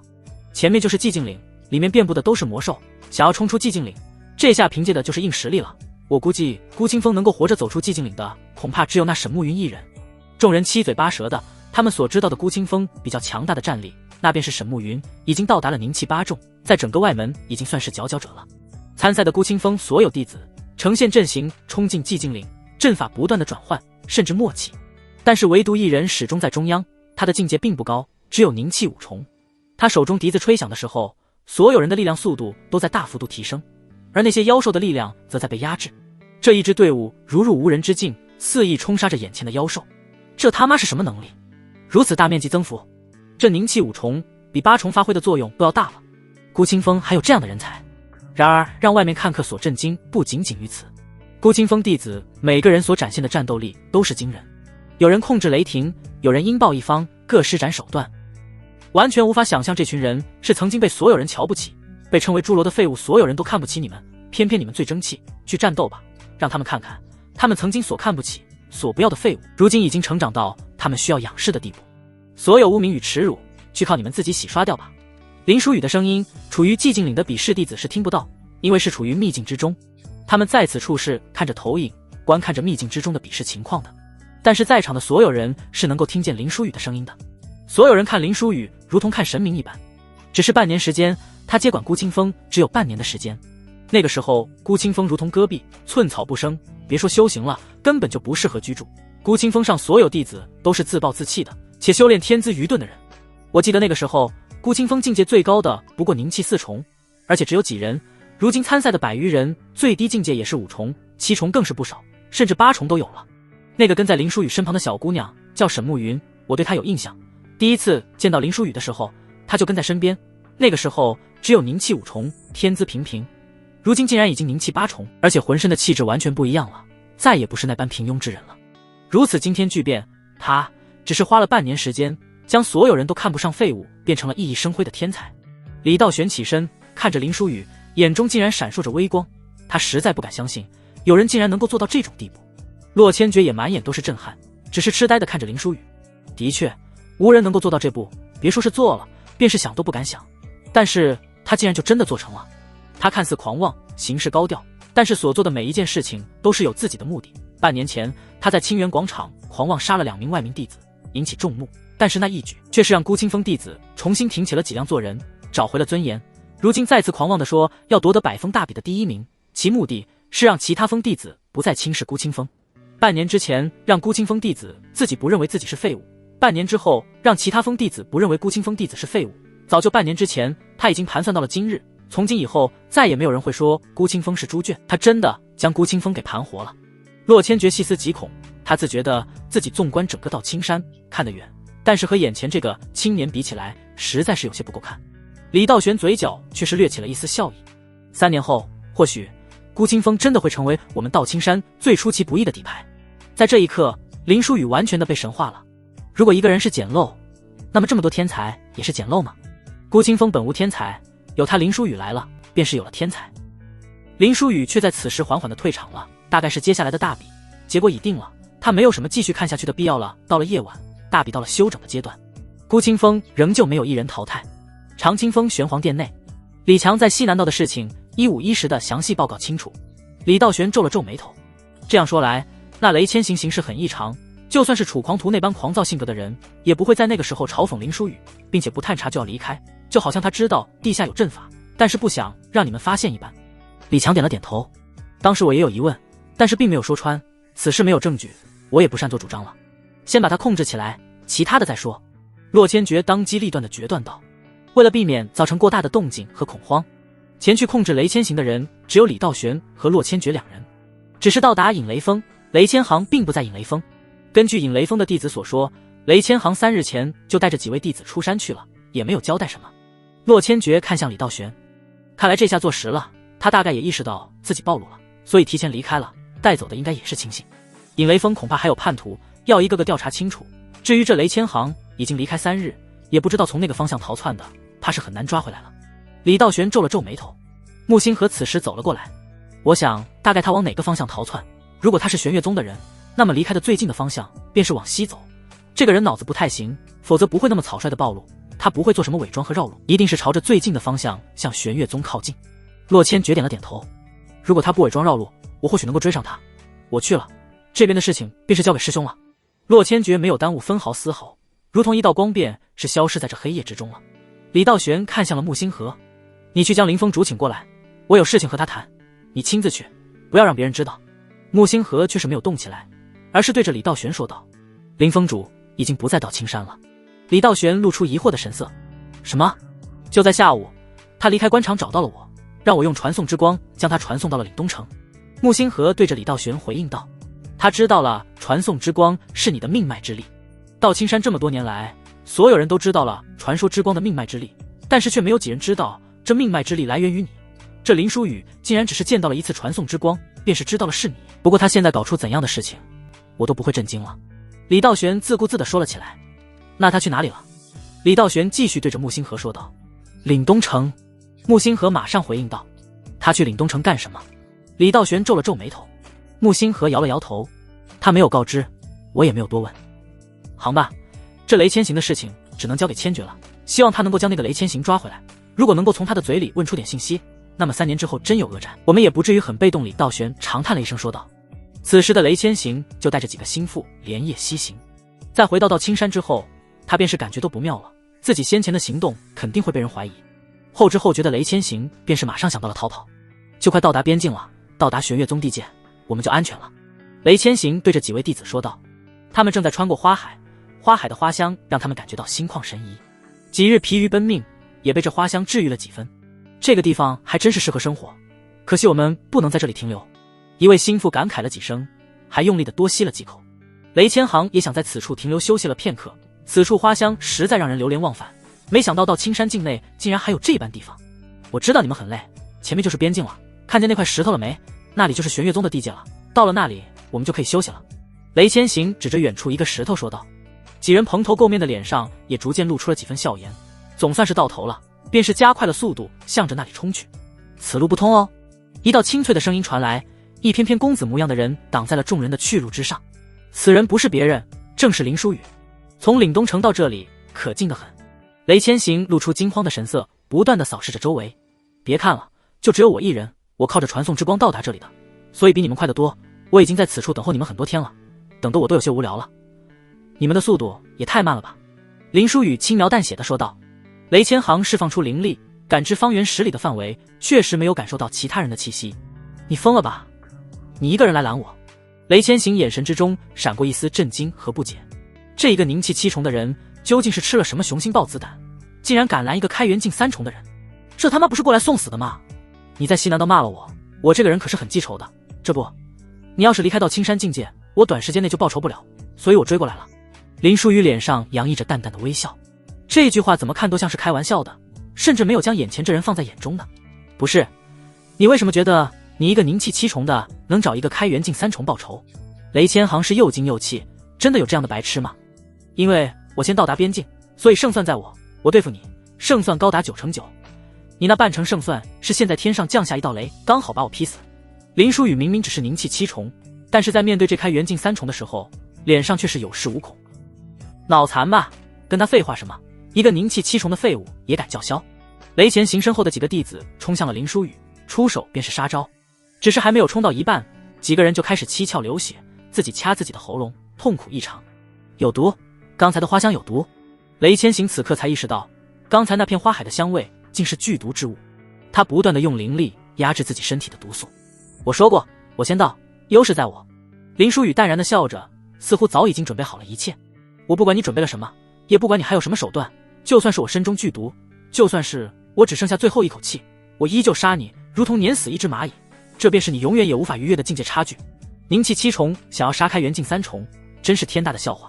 我也该让你看看这个世界的残酷。雷千行脸上呈现出怒色，天地乌云密布，响彻起滚滚雷鸣。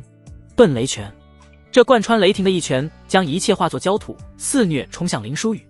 罗生门，地面出现3道出现奇怪铭文的诡异大门，接连挡住了雷千行的笨雷拳。同时，一道幽灵一般的人出现在场地，对着雷千行怒吼了一声。雷千行只感觉灵魂出现撕裂感，嘴角开始不断的涌出鲜血。林书宇盘腿而坐，身下出现繁复的阵法，几百个阵法凝聚交错，互相辉映结合，所产生白光的护罩早就超出了单一的100个阵法。今日我就让你看看我如何以凝气杀开元。林书宇淡漠的一笑，手中出现了一柄玉笛，正是碧水瑶所送的。笛声起，那如同幽灵一般的灵魁速度在不断的叠加。这灵魁不是别人，正是林书宇那日从西南到地底下炼制的灵魂。只可惜万象境的灵魂被震碎的只有开元境1重了，但是对付这个雷千行足够了。笛声的此消彼长，提升了灵魁一个境界，同时也降低了雷千行的修为。雷千行与灵魁缠斗了起来。中毒，刚才灵魂的重伤，连夜奔袭的疲惫让雷千行有些难顶。在和灵魁的战斗之中，雷千行可谓是寸步难行，整个空间被林书宇布置满了阵法和陷阱，一个不注意就会被烽火雷电各种攻击，有些地方甚至还埋了起爆符。只不过半天功夫，雷千行便是已经倒在了地上，灵魂的重创让他的肉体根本就无法调动了。林书宇收回灵魁，然后缓缓地走到了雷千行的面前。怎么，现在还认为只剩下一口气也可以杀我这宁气小儿？雷千行看着林书宇竟有些惊恐，他没有想到自己有朝一日竟然会害怕一个宁气的后辈。就算是传送过来的，最多不过多到几天，怎么可能？怎么可能？你怎么可能一个人布置这么繁复的阵法？即便是一宗之力，也不可能做到如此地步。雷千行看着眼前近妖的人说道，他紧握着拳头，即便事实摆在面前，他还是难以相信，如果不是我的身体承载不了我原本的功法，我杀你根本不需要布置这么多阵法。说吧，你们玄月宗究竟在筹谋什么？林书宇一脚踩在雷千行的脸上问道。3年，到青山必被灭，你如此手段，不如加入我玄月宗，荣华富贵享之不尽。雷千行开始对着林书宇招安。林书宇呵呵的一笑，说这种话至少也以一个胜利者的姿态吧，你一个被踩在脚下的丧家犬也配说这种话吗？今日是我着了你的道，但是到青山覆灭已成定局，你留在道青山已是死路一条，良禽择木而栖，这种事情你应该明白。雷千行继续对着林书宇说道。林书宇一脚差点将雷千行的脑袋给踩烂了。我在哪边，天平的胜利便是会倾斜在哪边，我问你什么便是答什么。林书宇又是一脚直接踩碎了雷千行的胸腔。雷千行却是大笑了起来。今日我雷千行却是栽在你这个小辈上了，但是让我判宗别开玩笑了，等着吧，在不远的将来我们会在黄泉路相见的。林书宇满脸的冷漠，双手泛着冰冷的寒气，竟是直接将雷千行的灵魂剥离了肉体。灵魂与肉体剥离的痛苦让雷千行发出痛苦的惨叫声。只是这时间没有持续很久，林书宇直接从灵魂开始获取答案。砰！林书宇刚刚要从灵魂搜索记忆，灵魂却是突然炸开了。果然，做暗探的人记忆都被下了禁止，一旦有人碰到相关的秘密，灵魂便是会直接炸开。林书宇自言自语地说了一句，不过林书宇还是得到了有用的消息，4个字：黄极书院。林书宇猛然地抬头看向西方，玄月宗境内好强烈好精纯的水之元力。林书宇想也没想就朝着水之元力波动的方向赶去。这雷千行几人的尸体都懒得处理了。林书宇前脚刚走，那洛千珏后脚便是赶到了，只看到了雷千行的尸体。洛千珏一边检查着尸体，一边拿起一面奇怪的镜子，开始对着李道玄传讯。喂，师兄，你让岭东城那边查一下林书宇在岭东城做了什么。李道玄那边一脸的疑惑，怎么了？你那边追上雷千行了吗？追上是追上了，不过他已经死了，这里进行了十分惨烈的战斗，雷千行中了剧毒，并且灵魂消失得无影无踪了，只剩下一具空壳，其余几个心腹也全部毙命，但是灵魂残存，正在缓缓消散。洛千诀对着李道玄汇报着这边的情况。雷千行没有活着回到玄月宗当然是好事，只是李道玄眼中十分震惊。你怀疑是林书宇在这里劫杀了他？洛千诀点了点头。岭东城距离这里最近了，他和星河一样料定了雷千行的逃跑路线。凝气七重杀开元镜三重，不太可能吧？李道玄说这种话都觉得有些梦幻，这要是别人听了都觉得得了吃人症。你等等，我联系岭东城问问。很快李道玄便是重新联系上了洛千诀。根据岭东城那边的回应，林书宇在岭东城买了诸多符纸，一大堆阵法材料，还有多种剧毒灵药，量十分大，轰动了整个岭东城。所以我一问，他们就很快回应了。洛千诀看着眼前的战斗场景，那就没错了，就是他杀的了。他的眼神只剩下恐惧了。凝气七重杀开元镜三重，这已经不是人可以理解的认知了。这个人即便无法入开元，已经完全不是他们所能够掌控的了。买那么材料和毒，他就敢凝气七重杀开元三重，这可能吗？他敢吗？李道玄显然不太相信这种事情。他有啥不敢的？他要是开元镜，他妈敢打万象镜。洛千诀还是无法从震撼之中抽离出来，究竟怎么回事？有没有拿到消息？只有等林书宇回宗之后问了。只是有一点，他既然已经算到了雷千行逃离的路线，也应该能算到我们到青山会有人在后面追。他解决了雷千行之后，为何没有在原地等待我们到来？林书宇本来是打算在原地等洛千诀的，只是计划赶不上变化。那么精纯的水源之力，便是在林书宇曾经的国度也很难遇见。号称水神的那位，水元素之力都没有纯到这般程度。林书宇马不停蹄地赶向玄月宗的地界。云之森，这是玄月宗弟子都不敢进的地方，因为里面的妖兽等级高的离谱，进去一去就是搏命。一少女面带白纱，正与一头黑色的巨牛战斗。林书宇也是赶上了末班车，两人的战斗几乎已经结尾了，双方都受了重伤，但是那位少女明显已经是败局，体内的灵气早已经是乱窜，完全控制不了，经脉都已经快被肆意乱窜的灵力给撞毁了。黑牛三阶二重境界，少女万象境二重，两人的境界是对等的，但是少女刚入万象境二重不久，而黑牛则是在三阶二重待了很久了。加上这少女对黑牛的力量和招式似乎完全不了解，所以完全处于下风。黑牛最后一记旱地拔葱，将少女撞飞了出去。这要不是万象境二重，就这么一撞，怕是骨头和肉都分离了。林书宇山前接住了少女，黑牛完全暴怒了，继续冲着少女和林书宇冲了过来。认识林书宇有百般手段，现在也不可能对敌一个相当于万象境的妖兽。林书宇积蓄所有力量，对着一棵树打了过去。那是一棵十分特别的树，没有树叶，完全是枯树，但是树表面泛着光芒，上面结了3颗奇怪的果实。这种树名为元素之树，上面结的果实能够增加元素之力。这少女与黑牛交战，想必是想要摘取果实，而这种树旁边一般都是伴随着异兽成长的。林书宇这一掌下去，果然黑牛没有继续追了，而是去守护那棵树，生怕树受到损坏。林书宇带着少女逃到了一个山洞，少女这几乎已经是濒死了，骨头不知道断了多少根，经脉也即将断了。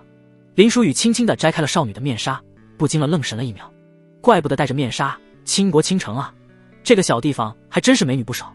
我知道你现在已经意志不清醒了，但是应该还有半分神识，我现在能救你，但是会有冒犯，你要是愿意就点点头。林书宇对着怀中的尤物说道。少女面色狰狞痛苦，甚至睁不开眼睛，非常的艰难的点了点头。林书宇是个无力不起早的人，如此水源之力精纯的人，如何能够交融在一起？水源之力倾泻一部分到自己的苦海，自己能够更快的养出金莲。林书宇轻轻地将少女放在平坦的地面，淡然的香味侵入心脾。林书宇醒来的时候，一柄剑贴着脖子插进了他面前的石板上。那少女的水源之力倾泻了一部分到自己的苦海，苦海已经有长出第2片荷叶的征兆了，而且经过水源之力滋养，以后长出荷叶的速度会越来越快，重新在苦海种出金莲已经是指日可待的事情了。那位少女已经醒来，完了，完脱了。林书宇心中猛然一震，这少女是万象境，她要杀自己，自己还真没有办法了。谢谢你救了我的性命，我体内乱流的灵气恢复了，这柄剑当作是谢礼，只是昨晚的事情，希望你不要对任何人提及，否则这柄剑会插在你的脖子上面。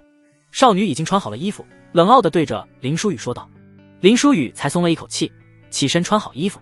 放心，不会有第2个人知道。我送你离开云之森，你这等低微的境界能够进入到这里来，想必是因为我和那黑牛的战斗惊慌了其他妖兽，现在你自己不可能安全的离开的。少女对着林书宇说道，重新戴好了自己的面纱。你不拿元素果实了吗？林书宇对着少女问道。已经不可能拿到了，我巅峰状态都不是那头牛的对手，那牛能够让我的灵气逆转，很奇怪的力量。我现在还受了伤，再拿果实就是送命了。少女说话没有任何语气，显得十分理智。我可以帮你拿到元素果实。林书雨还是看到了少女眼中的不甘。少女很淡然地看了林书雨一眼，你一个凝气的后辈，如何能够帮我？还是不要夸夸其谈了，我讨厌说话不着边际的人。少女说着朝着外面走了出去，但是走了几步还是停留了下去，看向了林书雨。你有何办法？果然这个少女还是心中不甘，即便是心中认为不可能，但是依旧不想放弃这一丝丝的可能。我能够让你与那黑牛战斗的时候，灵气不被逆转，或许无法杀了那黑牛，但是可以拿了果实就跑。林书雨轻描淡写地说道，一丝不挂，肌肤相亲，毫不抗拒让我调动你的灵力。林书雨对着少女说道。少女在那一刻眼神之中出现了杀意，但是又转瞬即逝。昨日你与我苟合，我不杀你，是因为你的却救了我的性命。如果此次你不能让我防止真气逆转，我会挖了你的眼睛。这少女还是很讲道理。林书雨淡然地点了点头。少女走到林书雨面前，即便脸色晕红，但是依旧一副冷傲模样，褪去了刚刚穿好的仙裙。林书雨一把抓住了少女的手，十指相扣。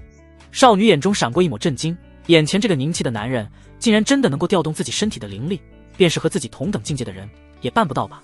这是何等功法？少女也如林书雨所言，没有抗拒，灵力被林书雨在体内调动，游进身体的各个部分。到了敏感的部分，少女总是会发出娇羞的声音。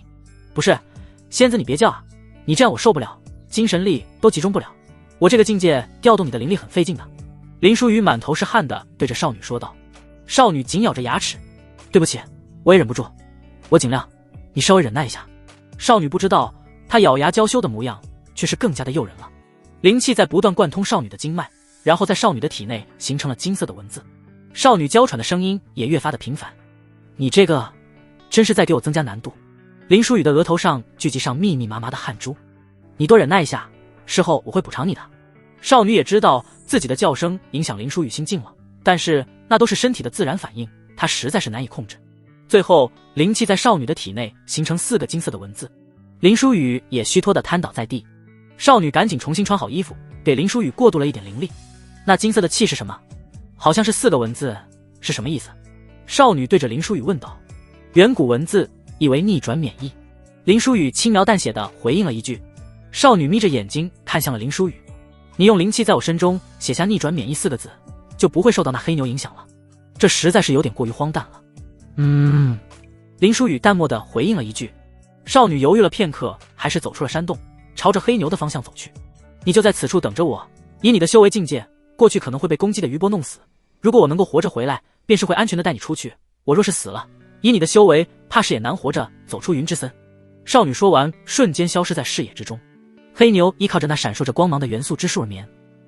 突然黑牛猛然地睁开了眼睛，显然是注意到了有人靠近，眼中迸发出熊熊怒火。黑牛起身对着如同一道光射过来的少女发出巨大的怒吼，那嚎叫带着巨大的音浪。少女之前就是因为这吼叫灵气逆转，最后完全不受控制乱窜的，竟然真的有用。灵气的调动没有受到任何的影响，那个少年还真的有点东西，只是境界为何会那般低微？少女心中不免闪过了几分震惊。即便是灵气不受到任何影响，但是少女似乎还是无法完全靠近那棵元素之树，更别说趁机摘下果实，仍旧存在境界上的差距。最关键的是，少女昨日还受了重伤。你的确做到你说的，是我不争气了。少女已经准备放弃离开，继续缠斗下去，消费了灵气，最后想要逃怕是都没有机会逃了。一阵笛声响起，少女只感觉浑身轻盈了许多，调动灵气更加顺畅。林书雨坐在树干上，缓缓地吹起了玉笛，笛声悠扬，不断地给少女增幅。少女看向林书雨，眼中满是惊骇。那个少年不过凝气7重，他能够给一个万象境增幅，这是什么概念啊？足以用逆天2个字来形容了。短暂的震惊之后，少女抓住了机会。水龙潭，凭空出现的水在空中凝聚成了龙的模样，水龙不断地汇聚一个个巨大的水球，攻击向黑牛。少女也趁此机会摘取了树上的果实，并且扭头就跑。黑牛在抵挡了几次水球攻击之后，怒不可遏，冲着少女逃窜的方向就奔袭过来。这黑牛是真怒了，整个大地都在不断的颤抖。林书雨又是一记火球打向元素之树，这一招即便是第2次依旧管用。黑牛放弃了追杀，回去挡住火球。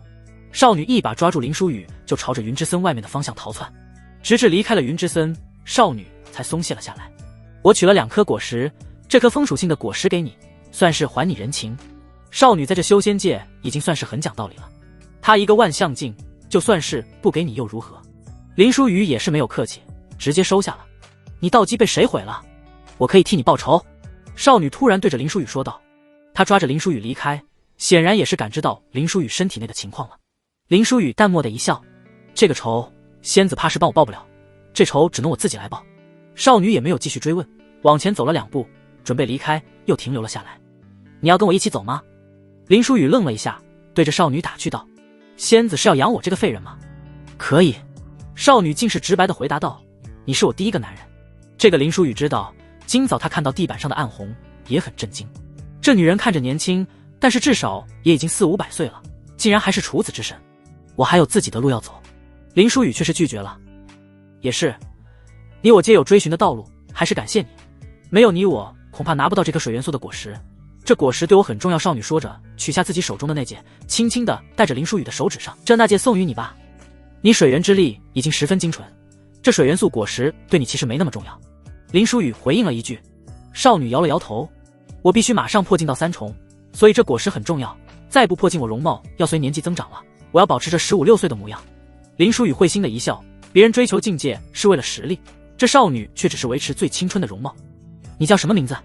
少女对着林书宇问道。林书宇。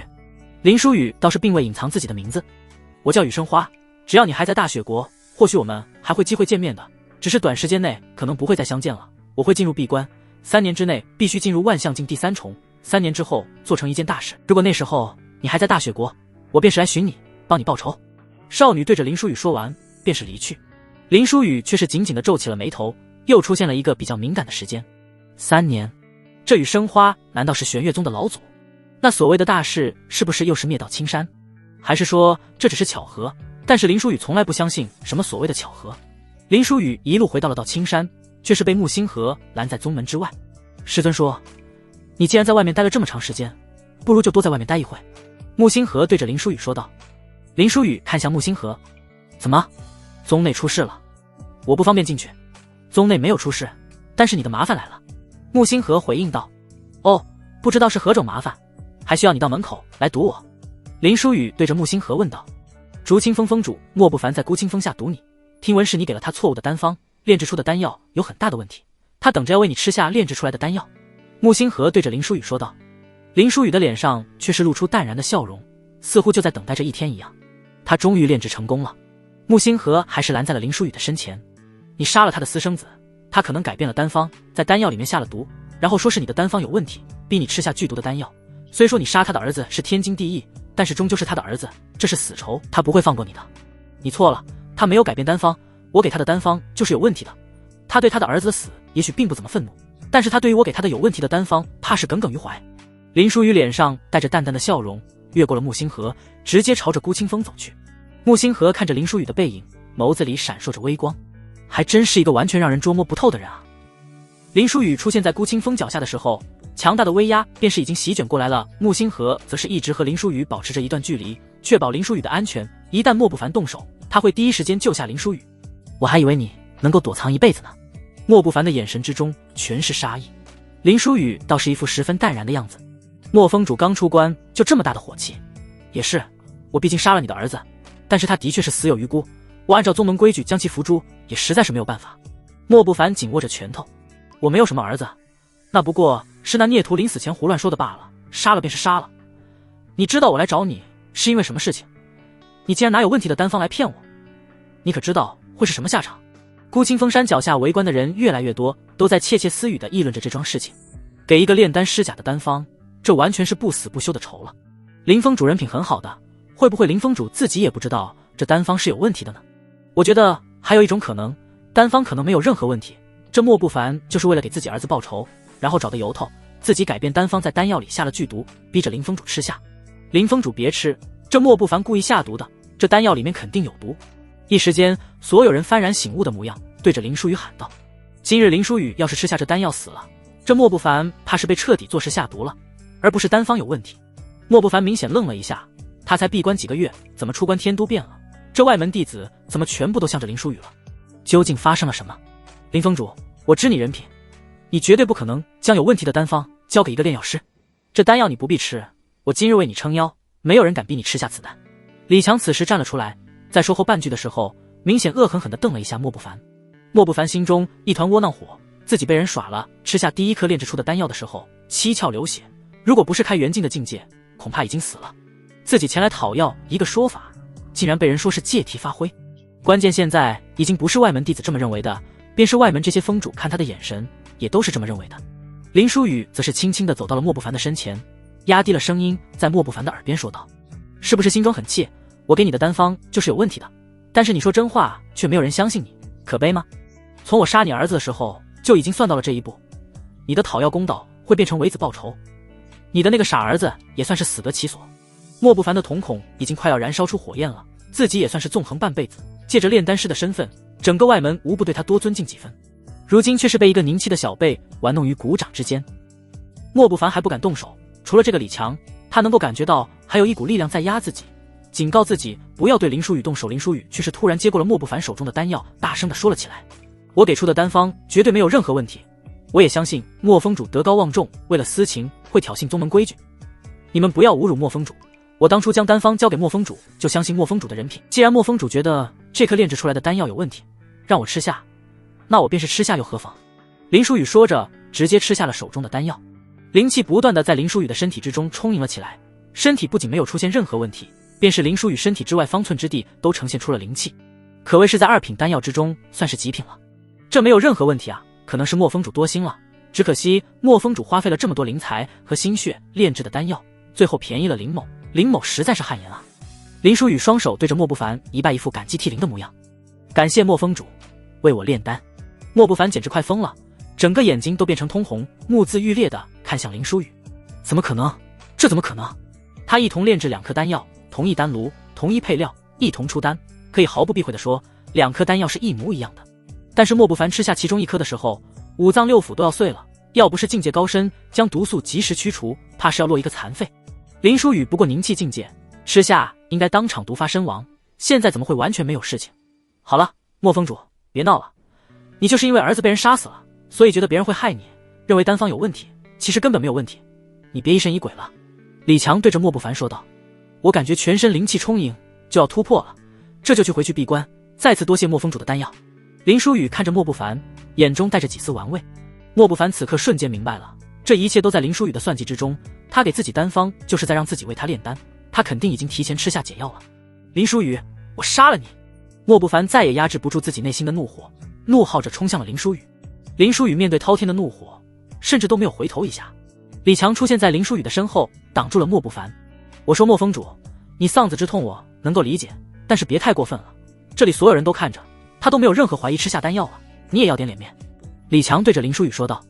莫不凡滔天的怒火却是根本无处发泄，他心里很清楚，今日杀不掉林书宇了。林书宇，你给我记清楚了，你有本事永远不要离开到青山，这里有人护着你，我不相信永远有人护着你，从今天开始我盯上你了。莫不凡咬着牙齿对着林书宇的背影吼道。林书宇却是怡然自得的上山去了。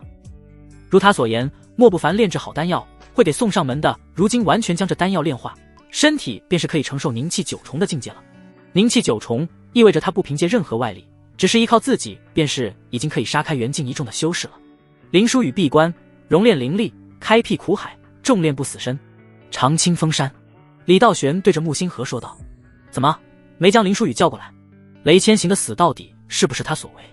还有他从雷千行那里得到什么信息没有？没有机会，他直接去闭关了。穆星河一副无精打采的模样，他还需要闭关？我感觉他的修为境界上升都是不经意的，明明没有怎么修炼，只是半年就从凝气2重到达了7重，不知道他闭关之后会到达何种境界。李道玄听闻林书宇闭关略显惊讶，那你盯着孤清风那边一点，他一旦出关，让他马上来见我。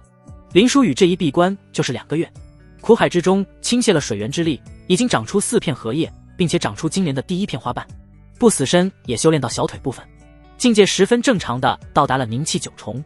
冯翔在山下要见您，已经在山下寸步不离，不吃不喝4个日夜了。林书宇刚出关，黄洋就对着林书宇说道。他又想要干什么？林书宇脸上露出疑惑的神色，去见见吧。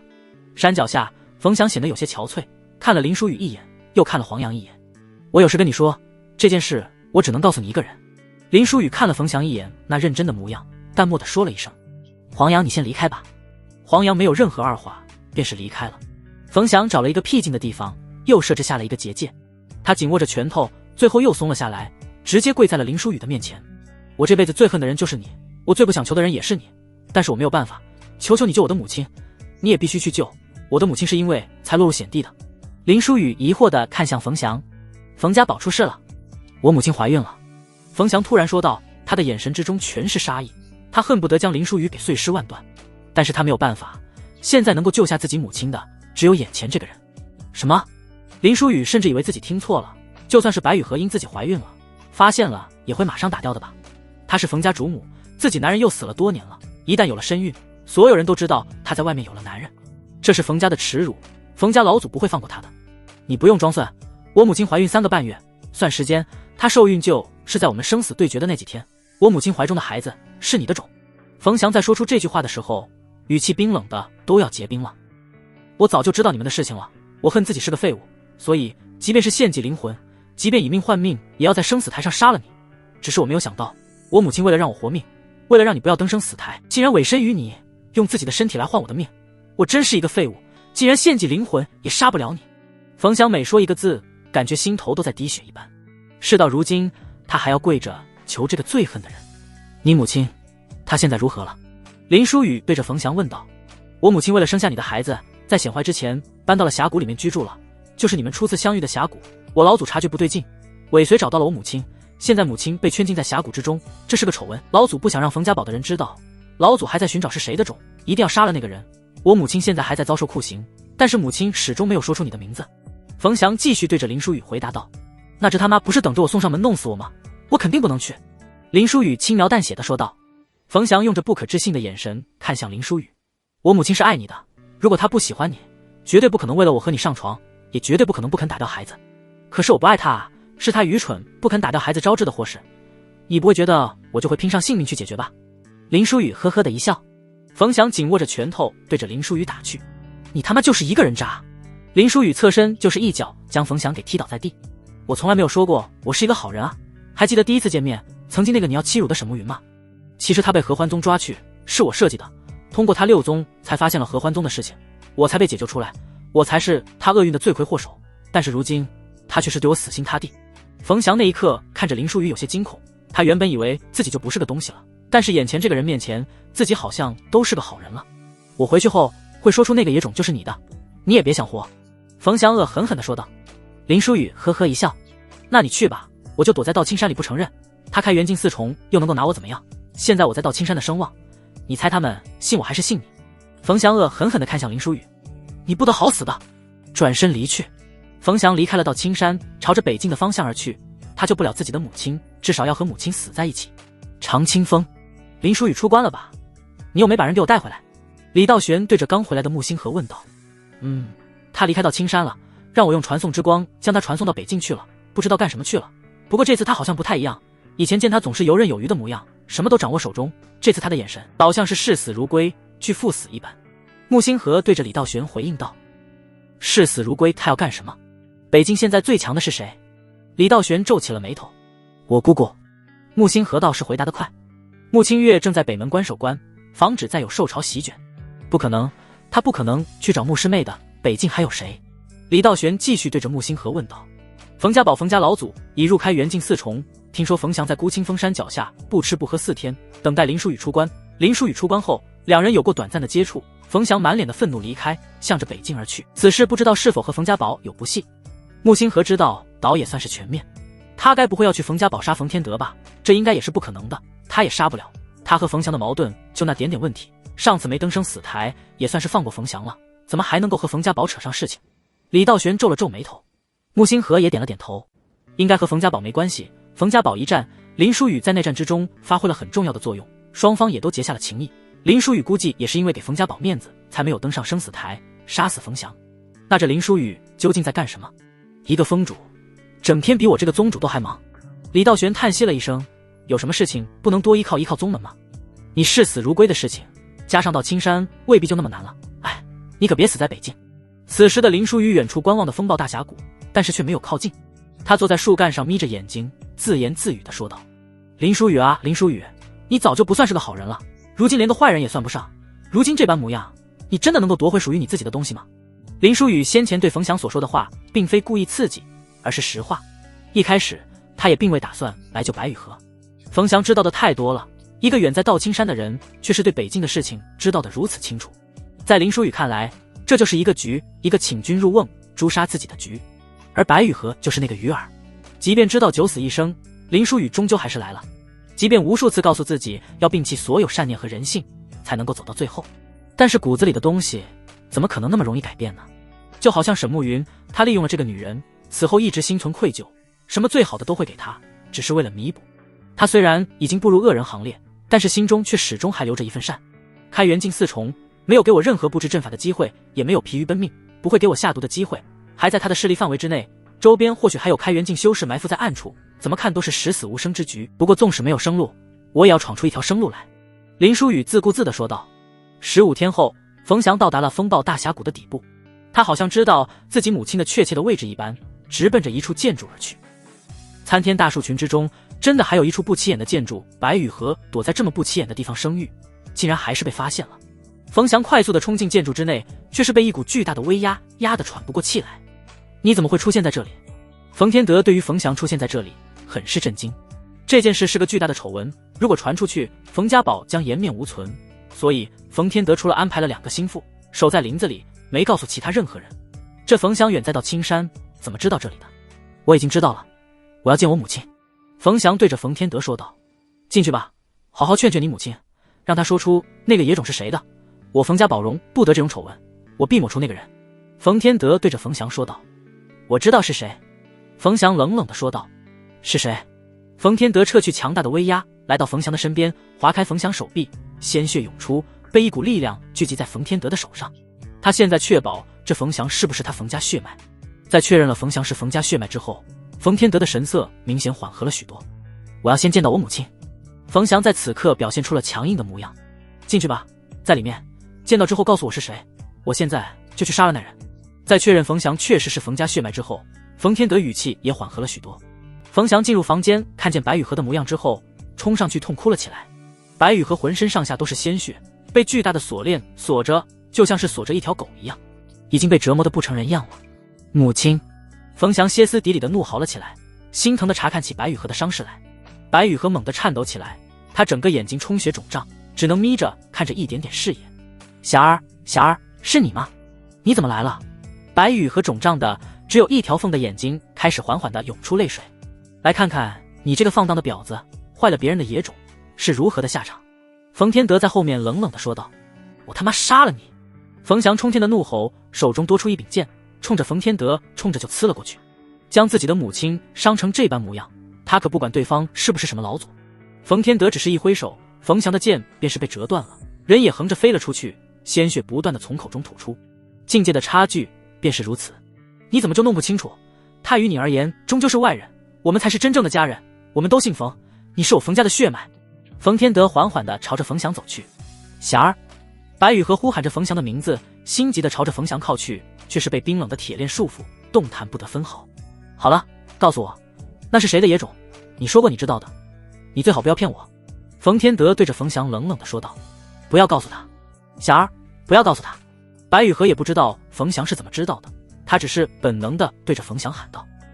冯翔看着母亲如此维护，想起林书宇那般嘴脸，怒气更甚。母亲，他就是一个人渣，根本不值得你如此维护。我来之前找过他，他根本就不愿意为您以身犯险。他没有来吗？那真是太好了。白雨荷并没有因此悲伤，反而是因此放心下来，那样林书宇便是不会有危险了。母亲！冯翔声嘶力竭地怒吼道。他从来没有这么愤怒过，自己母亲如此温婉善良的人，竟然被那个人渣欺骗到了这般模样，都已经这样了，想的还是对方的安全。他身上背负着很多东西，我能够感受得到，很多牺牲了性命才换来他现在的命，他必须活着给那些人一个交代。他不来，我不怪他，我反而很高兴。白雨荷满是血渍的脸上却是出现了一丝笑容。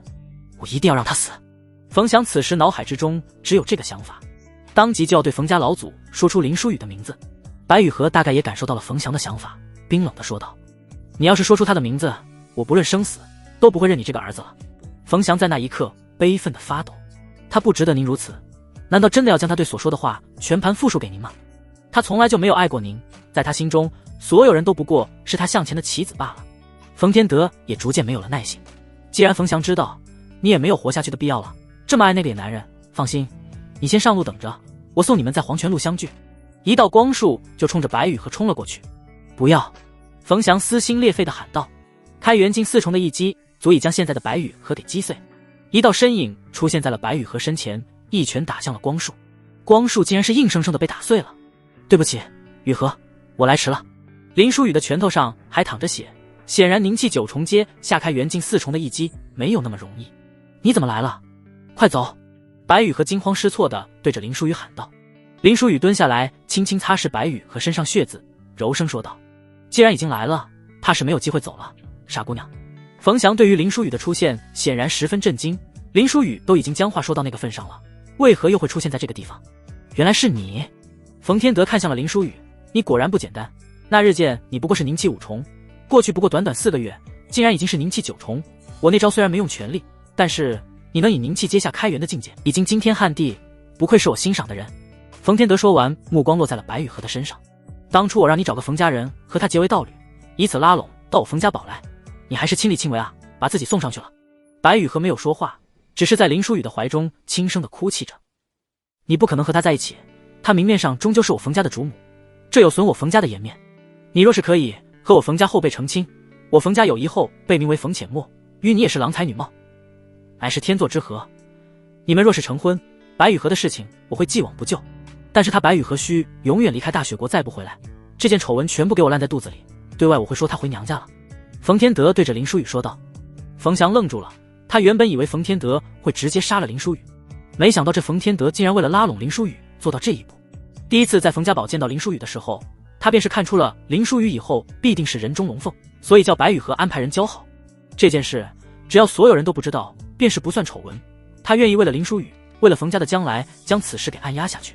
来到这里的时候，我原本以为会是一场死战，我竟没有想到你如此看重我。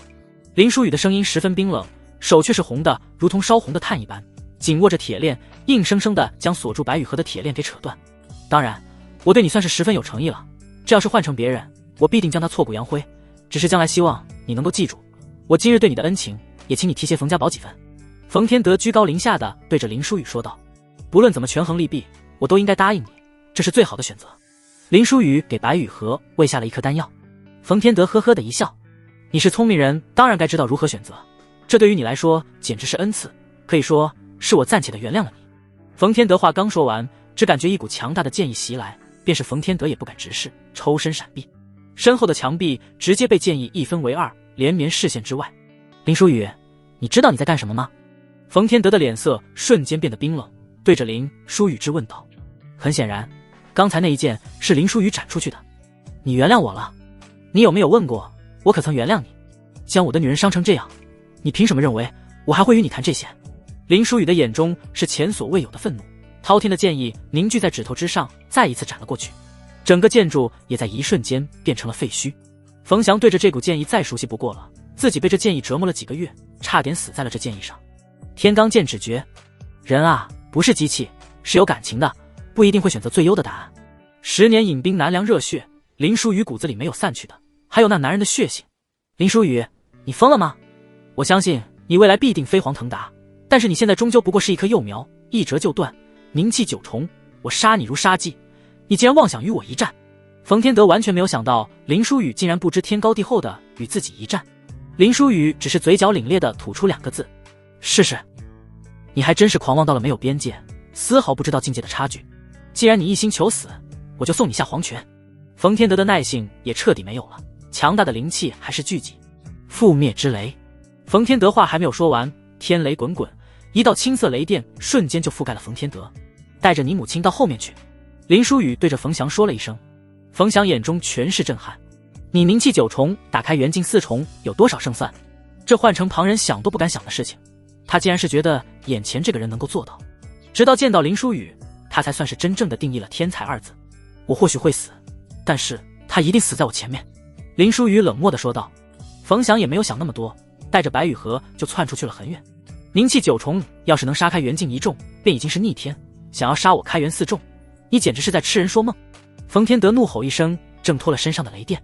不过刚刚挣脱雷电，下一秒地面便是出现了奇怪的符文，不断从土地之中长出的粗硕的荆棘，刺穿冯天德的躯体。冯天德不断地以灵力为飞刃斩断丛生的荆棘，但是奈何荆棘的数量实在是太大了，还是有1-2根荆棘冠穿了他的身体。他瞬间感觉身体麻痹了起来。大荒求天指，一根硕大的指头从云层之上降落而下，如同山体一般砸向冯天德。冯天德只好运转全部灵气防御，整个地面被轰出巨大的深坑。冯天德站在深坑之中，蓬头垢面的鲜血沾满了脸。冯天德也彻底被激怒，自己一个开元境4重，在面对区区一个凝气9重，竟然毫无还手之力，被打成了这般模样。只是看起来林书宇站在原地未动，极尽优势，甚至是碾压。他们不知道的是，林书宇身体内部已经开始翻腾，喉咙处多次涌上腥甜的暖意都被林书宇给咽了回去。他的身体正在急速的崩坏。你给我去死！冯天德怒吼一声，一杆长枪化作金龙冲向了林书宇。9重罗生门在林书宇的面前形成了9道鬼面的诡异大门。冯天德长枪所化之龙在第9重门的时候被挡下，冯天德还想继续进攻，却是发现自己的地面已经凹陷了下去，整个身体就好像陷入了其中一般。他还想拔出，无数巨石都朝着冯天德砸去。当冯天德依靠境界修饰碾碎一切出来的时候，却是发现整个天空都变了，日夜颠倒了。他如何也想不到，一个凝气9重的人如何能够做到斗转星移。88星图全星闪耀，只感觉一阵阵晕眩，星空之中的星光越来越闪耀，就感觉星光到近前了。也确实如同冯天德所想的一样，那星光就是逼近了，天上的星星砸下来了。根本没有给冯天德喘息的时间，刚挣脱流沙和巨石的束缚，一颗陨石之星便是从天空砸落到了他的头顶。林书宇也开始剧烈的咳嗽起来，鲜血不断的从嘴角溢出，根本止不住，七窍也开始缓缓的往外渗透着流血。这简直就是碾压，凝气9重碾压开元境4重，这说出去何人能信？这才是真正能够被冠以天才之名的人吗？冯翔的眼中只有震撼，我之前竟然以为我献祭灵魂就能杀了他，我是何其的天真的。只是他根本就没有被冯天德击中过，为何开始喋血了？冯翔则是马上露出了疑惑，虽然是在林书宇的后方，但是林书宇脚下已经出现一大滩血了。白羽和艰难地从地上爬起来，这些功法都不是他现在这具身体能够承受的。天上珠星掉落完，那冯天德必死无疑，但是他自己也回天乏术了。此时的冯翔也终于意识到了，之前林书宇那句我或许会死，但是他必定死在我之前是什么意思。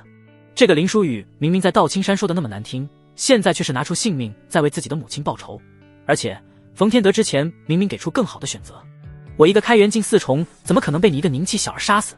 别开玩笑了。地底深处传来了冯天德嘶吼的叫声，一道金光也从地底闪耀了出来。乾坤罩，一个金色的法宝挡在了冯天德头顶，挡住了天空陨石砸在他头上。他现在浑身上下都是鲜血，异常的狼狈，就像是从尸体堆里面爬出来的一般，狰狞异常。就算这么多手段，终究不过是凝气，杀了你，一切都结束了。冯天德如同恶果一般冲向了林书宇，法宝乾坤罩跟在头顶，挡着陨石的坠落。乾坤罩已经开始出现一些裂纹，估计也挡不住几次星石攻击了。不过只要杀了林书宇，那星图异象自然而然也就消失了。白羽河冲到了林书宇的身前，湮灭。白羽河终究还是使出了那一招，尽管林书宇说过短时间之内再次使用湮灭，他的身体根本就承受不了，但是他根本顾不得那么多，他不想看着林书宇死在自己面前。如果那88星图终止，他或许还有一线生机吧。那就由自己杀了冯天德，提前结束88星图的释放。你太慢了，击不中我的。冯天德满面狰狞，眼看着就要躲开那湮灭之光。时间静止，林书宇咬着牙齿闭上了眼睛。苦海之中，那朵绽放的一半花瓣闪烁，命脉之力发动了。冯天德那一方空间的时间停止了1秒，虽然仅仅只有1秒，但是也足够那湮灭之光彻底湮灭冯天德了。白羽河虚弱无力倒在地上，似乎身上的气力完全被抽走了。白羽河因为被折磨体内没有多少灵力了，反倒是没有造成致命的反噬。只是林书宇倒在地上，大口大口的吐起血来，整个身体已经几近崩坏。白羽河，冯翔，你们竟然欺师叛祖，你们给我下18层地狱去！远处传来2个老者的吼叫。冯天德安排在林子的2个心腹冲了过来，都是开元境2重，终究是功亏一篑吗？果然那个老东西安排了伏兵，果然我这样的人是走不到最后的。林书宇已无再战之力，躺在地上，脑袋轻轻地靠在白羽河的胸口上，沉沉地闭上了双眼。林书宇再次醒来的时候，白雨荷苍白的脸上露出一缕神采。林书雨昏迷期间，他一直守候在一旁。你终于醒了。白雨荷一副十分憔悴的模样，显然自己没有恢复好，就在照顾林书雨。林书雨一副呆滞的模样。我们活下来了。白雨荷乖巧的点了点头。只是你的身体崩坏，所有人都无计可施，都说你死定了。我想起之前如何救你的，便是如同上次一样。白雨荷说到这里的时候，脸上明显闪过了一丝娇羞。我想对了，你真的醒过来了。林书雨轻轻地摸着白雨荷的头，白雨荷的命元之体几乎已将要崩坏了。这些天，他不分日夜地将命元之力完全输送给林书雨。我们是如何活下来的？这里是什么地方？林书雨对着白雨荷问道。出去你就知道了，其实还是有很多人担心你的安危的，我们出去见见他们吧。白雨荷也想要享受独属于2人时光，但是外面还有很多人等着林书雨安危的消息。林书雨穿好衣服，和白雨荷一起走了出去。房间外面是乌泱泱的军士，正在换防，而一个女人高坐城墙之上，带着奇异的目光看着林书雨。你果然是个超脱世俗认知之外的怪物，身体都崩坏的要土崩瓦解了，竟然又活过来了，有意思有意思。那女人不是别人，正是穆清月，而此处也正是北境的北门关。你又救了我一次，看来这人情事还不轻啊。林书雨看向了穆清月，他最不想的就是和这个女人扯上关系，但是事到如今，命运似乎已经交缠在一起，这一次真的是救命之恩。是我那位掌门师兄传讯给我，你可能在冯家堡附近有危险，我便是过去看了看。穆清月轻描淡写的说了一句，对了，掌门师兄还让我带给你一句话，师兄说有些事你还是可以多依靠依靠宗门，如今你已经不是一个人了，你是道青山的峰主，你的身后有道青山。穆清月对着林书雨说道。那一刻林书雨内心竟然是感觉到有些动容。你真的凝气9重杀了开元境4重的冯天德？穆清月看向林书雨，眼中带着几分意味。冯天德尸骨无存，但是确实应该是死了。他在赶往峡谷的时候，都还感受到了冯天德的气息。片刻之后，冯天德的气息就完完全全的消失了，那肯定是死了。而那个地方只有这几个人，只要不顾身体崩坏，豁出性命便是可以。林书雨云淡风轻的回应了一句。穆清月微微一笑，突然就出现在了林书雨的面前。只要不顾身体崩坏，你是否也能够杀了我呢？穆峰主说笑了，我们怎么可能豁出性命对战？林书雨感受到了压力，马上打马虎眼的说道。这个女人脑海之中在想什么，谁也不知道，没有正常思维的疯子。呵呵，我开玩笑的。穆清月转身而去，强大的威压消失。接下来你们打算怎么办？我想要回一趟冯家堡。白雨荷的目光落在了林书雨的身上。也是，冯家老祖虽死，2个老一辈的长辈也已经死了，但是冯家堡的人并不知道是什么情况。你还可以回去做你的主母夫人。穆清月淡然地说了一句。白雨荷摇了摇头。不是这样的，我回去就是告诉他们情况，一个老祖失踪，2个老长辈失踪，几乎已经冯家堡的精锐战力了。我这个主母夫人再不告而辞，冯家堡就真的散了，而且他们也有知道此事的权利。这么多年，冯家堡上下都是这个女主人打理的，怎么可能没有感情？就算是一块石头，捂着胸口也该捂热了。此去怕是有去无回，你们杀了冯家老祖，回去告知必定承受整个冯家堡的怒火。我不可能明面上去冯家堡救你们，说到底冯家堡究竟是道青山的势力。穆清月淡漠地说道。不必麻烦前辈出手，我已经想好了，如果冯家堡想要我这条命，便是给他们吧，我也不愿这般偷偷摸摸的。白雨荷十分笃定地说道。我陪你回去。林书雨在一旁说道。你们随意。穆清月打了一声哈欠，躺在了城墙之上。林书雨和白雨荷返回冯家堡，冯翔则是跟随在后面，这模样冯翔倒像是那个多余的人了。冯翔，你远在道青山，如何你知道你母亲在北境之内的情况？林书雨对着冯翔问道。他当时认为这就是一个串通的死局，就是因为这冯翔知道这边的情况知道的太详细了。堂姐告诉我的，就是老祖直接让你娶的那个冯浅墨，很早之前我就知道你们的事情了，也是冯浅墨告诉我的。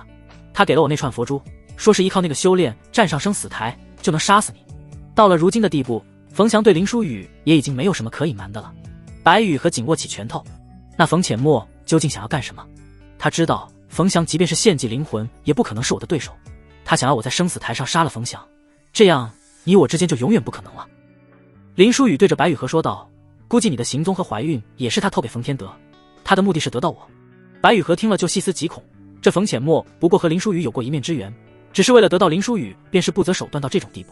林书雨也是隐隐地皱起了眉头，这个冯浅墨并不简单，他的城府不像是这般年纪的人，更像是经历了岁月沧桑的老女人。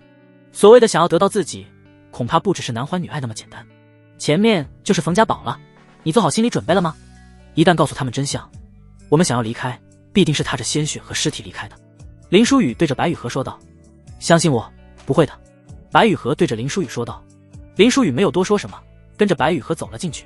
老祖消失没有踪迹，2位开元境的老者尸体在峡谷被发现，冯家堡的主心骨白雨荷也很长时间没有踪迹了。正如白雨荷所说的，整个冯家堡已经陷入了混乱和人心惶惶之中。从白雨荷出现的那一刻开始，整个冯家堡所有人的脸上都出现了安心，就好像打了一针定心剂。主母，您去哪里了？2位老前辈身死在大峡谷之中，老祖并未闭关，但是也音讯全无，是不是有人在针对我们冯家堡啊？我们是否要向到青山求援？一行人直接冲到了白雨荷的身前，七嘴八舌地说着：老祖已经死了，是我杀的。白雨荷一句话让在场的所有人都懵逼了。将平家所有人都召集到广场上吧，我会给所有人一个交代。白雨荷对着几位管事的人说道。哎，好。几个管事的脸上出现狐疑的神色，但是也没有多问，很快将在冯家堡的所有冯家人聚集在广场之上。白雨荷则是一五一十的将自己的事情全部讲了出来，包括自己爱上了林书宇，并且曾经还怀过林书宇的儿子，以及被老祖囚禁最后杀死老祖的事情。我今日回来便是为了告知诸位，我也不愿意活在阴暗里面了。从今日开始，我不再是冯家主母，我将作为白雨荷一个独立的人活下去。今日也算是告别，是我对不起冯家堡，对不起各位了。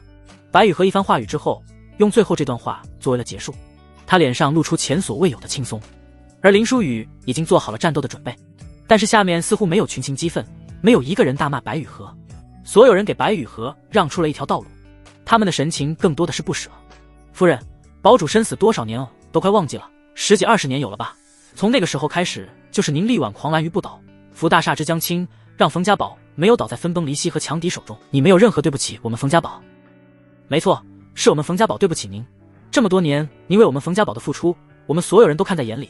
堡主英年早逝，您往后的还有大把岁月，也不可能把所有青春都浪费在这里。如今您已经再次有了相爱的人，我们也祝您幸福。在场的没有人责怪白雨荷。这一刻，林书宇的眼神之中第一次露出了震撼的神情，这是一件超出了他认知的事情。冯翔走到了林书宇的旁边，还是第一次看到你震惊的模样，你也有想象不到的事情吧？比起老祖这种常年闭关的人，我的母亲在冯家堡更有威望，冷暖自知。我母亲是怎样的一个人，对他们好不好，他们心中都很清楚。我说句不好听的，我母亲让他们去打老祖，他们也会去。人心都是肉长的，冯家堡遭遇几次危机的时候，都不是那老祖解决的，都是我母亲殚精竭虑的解决的。不是我母亲，这冯家堡现在不知道能够活下多少人。冯家堡眼中对于这位母亲都是自豪，很小的时候他的父亲就死了，他对于父亲的模样都十分模糊，到现在完全不记得了，完全是这位伟大的母亲又当爹又当妈将他带大了。谢谢诸位。白雨荷眼中闪烁着微光，这一次他正大光明挽着林书宇的手臂走出冯家堡，所有人也是热泪盈眶的送别白雨荷。只是一个开元境的中年人却是拦在了林书宇的面前。夫人的话我从来没有怀疑过，只是我实在不相信你区区一个凝气9重能够和夫人杀死开元境4重的老祖。我理由怀疑这其中有什么猫腻，夫人可能是被什么裹挟了，从妖兽潮的时候就不对劲了，宗门之间已经暗潮涌动了，我们这些处于边境的小势力被牵扯其中也是必然，只是我绝对不会让夫人成为第一个牺牲品。那位中年人冷冷地对着林书宇说道。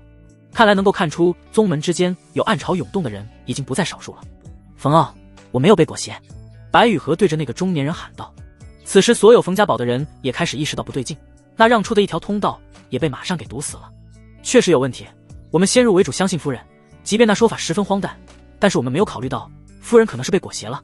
一个开元境2重，一个凝气9重，怎么可能是2个开元境2重加上开元境4重的对手？这根本就是不可能的事情，根本就不是一个级别的力量。而且按照夫人所说，夫人那个时候早被囚禁重伤了，没有战斗力，难不成这个凝气9重能够一人单挑开元境4重加上2个开元境2重？有问题，这其中有问题。夫人肯定是不会骗我们的，夫人一定是被裹挟了，保护夫人，保护夫人。汹涌的人潮涌入，将林书宇和白雨荷分开。密密麻麻的人群将白雨荷给护在中心灵。舒雨干笑了2声，我就知道，果然不会这么简单。冯傲冷笑了一声，你当我冯家全部都是无脑之人吗？你们究竟是什么人？我们是道青山麾下势力，你们杀我们老祖长辈，如今企图裹挟我们冯家堡主母夫人，是想要与道青山宣战吗？对了，你曾经来到我们冯家堡就是作为道青山弟子，你是安插进道青山的暗探吧？不好意思，到了如今你暴露了，我会将你打残，送进到青山惩处。冯傲一副已经看穿了林书宇的模样。林书宇叹息了一声，那我问问你，既然你家夫人已经在我手上，我带走她回来这么一趟干嘛？我家老祖主母失踪，自然会求援到宗山，你带着夫人现身做这一套，我们就不会求援到青山了。你们在边境玩的，把戏到宗山也不会知晓，如何？被我识破了还要狡辩？冯傲冷冷地说道，还凝气9重打开元镜4重，真是可笑。我今日便是让你知道凝气和开元是如何大的鸿沟，待我重残你这奸细，送你回到青山，看你还能如何狡辩。冯傲手中长枪迸发出无比强大的枪意，长枪发出轰鸣声，似乎是在周遭的一切发出共鸣。不要取他性命！白雨荷被汹涌的人群挡着，只能是在远处喊道。冯傲长枪化龙，对着林书宇贯穿而去。冯傲还在洋洋洒洒地对着白雨荷说道，放心吧，夫人，我不会取他性命的，这件事还要调查清楚。空中却只是听见一声嗡鸣，那长枪所化的龙硬生生地被撕碎了。强烈的灵气波动之中，那林书宇岿然未动。你似乎是搞错了，那句话是对我说的，雨荷让我不要取你的性命。林书宇轻描淡写说了一句，下一秒便是出现在了冯傲的身前。林书宇的2根指头就指在冯傲的眉心，冯傲感觉那不是2根指头，而是一柄无比锋利的利刃，强大的剑意压迫着冯傲，只要那指头往前发力，便是会贯穿他的眉心。这是凝气9重，这速度和力量完全已经是开元境层次了。明明没有开辟元府，竟然能够将灵气运用到如此程度，开什么玩笑？这要是步入了开元境还了得，别说凝气打开元闻所未闻，他竟然打得如此轻松，只是一招就制敌了，这根本就是碾压。世上真有如此妖孽吗？那一刻，在场的冯家堡所有人都深深的震惊，而震惊深处则是恐惧，纵使书中也从来没有如此精彩绝艳之人。所有人都在下意识的后退，仿佛看见一个怪物一般。就算是他能够凝气打开元又如何？就算是远比我们强大的敌人，我们也要保护夫人。我们冯家堡这么多人，就算是耗也将他耗死。人群之中显然是有人在带节奏，在煽风点火，他在让人们忘记究竟是为何对林书宇出手。经过几人的煽动，所有人如同潮水一般的向林书宇冲去。是啊，即便是强敌，即便是豁出性命，他们也要保护白雨荷。都给我住手！冯翔大喝一声，所有人才停了下来，看向冯傲。你们是不是忘记为什么对他动手了？不就是认为他凝气无法对抗开元4重的老祖吗？但是他现在已经有实力证明了，你们还为何动手？你们就是被带进一个错误的思维里面了，认为我母亲就是被裹挟的。冯翔扯着嗓子对所有人吼道，如果能用什么裹挟我母亲的话，那就是我这个儿子的性命，我不会离开冯家堡，我会留在这里，没有人能够裹挟我母亲，我母亲的行为都是她自己意愿。冯翔继续说道，霞儿，你真的要留在冯家堡吗？白雨荷看着这个儿子，眼中闪烁着泪光。冯翔缓缓地朝着白雨荷走去，娘亲，我从小到大都不让你省心，我身下流着冯家的血脉，这么多年都是母亲在帮我履行责任，我决定留下来壮大冯家堡，这本来就是我的责任。母亲，霞儿长大了，再也不是那个顽劣的孩子了。冯翔轻轻地擦拭掉自己母亲眼角的泪水，母子总归是要分别的，哪有孩子永远留在母亲身边的？母亲若是想我了，随时可以回冯家堡来看我就是。林书宇也没有想到，今日的乱局竟然是这冯翔站出来的解决的。有时候人长大真的只需要一瞬间。还有你，麻烦照顾好我母亲。那日不管你话说的难听，毕竟最后你是来救我母亲了，在老祖开出那样的条件之后，还未豁出性命要为我母亲出头，从那个时候我便是知道你的内心是善的，没必要装出一副恶贯满盈的样子。不过也不是装给我看的吧，是你自己摆出一副恶人模样，试图说服你自己的内心。你是个恶人，这么做没问题，但是你似乎说服不了你的内心。冯翔拍了拍林书宇的肩膀说道。林书宇没有想到有朝一日竟然会被这冯翔说教。我会照顾好他的。林书宇只是这么承诺了一句。冯翔转身而去，长叹一声，没想到出狱时的第一句话如今竟然变成了现实，当真是造化弄人。冯家堡100年之内不用对到青山上贡，但是仍旧受到青山庇护。天空之中传来一道冷冽的声音，穆清月高悬于冯家堡空中。穆清月传达完这一句就离开了。冯家堡上下弯腰行礼，多谢主宗恩赐。说着不会管我们死活，还是跟来了，而且竟然对冯家堡做出如此恩赐，到青山对你还真的好呢。白雨荷对着林书宇说道，这要是换成别人，撬走了麾下势力主母，又将麾下势力的主要战力歼灭，这人怕不是要被主宗剥皮抽骨。但是道青山不仅没有追责林书宇，甚至还替林书宇安抚了冯家堡。是一个不错的宗门呢。林书宇脸上呈现出一丝微笑，随我回到青山吧。白雨荷摇了摇头，不管是对于你，对于我，还是对于你们宗门来说，我都不适合出现在道青山。林书宇看向白雨荷，那你想要去哪里？回娘家吗？白雨荷摇了摇头，我早就没有娘家了，我的家族不是大雪国的，那时候嫁到这冯家堡来，便是不顾家族族扰，和家族断绝了关系。如今和冯家脱离关系，和你在一起了，我是无论如何都没有脸面回家族去的，而且回了家族再想见到你就难了。你可以陪我去一个地方吗？我不会耽误你很长时间的。白雨荷接着对林书宇说道。林书宇点了点头，天涯海角我也陪你去。白雨荷温柔地挽起了林书宇的手臂，对不起，我没能够留住那个孩子，那日回去后我才发现我怀了你的孩子，我知道打掉才是最正确的选择，但是我就是想要留下你的孩子，所以擅作主张的躲起来想生下来，没想到被发现了。还想要再为我生吗？林书宇看向了白雨荷，白雨荷温柔的脸上闪过了一丝娇羞。好。之后林书宇随白雨荷去到了一个洱海的地方，那里有一个平静的小山村，很美很美，远离所有世俗，是一个很适合归隐灵泉的地方。那一段日子，林书宇和白雨荷几乎天天纠缠。林书宇从第一次得到白雨荷的时候，只是为了命缘之体，而现在只剩下爱了。白雨荷在那一次救林书宇之中，命缘之体就已经崩坏了。雨荷，我有事情跟你说。林书宇躺在村落的长椅之上，脑袋枕在白雨荷的双腿上。白雨荷双手轻轻地搭在林书宇的脑袋上，他知道林书宇要离开了，这个人身上背负着血海深仇，不可能和自己在这里隐姓埋名过着田园生活，但是给了自己这半年时光，他也知足了。你说吧。白雨荷温柔着摸着林书宇的脸。林书宇还没有开口，一个老汉挑着庄稼走到了林书宇和白雨荷面前，一副欲言又止的模样，似乎是有什么难以启齿的话语。庄叔，你有什么事情吗？这老汉是他们的邻居庄成。庄成凑了过来，小声地说道：你们两个晚上动静小一点，房子不隔音，你们庄婶能听见。我这半年是日渐憔悴，精神不济，你们就当是可怜可怜我，晚上动静小一点。庄叔这辈子没求过别人，就当是庄叔求求你们，我每日枸杞都要喝吐了。林书宇看见庄成这副模样，都快要笑出声了。白雨荷则是脸红得像个苹果，吞吞吐吐地说道：庄叔，我们知道了，保证以后不会打扰到你们了。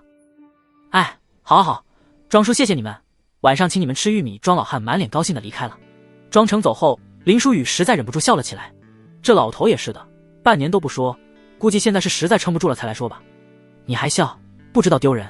白雨荷轻轻地在林书宇的脑袋上面打了一下，发出声音的又不是我。林书宇呵呵的一笑，闭嘴。白雨荷满脸的晕红，一只手动让林书宇闭嘴了。我猜你想说的是，你要离开了吧？白雨荷突然改变了话题，对着林书宇说道。局面的氛围也一下就变成了悲凉。对不起，雨荷。林书宇对着白雨荷说道，显然被白雨荷说中了。白雨荷还是那般温柔的模样。你不必道歉，和你来到这里的时候，我就知道会有这么一天，你身上背负着血仇，能够为我停留半年，我已经很满足了。你的来历根本是我不能想象的，你的命脉之力都是不敢想象的力量，竟然能够冻结时间。不只是冻结时间，我巅峰时期苦海长满了金莲，我甚至能够逆转时间，可以让人起死回生，我能够让一个死人的时间逆转回到他活着的时候。林书宇轻描淡写的说道。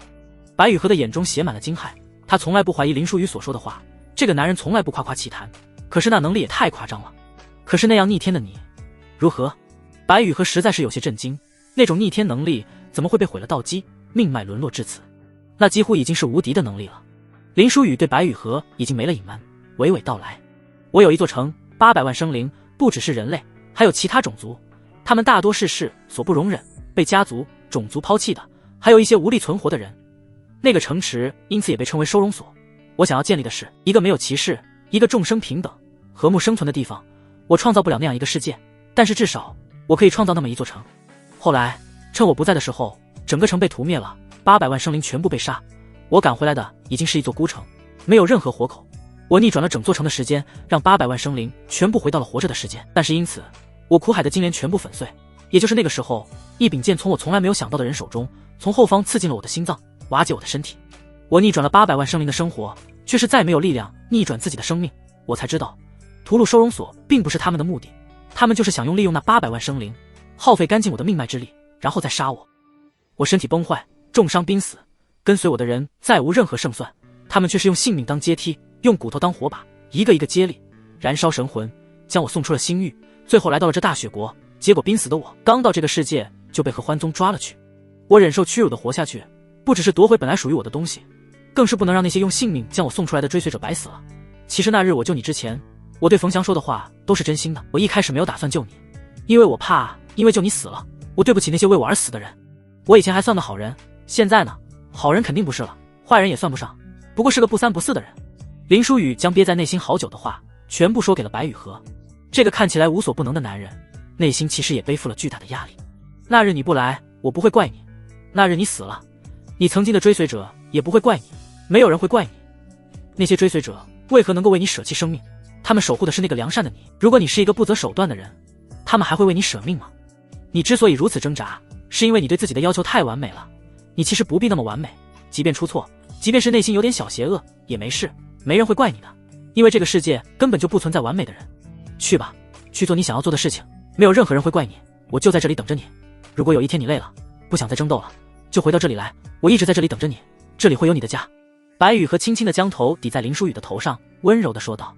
林书宇那一刻内心豁然开朗，困住自己的其实是自己的愧疚。他认为自己之前要是舍弃人性就不会输，那些人就不会死，但是他忘记了，如果他真是那样没有人性的人，那些人不会站在他身边，也不会为他甘心赴死。有人来接你了，半年都没找你，这次到这里来找你了，想必肯定是宗门出了什么事情吧，去吧。白雨荷对着林书宇说道。小山村的山峰站着是一个少年，不是别人，正是穆星河。真是抱歉，打扰你的甜蜜生活了。穆星河永远一副优雅公子的模样，不过你放心，只有我一人前来，没有其他人知道这个位置，也没有人能够打扰他的生活。林书宇看向穆星河，轻描淡写地问了一句，可是发生什么事情了？正如白雨荷所说，如果不是到青山发生事变，这穆星河恐怕不会寻到这里来。穆星河点了点头，我们都想简单了，所谓的3年可能是最后的期限，其他宗门对我到青山的蚕食已经潜移默变地开始了，如果不反制，灭顶之灾可能用不到3年了。林书宇没有想到，自己仅仅不在半年的时间里，玄月宗又在背地里做了许多见不得事情。雨荷，我走了。林书宇对着白雨荷言语了一声。白雨荷点了点头，去吧。看着林书宇的背影，他有什么话想要说，但是最后又咽进肚子里了。这半年来，白雨荷虽然说要为林书宇生孩子，但是事后白雨荷都用灵力阻碍了，倒也不是因为别的，是因为经过冯天德的酷刑，又因为使用湮灭的副作用，又因为以身滋补林书宇将他的身体修复，白雨荷的身体已经很脆弱了。白雨荷不想在那么虚弱的时候诞下孩子，因为那样可能孩子生下来也是一个病秧子。但是经过半年的调养，他的身体已经恢复，昨晚应该是已经怀上了。最后他还是未将此事告诉林书宇，他不想孩子成为林书宇的负担和裹挟他留下的物品。木星河运用命脉之力传送之光，将林书宇带到了一处高峰，站在那高处往下望，竟是一片废墟。李道玄早已经等在那里了，本不想去找你的，我想你有分寸，到了时候自然会回来的，实在是眼前之事迫在眉睫，我需要你的助力。李道玄对着林书宇说道。林书宇看向李道玄问道，发生了什么事情？李道玄指向了眼前一大片荒芜，但是周围已经驻扎了形形色色的人，其他5大宗门甚至有皇族的人都在其中。先是北门关，后是西南道，如今这东部众城无光城完全消失，消失的无影无踪，然后天降秘境出现在了这原本无光城的地方，如同从上天坠落的一般，将周遭的一切变成了废墟。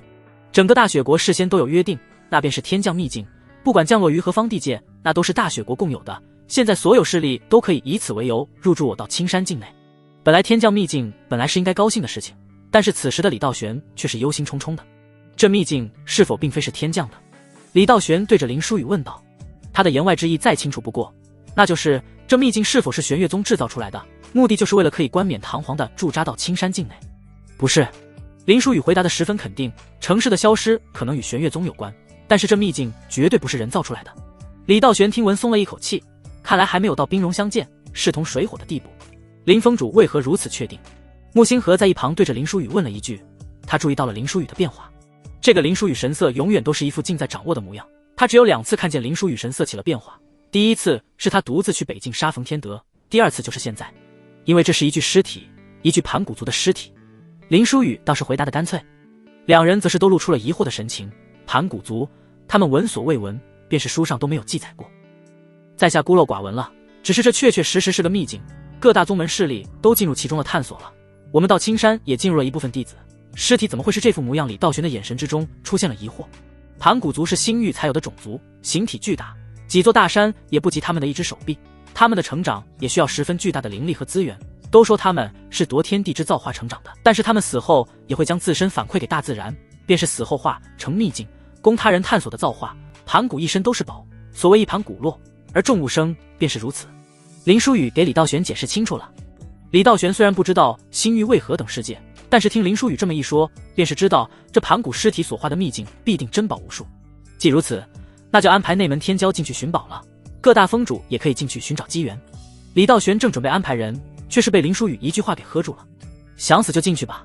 林书宇淡漠地说了一声，眼中不断地在思虑什么。星域距离这里已经不是用什么普通距离单位形容，从星域到达这小世界要至少穿越上百个空间虫洞。这远在星域的盘古族尸体为何会出现在这个地方？是巧合？再巧合也不可能巧合越过上百个虫洞吧。李道玄马上就冷静了下来。也是，这样仿若神明的种族，即便是已经死去了，尸体也不是我们这些人可以染指的。进入秘境的弟子已经不在少数了，但是到现在还没有一个人活着出来。我要进去看看。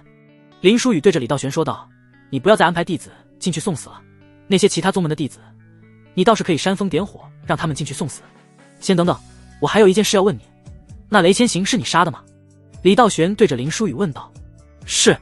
林书宇虽然回答着林书宇，但是目光一直在那的秘境入口。李道玄虽然大概已经猜到了结果，但是从林书宇嘴中说出的时候，还是带着那么几分震惊。那个时候的林书宇才凝气7重啊，就能够杀开元境3重了，这听上去是多么荒诞的事情。你可打听到什么消息了？李道玄继续问道。他的记忆被做了静止，一窥视，整个灵魂就爆炸了。我只看到黄极书院4个字。林书宇轻描淡写的回应道。黄极书院？没有听说过有这么一个书院啊。李道玄皱着眉头思虑着。林书宇看向李道玄，我也想起有个问题，玄月宗可有一个叫雨生花的老祖，模样却是少女之姿，并未听晓是发生什么事情了吗？李道玄对着林书宇回答道。林书宇摇了摇头，没事，我先进去了。冯天德已经开元境4重了，也是你杀的吗？我听牧师妹说，他赶到的时候，冯天德的气息已经消失了，便是尸骨也没有发现。李道玄继续对着林书宇问道是。林书宇淡漠地回应了一句。这时即便是旁边的木星河也露出了震惊的神色，师徒2人都仿佛是在打量怪物一般。他们皆是知道林书宇出身不凡，但是也不该强横到这般地步吧。有元辅和没有元辅简直是2个层次，况且这还是没有元辅和4个元辅的人战斗。你现在已经强横到可以杀开元境4重的人了吗？李道玄还是有点难以置信。林书宇摇了摇头，我现在只能杀开元境1重，2重只是能够缠斗，杀那雷千行是他本来就疲于奔命，又中了剧毒，我还提前设置诸多阵法。至于开元境4重，我的确是能够杀，只是我自己也必死无疑了。上一次是有雨河，不然我已经生死道消了。还有什么要问的？赶紧问了，我要进去了。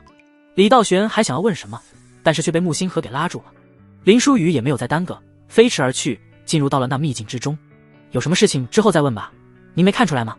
他已经迫不及待要进入秘境了，他可能就是星域来的，而这盘古族尸体所化之秘境，可能就是为他一人而出现在这道青山的，只是不知道是福是祸。木星河对着李道玄说道。李道玄的目光十分复杂，星域吗？我也想去看看更高的世界，只可惜我这把老骨头终究是上不去了。星河，你可要替我去看看那更高的世界是如何的模样。李道玄因为林书宇对星域好奇了起来，他不知道的是，星域可不是他上面的世界，而是上面的世界。玄月宗的营地之中，冯浅墨看着林书宇飞入了秘境，眼中竟是流露出了几分失望的表情。林书宇啊，林书宇，亏我还认为你和我一样是不凡的人，你竟然为了所谓的机缘就进去了，难道你就看不出吗？这秘境是单向的通道，只有入口没有进口，这就是骗人进去送死的秘境。可惜啊，这么多年好不容易有一个我稍微能够看得上眼的人，就这样没了。冯浅墨叹息了一声，只叹林书宇这一进去便是没有了。林书宇进入了秘境之中，整个秘境都处于一种十分压抑的感觉，整个空间都充斥着妖兽。林书宇走出第1道大门的时候，已经浑身是血，身后全部都是妖兽的尸体。不对劲，不对劲，实在是太弱了。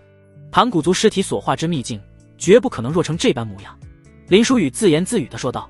这个世界修为境界划分，凝气、开元、万象、通幽、如意、破碎、涅槃、不灭、虚空、御史。盘古族只要活得够久，就一定会到达御史境，这就是这类种族被称为神族的原因。盘古族也只有到达始域境界，尸体才会化成秘境，未到达始域死亡者，尸体会化成一场金色大雨，将修为和力量全部返还大自然，而这秘境能够活下去的门槛便是不灭境。但是为何这秘境为何如此弱？便是凝气开元都还能在里面有存息之机，就好像这秘境已经被强者清理过了一般。林书宇闯过第2道门，前面便是已经传来了战斗的声音。好好的天宫书院你不读，非要到什么到青山做弟子，结果就是这般废物。垃圾就是垃圾，到了哪里都是垃圾。一个嚣张跋扈的女子手中握着鞭子，不断的挥舞着，她浑身带着一股子优越感，骨子里透着那种居高临下的感觉。皇族女子雨木巧，而在这女子身前的也算是林书宇的熟人了，在外门独树一帜，号称外门第一美女的雨之音，只是她并无再到青山外门的那种光耀了，浑身上下充满了血渍，那一边一边的破开衣裙，打进了雨之音的肉里，伤口都呈现黑色的了。我不知道我哪里得罪你了，你要如此针对我。雨之音面色难看的说道，他一个凝气8重终究不是对面那个凝气9重的对手。雨木桥冷笑一声，你不过是一偏族，竟然能够得到3殿下垂青，你样貌实力哪一点能够比得过我？很明显是女人的嫉妒心在作祟。我早已经拒绝了3殿下，并且远离皇城，你还想要我怎么样？雨之音冷冷地说道。家家都有本难念的经，谁知道这在道青山自信放光芒的雨之音，其实是被逼无路逃到道青山的。是啊，我都忘记你这废物了，谁知道你又出现在我面前，废物就给我赶紧去死好吗？我看着你都觉得恶心。雨木桥脸上充斥着嫌弃，手中的鞭子再次冲向雨之音，只是这鞭子被林书宇给牢牢抓住了，那鞭子上带着无数小刺，刺进林书宇的手中，流出来的鲜血都是黑色的。很显然，这鞭子上的小刺涂抹了剧毒的。我感觉你这模样我也挺恶心的，能麻烦你去死吗？难怪那什么3殿下看不上你，你说你长这副尖嘴猴腮的模样，谁能够看得上你？你还没有自知之明，他明明比好看多了，你都不照镜子的吗？林书宇淡漠地说了一句。雨木巧瞬间暴怒，你他妈找死！不过是凝气9重就敢在我面前装腔作势，我也是凝气9重，我就让你看看同样是凝气9重，你们这些凡夫俗子和我们皇族的差距，让你清楚清楚为什么我是皇族。第89章再拖再拖再拖，我让你卸甲！雨木巧暴怒的气息竟然凝聚成了一条真龙，与灵气形成的灵龙不一样，眼前的龙则更像是具有肉体的实体。给我下地狱去吧，杂碎！雨木巧再次发出歇斯底里的怒吼，巨龙朝着林书宇飞去，释放出强大的威压。雨之音在林书宇的身后已经开始露出痛苦的神情，似乎神魂和灵力都被这条龙给灼烧，同样是皇族，看来你确实比不上别人，这点就受不了。林书宇发出轻描淡写的声音，他比我年长30岁，如果我和他同龄，是个他都不会是我的对手。雨之音咬着牙齿说道。雨木巧的暴怒之中的出现一丝震惊，同等境界，你竟然没有被我的皇族血脉压制。林书宇轻蔑的一笑，手往前一伸，手直接刺入了迎面而来的巨龙肉中。巨龙发出痛苦的悲鸣声，最后竟是被林书宇给捏碎了，血肉横飞。雨木巧嘴中也开始涌出鲜血，那一条龙是雨木巧精血所化，龙碎自然受到了反噬。你不是要让看看你们皇族和我这种凡夫俗子的差距吗？让我清楚清楚你们皇族是什么样的，我实在是没看出和废物有什么区别啊！林书宇瞬间出现在了雨木巧的身前，那释放的强大的威压竟让雨木巧难以行动。雨木巧高傲的脸上骤然出现恐惧，那强大的压迫力地方倒像是皇族，而自己不过是蝼蚁一般。杀了他，杀了他！雨木巧对着附近的守卫大声地喊道。这些守卫也从四面八方朝着林书宇杀来，敢挑衅皇族，你简直找死！这些守卫嘴中还吼着，很显然找死的是你们。林书宇脸上仍旧是淡然，他似乎什么也没做，但是靠近林书宇的众多护卫在靠近林书宇一定距离的时候瞬间爆炸，形成一道道血雾。雨木巧的眼神之中只剩下惊恐。那些护卫之中不乏凝气9重巅峰的，同样是凝气9重巅峰，这人为何强悍到这般地步？雨木巧此时竟然有了招揽林书宇的想法。你刚才刚愎自用，用手接了我的鞭子，中了剧毒，没有我给你解毒，你必死无疑。只要你臣服于我，当我的护卫，我不仅会给你解毒，还会让你享受荣华富贵。林书宇抬了抬手，中毒？你是说这个？林书宇刚才被刺穿的手早就恢复如初，就好像从来没有受过伤一般。我说句难听的，整个大雪国还没有什么毒能够毒倒我的。林书宇平淡，但是雨木巧却是愈发的惊恐。你不能杀我，我是皇族，你要是在这里杀了我，你会被诛灭9族。雨木巧用着颤抖的声音放大了音量，对着林书宇吼道。林书宇却只是淡漠的一笑，微微的抬起手。你们要真是有诛我9族的能力，我倒是还要感谢你们了。封印之门，雨木巧大吼了一声：“后退！”宇智英在后面大声地对着林书宇喊道，眼中充满了慌张。宇智英显然是喊迟了，4块凭空出现的黑色石门将林书宇给封印在了其中。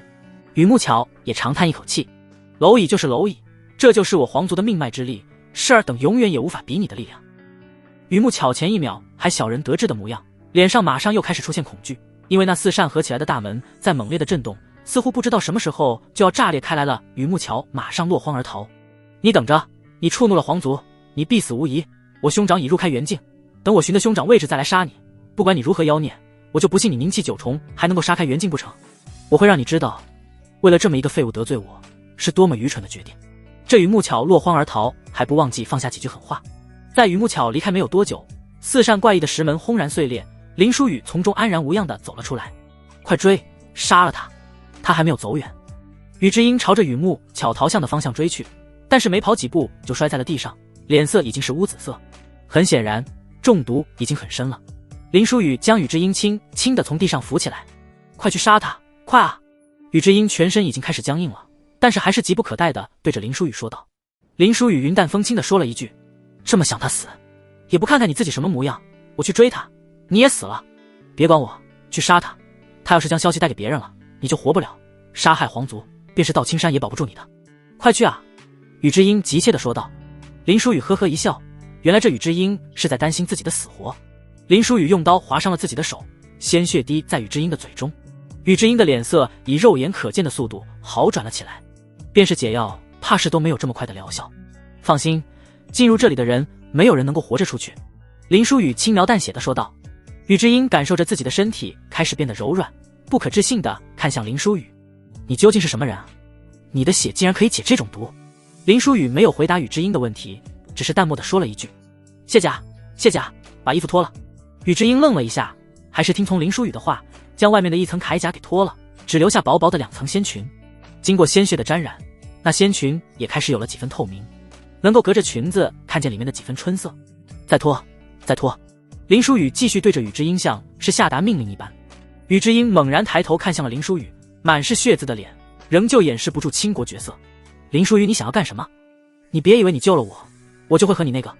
你想要得到我，必须3书6聘，明媒正娶。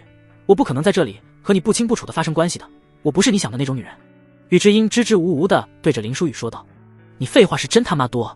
林书宇自己上手了，一把就撕开了宇智英的仙裙，丢在旁边，露出片片的雪白。“林书宇，没想到你是这种人。”宇智英双手交叉挡在了自己柔软的双峰之上。“别挡了，之前我在灵池温泉该看到的都看到了，人死了就一张皮，毒是解了，只是不危及性命罢了。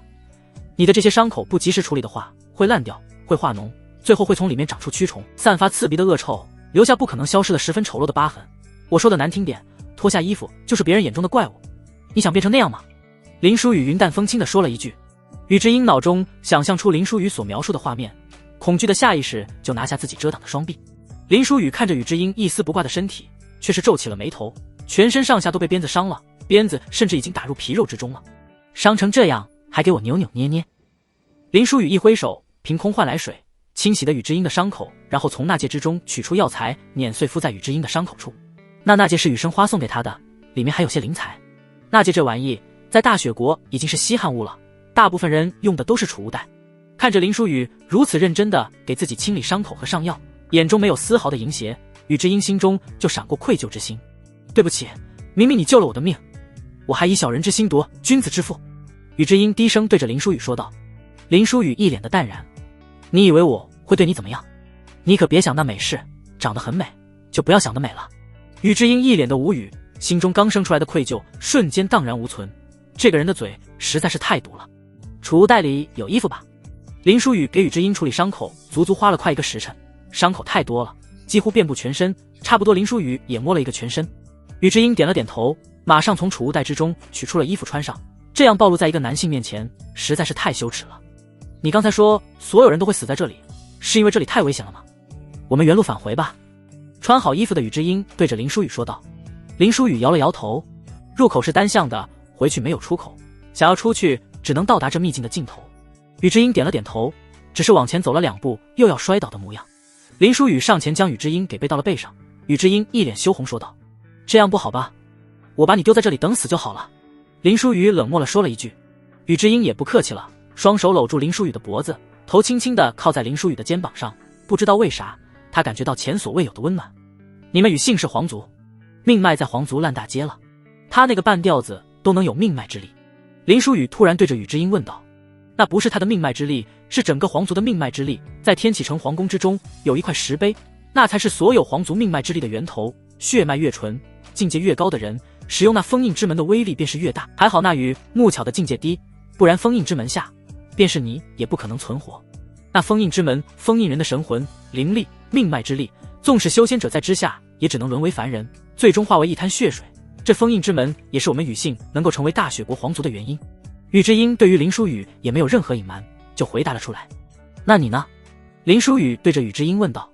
这命脉之力其实挺强的，只是使用这命脉之力的人太弱了。宇智英无奈地笑了一声。我这种偏族怎么可能能够使用命脉之力？皇族杂多，血脉也早已经分了很多派系。我这种是几辈人都在边境的皇族，血脉早已稀薄。我在皇城过完了一段时间，也只是因为作为质子。皇族王爷在边境统军，为防止王爷造反，其子嗣继承人需要到皇城做质子。本来应该是我弟弟的，但是我弟弟体弱多病，便是我代替了弟弟。在别人眼中我是皇族，但是在那些皇族皇子面前，我不过是卑贱之人。你知道皇城之中有多少皇子吗？宇智英在说这段的时候，眼中开始泛着光芒。他在皇城之中受了多少苦，只有他自己知道，这与木桥只是其中之一罢了。林书宇能够体会到这种感受，因为他亦是出生在皇族，他同父异母的兄弟姐妹都有几万个，就更别说什么堂的、表的兄妹。皇族之间的争斗比外人想象的还要惨烈。那你如何离开的？林书宇对着宇智英问道。我弟弟瞒着家里人来到了皇城，他要替我。皇宫里的那位看出了我弟弟虽然瞎，但不凡，于是便是换成了我弟弟。我如何争斗没用了，我便是当质子的资格都没有了。我所经历的苦痛，我弟弟势必也要经历一次。每想到我都痛苦的睡不着。我来到道青山，就是想要有朝一日，即便不靠皇族那点血脉之力，也能够回到皇城，让所有人尊敬我，让所有人都不敢再欺负我弟弟。宇智英这些埋在心里的事情，从来没有对任何人说过，也不知道怎么的，就对林书宇全盘托出了。不过说出来确实好受多了。你们皇族是否有一个老祖叫雨生花，少女模样，万象镜的？林书宇突然想起了雨生花，他一直先入为主的认为雨生花是玄月宗的人，那是因为他那个时候不知道雨姓是黄姓。宇智英摇了摇头。皇宫深处的确有一个老祖，从不露面，也的确是万象镜，只是他并非少女，也并非叫雨生花，而是叫雨生魔。他修水属性的能力，听闻水源之力纯净到前所未有的层次，大概是因为水属性的影响，他并不怎么阳刚，反而是带着女子的阴柔。林书宇的脸上第一次露出恐惧、后怕。你别给我开玩笑啊，那个雨生魔真的是男的？因为林书宇知道很多功法可以将一个男性修炼成女性的，这雨生魔和雨生花太重合了。如果没有雨生花这个人，那么林书宇那日所见的就是雨生魔了。他可是拿了雨生花处子之血了。这我和你开什么玩笑，都是我父亲告诉我的。而且就算是其他信息不清楚，自家隐居的老祖性别绝对不可能搞错。禹姓皇族从来就没有出一个女性万象境的大能，从未听说过。宇智英对着林书宇说道。他不知道林书宇为何这么问。那一刻，林书宇悬着的心终于死了，他感觉全世界都崩塌了，内心一股股的犯恶心，只感觉想吐。那雨生花是雨生魔修成女性的概率高达 80%， 即便是她现在已经是彻彻底底的女人，林书宇依旧接受不了。你怎么了？宇智英感觉到了林书宇的不对劲，对着林书宇问道。林书宇摇了摇头，没事，只是感觉一阵阵恶心。是不是刚才的毒还没有完全解开？你是不是需要休息一下？宇智英关心地问道。林书宇深吸一口气，没事，只是想到了一些恶心的事情，都过去了。对了，除了你，可还有其他到青山弟子存活？林书宇扯开话题，不想再想这件事。宇智英眼中露出几分悲凉。走来的没有几人，一开始宗主就说了，此秘境可能有诈，不让人进入，只有包括我在内的一些自以为是的弟子进来了，他们都死了，只有我运气好一点，遇见了你。没有你的话，我可能会死得很惨，此番恩情无以为报。每个人都有每个人自己的命。林书宇轻描淡写地说道。不知道走了多长的时间，前方已经传来了巨大的声响，爆炸传来的声音。林书宇缓缓地走了进去，一个大空间里聚集诸多的人，虽然入口只有一个，但是进来都是被随机到不同的地方，聚集在这里应该都是随机到附近的修士，他们都被拦在了此处，再难进入分毫。挡在前面的是一个巨大的星盘，星盘有万般变化，似乎只有解开星盘才能够解开通往前方的道路。星盘之中充满了起爆符，每操作错误一次便是会有诸多起爆符爆炸。一开始是1张，之后是2张，再是4张。经过这些人的不断尝试，下一次再操作错误，便是会有1024张起爆符爆炸，已经不可能有人能够扛得住了。你终于来到了这里了，我就等着你来送死呢。不过是一个贱民，竟然敢忤逆皇族，我说过我会让你知道为他出头的后果。林书宇刚走入到这空旷的区域，雨木巧尖锐的叫声就传了过来，所有人的视线都回首看向林书宇这边，看看究竟是什么人，竟然不知天高地厚的人，竟然敢与皇族作对。你之前还说让我看看皇族有何不同呢，我也没看出有何不同啊。林书宇倒是一脸的轻松，背后的宇智英完全是一脸愁容了。他没有想到这么快就遇上了，这雨木巧已经找到他的兄长了，而且身边的护卫10几人，有一半已经达到了开元境。宁气与开元境本来就是天堑，上一次在西南道，那朱长影能够斩杀开元境，是因为林书宇在庞秦生辅助，强行将许知影和朱长影灵力强行拔高了开元境序列，再加上陈家老祖刚入开元，最后硬是拼得一死一残，才杀了陈家老祖。如今林书宇要面对雨木巧的兄长雨天，已经是开元境一众好多年了，那些护卫更是一半开元境，怎么看来都是毫无胜算。对不起，如果不是要管我，你追上去将那雨木巧杀了，也不会有这样的死局了。雨之英在林书宇的背后充满愧疚地对着林书宇说道。林书宇淡漠的一笑，这不把你感动的感激涕零，这不应该以身相许了。雨之英无奈的一笑，明明已经是将死之人，你还能开玩笑？不过如果能够活着出去，我嫁给你也未尝不可。雨之英的眼神之中已经没有光了，似乎是在说遗言一般。这秘境之中孤立无援，他实在不知道面对那么多开元境如何才能够活下去。那你可记清楚了，不过你只能做小了。林书宇呵呵的一笑，雨之英只当是林书宇临死前的玩笑了，笑盈盈的回了一句：做小就做小。林书宇还没有靠近，那雨天的护卫已经是将林书宇给团团围住了。雨天那副居高临下的优越感和雨木巧仿佛一个模子里刻出来的，他高昂着的头，手中的长枪指向林书宇，就是你敢对我妹妹动手，还杀了我妹妹的护卫，我妹妹给了你做狗的机会，但是多少人求都求不来的，你竟不知好歹，如今你便是只剩下死路，等我出秘境也会许你亲人，诛你9族。林书宇一脸的淡然，我要是死在这里了，这星盘怕是没有人解开了，你们就只能永远的困死在这个地方了。你能够解开星盘？雨天发出高傲且嘲笑的笑声，你说你能够解开这星盘？雨木巧此时也狗仗人势的站了出来，指着林书宇的鼻子笑道：你还真是为了活命什么都敢说了，看见那血物了吗？雨木巧说着指向了星盘前粘在地上的血肉，刚才在那里操作的是我皇族最擅长的阵法的人，万般阵法无不知晓，刚才就在那里炸成了一团血雾，不只是我们皇族的，其他5宗精通阵法之人无一不身死在那台子之前。你知道那星盘穷尽多少种变化吗？你还真敢狂言，你之前不是挺嚣张吗？怎么现在为了活命就开始胡言乱语了？看来你也是贪生怕死之人啊，那你跟我面前装你妈呢？这雨木巧因为之前的事情气愤异常，不断的对着林书宇谩骂着。好，你去解开星盘。雨天却是对着林书宇说道：哥，你疯了，他根本不可能解开星盘的。雨木巧露出诧异的目光看向自己的兄长，我知道他不可能解开啊，只是这星盘或许根本就无解开之法，等里面的起爆符炸完了，自然就可以开了，即便是不能开，也可以无数次尝试了，他反正都是要死的，不如让他死在星盘前面，还能够消耗一波星盘内的起爆符。雨天轻描淡写的说道。雨木巧眼神一亮，原来是这个意思。那些护卫闻言也给林书宇让出了一条路，周围其他几大宗门的人也都是目送林书宇归西的眼神。林书宇缓缓朝着星盘走去，我就看着你们如何化成一滩血雾，我早说过你会为你的决定而后悔的。雨木巧还在那喋喋不休地嘲讽着，似乎这样才能够找回自己作为皇族的一点体面。这只苍蝇真是没头没脑的吵死了。林书宇嫌弃地说了一声，已经走到了星盘前面，轻轻地将雨之音给放了下来。我真想现在就宰了你。雨木巧没有从林书宇的脸上看出丝毫的懊悔，气得咬牙。雨之音则是看向林书宇，你真的有办法吗？这星盘可不好解开，要不我先来给你试错。安静在旁边待着吧，你先来试个错，把我也炸了。这秘境的一切阻拦是来阻拦外人的，但并不是来阻拦我的。林书宇云淡风轻地说道，手已经放在了星盘之上，闭上了眼睛，星盘和林书宇的心神联系了起来。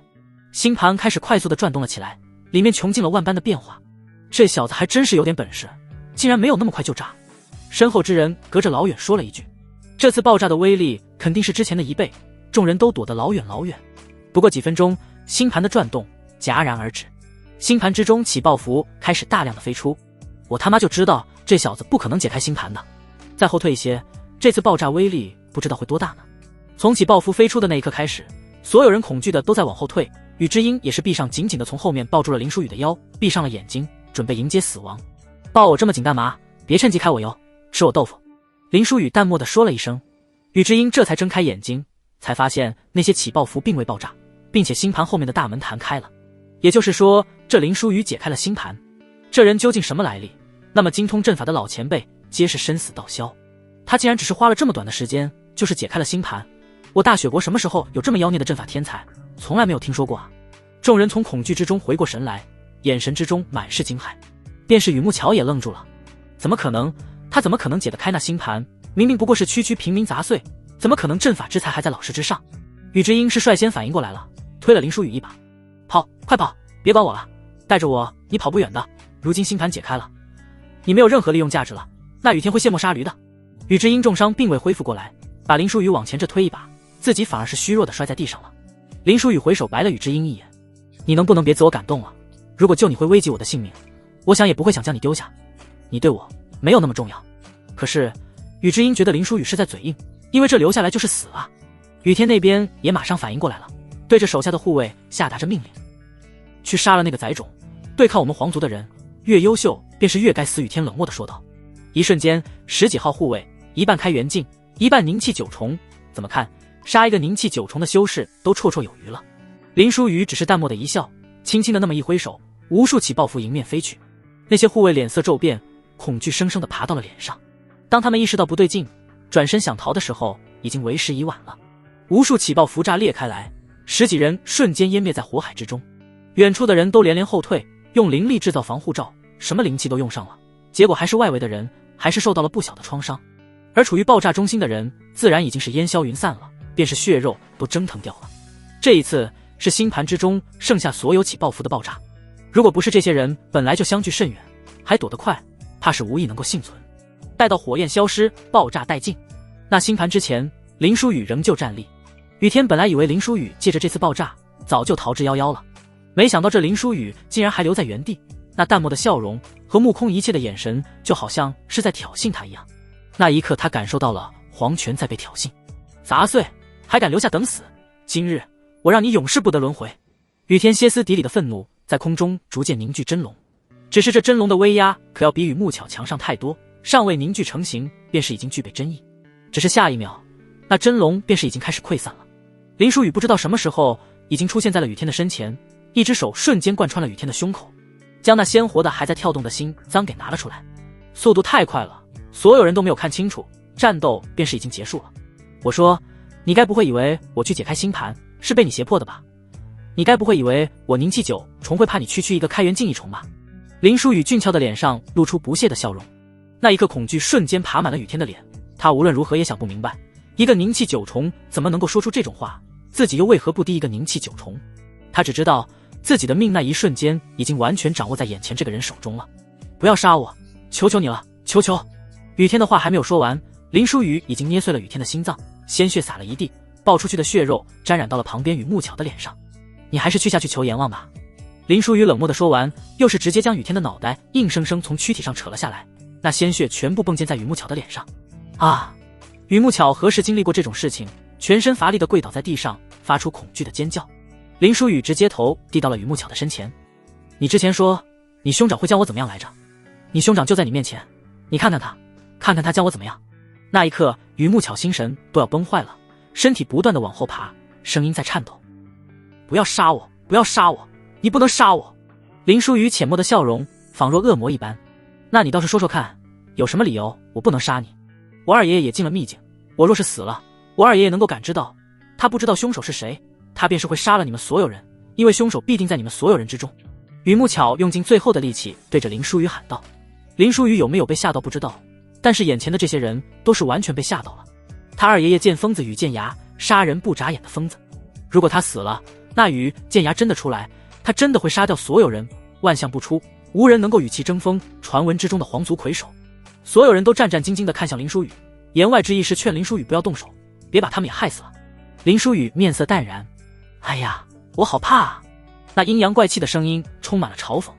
你不怕死，我们还怕死呢。你想死我们不管，你别带上我们，这人你杀不得，我们也不允许你杀。一位玄月宗开元境修士走了出来，便是要制止林书羽。林书羽只是回首看了那玄月宗修士一眼，那位玄月宗修士的上半身如同西瓜一般炸裂开来，所剩下的半截身体缓缓地倒在了地上。谁在狗叫？林书羽的声音如同恶魔的低语，回响在每个人的耳边。林书羽那扫视的一眼，所有人都后退了一步，不敢直视林书羽的眼睛。一个凝气九重硬生生就是吓得在座的诸多开元境修士不敢言语一声。那个开元境修士谁也没有看清楚林书羽如何出手，只知道他就那么死在眼前了。救救我，只有你们谁能够救我，等出去之后必定封万户侯。雨木桥恐惧地对着围观的武宗修士求援道，但是在场的却是没有一个敢上前一步，便是开元境三重的修士都不敢吭一声。那开元境一众的说秒就秒，谁知道自己上场是不是一样？凝气九重只是他的伪装，他这么狂，谁知道他真实境界是什么？这么想活啊，我就给你一丝活下去的机会。你依靠你兄长，我便是你杀你兄长；你依靠你什么爷爷，我便是杀你爷爷。我给你3息的时间往前逃，3息之后每一息我都会射出一根毒针，能不能活着去给你爷爷报信，就看你自己的本事。林书羽那神情根本就没有将雨木巧和他那所谓的爷爷放在眼里。跑！林书羽猛然地吼了一嗓子，那雨木巧吓得一激灵，手脚并用的就朝着大门的方向跑去。3、2、1，林书羽在身后数数，每数一声，雨木巧的恐惧就多一层。到1的时候，那雨木巧还没有跑到大门的位置。一根银针从林书羽的手中射了出去，似乎是故意的。那银针并没有朝着致命的位置射去，只是擦伤了雨木巧的一点皮肤而已。但是那银针不知道为何是那般的剧痛，雨木巧发出声嘶力竭的惨叫声，摔倒在地上。但是没有片刻的犹豫，雨木巧再一次起身，连摸带爬的望着大门的方向而去。期间无数银针朝着雨木巧飞去，但是都只是擦伤一点点屁毛，只为了加剧雨木巧的恐惧。雨木巧一边跑，一边下面还流着淡黄色的液体，已经恐惧到大小便失禁了。林书羽脸上淡漠的笑着，看着雨木巧这般丑样，淡漠的对着雨之英说道。可这盛气凌人的臭虫这般狼狈的模样，心中可舒畅了一些了。雨之英呆滞的看向林书羽，那颗早就冰冷的心，此时却在猛烈的悸动着。自己述说自己遭遇的时候，这个男人完全记在心中了，如此行事，竟然是为了替自己出气，让自己心中舒爽几分。眼泪已经在雨之英的眼眶之中打转了，舒畅，前所未有的舒畅。可是他的舒畅不只是看到曾经凌辱自己的人这般下场，更加的痛快的，竟然有人会挡在自己面前了，甚至不惜和皇族为敌。那便好。林书羽轻轻的背对着雨之英蹲了下去，雨之英也没有之前的那般的客气了，轻轻的爬上了林书羽的背，搂住了林书羽的脖子。多谢你没有杀了他，也算是救了我们的一命。围观的人上前对着林书羽说道，因为那雨木巧说过，剑疯子雨剑牙也在这秘境，一旦他身死，雨剑牙为了给孙女报仇，会无差别的杀死所有人。林书羽的眼神之中透着几分轻蔑，这种为了活命的胡言乱语，你们都相信？这种事情宁可信其有，不可信其无。这赌赢了没好处，赌输了便是要命给赌没了。围观的人尴尬的一笑，林书羽看见这群人的模样便是好笑。一群蠢驴，难道杀了他，他爷爷感知得到，杀了他的哥哥就感知不到？你们是不是忘记了一件事，他的兄长已经死在这里了？那一刻，所有人的脸色都阴沉了下来。是啊，雨天已经死在这里了，雨剑牙感知到，一样会杀死所有人。我这还有一条生路给诸位，跑快点，在我和雨木巧遇见那雨剑牙之前，诸位先找到，然后告发我，指认我，你们或许能够保下一条命，不是吗？林书羽轻描淡写的笑着。这些人疯了一般的往前冲，是要快速找到雨剑牙，指认林书羽这个凶手。看得出来，这些人对雨剑牙的恐惧到了骨子里，但是他们恐惧错了人。我们也快点走吧，我们必须在雨剑牙知道这事之前离开这秘境。雨之英对着林书羽轻声的说道。林书羽却是不紧不慢的往前走着。你知道我为什么说那雨木巧在胡言乱语吗？你看出了雨剑牙不在这秘境？雨之英对着林书羽说道。林书羽摇了摇头，因为我根本不在乎那所谓的剑疯子在不在这秘境，所以不管他说的真的也好假的也罢，在我眼里无所谓，便是胡言乱语。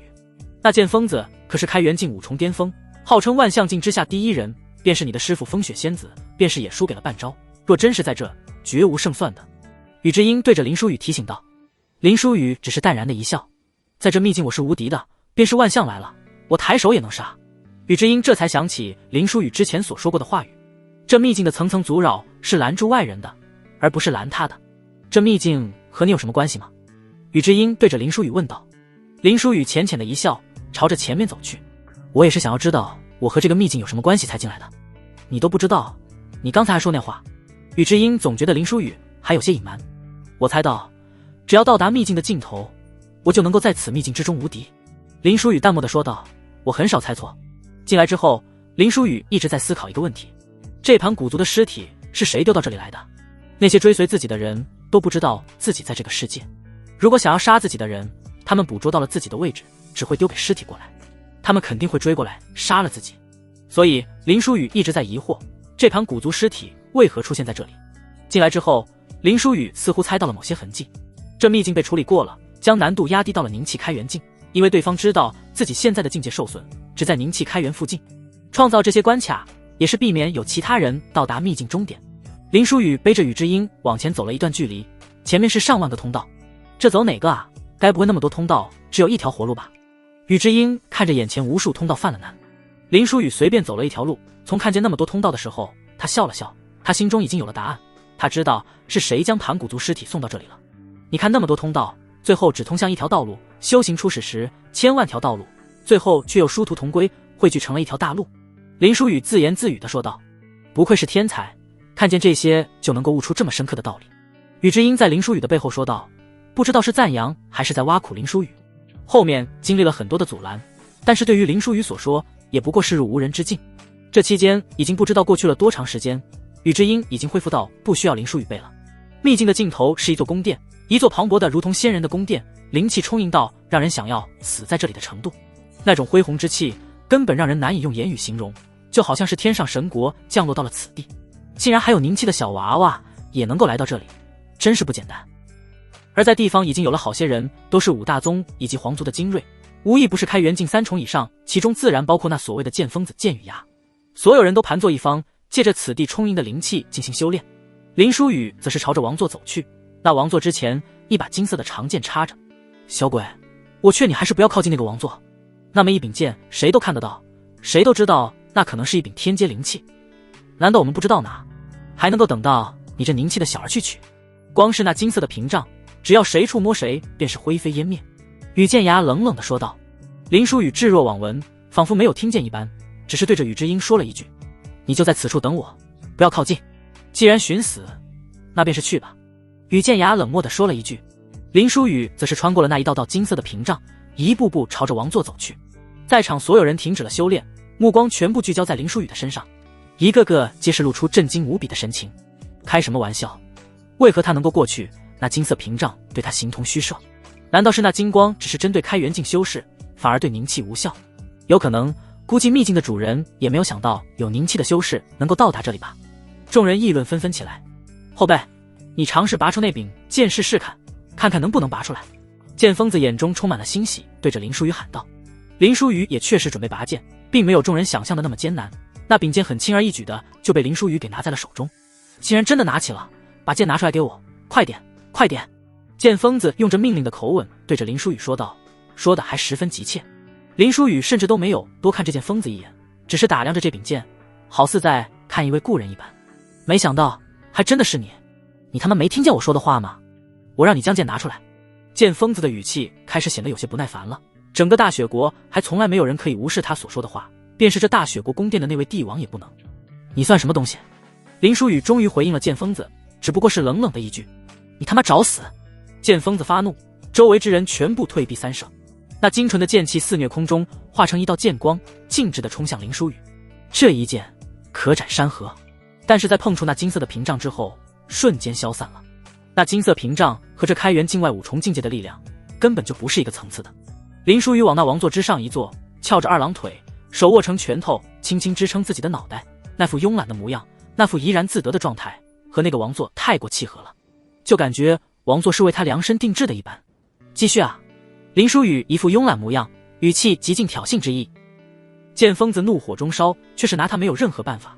他知道，只要有这金色的屏障在，不管斩出多少剑都无济于事。二爷爷，二爷爷！身后传来了雨木巧颤抖的声音。你怎么也来到此地了？剑疯子有些震惊，他震惊的是这个半吊子也能够活着进来。我跑了一条通道，一直跑就到这了。雨木巧惊魂未定，迅速指向了林书宇。爷爷，杀了他，他杀了兄长，还3番5次凌辱于我。林书宇脸上露出讥讽的笑容。没错，是我，快来杀我！剑疯子满目狰狞，最后目光落在了宇智英身上。你躲在里面，我奈何不了你。你是不是忘记了，还有一个和你一同来的在外面？我在你面前让他怀下这里所有人的孩子，我看看你是不是还能这样龟缩在里面。剑疯子的眼神里露出阴狠的目光。不要管我，不要出来！宇智英对着林书宇喊道，下一秒便是举剑对着自己的脖子划去。他为了避免受辱，自杀便是如此果决。他也不希望林书宇因为自己涉险，只是他的速度怎么可能有那个剑疯子快？开元境5重巅峰的速度，一个凝气8重在他面前想要自杀，那是绝对不可能的。剑疯子的灵力直接打掉了宇智英手中的剑，灵力缠绕成一根根绳子，就如同触手一般，紧紧地锁住宇智英，让其无法动弹，束缚在空中。那触手十分用力，似乎下一秒就要扯碎宇智英的衣服一般。剑疯子发出爽朗的笑容，为了不让你受制于人，他竟然不惜一死，看来他对于你来说很重要啊。林书宇淡漠的笑容不改，你这个逻辑有问题啊，他为了我去死，那是我对于他来说很重要，而不是他对于我来说很重要。死到临头还逞口舌之力，你要明白，有些东西不是你可以拿的，有些人也不是你可以得罪的。我数5个数，5数之后你还不出来，就等着看他再次的受辱。剑疯子对着林书宇发出最后的通牒，你控制的那位可也是你们皇族的，和你一个姓，你要让同族受辱。林书宇眼中带着丝丝笑意，对着剑疯子说道。剑疯子一脸的无所谓，同族之人甚多，我所杀的同族岂止一个，与你这般人有些因果，那便是他该死。林书宇面色不改，认不清情况的是你们啊，本来打算慢慢和你们玩玩的，不过你非要着急上路，那我便是送你一程。不过区区凝气小儿也敢放此狂言，你不过就是躲在金光之后，以为我拿你没有办法，你能够躲在这后面一辈子吗？剑疯子冷冷地说道。下一秒，那几道金光屏障突然消散了。剑疯子狂喜，直接扔开了宇智英，因为这个同族对于他而言已经没有任何意义了。他一步一步地朝着林书宇走去。真是可惜了，你所依偎的东西已经消散了。狂妄啊，叫啊，接着给我叫啊！剑疯子眼中如同肆意的猛虎，我等着看你跪地求饶的模样，但是我会让你知道什么叫做生不如死，什么叫做忤逆我、杀我后辈的代价。砰！一声巨响，剑疯子身体似乎被什么东西撞击到了，鲜血染红了半边身子。刚才还狂妄欣喜的模样，这一瞬间便是化为了惨白。一柄金色光芒的剑贯穿了剑疯子的身体，那金色光芒和刚才的屏障的光芒是一样的。我说，游戏结束了，杀戮开始。林书宇从那王座之上起身，脸上的笑意早已经消失殆尽，所剩下的只有杀意。区区凝气便是重伤，我也要取你性命。剑疯子身体踉跄2步，强撑着身体凝聚灵气。林书宇一副俯视的模样，用手轻轻地指了指天空。剑疯子头顶之上闪耀着无数金色的剑光，只是一柄金剑便是已经让剑疯子重伤了，那头顶数不清的金色光剑又当如何？那一刻，剑疯子已经心如死灰。那一刻，所有人也知道了一个事情，那金光屏障不是消散了，而是变成了那金色光剑为这凝气9重的人所控。你是这秘境的主人，那王座那件都是你的，这所谓的秘境完全是一个骗局。剑疯子疯狂地对着林书宇吼叫道，可从来没有人说这里面有什么骗你们进来，是你们自己要进来的。林书宇一抬手，天上金光闪过，无数金剑穿过剑疯子的身体。就这样，大雪国万象之下第一人就这样被一柄柄剑穿过，成为了一滩血肉。宇智英目瞪口呆地看着这一幕，他终于明白了林书宇之前所说，在这个秘境之中，即便是万象境，他也抬手可杀。到你了，真是可惜了。你要找你兄长，你兄长死了；你要找你爷爷，你爷爷也死了。你有点克你家人啊！林书宇的目光落在了雨木巧的身上，雨木巧砰的一声跪在了林书宇的面前。是我错了，求求你，求求你，不要杀我！林书宇瞬间出现在了雨木巧的身前。你不是要让我死无葬身之地吗？如今怎么这般模样了？我这凡俗在你皇族面前不是蝼蚁吗？皇族怎么跪在蝼蚁面前了？雨木巧在生死恐惧之中已经没有了什么尊严和骄傲，跪在爬到林书宇的面前，不断地拖着自己的衣服，一片片雪白裸露在众人的身前。在您面前我什么都不是，只要您放过我，我什么都愿意做，为奴为婢。雨木巧这话配上他的动作，是什么意思再清楚不过了。之前他在林书宇面前有多嚣张，如今就有多卑微。其实我骨子里还是带点好色的，在这大雪国经历这么多，我多少也算是认识到自己这一点了。但是你算是什么东西？我可不是什么糟糠都能够吃得下的。林书宇说着，一脚就把雨木巧踹翻了出去。你自己处理吧。林书宇看向了宇之英，宇之英手持长剑走向了雨木巧。雨木巧虽然境界比宇之英高，但是一路走来早就疲惫不堪，林书宇那一脚更是直接废了他的修为。宇之英，我们是同族啊，我是你的皇姐啊，你不能杀我。雨木巧对着宇之英说道，到现在你知道我是你同族，那你曾经对我做的事情又算什么？宇之英一剑砍在雨木巧的身上，鲜血横流。我知道错了，我以后一定将你当亲妹妹看待。雨木巧一边喊着，一边费劲地逃着。宇之英则是追杀雨木巧砍，他的每一剑都不在致命处，似乎是让雨木巧故意感受更多的痛苦和恐惧。你不是知道错了，你是知道自己要完蛋了。宇之英一剑接着一剑砍在雨木巧的身上，直到他没有了任何动静。其余5大宗的人都感觉到一阵惊骇。既然阁下不是为了骗修士进来杀，能否放我们离开？我们愿意交一些费用，灵石灵宝什么的。一位修士站出来对着林书宇说道。林书宇那俊秀的脸上没有任何表情，谁也不知道林书宇在想什么。但是你们什么都看到了。林书宇轻描淡写地说道。那一刻，恐惧如同阴霾一般，瞬间在每个人的头顶散开。今日我们所见到之事情，绝对不可能外传。他日便是在大雪国境内见过前辈，也绝对假装不认识，只当是从来没有见过。前辈若是不相信，我可以立下心魔大誓。众人纷纷对着林书宇保证道，只有死人才能够守口如瓶。林书宇的声音很平淡，但是金光的剑光已经如同下雨一般，那些在大雪国都有头有脸的人物，此时在这里不过如同蝼蚁一般，没有任何还手之力，逐渐化成一滩滩血水。宇之英才意识到自己根本就不了解眼前这个男人，为了守住秘密，他可以毫无顾忌地杀死第一次谋面的无辜之人，但是谁都有资格谴责他，唯独自己没有。宇之英闭上了眼睛，张开双臂，似乎已经在迎接这场剑雨。他只是笑着说了一句，承蒙照顾了。只是金色剑雨并未沾染他分毫，等来只是轻轻的一巴掌拍在他的头上。不是，你干啥呢？林书宇对着宇之英问道。宇之英露出诧异的目光看向林书宇，你不杀我，我也可能会泄露你的秘密。你不会，你是自己人。林书宇只是很平淡的一句，宇之英的心脏却是砰砰地跳动了起来，一句自己人完全将这个女子拿捏得死死的了。你可是说过能够活着出去，你可是要以身相许的。林书宇笑着补充了一句。宇之英的脸上闪过了一丝羞红，你什么时候带着聘礼，明媒正娶再说，那你可得慢慢等着了。林书宇云淡风轻的一句，将王座之前的长剑轻轻地插了回去。我们现在该走了。整个秘境开始了剧烈的晃动，王座之上释放出强烈的金光，金光在王座之上凝聚了2行字，持剑立青苍之上，魏军在守千年，静待王归。那2行字凝聚在王座之上片刻后消失。顾双宁如此远的距离送具尸体过来，只是为了给我传达这么一番话吗？是为了告诉我无罪之城还在，星域还有人助我，让我不要心灰意冷，自暴自弃了，太小看我了。即便星域再无我一兵一卒，我亦是会归去那星辰大海。林书宇看着那2行字，似乎是在与留下字眼的人隔空对话。那顾双宁是你什么人？宇之英在一旁小声地问道。他知道不该打探林书宇的身世，但是对着顾双宁充满了好奇。林书宇能在这小秘境无敌，显然是因为顾双宁的手笔。未婚妻，但是好像又算不上。林书宇很淡然地回应了一句。宇之英露出疑惑的神色，怎么又算不上？是因为私定终身，家族不认可。林书宇摇了摇头，恰恰相反，他天生剑体，天资卓越，剑光闪烁可破虚空，整个星域所有人都认为只有他配得上我。家族在那个时候定下与他的婚约，我们甚至素未谋面。我那个时候反对那桩婚约，但是父母之命在上，由不得我反对。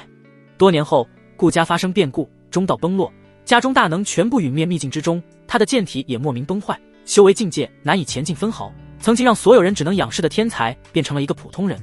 我家族浩浩荡荡的上顾家退婚，那顾双宁已是配不上我。那个时候的我却是极力反对了退婚，家族退了婚，但是我没有，我尽最大的程度的保全了顾家和他的颜面。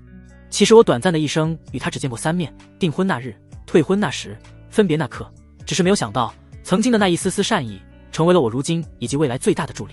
林书宇一开始想过很多人，确确实实的没有想到会是他，直到进入秘境感受到了些许熟悉的剑意。宇之英低下了头，自己配不上眼前这个男人，即便是这个男人落了难，到最后也是会和那顾双宁一样重新回到顶峰的吧。抓紧我了，要出去了。林书宇对着宇之英言语了一句，宇之英都还没有反应过来，便是感觉到了一阵天旋地转，意识恢复过来的时候，已经是在半空中往下坠了。好香，好软。这一次又是林书宇砸在了宇智英的身上，不过这一次不是手了，而是整个脑袋都埋进了那深深的沟壑之中，周围全是人，6大宗加上皇族的人全部都在，而且他们2人显然已经成为了焦点，因为整个秘境消失了，出来只有这么2个人，2个凝气修为的人。各大宗都进去顶尖战力，皇族甚至进去了剑疯子那样的人物，但是现在活着出来的只有2个凝气小儿。你干什么？这么多人呢？宇智英脸红的烧开了开水一般，猛然的推开了林书宇。里面究竟发生了什么？为什么只有你们2个出来了？皇族的人率先站了出来，对着2人质问道。也许死在里面了，我怎么知道？林书宇漫不经心的回应了一句，说着便是朝着到青山的方向走去。你今日不说清楚发生了什么，你不可能离开。一群开元境大能死了，你们2个凝气小儿却是活下来了，莫非得到了什么通天的造化？而且你们到青山一开始就没派什么人进去，莫不是这秘境是你们到青山的什么诡计？今日不给个交代，此事不能善了。5大宗加上皇族的人将林书宇和宇智团团围住，没给2人一丝逃离的可能。这几方势力确实是急眼了，每一家势力都是巅峰战力折损在里面。宇智英紧紧抓着林书宇的手臂，小声地对着林书宇问道：怎么办？林书宇笑着往前走了一步，面对6股势力拦堵，林书宇的脸上没有任何的惧色。我没有任何要给诸位交代的，我就在这里，里面发生了我不会告诉诸位，命诸位也拿不走，相反诸位还要给我一个交代。林书宇扫视着周围的人，冷冷地说道。宇智英愣了一下，他没有想到林书宇竟然还是那般狂妄。这已经不在秘境之中，他无法依靠秘境的力量来操纵那金色的光芒，面对这么多大能还如此挑衅，这不是找死吗？道青山什么时候出了这样的狂徒？见本王给我跪着说话。皇族灵山王于子含一道巨大的威压对着林书宇笼罩过去。林书宇依旧一副安然自若的模样，强大的威压瞬间笼罩了整片区域，只是跪下不是林书宇，而是那灵山王于子涵。天上已经是乌云密布，似乎天都要塌下来了。认识那于子涵已经是开元境5重，但是面对这威压却是无法动弹。这就是绝对凌驾于开元境的力量，万象境。万象境凝练魂弧，对灵魂的掌控到达了入微的地步，心灵神念升华，整个人超脱于世俗。道青山的万象境大能已经来到了此处，林书宇早就感知到了，就是那藏经阁的老人，所以林书宇才敢在这群人面前如此狂妄。天降秘境，无论处于谁的地界，都乃是6宗异皇族共享，但是进入秘境，生死皆是自己背负。如今秘境消失，诸位却是将自己势力修士的死亡算在你这2个孩子的身上，莫非是当我到青山无人吗？那沧桑的声音出来，所有人都感觉心脏被一股强大的力道握着，只要稍微一用力就能够捏爆他们的心脏。那于子涵更是已经开始嘴角渗透鲜血。是晚辈无礼了，请前辈恕罪。认识于子涵刚才如何嚣张狂妄，在这万象境下也只能求饶。万象境便是这大雪国绝对力量的存在者，6大宗门明显上都没有万象境大能，整个大雪国表露出来的万象境大能只有皇族的羽生魔，传闻剑疯子距离万象境也只亏得一丝天机，如今却是死在了这秘境之中，难怪如此失态。今日到青山万象境露面，似乎也是为了震慑其他宗门，想要和道青山对着干，也要掂量掂量清楚。我就知道这道青山肯定藏着万象境。冯浅墨看着山峰之上那一抹老人的身影，淡漠地说道，而他也不过凝气9重的修为，却似乎没有受到威压的感觉。玄月宗该离开了。冯浅墨淡漠地说了一句，整个玄月宗的人竟然听从这个凝气小儿的号令一般，准备撤离。只是强大的威压让他们动弹不得，显然到青山那位万象境大能并没有就此让他们离开。小友上来。藏经阁的那位老者对着林书宇唤了一声，林书宇脚底下便是出现奇怪的符文阵法，然后林书宇瞬间便是来到了老者的身旁。这老者名为归云鹤，是李道玄等人的师叔。李道玄的师尊经常叫归云鹤老鬼老鬼，李道玄这些后辈便是一直认为他叫鬼云鹤，所以也一直唤他鬼师叔。这座城市消失，你可看出什么门道了吗？归云鹤对着林书宇问道。林书宇点了点头。这座城市被阵法直接给移走了，但是目前并不清楚对方的目的是什么。北门关是准备铲除冯家堡，并且让到青山外门弟子断层的消亡，断到青山根基。西南道则是在地下埋下了大阵，准备用3年破开，挡住虚妄之地的群山，开一条口子，让虚妄之地的怪物进来。但是这次直接将一座城市移走，消失的无影无踪，又是为了什么？先把这座城市弄回来，或许就知道答案了。多谢你替我翻译远古文字，如今我对阵法的理解也有了些心得，阵法逆转便是足矣了。归云鹤一挥手，强大的灵力覆盖了眼前绵延的数万里，地面的阵法纹路开始显现，随后便是天摇地动，已经消失的无光之城竟然开始缓缓显露。已经消失的无光之城又重新回到了此处。只是无光之城虽然回来了，但是居住在里面的600万性命全员死亡。一个面色狰狞，死得并不安详。这是哪位宗门，或者说哪几位宗门联合的手段？归云鹤的眼神之中已经展现出丝丝愤怒。前辈，这我们也不知道，这屠杀1城的性命，这我们宗门可做不出这样的事情，我们宗门也没有任何这样的能耐和理由啊。如此屠杀1城性命，实非是正派所为。我等来到此地，只不过是因为天降秘境，想要寻一丝机缘罢了。我一开始还以为是秘境降临，将城市吞没了，我等并不知情啊。5大宗门加上皇族，都是各执一词，咬死此事跟他们没有一丝关系。归云鹤看向了林书宇，似乎是在问林书宇接下来该如何办。让他们走，此事没有证据，也找不到证据，困着所有人，只会将本就中立的宗门拉到我们的对立面。林书宇对着归云鹤说了一句：秘境已经消失，请诸位离开我到青山地界。归云鹤沧桑又具压迫感的力量再一次在上空散开，威压散开，所有人都巴不得马上离开这里。被万象镜压力实在是太难受了，只有冯浅默慢悠悠的离开，甚至还隔着老远多看了林书宇一眼。星河，去查一下这些人怎么死的。李道玄对着穆星河说道。穆星河片刻之后就回来了，对着李道玄说道：死状全部一模一样，但是探查不出死因，身体没有任何损伤，也不像是灵魂被抽离，但是死的时候可以看得出来，临死前十分痛苦。林书宇皱了皱眉头：不用看了，全部都是缺氧死亡的。而且为什么这么做，我差不多猜到了。李道玄疑惑地看向林书宇：何为缺氧？而且他们不打算正面开战，做这种事情究竟是为了什么？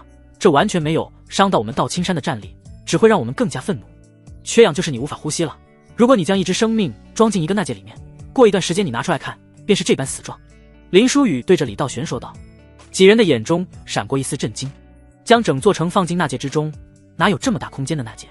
李道玄眼中震撼不减，而且将这么大一座城依靠阵法放进纳戒之中，必定是万象境的实力了。皇宫的那位完全不出皇宫，这说明其他5大宗门也必定有隐藏的万象境的大能。穆星河在一旁分析道：只是让一个万象境界的修士耗费灵力将整座城传授到纳戒之中是为何？正如道玄所说，如此行径并无折损我道青山的战力，而且万象净土一座城的方法有1万种，何必用这般费力的方式？归云鹤也在一旁说道。林书宇则是看着山下绵延看不到尽头的城市说道：这就是对方的目的了，去查一下，看看里面有没有无光之城的城主的尸体。穆星河再一次闪跃了下去，这一次去了很久很久，几个时辰之后，穆星河才回来。我安排众多弟子用神识扫了每一个尸体，并无无光之城城主的尸体。穆星河对着林书宇说道：那就对了，无光之城周围近万里没有城市，与外界和道青山联系全靠城主，城主已经叛变，这座城市悄无声息地消失几天，没人会知道，道青山也不会察觉。等到无光之城的人全部死完，再让这座城市回来，并且重新住进我敌对宗门的弟子，到时候无光之城还是那个无光之城，只是他已经不再到青山的无光之城了。战争开始时，我们以为边界防线其实已经住满了敌人了。林书宇淡漠地说完了自己猜测的情况，几人细思极恐，这样一来边境都是别人的了，别人直接长驱直入了，所以他们才选择这种杀人方式，一点消息都不可能散出去，几百万人无一人能够对外发出消息，便是死了。李道玄紧握起了拳头。林书宇点了点头，人算不如天算，天降秘境，巨大的灵气波动让所有势力都聚集在了这个地方，无光之城消失的事情也成为了瞒不住的秘密，此事也算是让对方没有得逞。但是这几百万的人命可不能这么算了，一定要查出来究竟是谁干的。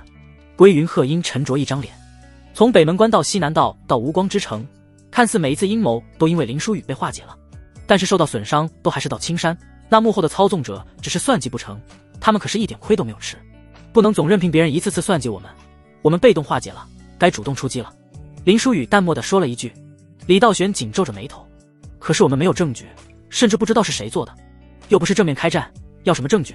我算计他们，他们也找不到证据是到青山做的，幕后的敌人究竟有多少我不知道，但是肯定有玄月宗的影子，我消失一段时间，别来寻我。林书宇对着李道玄说道。李道玄点了点头，他知道眼前这个男人自有分寸，也该让玄月宗尝尝苦头了。之后林书宇私下找到了宇之英，你回边境一趟。出来之后，林书宇也多少了解了一下宇之英的身世，他的父亲是手握边境军的诸侯王，年少便是被送去当质子，与他所说的别无二致。你去提亲吗？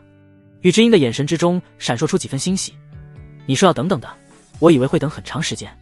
你在做什么春秋大梦？就我们从秘境之中活下来，很多人都会好奇我们得到了什么，发生了什么，便是宗门内也有人想要知道。你回到边境一段时间，过些风头再回来。林书宇对着宇之英说道。宇之英点了点头，知道了。他其实知道杀掉自己才是最简单隐藏秘密的方式，但是这个男人没有那么做。那你呢？你要跟我一起回去吗？宇之英的眼神之中还透出了一丝的期待。我有自己的事情要做。林书宇轻描淡写的说道。林书宇回到孤清峰，将得到的那颗风属性的元素果实交给沈慕云之后就消失了。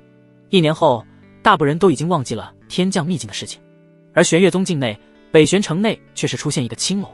这青楼说来也是奇怪，只有老板和一仆从，老板英俊无比，仆从则是奇丑无比，接客便是那老板，而且从来只接貌美如花的女人，且不收一点银钱，便是零食也不要。那老板境界永远在宁气8重和9重之间起伏，人们只唤他03。如此怪异的男子青楼，北玄城内却是有各大角色前往排队，其中亦是不乏有头有脸的人物遮着面前往。按理说，即便是这男子样貌卓绝，应也不至于有那么身份地位卓越的女子前去。而且修仙者开青楼还是头一回见，而那些女子似乎也在行事之后闭口不言，似乎形成了一种默契，因为他们心里都清楚，只要和这个男人同修大道之后，境界修为会提升，一梦醒来胜过数年修行，这哪位修仙者不趋之若鹜？03便是林书宇，1年前他改换相貌，一名03潜伏在北玄城，多次因为灵气蹿升要到开元境，林书宇便是索性建了这青楼，方便自己压制境界，也借此打探消息。从冯家堡开始，林书宇就觉得那冯浅墨绝对不简单，他要探一探冯浅墨的底细。老板，小青来了。丑奴对着林书宇禀告道。小青乃是北玄城城主夫人的贴身丫鬟。林书宇走了出去，对着小青言语了一句：你怎么来了？按拍的日期来算，还没有轮到夫人。不是我家夫人，是城主大人请您过去，我来通报，希望您不要说过夫人来找过您，也不要说漏了嘴。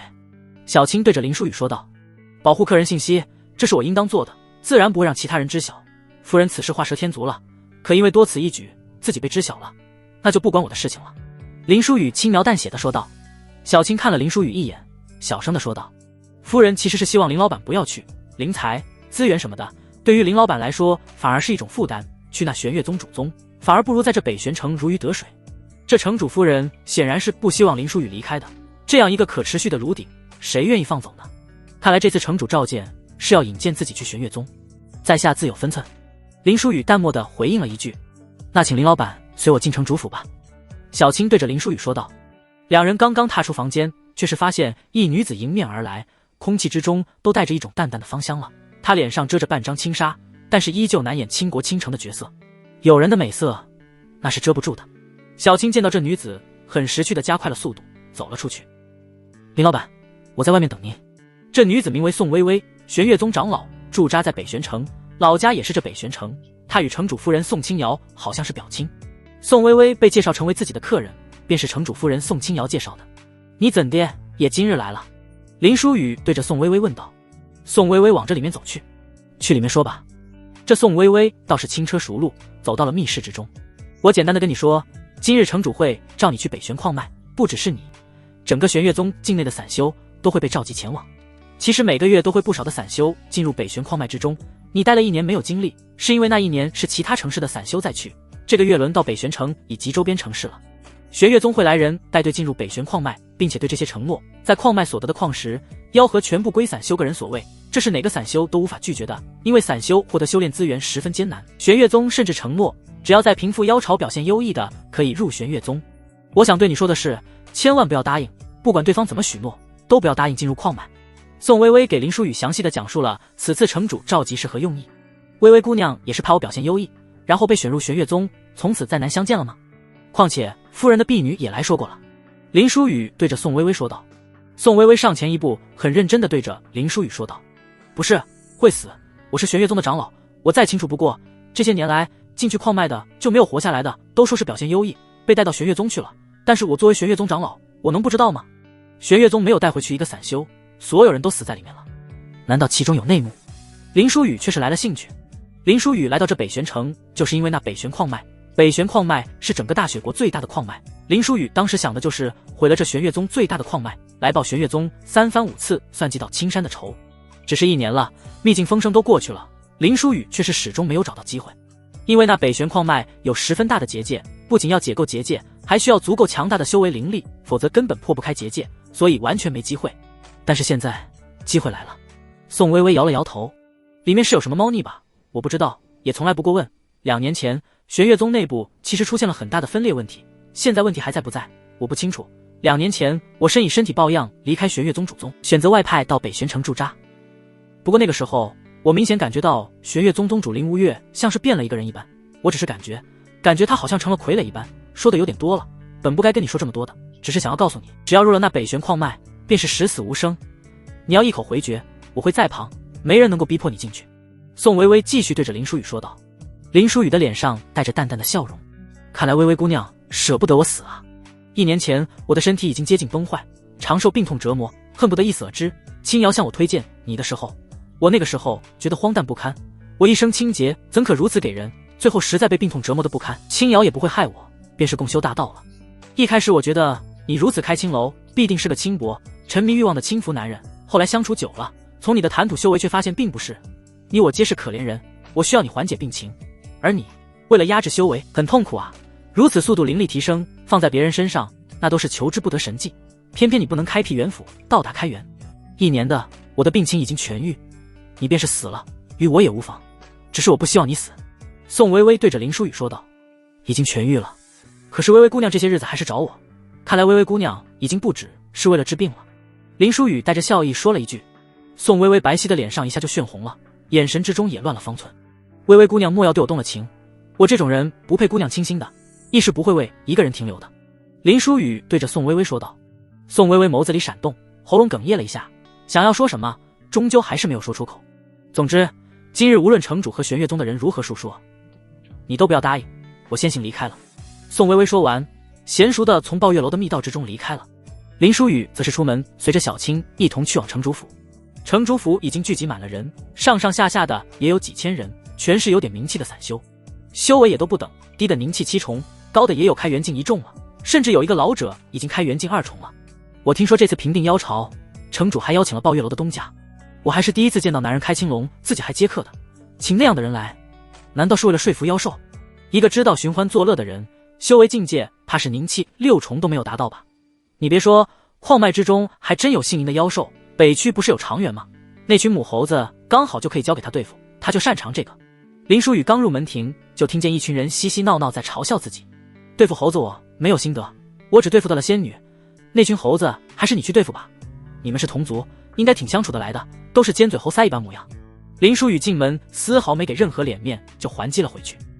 那人猛然看向林书宇，见林书宇生的的确英俊，便是更加火大了。你他妈才像猴子，老子就教你这种只知道寻欢作乐的垃圾，杀妖这种事情可不是你这种废物能够做的，你还真是有脸来。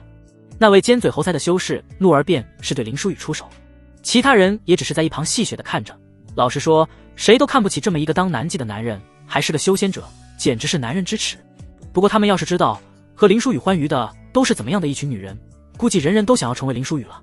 这就急了，破防了。果然谎言不会伤人，真相才是快刀，说你尖嘴猴腮那是事情。林书宇瞬间出现在那修士面前，刚凝结的灵气攻击被林书宇一巴掌拍碎，又是一拳直接将此人轰飞了出去。还有谁告诉你我沉迷男欢女爱就代表我很弱呢？这一拳轰飞了修士，也轰碎了围观之人偏见。怎么可能？他怎么会有凝气9重？一个天天不修行的人，每天都想着男女那点事情的人，怎么可能这么年轻就凝气9重？开什么玩笑？刚才还嘻嘻笑笑嘲讽的人，此时一个个都目瞪口呆，显得有些震惊。这些人也不是没有凝气9重的，只是一个个都已经垂暮之年，便是年轻的都已经是中年模样。他们实在想不到，不要脸皮整日寻花问柳之人竟然这般天才。如此年纪凝气9重，便是在玄月宗内门也属于天骄。你有如此天赋，却是将时间浪费在苟且之事上，简直就是胸无大志。你这种人才是最垃圾的，最让人作恶的废物。那些天资不足的人尚且知道奋进，以命搏天，你空有天赋，却是不思进取，一滩烂泥。一个少女对着林书宇就骂道。这少女来自玄月宗，名为宋雨霏，正是这次平妖上面派来的人。这宋雨霏虽然只是开元境1重，但是胜在年轻，这般年纪能够到达开元境，在整个玄月宗历史上都没有几个人。假以时日，他的成就绝对在那所谓的12公子林长风之上。雨霏，说话不要那么难听，他他或许有自己的原因吧。宋微微出现在一旁，对着这位玄月宗的天之娇女说道：“一个修士整日出卖自己的肉体来获得欢愉，我实在不知道这还能有什么原因。我实在想不到宋仙子竟然会为这样的人说话，难道仙子也是他抱月楼的常客？”一个老头阴阳怪气地说道。这老头在众多散修之中是境界最高的，已经是开元境2重，但是看那老迈的样子，已经是没有多少年的活头了。他如此得罪这么一个开元境3重的长老，当然是为了取悦宋雨霏。这宋微微驻扎外城，肯定是在主宗地位不高，所以才被外放在北玄城了。但是这宋雨霏，传闻之中可是下一代宗主的有力竞争者，是种子之一。他就是冲着拍宋雨霏的马屁去的，你找死！宋雨霏却是勃然大怒，一拳出便是电闪雷鸣，一击轰雷拳正中老者胸口，整个人飞了出去，胸口一片焦炭，口中不断吐着鲜血。如果不是存在一众的境界差距，这老者怕是直接当场就死了。周围的人更是诸多无辜被波及。开元境1重打2重，而且如此碾压，是天才和庸才的差距，还是宗门天骄和散修的差距？你这是为何？我是替你说话。老者显得有些痛苦，又有些无奈。我小姑与我说话，什么时候轮得到你插嘴？我小姑冰清玉洁，圣洁仙子，整个玄月宗都知道，只是因为心思纯良，凡事多为他人着想，替他人说了一句话，竟然遭到你如此污蔑清白，你是不是想死？宋雨霏眼中全是杀气，很显然这小姑对于他而言很重要。他并未罢休，就要朝着老者走去，准备直截了结老者的性命。雨霏，算了，他只是口不择言，罪不至死。宋微微对着宋雨霏说了一句。宋雨霏才并未继续下杀手，只是冷冷地说了一句：“你就感谢我小姑心思善良吧，不然我肯定杀了你。”有一点小插曲，现在该说正事了。聚集在这里，想必大家都已经知道了是为什么，我就再说一遍，请诸位到北玄矿脉平妖，所得全部都是个人，表现优异者可进入玄月宗修炼。诸位可有不愿意的，便是早点说好，一旦进去了，想要出来便是当逃兵诛杀了。北玄城城主咳嗽了2声，对着大厅里的所有人说道：“我们都愿意，这怎么可能有不愿意的？”人群之中基本都是一个答案。宋微微和城主夫人的眼神都下意识瞟了林淑雨一眼，他们显然是不愿意林淑雨去的。城主实在不好意思，我这人胸无大志，实在没有什么追求境界欲望，只想着那点苟且之事，修炼资源的事情我没什么想要的，进入玄月宗更不是我的追求了，这一趟我还是不去了。林淑雨心里肯定是想去的，她要去看看矿脉究竟什么情况，甚至找机会制造点麻烦。但是装还是要装一下，自己在北玄城从不在意修为，如今却是为了修炼资源进入矿脉，实在是有点不符合人设啊！你一定要去。城主下意识发出掷地有声的林淑雨看向了城主，莫非这个城主知道了自己夫人与自己，这是非要自己去送死？我的意思是，你如此英年豪杰，在北玄城背负污名久矣，虽然人都认为你是个废物，你的去证明你不是一个废物。城主马上解释道，只是这解释在林淑雨眼中太过牵强了，看来这城主是知道什么了，这是非要自己去送死。既然城主盛情邀请，那么林某今日实在是非去不可了。林淑雨直接顺着城主的话语接了下去。好，那就等待你凯旋，我为你摆下庆功酒。城主看林淑雨的眼神实在是有些不对劲。林淑雨想着，他应该是发现了城主夫人的事情了，只是一城之主多少要点颜面，只能通过这种方式让自己去死了。宋微微和城主夫人听到林淑雨的决定的时候，神情明显不对劲了。明明3番5次交代林淑雨不要答应，怎地如此轻易就答应了？但是事到如今，他们已经不可能站出来阻止林淑雨。几千人被带往北玄矿脉，这次带队的人还有林淑雨认识的2个人，林长风以及程灵儿。林长风身边的那个女人应该就是顾九思，林长风便是为了这个女人来到青山找林淑雨，只可惜没装起来，还被林淑雨驳了面子。程灵儿的目光一直在林淑雨的脸上扫荡。林淑雨用秘术改换了容貌，想来程灵儿应该是认不出来的。灵儿，你在看什么？顾九思冷冷地对着程灵儿言语了一句。程灵儿面对顾九思的压迫感，明显慌神了一下。没看什么。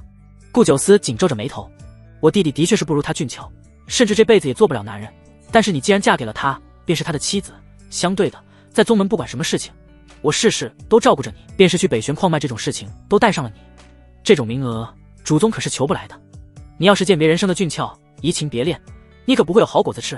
我的父亲死，弟弟被废，说到底还是因为你的钱道里惹出来的事情，你给我记清楚了。顾九思对着程灵儿警告道，我只是觉得他有些熟悉。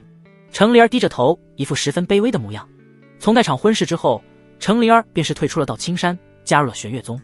如今状态看，修为是提升了不少，但是模样却是卑微的很。依靠他人的力量，寄人篱下，这便是要承受的，这是他自己选择的路，最好是这样。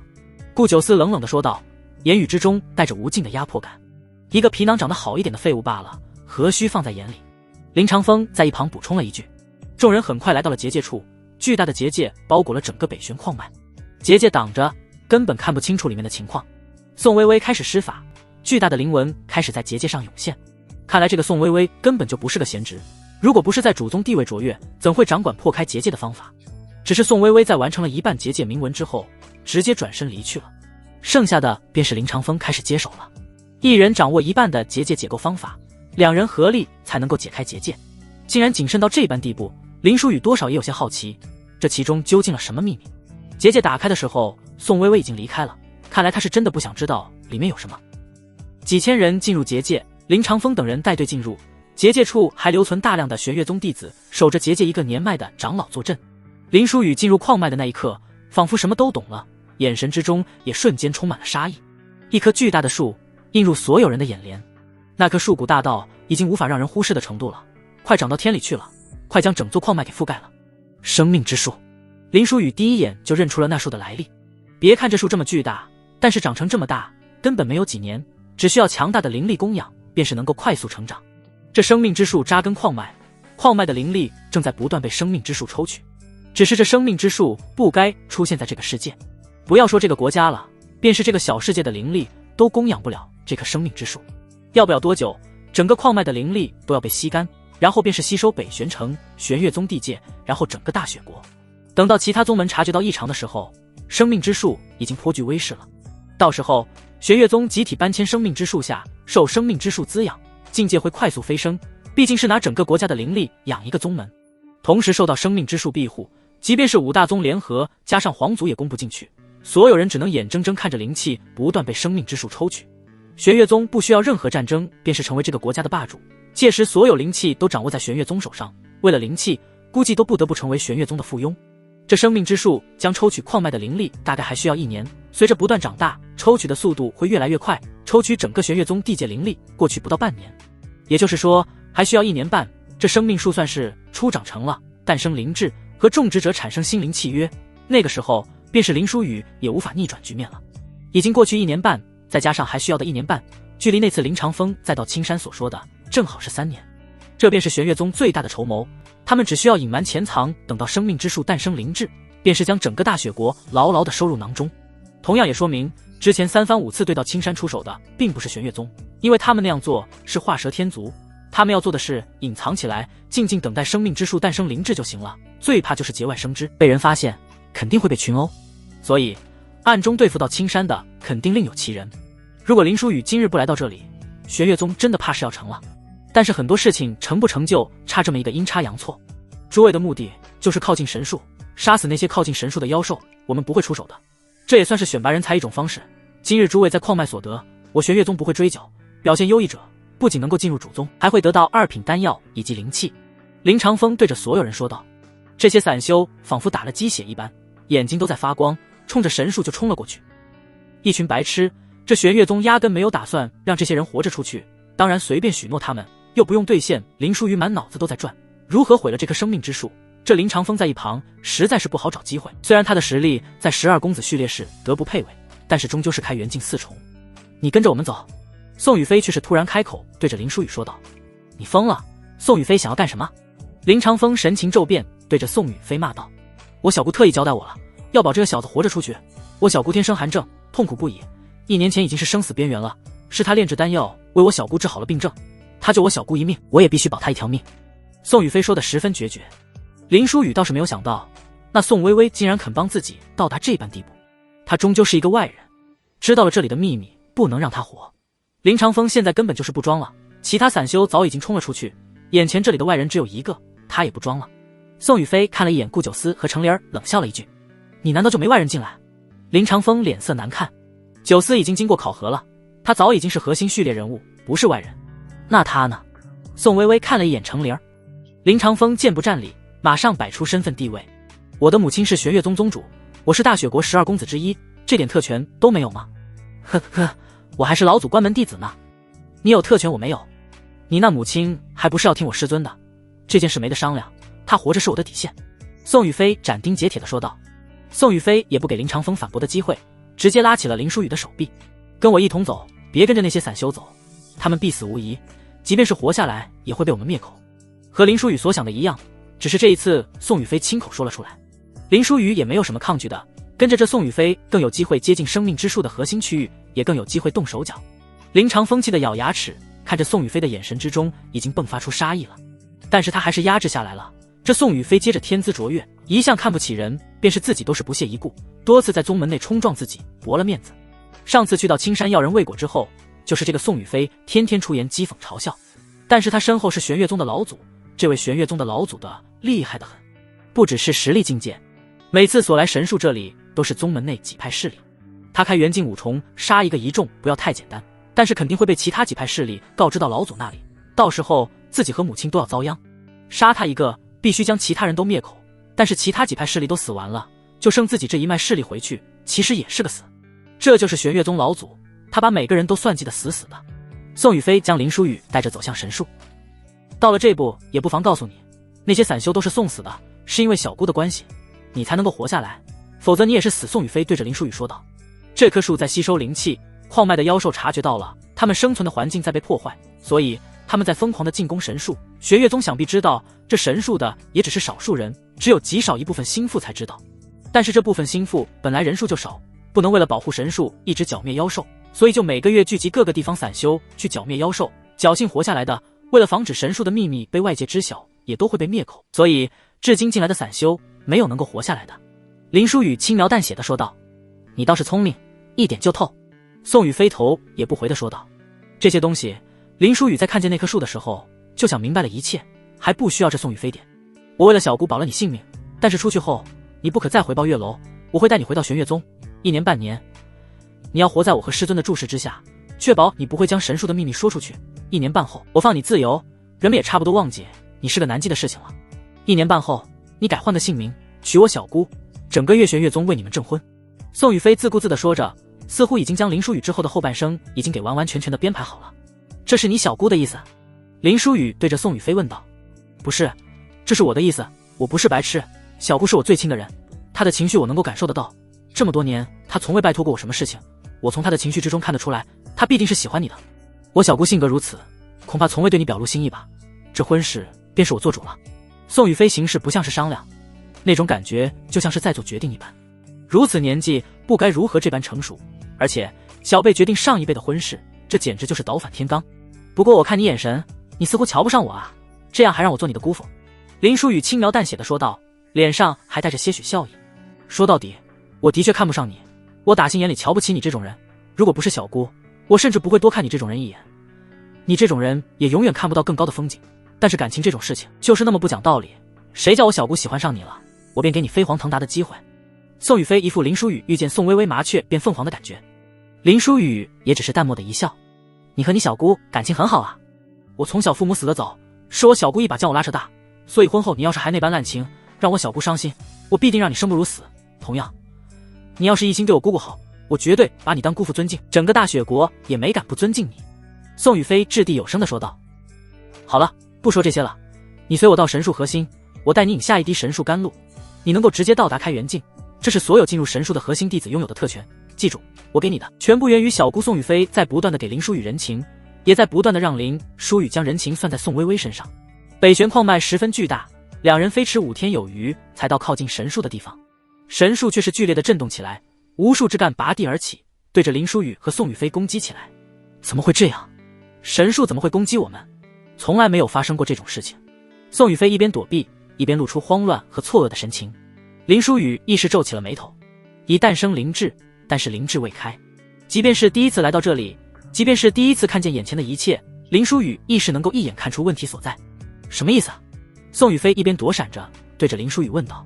林书雨没有回答宋雨霏，突然加速朝着生命之树的方向冲去，只是冲了没有多少距离，便是被打了回来。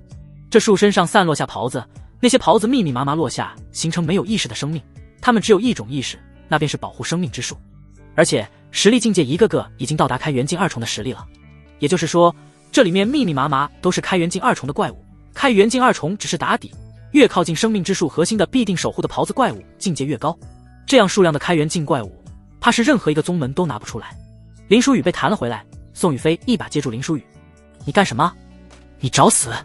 这些怪物我应对起来都很麻烦，你一个凝气9重冲上去就是送死的。”宋雨霏对着林书宇骂道：“还有你说的诞生灵智，但是灵智未开是什么意思？神树已经诞生了灵智，但是就是最基本的本能，他察觉了危险，已经开始了保护自己的本能，不管是枝干疯狂攻击，还是诞生狍子生物进行防御，都是出于保护自己的本能。他灵智未开，不能识别谁是帮他的，谁是来害他的，他会无差别的攻击所有靠近他的生物。也就是说，你我在他眼里和那些妖兽并没有什么区别。”林书宇对着宋雨霏解释那句话是什么意思。师尊从未说过，但是看这情况，这的确是最合理的解释。要是早知道神树有这种保护机制，我们根本就不用组织人进来扫除那些矿脉妖兽的侵扰。宋雨霏紧握着拳头，枝干已经不再攻击他们了，但是已经有不断的狍子生物朝着他们这边涌来。你知道这神树不差别攻击，你刚才还往里面涌。宋雨霏暗骂了一声：“我们进来要5天，出去肯定还不止5天了。现在我们被夹在妖兽和狍子生物中间了，往外面走可能还不如往里面走安全。我只是没有想到那狍子生物那么强大，竟然每一个都具备开元境的实力了。”林书宇解释了一句：“他进去根本不是为了安全不安全，他想的是能够快点进去，一把业火烧了这神树。只是没想到那些狍子生物竟然那么强，现在已经不是林长风在旁边无法动手了，而是根本就靠不进神树。”林书宇眼睛不断的转着，现在必须找出破局之法，这不可能冲到神树里面去的，我一个人尚且办不到，更何况还要带着你，保护你的安全，往外厮杀。这矿脉的妖兽并不强，我能够带你安全的出去，跟紧我。”宋雨霏对着林书宇说道。林书宇也跟上了，自己现在留在此处也毁不了树，只能是在寻找机会。1天后，如同林书宇所预料的，两人被夹在了妖兽巢和狍子生物中间。前面是汹涌的兽巢要去进攻神树，后面是冲出来的狍子生物要杀干净冲进来的外敌。宋雨霏很聪明，他用尽全力的冲进了兽巢之中，这样他们要面对只有兽巢，而不是腹背受敌。这到底是怎么回事？我年年都到这里的，这矿脉的妖兽什么时候这么强了？哪来的这么多开元境妖兽？整个玄月宗境内加起来应该都没有这么多开元境妖兽吧？宋雨霏心态有些崩了，他已经很久没有推进半步了，而且身上已经是多处伤口，整个人气息已经变得紊乱起来。他的确是担得上天才2字，这要是寻常开元境一众，不知道已经死了多少次了。他是矿脉地底深处有着你们不知道的妖兽群，他们平日陷入长眠，矿脉地底的灵气不断被抽走，惊醒了他们。林书宇似乎早就了然于心，他从一开始就想到了，生命之树如此分散灵力产生狍子生物自保，那就说明这次的妖兽潮就已经威胁到神树的生命安全了。妖兽便是破局的办法，他要帮助妖兽攻进生命之树，但是在此之前，他要将宋雨霏给出去。如此危险，他仍旧想着带林书宇出去，不管是出于什么样的原因，他都不会让宋雨霏死在这个地方。林书宇直接原地打坐，开始提升体内的灵力，并且尝试用灵力开辟元府，没有道基，这样开辟元府显得十分艰难。即便是林书宇也是额头汇聚汗滴，眉头紧皱，神经完全紧绷起来。和往前的破镜不一样，往前只是须臾一段时间，但是这次林书宇在没有道基的情况下开辟元府，花了整整1天1夜。宋雨霏围绕着林书宇战斗了1天1夜，剑都砍出缺口，整个身体都在颤抖，他完全是凭借意志力在坚持的。宋雨霏倒下了，到之前往天空之中丢出了一根针，针放出耀眼的光芒，将2个人笼罩在其中。外面的妖兽不断的进攻着，这光形成的防护罩，宋雨霏剧烈的咳嗽着，鲜血不断的从嘴中吐出。这妖兽强的超出了我的意料，真没想到会死在这个地方。宋雨霏一边说着，一边朝着林书宇的方向爬。这银针是师傅给我的，但是只能维持1个时辰，我一直在等你破镜，你到开元境应该就能够承受这道符箓的力量。宋雨霏掏出了一张符箓，贴在了林书宇的腿上。这张符箓也是师尊给我的，这是我们这个国家不存在的符箓，只要使用便是可以瞬息万里之外到达师尊身边，如今也只有这么1张了。看来你是无法到开元了，对你的身体会有损害，但是好过死在这里了。林书宇在那一刻身心遭受着猛烈的冲击。就1张，你给我，那你就会死在这里的。为什么？他无法理解，这个从未正眼瞧过自己的人，到这种时候却是将生还的机会留给了自己。你不知道从小没有父母的孩子过着怎样的生活，是小姑将我从深渊之中拉了出来，在我心里，我早已经将她当成了我的母亲。她好不容易遇上一个喜欢的人，你要是死在这里了，她会哭得很伤心的，我不想看见她哭。宋雨霏说话已经有些艰难了，只是我要愧对师尊了，他一时将我当成他的孩子对待，他对我说以我的才能，不会是停留在这个国家这个世界的人，他会带着我去看更高更精彩的世界。只可惜我无法陪他一起去了，让师尊失望了。宋雨霏说着，已经在凝聚最后仅剩的一丁点灵力，准备发动符箓将林舒宇给送出去。只是符箓在下一秒被林舒宇给撕下了。这么重要的东西，你还是留给以后用吧，说不定真的能够救你的命。林舒宇将腿上撕下的符箓重新交还到宋雨霏的手里。你听不懂人话吗？你死了，小姑会很伤心的。宋雨霏很愤怒的模样。难道你死了，她就不会伤心吗？林舒宇用更大的声音吼了回去。你将她当成母亲，她又何尝不是将你当成女儿？我也不想看到微微姑娘伤心，所以我带你出去。林舒宇起身，直接将宋雨霏给抱了起来。他起身的那一刹那，银针所形成的防护罩瞬间碎裂，周遭的妖兽全部湮灭。宋雨霏不可置信地看向林舒宇，你从凝气9重直接到开元3重了。我没有道基，开辟的3个元府并不牢固，用不了多久就会崩坏，届时体内乱窜的灵气会撑爆我的身体。我需要你以我为炉鼎彩，补我体内的灵力，将我的境界压回凝气9重，我才能活命。我不会问你愿意不愿意，你不愿意也得愿意，因为我不能这么死去。林舒宇淡漠地对着宋雨霏说道，身形却是如同闪电一般穿过妖兽巢，所经过之处便是电闪雷鸣。你没有道基，宋雨霏便是更加震撼了。这个人没有道基，还强行将元府开辟出来了，这是什么怪物啊？所以你所行之事根本不是什么登徒浪子胸无大志，只是因为你必须控制灵气，不能入开元境。这就是小姑说的你有自己的原因，这你也太痛苦了吧？明明是天纵奇才，却是没有道基，轻而易举能够踏入那个境界，却又不能进入那个境界。宋雨霏在林舒宇的怀中，眼中对林舒宇透出同情的神色，眼中再也没有之前的不屑和高高在上，他此时竟然是有点尊敬这个人。因为如果是自己天资卓越却无法开元，一入开元就要死，他心态早就崩了。林舒宇如同雷霆一般，只是一天便是带着宋雨霏离开了妖兽群，那些妖兽根本就拦不住林舒宇。林舒宇的元府也在逐渐崩塌，他也是硬扛着的。没有道基的元府就像是没有打下地基的房子，还没有建起来就要崩塌了。现在到你助我了，我这一身灵力必须散去，境界也必须压制回曾经的境界，否则灵力会从内而外逐渐撑爆我的身体。林舒宇对着宋雨霏说道，今日的事情是为了救命，你我并无感情，此事你也不要让我小姑知道，我担心她误会。宋雨霏并无抗拒，修仙一途，夺取他人灵力强壮自身的确是旁门左道，但是现在是性命攸关之际，况且他也不是为了壮大自己。如果你不说，他就永远都不会知道这里已经安全了，你休息好了就往结界的方向走，应该不会再有变数了。林舒宇对着宋雨霏说道。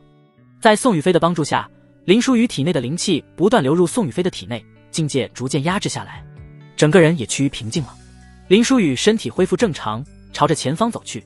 宋雨霏猛然起身看向林舒宇，你要到哪里去？现在也没有瞒你的必要了，我要去烧了那棵你们的神树，其实你们心里很清楚，那棵神树成以后，其他修士都会沦为玄月宗的奴隶。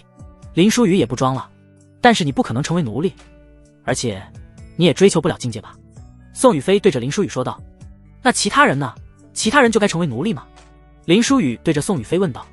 宋雨霏冷淡地看向林舒宇，这个世界本就是弱肉强食的，的确如此，这的确是个弱肉强食的世界，但是如果你认同了弱肉强食这一套，当有朝一日你成为弱势的一方，被更强者肆意凌辱的时候，那你就认命，不要愤怒，不要渴求什么公道，不要渴求有人站出来为你伸张正义。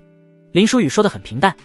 宋雨霏不知道如何回应林舒宇，没有人永远是强者，身份总是会互换的，有朝一日也会碰到更强者，凡事总需要讲几分道理。这种大道理说了你也接受不了，那就说点自私的吧，我心里装着一群人，我不想让他们成为奴隶。林舒宇说完便是准备离开了。宋雨霏却是紧紧地抓住了林舒宇的手，我阻你，无关这个，我不想你死，你烧不了那棵树，便是你开元3重的时候都做不到。你现在修为已经是回到凝气9重，你回去必死无疑，战力你也看得很清楚了，那些妖兽虽然强横，但是根本比不过神树的，你没有任何机会，你进去只有死，不成功便成人，林三一定会死在这场战斗之中，但是那棵生命之树我也一定要毁掉。林舒宇的语气很坚决，事情已经说破，林三肯定是会死去的，林舒宇会以林舒宇的身份重新出现在道青山，这个马甲也是该丢弃了。宋雨霏紧紧地抓住林舒宇的手，不想让林舒宇离开。别去，算是我求你了，会死的。高高在上的宋雨霏也没有想到自己有一天要哀求别人的时候，他只是不希望眼前这个男人死去。林舒宇还是挣脱了宋雨霏的手臂离去。虚弱的宋雨霏显然没有阻拦林舒宇的能力，只能是无力看着他他第一次无力地看着自己不想死的人去赴死，却是一点办法都没有。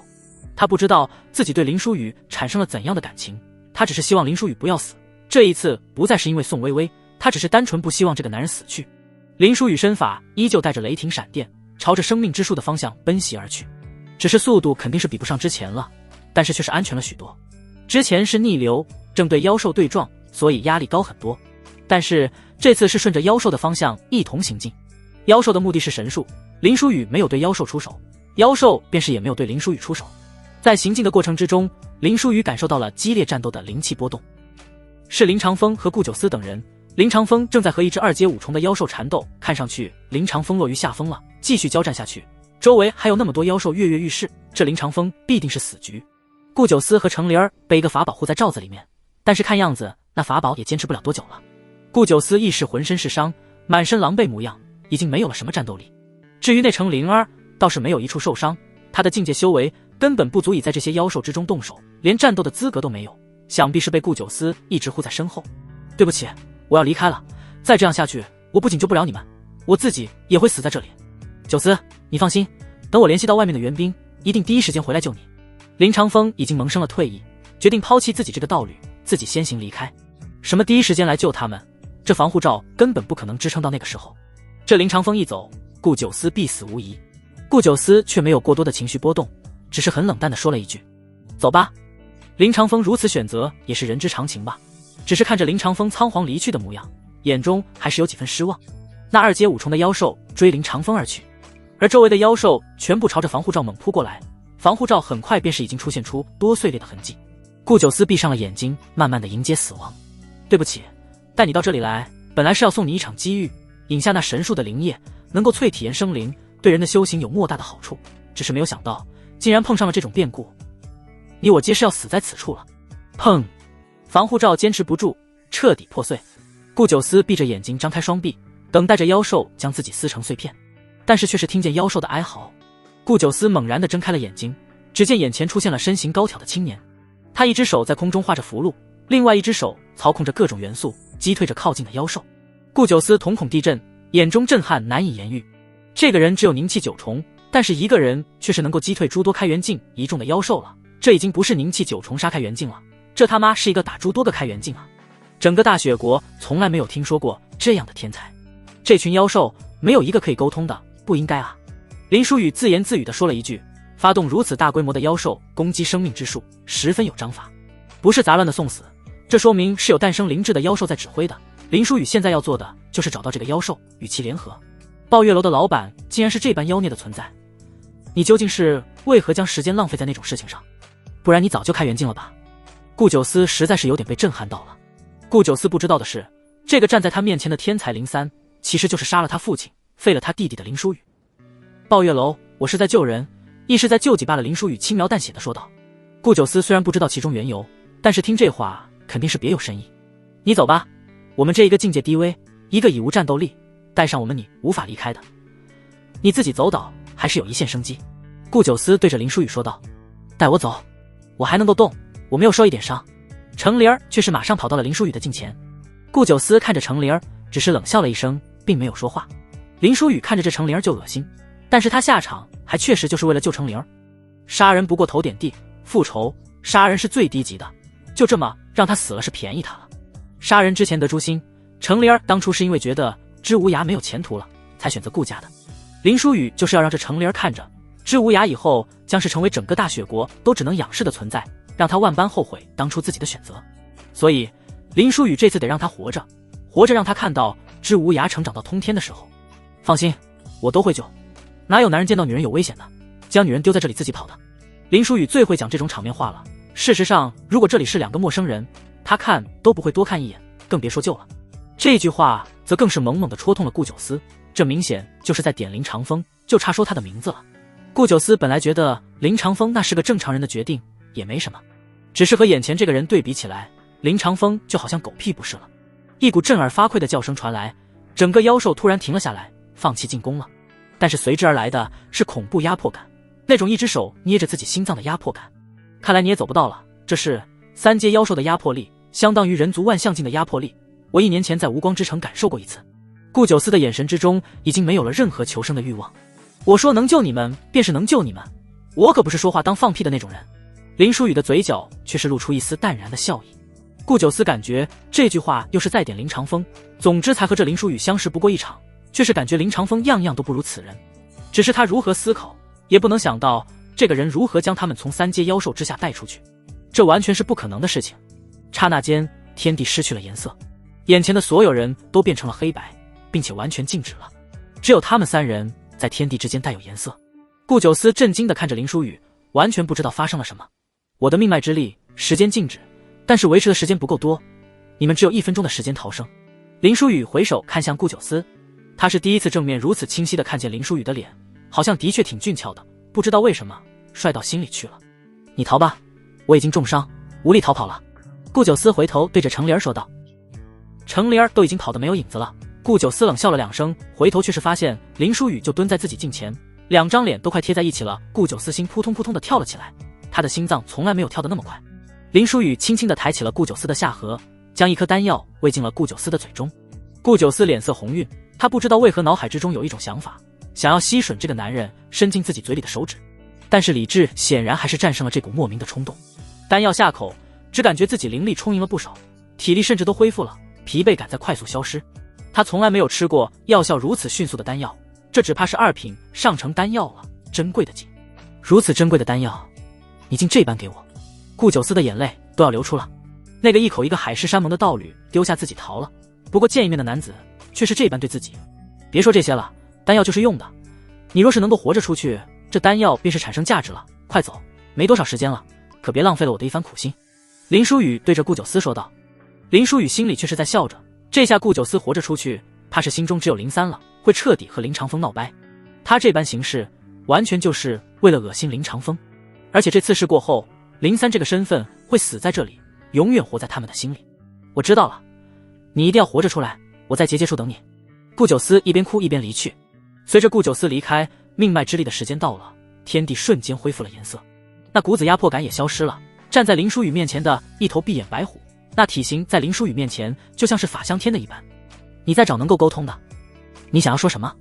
那头白虎对着林书宇说道。能吐人言。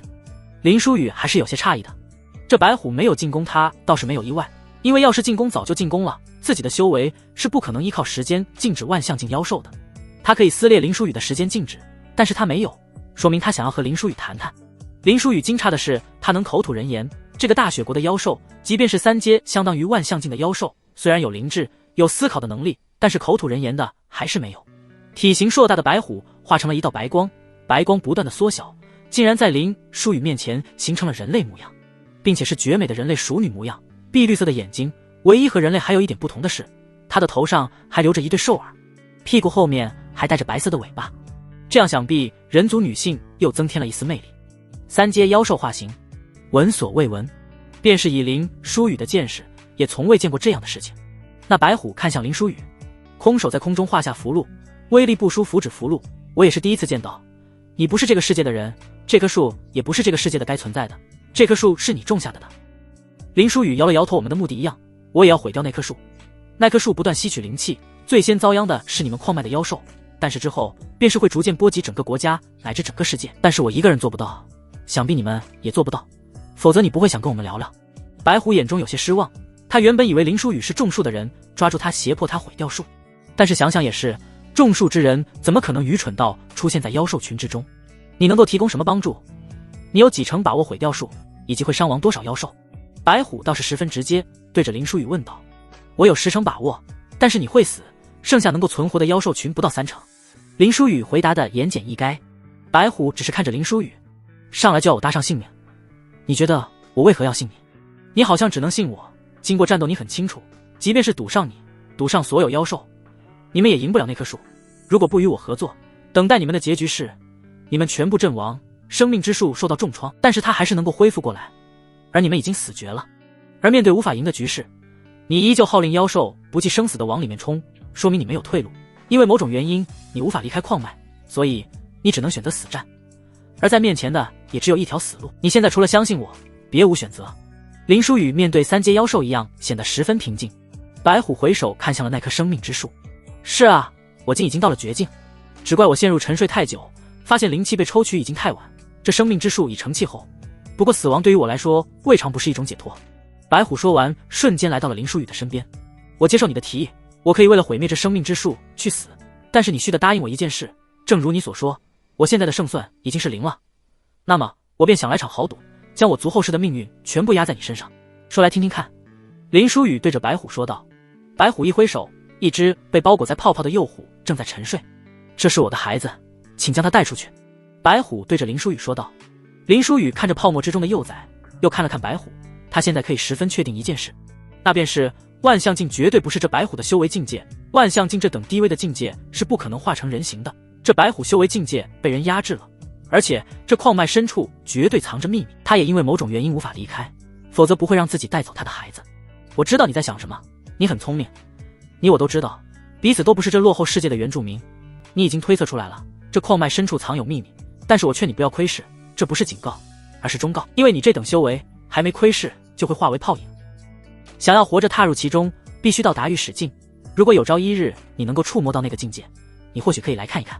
白虎对着林书宇说道。你这么说，我倒是越发的好奇了。等我回到玉使境，我倒是要来看一看，这下面到底有何光景。林书宇用着神识扫视一下地下深处，但是却并未感应出什么。白虎的眼神明显动了一下，他注意到了林书宇用的是回到2个字。他穷其一生也没有见过几个始域境的怪物，而且一个个都是活了几万年的老怪物。眼前这个少年曾经到过始域境，如此年轻，真的可能吗？这幼崽都没有灵魂，你在逗我？你让我带一具尸体出去干什么？林书宇这才把注意力放在了幼崽身上。这幼崽就是一具空壳，根本没有任何灵魂的波动。白虎震惊地看向林书宇，他完全没有想到有一层泡沫静止的存在。林书宇这凝气修为竟然能够一眼看出幼崽没有灵魂。放心，到了时候他会有灵魂的，你只需将他带出去好生养大，他以后会报恩的，可行？白虎显然是没有想到幼崽没有灵魂的事情被林书宇看穿了，所以显得有些慌乱。林书宇却是没有深究下去，只是淡漠地说了一句，没有灵魂的躯体，到了时候就自然有灵魂了。这可真是奇怪得很，不过此事我应下了。好，只是你要如何帮助我们攻到那生命之树的核心区域？白虎对着林书宇说道。林书宇缓缓地抽出了玉笛，那是碧水瑶送给他的笛子，笛声轻轻而起，白虎感觉自己的战斗力在不断的提升，不只是白虎，便是整个妖兽巢的力量都在提升，而相对应，对面狍子生命的力量在被削弱。此长彼消之间，双方的力量局面已经被逆转了。白虎震惊地看向林书宇，和大雪国的土著不一样，他是知道乐师这种职业的，这种职业的人数比炼丹师、炼气师还要少，因为他们的存在往往能够逆转一场战争。你不过凝气9重，如此增幅那么多体量的妖兽，削减如此强敌，你的灵气不可能跟得上。白虎不可置信地看向林书宇，但是增幅确实是实实在在增幅在每一只妖兽上面了，便是自己都感受到了增幅，而且增幅的力量还不少。林书宇停下了笛子，看向白虎淡漠的一笑，谁说乐声只能依靠灵气增幅呢？魂冥之音，你竟能够用灵魂弹奏乐声增幅，不可能。那么强大的灵魂，只是凝气境界的身体是无法支撑的，身体会崩坏的。白虎眼中的震惊越发的波澜壮阔，而且魂冥之音会伤害自己的灵魂。林书宇倒是表现得十分淡然，你要付出生命，你的妖兽族群要死7成，活下来的不足3成，我总也需要付出点什么，损伤点灵魂而已，相比你们的付出已经是很微小了。白虎实在是难以相信，眼前这个青年能够以灵魂奏响魂冥之音，这不只是灵魂强大了，在他的认知之中，他也只是听说过，在遥远的星域有一个冠绝天下的天命人，能够以灵魂发出魂冥之音。纵观古今，整个历史星河3000世界，只有那一个人能够。白虎的神识直接侵入林书宇的灵魂之海，他要看看这个人是不是真的拥有那么强大的灵魂。林书宇的灵魂之海之中没有任何海，只是一片黑暗和密密麻麻的黑色铁链，他的灵魂下意识在避开这些黑色铁链，那黑色铁链充满了不祥。白虎继续往深处冲去，他从来没有见过如此诡异的灵魂之海。别再继续前进喽，会魂飞魄散，永世不入轮回的。白虎耳边传来了林书宇的声音，白虎也停了下来，即便是不去深处，就在此处，他也能够感受到强大的灵魂威压，那无数黑色锁链锁住的是一个始域界的灵魂。这一刻，白虎也彻底相信这个少年曾经到过始域界，只是如此少年天才，怎么就沦落到这般地步了？白虎的神识退出了林书宇的灵魂之海，他在看向林书宇，已经是后辈看前辈的眼神了。那便是请前辈重回始域境，再来一趟这矿脉深处，里面所藏的东西一定不会让前辈失望的。白虎对着林书宇说道。林书宇看向白虎，我会在你身上刻下符文，等你们攻进生命之树核心就自爆，这是唯一能够短时间内重创生命之树的方法了，剩下的我会收尾。是。白虎说完，直接褪下了全身衣服，赤身裸体的站在林书宇的面前，恭敬的说道，请前辈刻画符文吧，还请前辈一定要照顾我那孩子，晚辈感激不尽。林书宇看向眼前的白虎，竟有一瞬愣了神，从某种程度说，他化形的模样比人类更加诱人。此时的结界外，从里面逃出来的玄月宗弟子都是灰头土脸的，顾九思和宋雨飞都在结界处迟迟不肯离去，似乎是在等待某人出来。宋师叔，还请离开这里吧，已经不可能有人活着出来了，师祖听闻消息，已经在赶往这里了。一位中年模样的男人对着宋雨飞说道。宋雨飞虽然年轻，但是老祖关门弟子，在玄月宗辈分自然也极高。不，他不是一般人，他一定能够活着出来的。宋雨飞却是迟迟不肯离开，明明其实他自己也知道，那林书宇一去便是十死无生，他只是在欺骗自己罢了。九思，你活着出来了，我正准备纠集人去营救你，但是长老他们都死活不肯让我去，说去了也是九死一生。你能够活着出来，真是太好了。林长风满脸欣喜来到了顾九思的面前，只是顾九思显得有些冷漠，冷漠地回应了一声哦。顾九思的目光一直都在结界内，他在等待着那个男人出来。你如何活着出来的？真是老天都不想让你死。林长风也是知道自己抛弃顾九思独活的事情让两人生了嫌隙，热脸继续贴着冷屁股就上来了。林三救了我。顾九思冷漠地回应了一句。林长风露出狐疑震惊的神色，就是那个抱月楼的男妓，他不过才凝气9重，他能够救你？我开元金5重我都救不了你。他不是什么男妓，他叫林三。顾九思瞪了林长风一眼，他是没有你境界高，但是他将所有保命手段都留给了我们2个女生，然后自己给我们拖住了妖兽。顾九思越想，这林长风是哪里都比不上林三，甚至给林三端茶倒水都不配。林长风表面哄着顾九思，但是心中却是不屑，暗想着那个男人就是这么死在女人身上的。姐姐，你别生哥哥气了，长风哥哥也是竭尽全力了，离开也只是为了回去找援兵。程灵儿在一旁对着顾九思说道。顾九思反手就是一巴掌打在程灵儿脸上。滚！程灵儿捂着脸，一副委屈的模样，躲到林长风的身后。你有气对着我撒就行了，没必要这样对他。林长风对着顾九思说道。啪！顾九思响亮的一巴掌也打在了林长风的脸上。你也滚！顾九思冷冷地说道。好，你先冷静冷静。林长风挨了一巴掌，灰溜溜地走开了。不知道过去了多长时间，很多人都撤离了结界，毕竟这个地方安全不安全都还两说。只有宋雨飞和顾九思像望夫石一般望着北玄矿脉里面，宋雨飞的身后则是站着几个长老，负责保护宋雨飞的安全。老祖！片刻之后，宋雨飞身后的几位长老纷纷跪首，顾九思也起身跪拜。那玄月宗老祖虽然已经满头白发，但是容颜却仍旧青春鼎盛之颜。宋雨飞起身喊了一声师尊，只是他的神色好像并非那么尊敬，连拱手都只是形式的摆了一下，腰都没有弯，更像是敷衍一般。我有一位朋友还在里面，帮我去救他。宋雨飞的语气不像是恳求，倒是有几分命令的口吻在里面。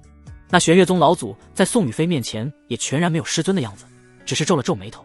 这么久过去，想必已经不可能有人存活了，但是我也要进去看一看里面什么状况，我帮你留意一下吧。玄月宗老祖陆风月正准备打开结界进去，却是看见到了结界上出现了碎裂的痕迹，全部躲到我后面。陆风月大吼了一声，所有人下意识到了陆风月的后面。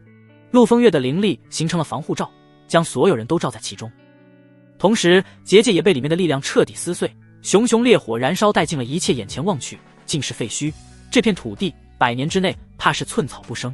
陆风月紧紧地握着拳头，怒气而产生的灵气波动让所有人都胆战。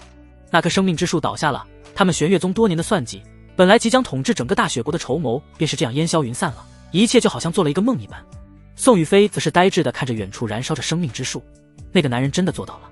他好像并没有什么愤怒，更多是悲伤，因为那个男人也真的不可能活着回来了。千算万算，竟然没有算到矿脉深处竟然还有这么一群妖兽，竟然有3阶妖兽，为了毁掉这棵树还不惜自爆。陆风月心中万般愤怒，却是无处发泄，如此程度的爆炸便是结界这边都被震碎了，很难想象究竟有多少妖兽进行了集体自爆，这矿脉恐怕没有一个活口了。如今不仅生命之树倒下了，便是最大的北玄矿脉也被毁掉了。宋雨霏和顾九思之后都冲进去找寻了好久，里面没有一个活口，便是连那个人的尸首都没有找到。毕竟如此的爆炸，又怎么会留下尸首呢？林书宇答应白虎的做到了，7成妖兽加上白虎的死，毁掉了那棵树，剩下3成妖兽回到了矿脉地底深处，无人发现他们的行踪。而03这个身份也彻底死在了这次爆炸之中。北玄矿脉那场大火之后，下了很大一场雨，所有人都站到街上享受这场大雨。生命之树毁掉，它所吸收的灵气以大雨的方式返还了这片大地。北玄城的人都因这场大雨欢呼，有人欢呼便是有人哭。那一夜，有很多女子坐在北玄矿脉原本的结界处大哭，因为抱月楼的老板死在了这场矿难之中。顾九思就坐在那里看着，那一刻他仿佛明白了03生前所说，他办抱月楼只是为了救人，如果只是追求欢愉淫惑两气，这些女人怎会哭得如此伤心。此时北玄城主府内，北玄城城主一鞭子一鞭子的打在夫人宋清瑶的身上。贱女人，我养你一辈子，给你人前显贵，你竟然给我怀了别人的野种，你以为我不知道？我根本就不能生育，那个野种是那个03的是吧？北玄城主发出尖锐的吼叫声，怒不可遏。宋清瑶的身上已经是满身伤痕，她的脸上却是露出嗤笑。你既无法生育，却是逼着我生孩，你的母亲无时无刻不在阴阳怪气，我不能为你们李家生孩子，我不与别人生，难道从天上掉下来？城主一巴掌就打在了宋清瑶的脸上。我是一城之主，我不能生孩子这事情能说出去吗？我的面子往哪里摆？你作为我的妻子，就该为我顶上这个不能生育的名声，你还敢跟我乱搞？那03我必弄死他，你最好给我听话，否则我也可以送你去见他。城主又是一鞭子打在宋清瑶的背上，血肉开花了一般。在人前她是尊贵的城主夫人，但是在人后她几乎日日夜夜都会经历这种鞭打，她已经准备结束这种人生了，死了未尝不是一种解脱。宋清瑶手中出现一柄匕首，对着城主李清晨就射了过去。他如果只是想要自杀，早就自杀了，他忍辱偷生这么多年，就是为了杀死眼前这个人，哪怕是一命换一命。李清晨一个身形闪避，挡住了这致命的匕首。他花费了多年的心血和钱财才打造了这柄匕首，又通过林书宇提升修为境界，到达了开元境2重。如今林书宇已死，他想要凭借自己的本事将修为提升到和李清晨一样的开元境3重，怕是已经不可能了。事到如今，也只能是孤注一掷了。这靠着奇技淫巧提升的境界，又和开元境3重差着1重，终究还是功亏一篑。躲开匕首攻击的李清晨开始变得歇斯底里。你要杀我？为什么？你的那个情郎已经死了，你是不是忘记了是谁给了你这样的生活？是谁给了你体面和面子？你当初不过是偏远山村的一个村姑，是我各种托关系，低头拜托名门宋家给了你一个名号，然后嫁入我李家，成为了城主夫人。你以为你所有的体面是谁给的？当初如果不是我，你已经被抢进了贼窝，不知道遭受怎样的欺凌，你怎敢对我动杀心？李清晨目眦欲裂，那表情似乎整个人都要碎裂掉了。宋清瑶的脸上也只是露出了讥笑的神情。我为何想要杀你？摸摸你自己的良心，你不清楚吗？我清楚，是因为我打骂你。可我是从什么时候开始打骂你的时候？是从你怀了别人野种的时候。在那之前，我难道不是把你捧在手心？从那个03出来以后，你便是开始对我越发的疏远。这全部都怪你不珍惜，这怪不得别人。李清晨的脸上越发的狰狞，宋清瑶脸上讥讽的笑容也更加的剧烈。事到如今，你还要装什么？没错，我曾经的确是个村姑，但是也是一个有家人有爱人的村姑。我大婚那天，一群马匪冲进村子，杀了我的家人，杀了我即将步入洞房的新婚丈夫。然后你从马匪手中救出了我，我实在该对你感激涕零。可是那马匪就是你寻去的，你找马匪杀了我和我爱人的全家，然后自己充当救世主，救下了我。我本该一辈子都不知道这个秘密，好好扮演着恩爱夫妇的模样，直到那日梦话，你说出了全部的真相。现在回想和你甜蜜的生活，我只觉得恶心。我如今生死便是死了，可惜因为我的事情搭上了林先生的性命。宋清瑶此时有一份愧疚，那便是因为对不起林书宇，害得林书宇被强行带进矿脉之中身死，自己最后还没有能够杀死李清晨，那不过是梦话，那不是真的。李清晨还想要争辩，我让小青去往我的家乡去了一趟，本来应该被你杀死的马匪头子马长空，现在还在那偏远山区为恶一方呢。我倒是没有想到你还那么善良呢，你竟然当时没将马长空杀人灭口，只是和他演戏了一场，让他假死在了我的面前。宋清瑶看向李清晨，眼神之中只有仇恨。李清晨瘫坐在地上，如今怕是如何也解释不清楚了。我实在是太爱你了，我没有办法，我只能用那样的办法得到你。即便是到了如今，我发现你怀了别人的野种，也只是下药给堕下孩子，不舍得杀你。即便是你现在想要杀我，我还是舍不得杀你，因为我实在太爱你了。李清晨的情绪总感觉有些疯癫。我们已经没有可能了，你杀了我吧。宋清瑶只怪自己没有用，没有能够杀得掉李清晨。我不会杀你的，我太爱你了，我会将你锁在密室里，我不会让你死的。你也别想自杀，你永远都是我的。李清晨的确是有些癫狂的状态。宋清瑶面色痛苦，那还不如杀了自己，想想那样的生活便是生不如死。宋清瑶找准了机会，用着自己修长的指甲划向了自己的脖颈。李清晨眼疾手快，想要制止宋清瑶自杀，只是刚靠近宋清瑶就被一股力道给震飞了出去，同时一只手抓住了宋清瑶想要自杀的手。那只手是从宋清瑶后面伸出来的，几乎已经将宋清瑶给搂在了怀中。夫人，可不要这般放弃希望，人渣都还没死，你怎么能够自寻短见呢？声音从宋清瑶的后方传来。宋清瑶的身体猛烈的一个颤抖，那怀抱，那声音是那般熟悉。只是那个人不是应该死在北玄矿脉的大爆炸之中了吗？03，你竟然还活着，你是人是鬼？李清晨看着宋清瑶身后的林书宇，下意识的竟然露出了一丝恐惧。宋清瑶猛地回头，发现站在身后的正是林书宇，他紧紧抱着林书宇大哭了起来。真的是你，你还活着，真是太好了。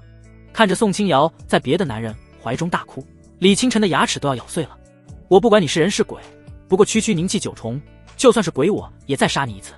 李清晨满目狰狞，一掌对着林书宇就轰了出去。宋清瑶一把将林书宇给推了出去。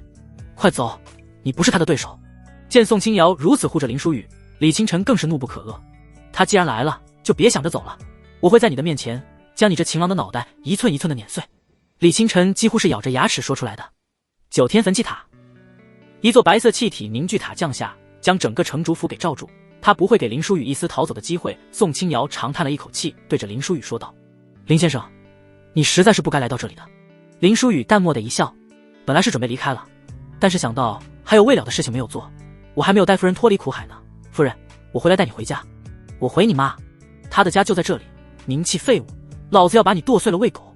李清晨青筋暴露，手持大刀对着林书宇砍杀过来。林书宇一挥手，强大的灵力将李清晨弹开了。宁气，你再看看我是何种境界。林书宇轻描淡写的说道。开元境3重，怎么可能？那日相见，你不过是凝气9重。李清晨露出不可置信的神情，怎么可能短短时间内突破到这等境界？宋清瑶也露出了震惊的神色。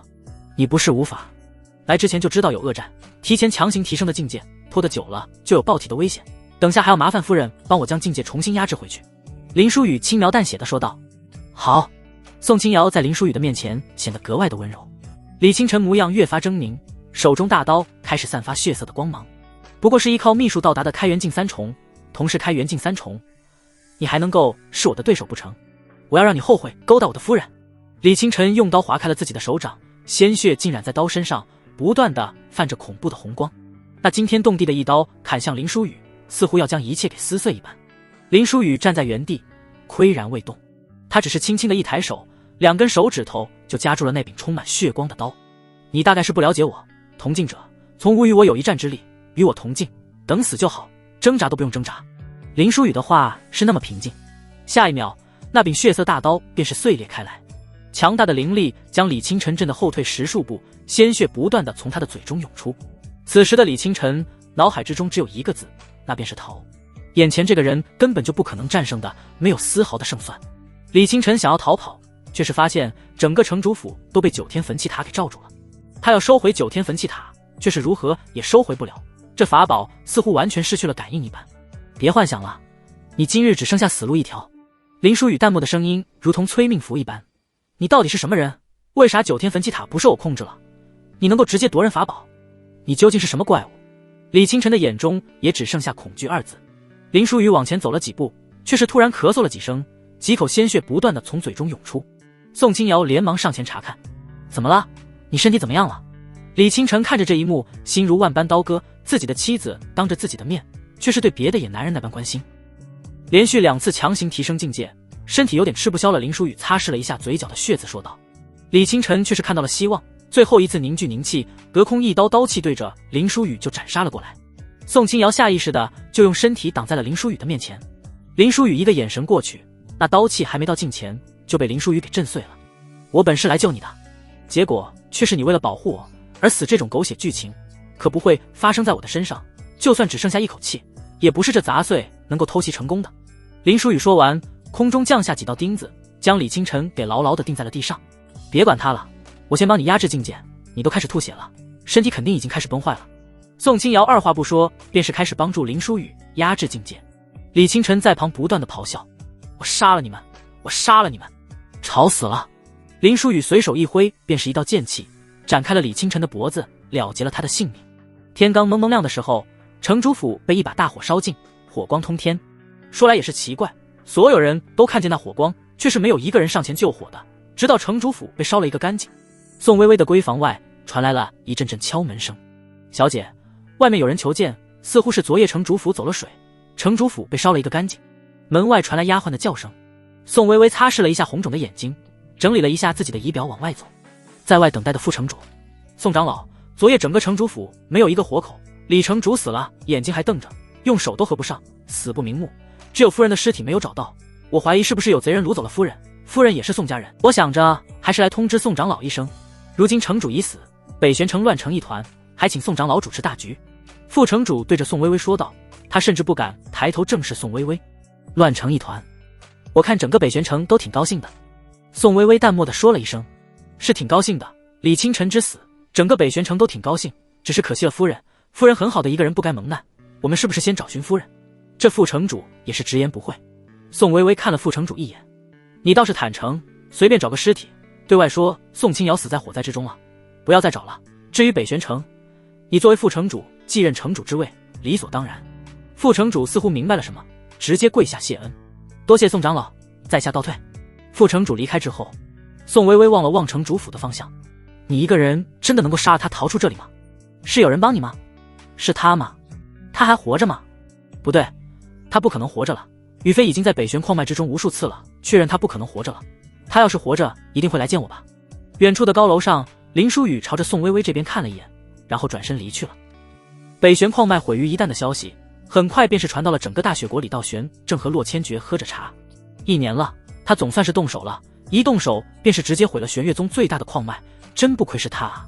李道玄笑着说道，即便是没有任何林书宇的消息，他也猜到是林书宇干的，因为只有那个人才有能力做到那般事情。那他应该也快回来了吧，距离那所谓的3年已经只剩下1年不到的时间了。不知道为什么，只要感觉他还在道青山，我们所遇见到危难都会迎刃而解的，还真是可靠的安全感。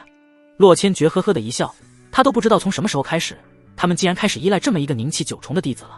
玄月宗境内西部边陲城市管辖的一个小山村，云水村，这就是我原来生活的地方。村子里的人都是依靠猎杀山里的一些低阶妖兽过日子。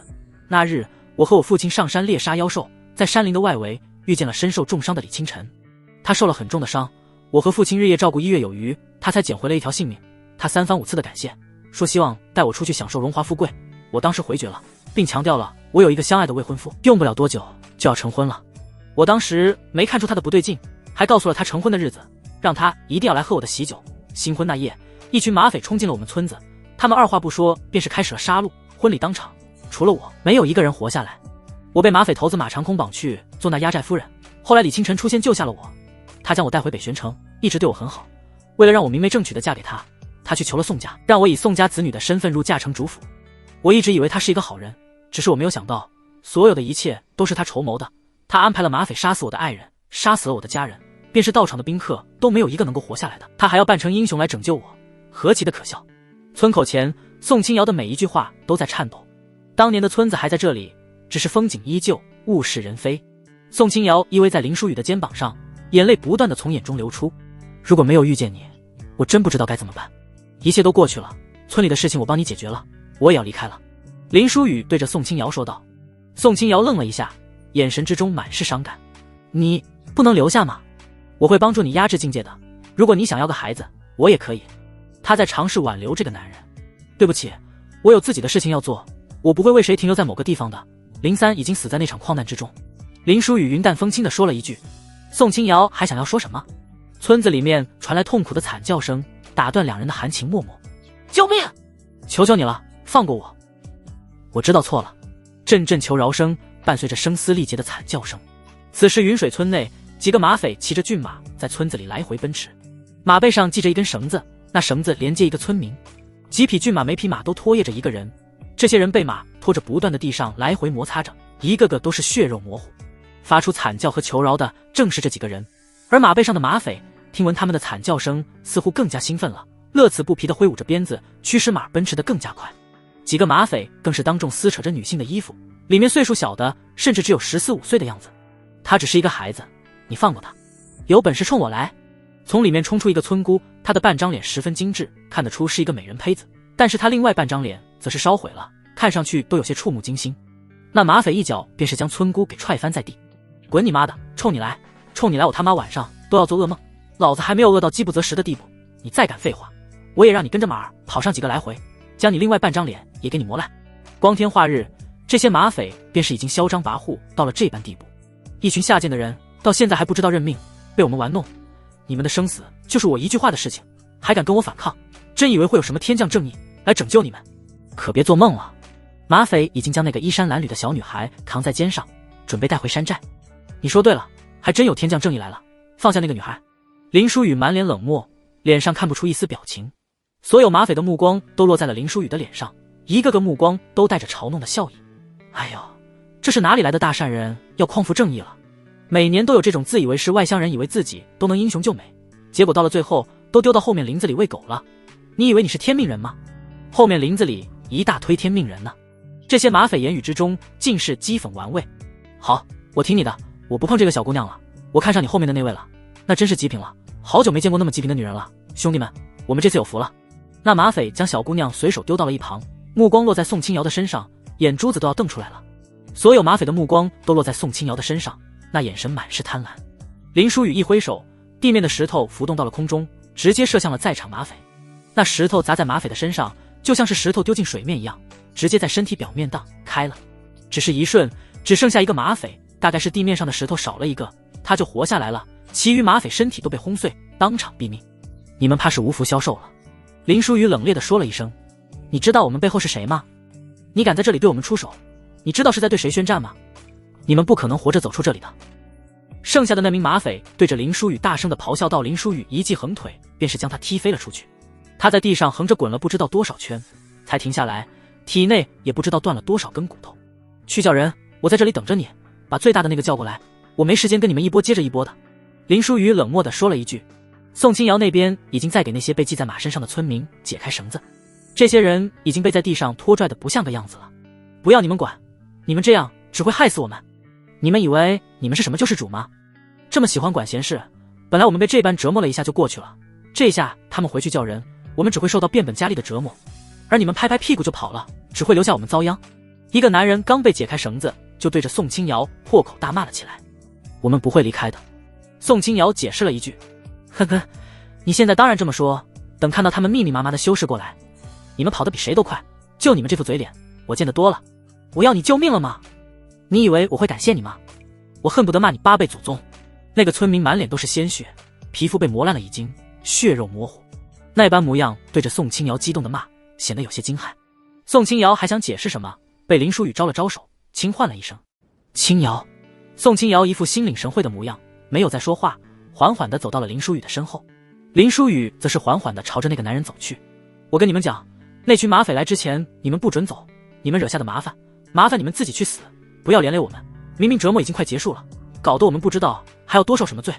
见林书宇走过来，这个村民还在对着林书宇骂骂咧咧。